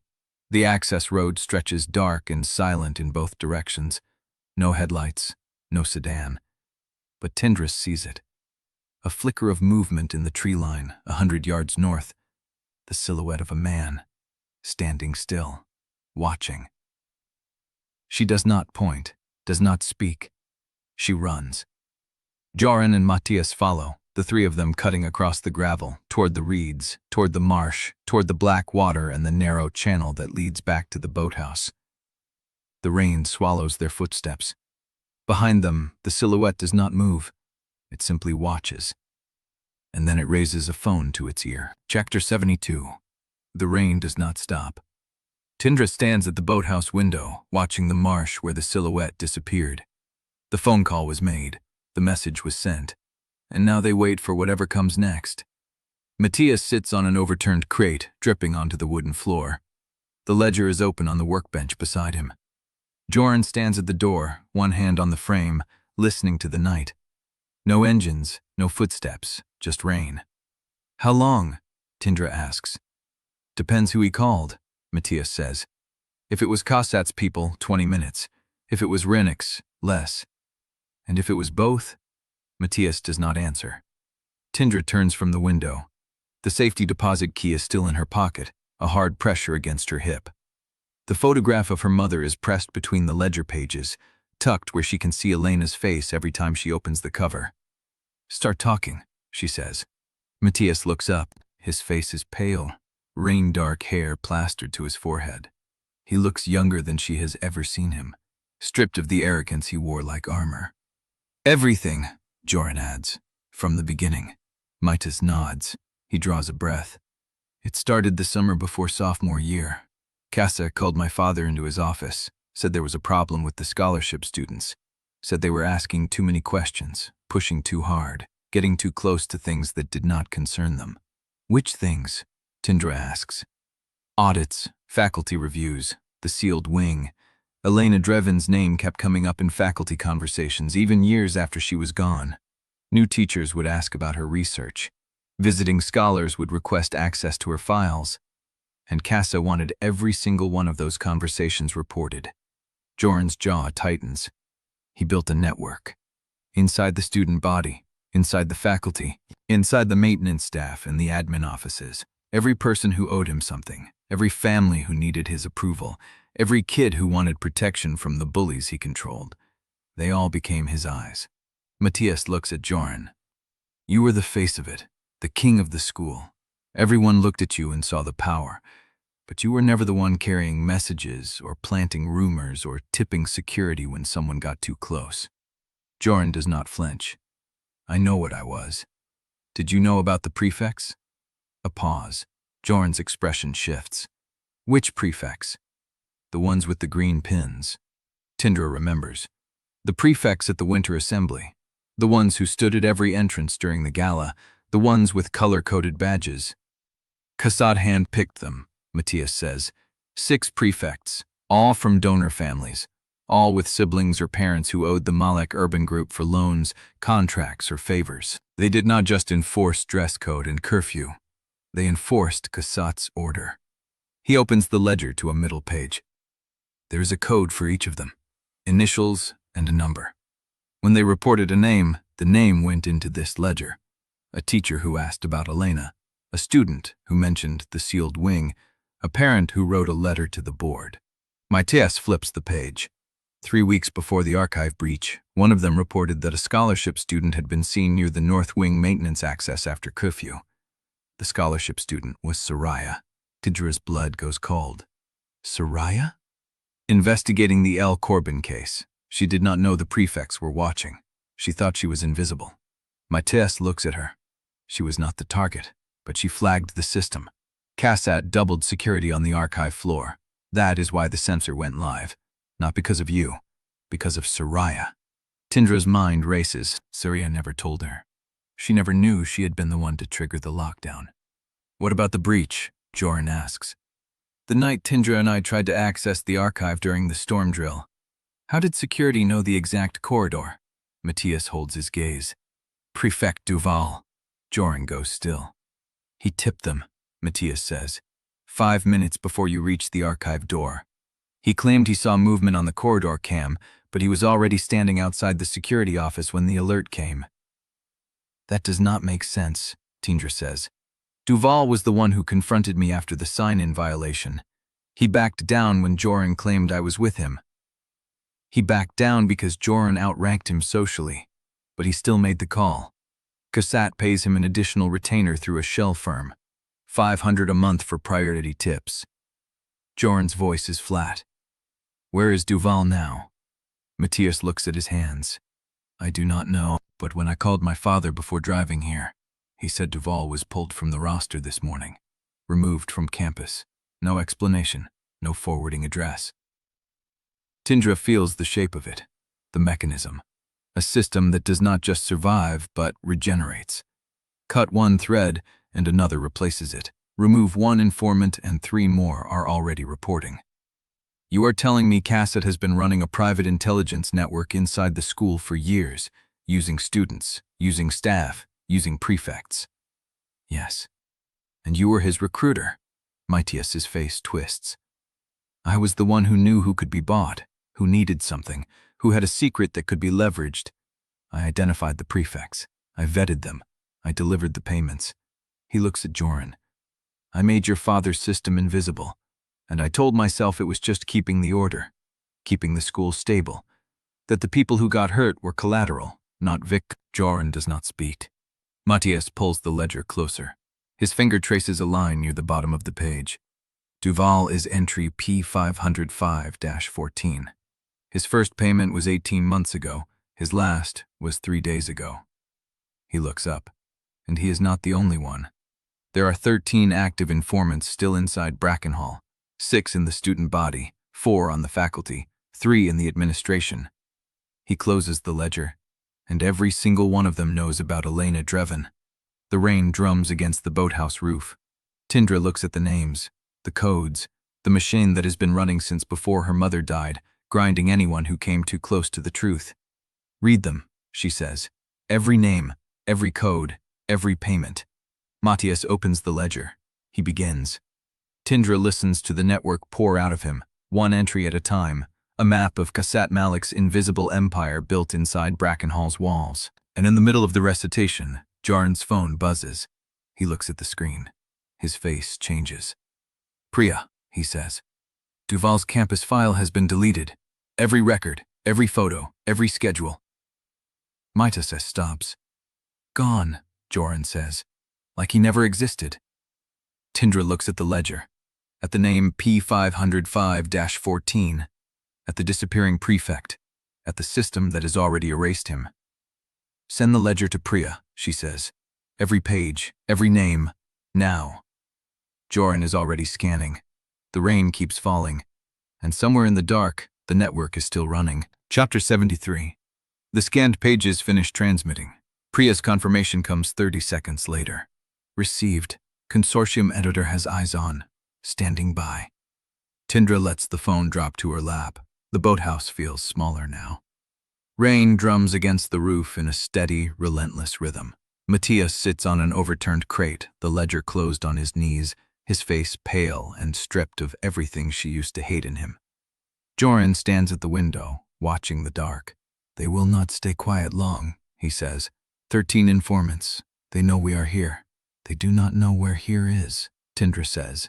Cassat will find out. He always does. The words hang in the salt air. Tindra's phone buzzes. She looks at the screen. An unknown number, local prefix. She answers without speaking. A recorded voice, flat and automated. A civil complaint has been filed against Tindra Drevyn in the 13th Judicial District. You are ordered to appear within 10 business days. Failure to appear will result in a default judgment and immediate arrest warrant. The line goes dead. She stares at the phone. What? Jorin says. She plays the message on speaker. When it finishes, Matias closes his eyes. Defamation, he says. That is how he will frame it. The lawsuit is the first move. He will freeze whatever assets you have, file for a gag order, and make you look like a liar before you can say anything in court. Tindra's phone buzzes again, then again. 3 more messages, all from unknown numbers, all variations of the same automated notice. Kassat has filed in multiple jurisdictions. Priya calls. He hit me too, she says, her voice tight. My father just called. They served the paper at my house. Civil conspiracy, defamation, intentional infliction of emotional distress. They are naming me as a co-conspirator. He pauses. He's trying to scare my parents. Make them pull me from Brackenhall. Tindra's mind races. If Kassat can isolate them one by one, strip their support systems, make every family choose between their child and a legal war they cannot afford. He is not done, she says. No, Priya says. He filed against Hossein too, and 4 unnamed conspirators. That is how he keeps the door open to add more names later. Jorin's phone rings. He looks at the screen. His expression does not change. My father, he answers, holds it to his ear. Tindra watches his face, watches the stillness that spreads across his features like frost. He says nothing for a long moment. Then, I understand. He hangs up. He revoked the rest of my access, Jorin says, his voice flat. Bank accounts, my phone plan, the apartment in the city, everything I did already lose when I walked out of the boardroom. He looks at her. I am officially out. No money, no connections, no way back. Tindra feels the weight of it settle on her chest.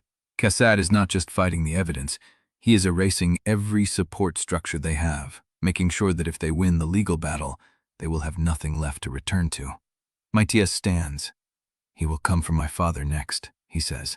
The contracting firm. He will cancel every contract, freeze every payment, make my father's business collapse and blame me for it. He looks at the ledger in his hands. This was supposed to be proof. Instead, it is a target list. Tindra feels the fracture opening. The group is pulling apart before they have even left this boathouse. Each of them has something to lose. Each of them is being unmade by Kassat's legal machine. She looks at Hossein. Hossein is not looking at her phone. She is sitting at the small table, her hands folded in front of her, her expression unreadable. Hossein, Tindra says. Hossein looks up. He served you too, Tindra says. Did you know? Hossein's mouth tightens. I expected it. She reaches into her bag and pulls out a thick manila envelope, slides it across the table. Tindra opens it. Inside is a copy of the civil complaint, but the front page has been marked, a red stamp across the top. Received, pending expedited review. Below the stamp, a handwritten note. Consortium Legal Division. Case opened. Stand by for protective order filing. Tindra looks up. Hossein's eyes are steady. I copied every file to the International Investigative Consortium before we left the basement. The same one Priya's contact uses. 3 separate servers in 3 different jurisdictions. She pauses. If anything happens to any of us, the consortium publishes, automatically. The trigger is a dead man's switch. I set it before the lights went out. The room goes still. Tindra looks at the envelope, the red stamp, the handwritten assurance. You knew he would do this, she says. You knew he would file before we could speak. Hossein's face does not change. I have known Malek for 26 years. I knew exactly what he would do the moment he realized the evidence was out of his reach. She leans forward. The lawsuits are theater. He wants to freeze us, scare us, make us fight defensive battles instead of prosecuting the truth. But the consortium does not care about local defamation filings. They care about the wire transfers, the shell companies, the demolition permits, and the body count. She taps the envelope. By the time his lawyers file the motion to suppress, the consortium will have already published the key documents in 3 countries. The damage will be done, and he knows it. Jorin's phone buzzes again. He looks at the screen. This time his face changes. "It is the consortium," he says. "They are requesting a secure call. Now." Tindra looks at Osain, at the envelope, at the exhausted, stripped faces around her. "Take it," Osain says. Jorin answers, a voice crisp and professional. "Mr. Malek, we have reviewed the materials. Our legal team is prepared to file a protective order within the hour. We need verbal confirmation that you and Ms. Drevyn are willing to testify under oath before an international panel." Jorin looks at Tindra. She nods. "We are," he says. "The panel convenes in 48 hours. We will send a secure link. Your location is safe for now, but do not stay longer than 6 hours. Our intelligence suggests Mr. Malek's network has already identified the boathouse district." The line goes dead. Jorin lowers the phone. Tindra looks at the envelope, at the red stamp, at the woman who has been playing a longer game than any of them understood. 6 hours, 48 hours until testimony. Somewhere in the dark, Jorin Malek is still moving. Chapter 74. The consortium secure line disconnects, and the silence that follows feels deliberate, as if the room itself is waiting for the next blow. Tindra looks at the red-stamped envelope, at Osain, at the exhausted faces around her. How much time before the protective order goes through? Osain checks her watch. The consortium moves fast, filing within the hour. But filing is not enforcement. Cassatt's lawyers will argue jurisdiction before a judge who owes Malek Urban Group at least 2 campaign contributions. Then we beat them to the testimony. Jorin steps closer to her. The panel convenes in 48 hours. That is 2 days for Cassatt to find us, suppress the evidence, or make sure we cannot testify. Then we do not give him 2 days. She looks at Osain. Tell the consortium we want the panel accelerated. Tomorrow morning, first light. Osain's mouth tightens. They will not like that. Then they will like it even less when Cassatt's network shows up at this boathouse with a warrant and a press conference. Osain holds her gaze for a long moment. Then she picks up her phone and begins typing. Matias stands by the window, watching the dark stretch of marshland beyond the glass. "There is a road about half a click east," he says. "Gravel, not paved. Leads to a county highway, if we need to move fast." Tindra does not answer. She is thinking about the 48 hours, about the 6-hour window the consortium warned them about the silhouette in the tree line who raised a phone to its ear. They do not stay in the boathouse. Osain's contact at the consortium sends a secure message. The protective order is filed, but the magistrate assigned to the case has a history of favoring institutional respondents. The panel will not be accelerated. 48 hours stands. Tindra reads the message twice. Then we find someplace else to wait. They move through the marsh in single file, Jorin leading, Matias at the rear, Tindra and Osain in the middle carrying the evidence bags. The gravel road Matias spotted is overgrown, tire tracks in the mud, but no headlights follow them, no phone silhouette in the tree line. They reach a roadside motel 2 hours before dawn, a faded sign reading, Shoreline Lodge, with half the letters burned out. The clerk does not look at them twice. Osain pays cash for 2 rooms. Tindra does not sleep. She sits on the edge of a thin mattress, the safety deposit key in her palm, the photograph of her mother against her ribs. The melted clasp is in a plastic bag in her jacket. The evidence drives are in Osain's bag, each one copied to 3 servers in 3 jurisdictions. She thinks about her mother standing beside Cassatt's sedan, a man in shadows watching. She thinks about the record keeper who documented but did not participate. She thinks about Jorin Malek, moving in the dark, alive when everyone thought he was dead. The testimony is in 36 hours now, and someone inside Brackenhall knows what Elena wrote in her notes. Someone left that photograph on the corridor floor. Someone is feeding them information faster than they can process it. At dawn, Jorin knocks on her door. "Consortium just sent the witness order," he says. He hands her a single page. The letterhead is the investigative consortium's crest, 3 interlocking circles above a line of small print. The text is precise, legal, cold. "You are hereby summoned to provide sworn testimony before the International Investigative Panel," it reads. "Scheduled for 8:00 a.m., 2 days from date of issuance. Location to be disclosed upon confirmation of attendance. Failure to appear constitutes grounds for warrant of compulsion." Tindra reads it twice. "Warrant of compulsion," she says. If I do not show up, they will arrest me. Kassad will use the defamation suit to argue the testimony is retaliatory, Jorin says. He will try to get the protective order overturned before the panel convenes. Then we make sure the panel sees everything before his lawyers can argue. She looks up. Call Priya. Tell her to publish the key documents now, not after the testimony. Now. Jorin's jaw tightens. If she publishes before the protective order is enforced, Kassad's lawyers will argue the evidence was released in bad faith. I do not care how they argue. I care that the truth is in the open before someone silences us. He holds her gaze. Then he pulls out his phone. 2 hours later, Priya calls back. It is done, she says. Consortium published the shell company chain and the audio transcript. No names yet, just the financial structure. The YHES days match Tindra Drevyn's research timeline. It is circumstantial, but it is enough to force a preliminary hearing. Good. There is something else. Priya's voice changes, tightens. Soraya just called me. She went back to campus to retrieve the rest of my backup files from the newsroom. She passed your old dormitory.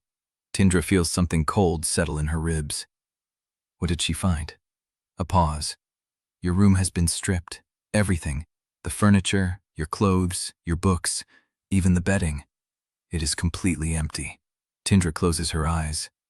Someone cleared it out last night, but whoever did it left one thing. Priya's voice drops. They wrote something on the wall, in black marker. It is a line from your mother's notes. Tindra's breath catches. What does it say? A long pause. Ask her what she found at the bottom of the well. The line is from the margin of Elena's journal, a private note about the final location of the evidence, the one Tindra never wrote down anywhere. No one else should know it. No one. Chapter 75. Soraya's voice is still in Tindra's ear when the call ends. The motel room tilts. She sets the phone on the mattress and stares at the cracked headboard, the water stain spreading across the ceiling, the safety deposit key still warm in her palm. Ask her what she found at the bottom of the well. No one else knows that line. She never wrote it down, never spoke it aloud except once, to her mother's grave, when she was 15 and desperate enough to believe the dead could hear. Jorin is at the doorframe. What else did Priya say? Soraya is still on campus. She is going to photograph the wall before anyone can paint over it. Tindra's voice comes out flat, controlled. Then she is coming back with the backup files. That is not what I asked. She looks at him. His eyes are fixed on her hands, on the tremor she cannot stop. Someone has my mother's notes, she says. The originals. The ones I thought burned with the rest of the evidence. The intruder did not just strip the room. They left a message. They wanted you to know they have access to her private writing, to private thoughts she never shared with anyone. Hossein appears behind Jorin, a motel coffee cup in her hand. Her hair is loose, silver streaks catching the weak light. She has aged 5 years in the last 12 hours. What line? She asks. Tindra tells her.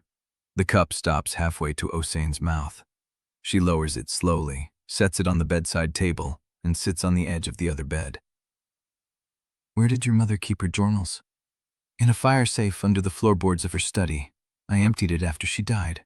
Every page. The line about the well was in the margin of the last entry, dated 3 days before the crash. And you are certain you never transcribed it, never typed it, never emailed it to yourself? I am certain. Hossein's face does something Tindra cannot read. Not fear, not shock. Something older, wearier, like recognition arriving too late. The person who cleared your room knew where to look, she says. They did not search randomly. They targeted specific items. What else did they take? Tindra forces herself to think past the cold. My journal, the one I kept this semester. Notes on patrol schedules, access routes, observations about staff movements, the map lining I sewed into my coat, a photograph of my mother standing outside the university library holding her research folder. Anything else? Clothes, bedding, books, but those were secondary. The real damage is the journal and the map. The photograph, Hossein says. Describe it. Full body. My mother is wearing her gray coat, the one with the brass buttons. She is standing in front of the main entrance, smiling at someone at a frame. The photograph was folded in half, so only she is visible. Hossein's hands still. Was there another person in the original image? Tindra hesitates. The memory surfaces slowly, like sediment disturbed from a riverbed. The photograph was torn. A woman was standing beside her, but her face had been folded out of frame before I found it. I always assumed it was you. Why? Because my mother only trusted you. Because you were the one who helped her hide the evidence. Because the photograph was in her fire safe, protected like everything else she valued.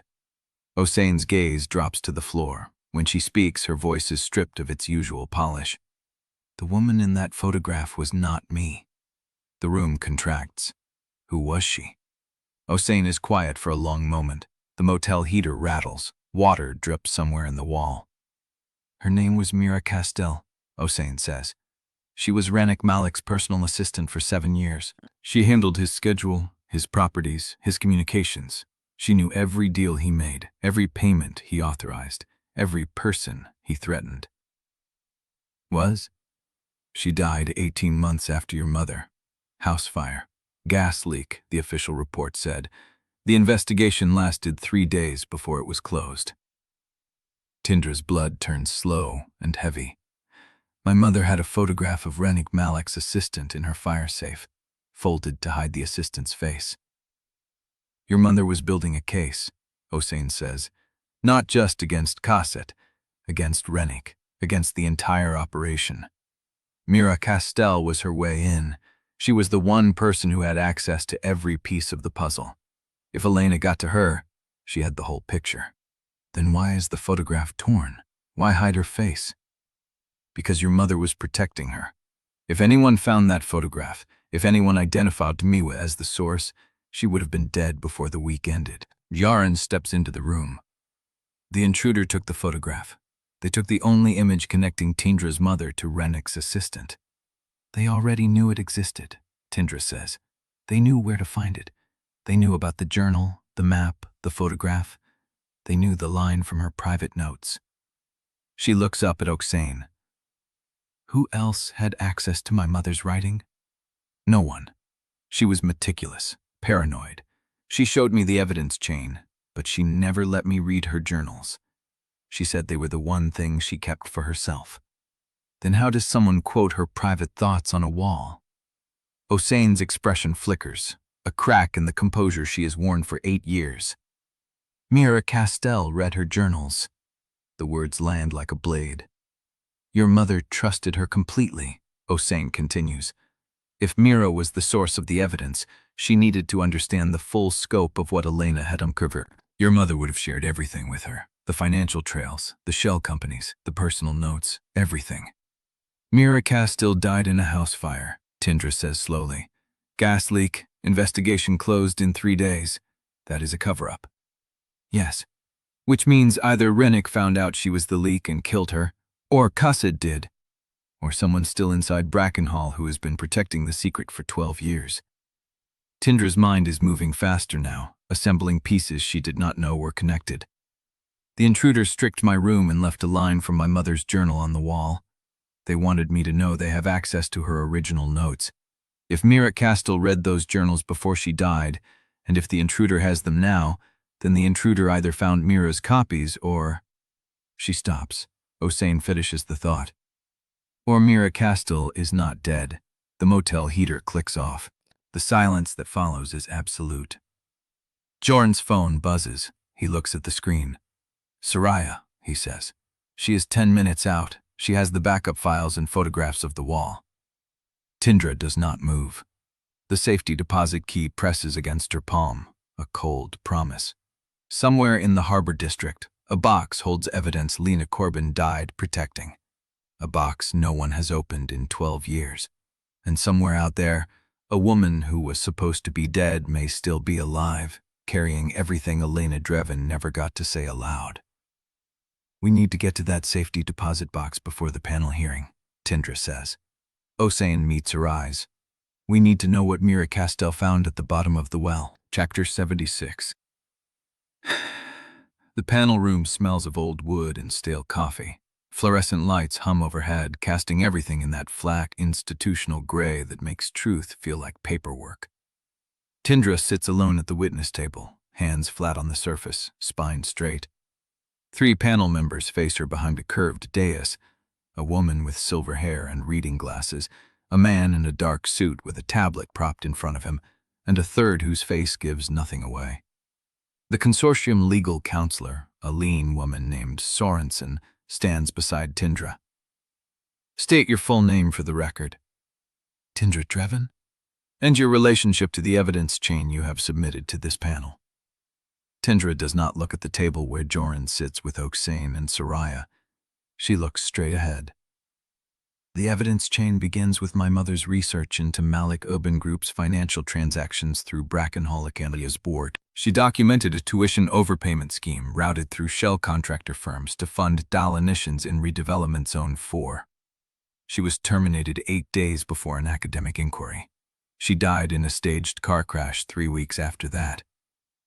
The silver-haired woman leans forward. You are testifying from personal knowledge of these events? I am testifying from the records my mother hid. From the recording of the meeting where Malek, Alund Brock, and a 4th speaker planned the circumstances of her death. From the chemical analysis of the accelerant used to stage the crash. From the melted bracelet clasp found at the actual kill site. She keeps her voice flat, clinical. Let the facts do the damage. The panel goes through the evidence piece by piece. The shell company chain, the payout records to patrol officers and tow drivers, the audio transcript, the ledger Matias stole from his father's safe. Dior answers each question without elaboration. She does not perform grief. She does not reach for outrage. When Sorensen asks about her forged acceptance papers, Tindra does not flinch. I entered Brackenhall under a false identity because the legitimate admissions process would have flagged my name. Malek was been notified. I would have been expelled before I reached the archive. Do you dispute that this constitutes fraud? I acknowledge it, and I will accept whatever legal consequences follow. But I did not design the system that made fraud the only path to the truth. The silver-haired woman's mouth tightens. Not disapproval, recognition. They break for 15 minutes. Tindra stays at the table. She drinks water from a plastic cup. Her hands do not shake. Jorin is called next. He walks to the witness table like he is approaching an execution. His jaw is set. His shoulders are squared, but there is something raw in his eyes that she has never seen before. Sorensen asks the first question. State your relationship to the defendant, Malek. He is my father. And your relationship to this investigation? Jorin is quiet for a long moment. The panel waits. I was ordered to surveil Tindra Drevyn from the day she arrived at Brackenhall. My father told me she was a threat. He instructed me to isolate her, humiliate her, and drive her out before she could access the North Wing archive. Did you comply with that order? Initially. And when did that change? He meets Tindra's eyes across the room.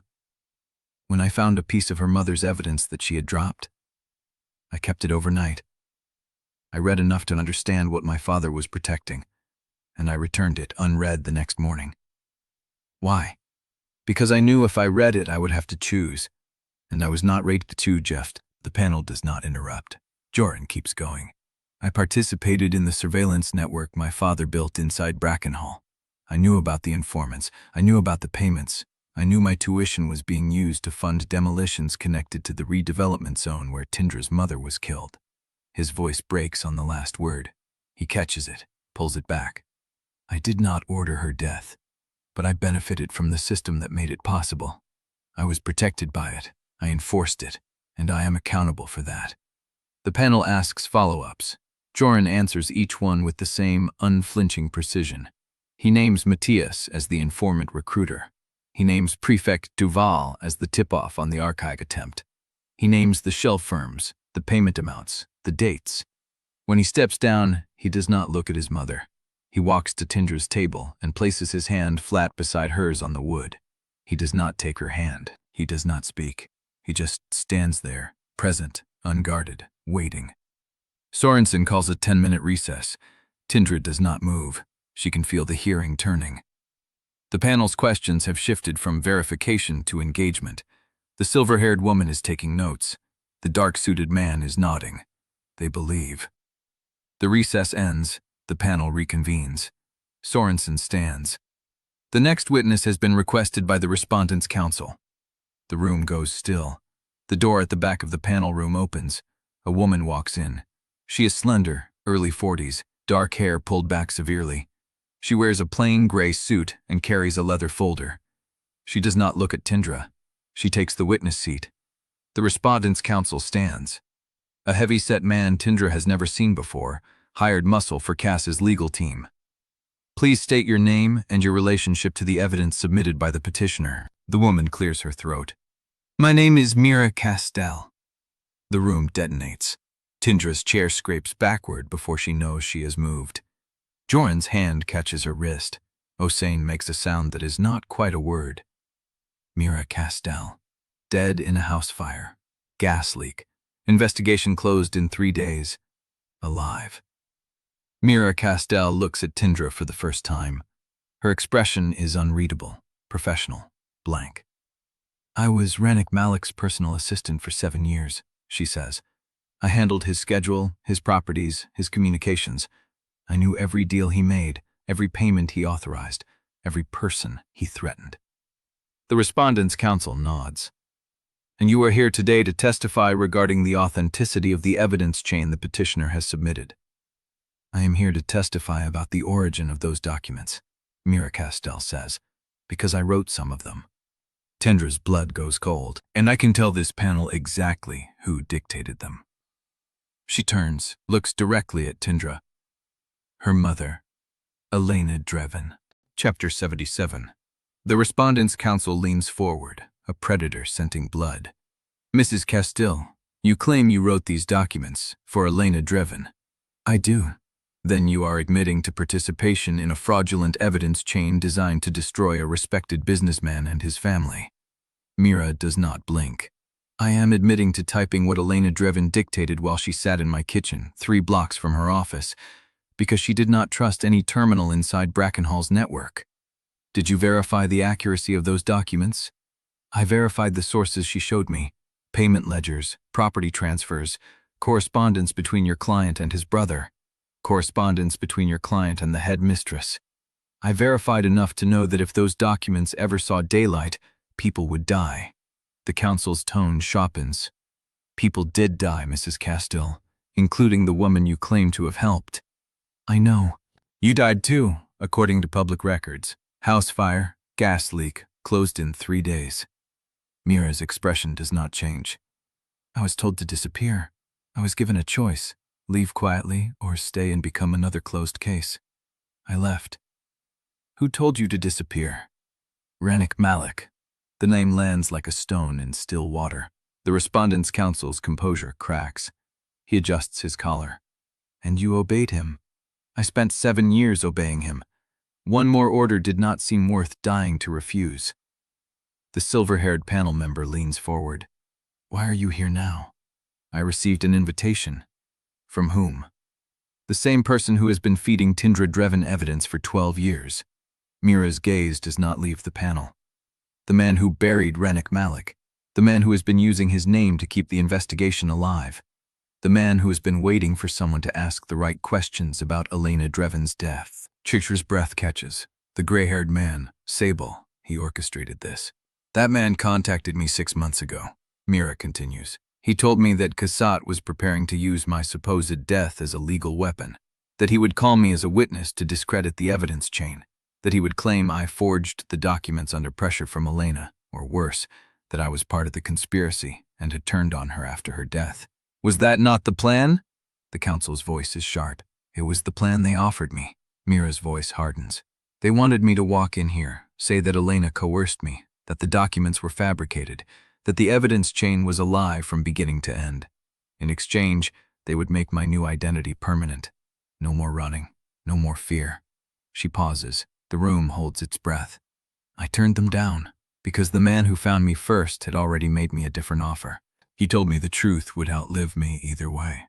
The only question was whether I wanted to stand on the right side of history or be buried beside the wrong one. The respondent's counsel is on his feet. Objection!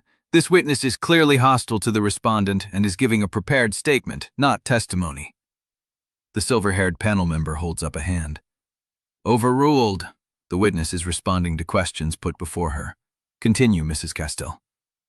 Mira settles back into her seat. She looks at Tindra now. Really looks. There is something raw in her eyes that was not there before. Your mother was brought to Workshop 4 alive. Tindra's hands go flat on the table. She was unconscious. They had sedated her after the crash, but she was alive when they moved her. Who moved her? 3 men, 2 from Rennick's security team, 1 driver. Mira's voice is steady. I was in the office when the call came in. Rennick took it. He said, clean transfer confirmed. The vehicle is in the garage. Workshop 4? No, the sedan was stored at the Malek Urban Group garage. The transfer to Workshop 4 happened 2 hours later. They waited until dark to stage the car fire. Tindra's fingernails are leaving crescents in her palms. Jorin's hand finds her wrist under the table. She does not pull away. Who gave the order to move her? Rennick, but Cassatt approved the site. The workshop? Workshop 4 was Cassatt's property. Barrier Holdings owned it. He authorized the use of the space and the cleanup afterward. The counsel is pale. He is scribbling notes, but his hand is shaking. Mira continues. After the car fire was staged, they brought me the documents your mother had been carrying. Research files, financial records, a list of shell companies. Rennick told me to read them and memorize the names because I would be the only one left who could identify the network if everything else was destroyed. Why you? Because I typed them. I knew the format, I knew the dates, I knew which signatures were real and which were forged. She looks at Tindra again. Your mother trusted me. I do not know why. Maybe because she had no one else. Maybe because she saw something in me that reminded her of herself. The room is silent. There is one more thing. The panel waits. Your mother created a repository, a physical backup of everything she gathered. Not digital, not on any server. Paper documents, photographs, original records. She stored it somewhere she believed would survive even if the archive was sealed and every digital copy was destroyed. Tindra's pulse hammers. Where? Mira reaches into her leather folder and pulls out a photograph. She slides it across the table. The respondent's counsel snatches it before anyone else can reach it. He goes still. It is a photograph of a stone well, half overgrown with ivy, sitting at the edge of a clearing surrounded by old-growth forest. A brass plaque is bolted to the stone, too weathered to read from this distance. There is your mother's evidence, Mira says, at the bottom of a well, waiting for someone brave enough to pull it out. Chapter 78. The consortium moves fast. Faster than Tindra expects. By noon, the protective order is stamped. By 1, Osane's dead man switch triggers across 3 jurisdictions. By 2, the well repository photographs hit every major outlet simultaneously. Tindra watches it happen from a borrowed laptop in a motel room that smells of bleach and old carpet. Jorin sits beside her. Soraya leans against the doorframe, phone pressed to her ear. Osane paces the narrow space between the bed and the bathroom door. The consortium does not leak. They flood. Photographs of the well. A map of the clearing. The list of document types Mira described. A sworn affidavit from Sable, released under the name he buried 12 years ago, confirming the chain of custody and the 12-year waiting period. Tindra's hands stay flat on the scarred laminate desk. She does not blink. The first wave hits at 2:17 p.m., a legal notice from the consortium's counsel to the 13th Judicial District. The defamation suits are moot. The evidence was not stolen. It was preserved by a dead woman's contingency plan and a man who buried her killer's cousin to keep the investigation alive. The second wave hits at 2:43 p.m. 3 news sites published simultaneously. The shell company chain, the tuition overpayment structure, the names of the donor families who funneled money through contracting firms to fund demolitions that cleared land for Malek Urban Group expansion. 14 families, 7 contracting firms, 3 years of payments. Tindra reads the list twice. She recognizes 2 of the names from the boardroom. One of them sat next to Cassatt during the meeting where Jorin burned his inheritance. This is going to break the school, Soraya says, not looking up from her phone. It already broke the school. Tindra's voice is quiet. This breaks the city. The third wave hits at 3:08 p.m. The audio transcript. Full names this time. Cassatt Malek, Elund Brock. The fourth speaker, whose voice the consortium has labeled DWS, pending confirmation that Dren and Willow Sable's identity was stolen by Romance Malek 12 years ago. The transcript includes the phrase, clean transfer, the phrase Oksane heard Rennick use, the phrase that matches the chemical analysis of the accelerant. Tindra's mother's name appears in the article, not as a victim, as the person who traced the money, documented the fraud, and died trying to expose it. Jorin's hand finds hers under the table. She lets him hold it. At 3:34 p.m., Oksane's phone rings. She answers, listens. Her face does not change, but her hand tightens on the phone until her knuckles go white. That was the Consortium Legal Division, she says. The state prosecutor's office has filed emergency charges, financial fraud, obstruction of justice, conspiracy to commit murder. Tindra's breath catches. Against Cassette? Cassette and 4 others. Oksane's voice is flat. The prosecutor is requesting arrest warrants. They expect approval within the hour. Soraya lets out a sound that might be laughter or relief. Jorin does not move. His hand stays wrapped around Tindra's, but she feels the tremor run through his arm. She looks at him. His face is pale. His jaw is set. You do not have to be here for this, she says. Yes, I do. He is your father. He was my father. Jorin's voice cracks on the word was. He stopped being that the night he approved the site where your mother died. Tindra says nothing. She just holds his hand and watches the clock. At 4:02 p.m., the warrant is approved. At 4:19 p.m., a news helicopter flies low over the motel. Tindra looks up. The helicopter banks west, toward the hills where the Malek family estate sits, toward the safe house where Rennick is supposed to be hiding, toward everything they have been running from. The arrest team is moving, Oksane says, still holding the phone. Tindra should feel something. Triumph, relief, vindication. Instead, she feels hollow. Like the fight has been carved out of her chest and there is nothing left to replace it. At 4:47 p.m. the call comes.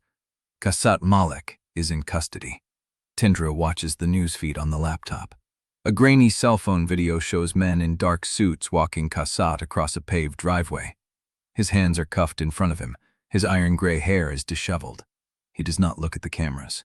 He looks straight ahead, at nothing, at everything. The caption reads, Brackenhall board treasurer arrested in connection with fraud ring, conspiracy charges pending. Tindra stares at the screen. She expected to feel triumph. She expected to feel closure. She feels neither. She feels the weight of her mother's name finally untarnished. She feels the years of silence, the years of faking, the years of being called a liar and a fraud and a troubled girl, all colliding in this single moment. And she feels something else, something cold, something that has not left her since Mira Castel walked into that hearing room. The well repository is public. The evidence is out. Cassette is in custody, but Romance Malek is still free. At 5:12 p.m., the motel room door opens. Tindra turns. Jorin stands. Soraya's hand goes to her pocket. It is not an officer. It is not an arrest team.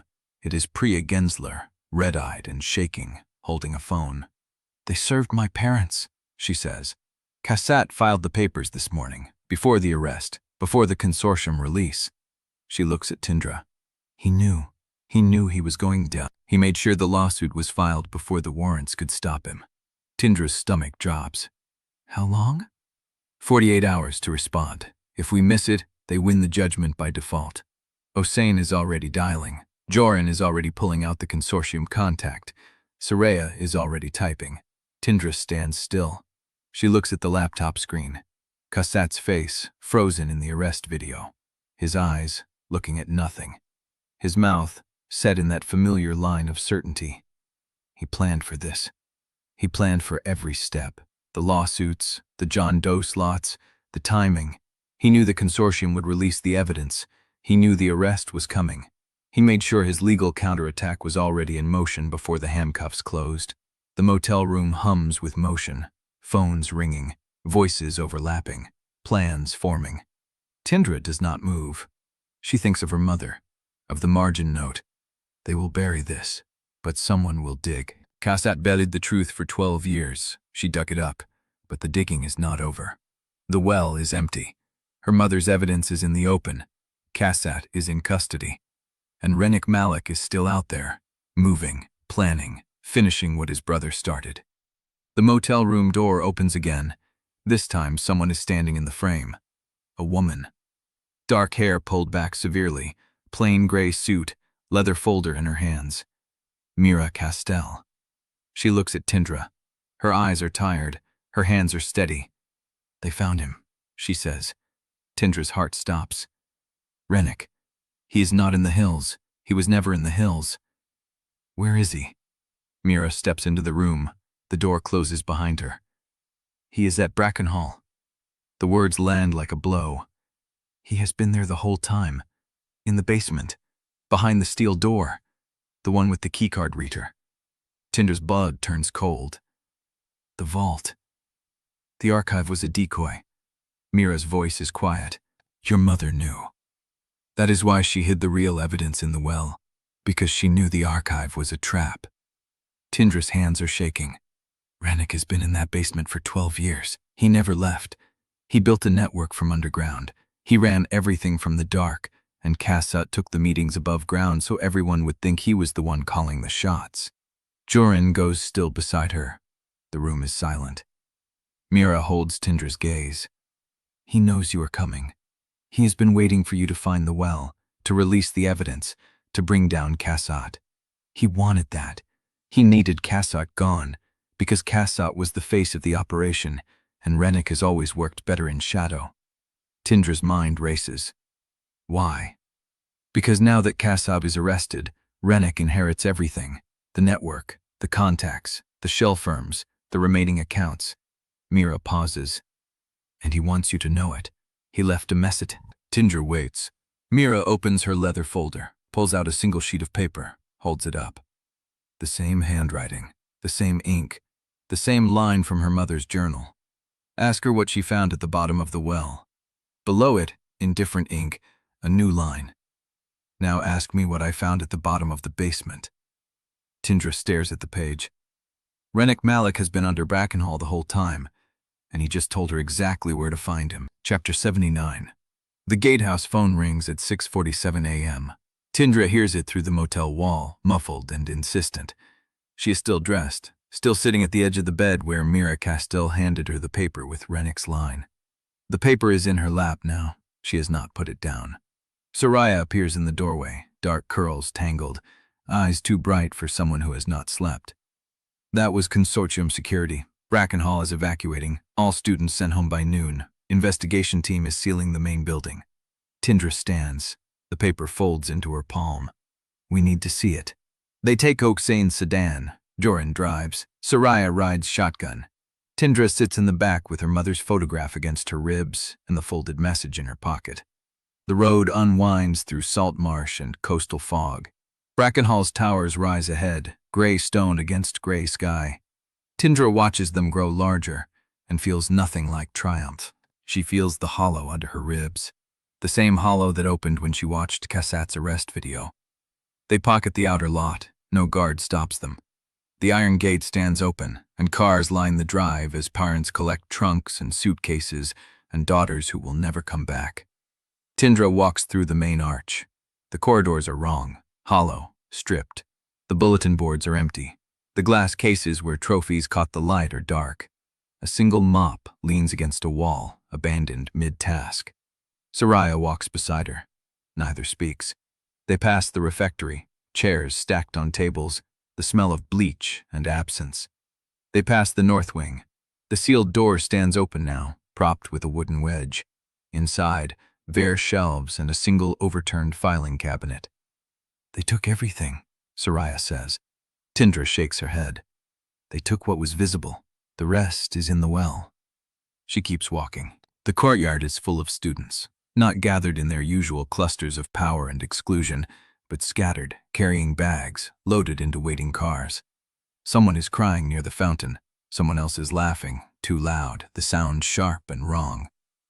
Tindra stops at the edge of the stone path. She remembers her first day here. Jorin's voice cutting across the quad, the weight of every eye, the humiliation that landed like a brand. She remembers the nights in the service corridors, the rain on the archive windows, the feel of Jorin's hand on her back in the dark. She remembers her mother's face in the photograph, smiling at the library entrance, alive, trusting someone she should not have trusted. Soraya's voice is quiet. Does it feel like winning? Tindra considers the question. It feels like standing in a room where someone died and realizing you are the only one who remembers them. Soraya does not answer. She does not need to. They walk to the edge of the lawn where the trees spill toward the marsh. The air smells of salt and wet earth. In the distance, a gull cries once and goes silent. Jorin is waiting at the gate. He stands with his hands in his pockets, watching the empty road. He does not turn when Tindra approaches. Kassat's lawyers filed an emergency motion an hour ago, he says. They want the arrest voided on procedural grounds, claim the evidence chain is too weak to hold him. Tindra's stomach tightens. Will it work? I do not know. He turns to face her. The consortium thinks they can block it, but it will take time. Time Kassat will use to burn every remaining connection. And Rennick? Jorin's jaw tightens.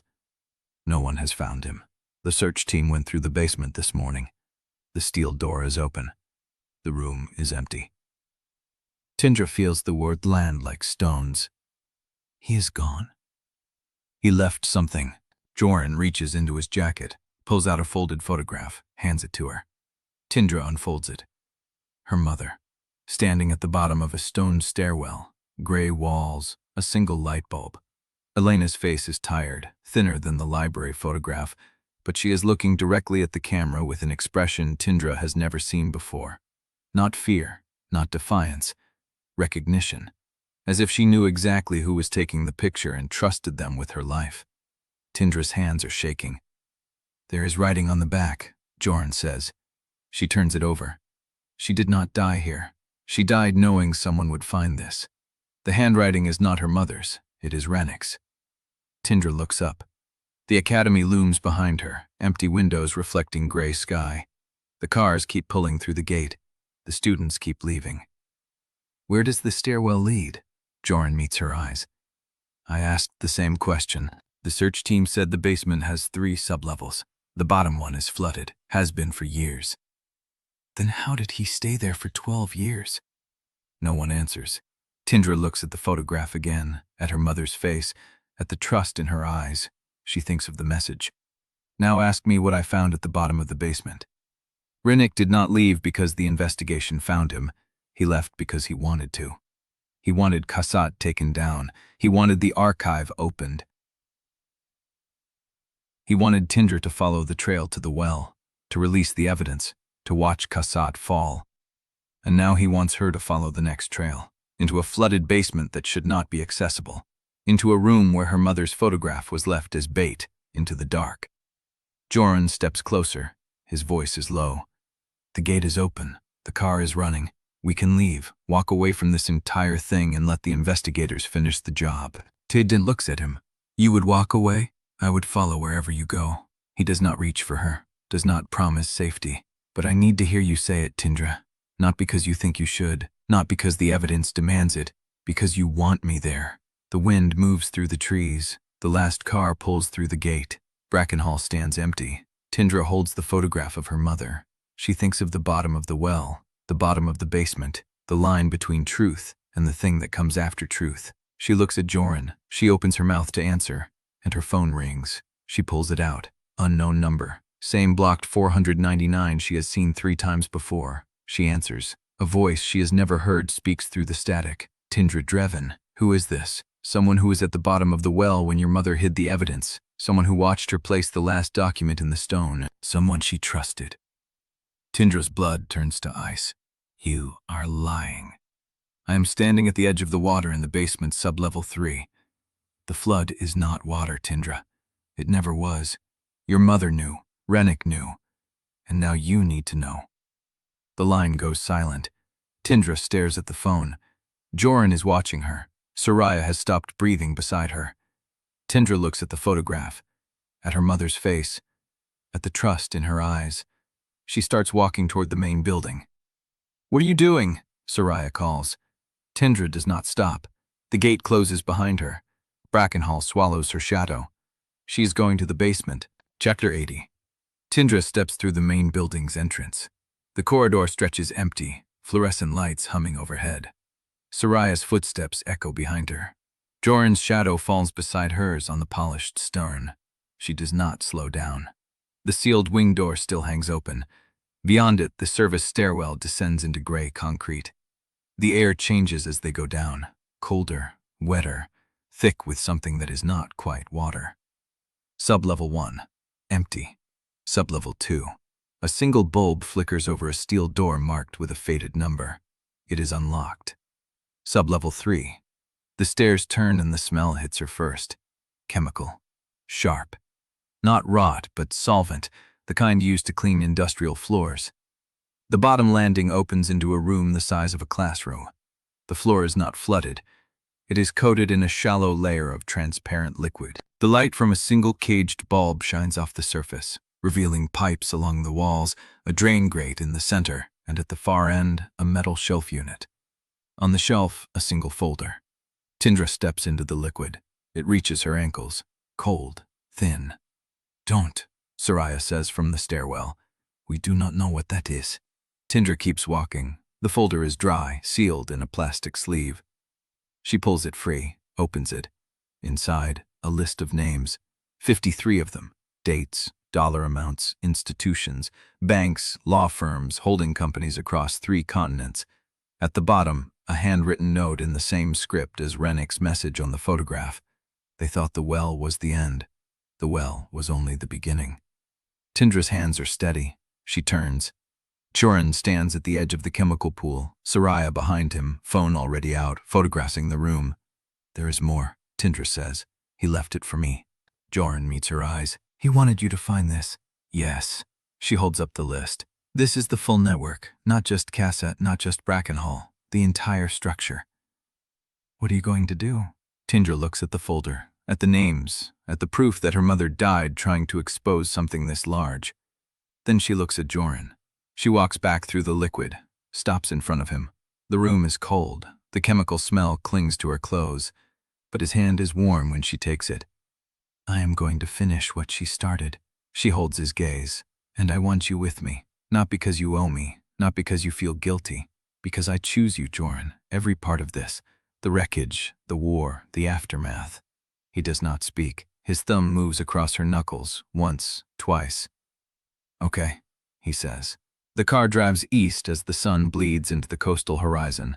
Tindra sits in the passenger seat, Soraya in the back, already on the phone with Priya, coordinating the next wave of document releases.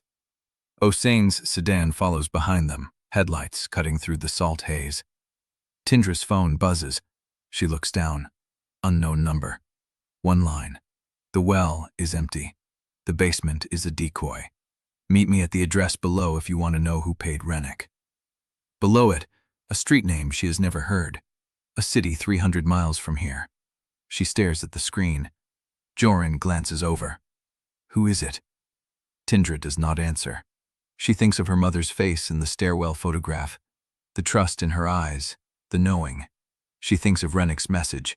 She died knowing someone would find this. Someone paid Rennick. Someone above Cassett, above the foundation, the board, the Malek family. The network extends farther. Tindra types back, "I will be there." She pockets the phone and watches the road unspooled. Behind them, the academy burns with unanswered questions. Ahead, the first door opens.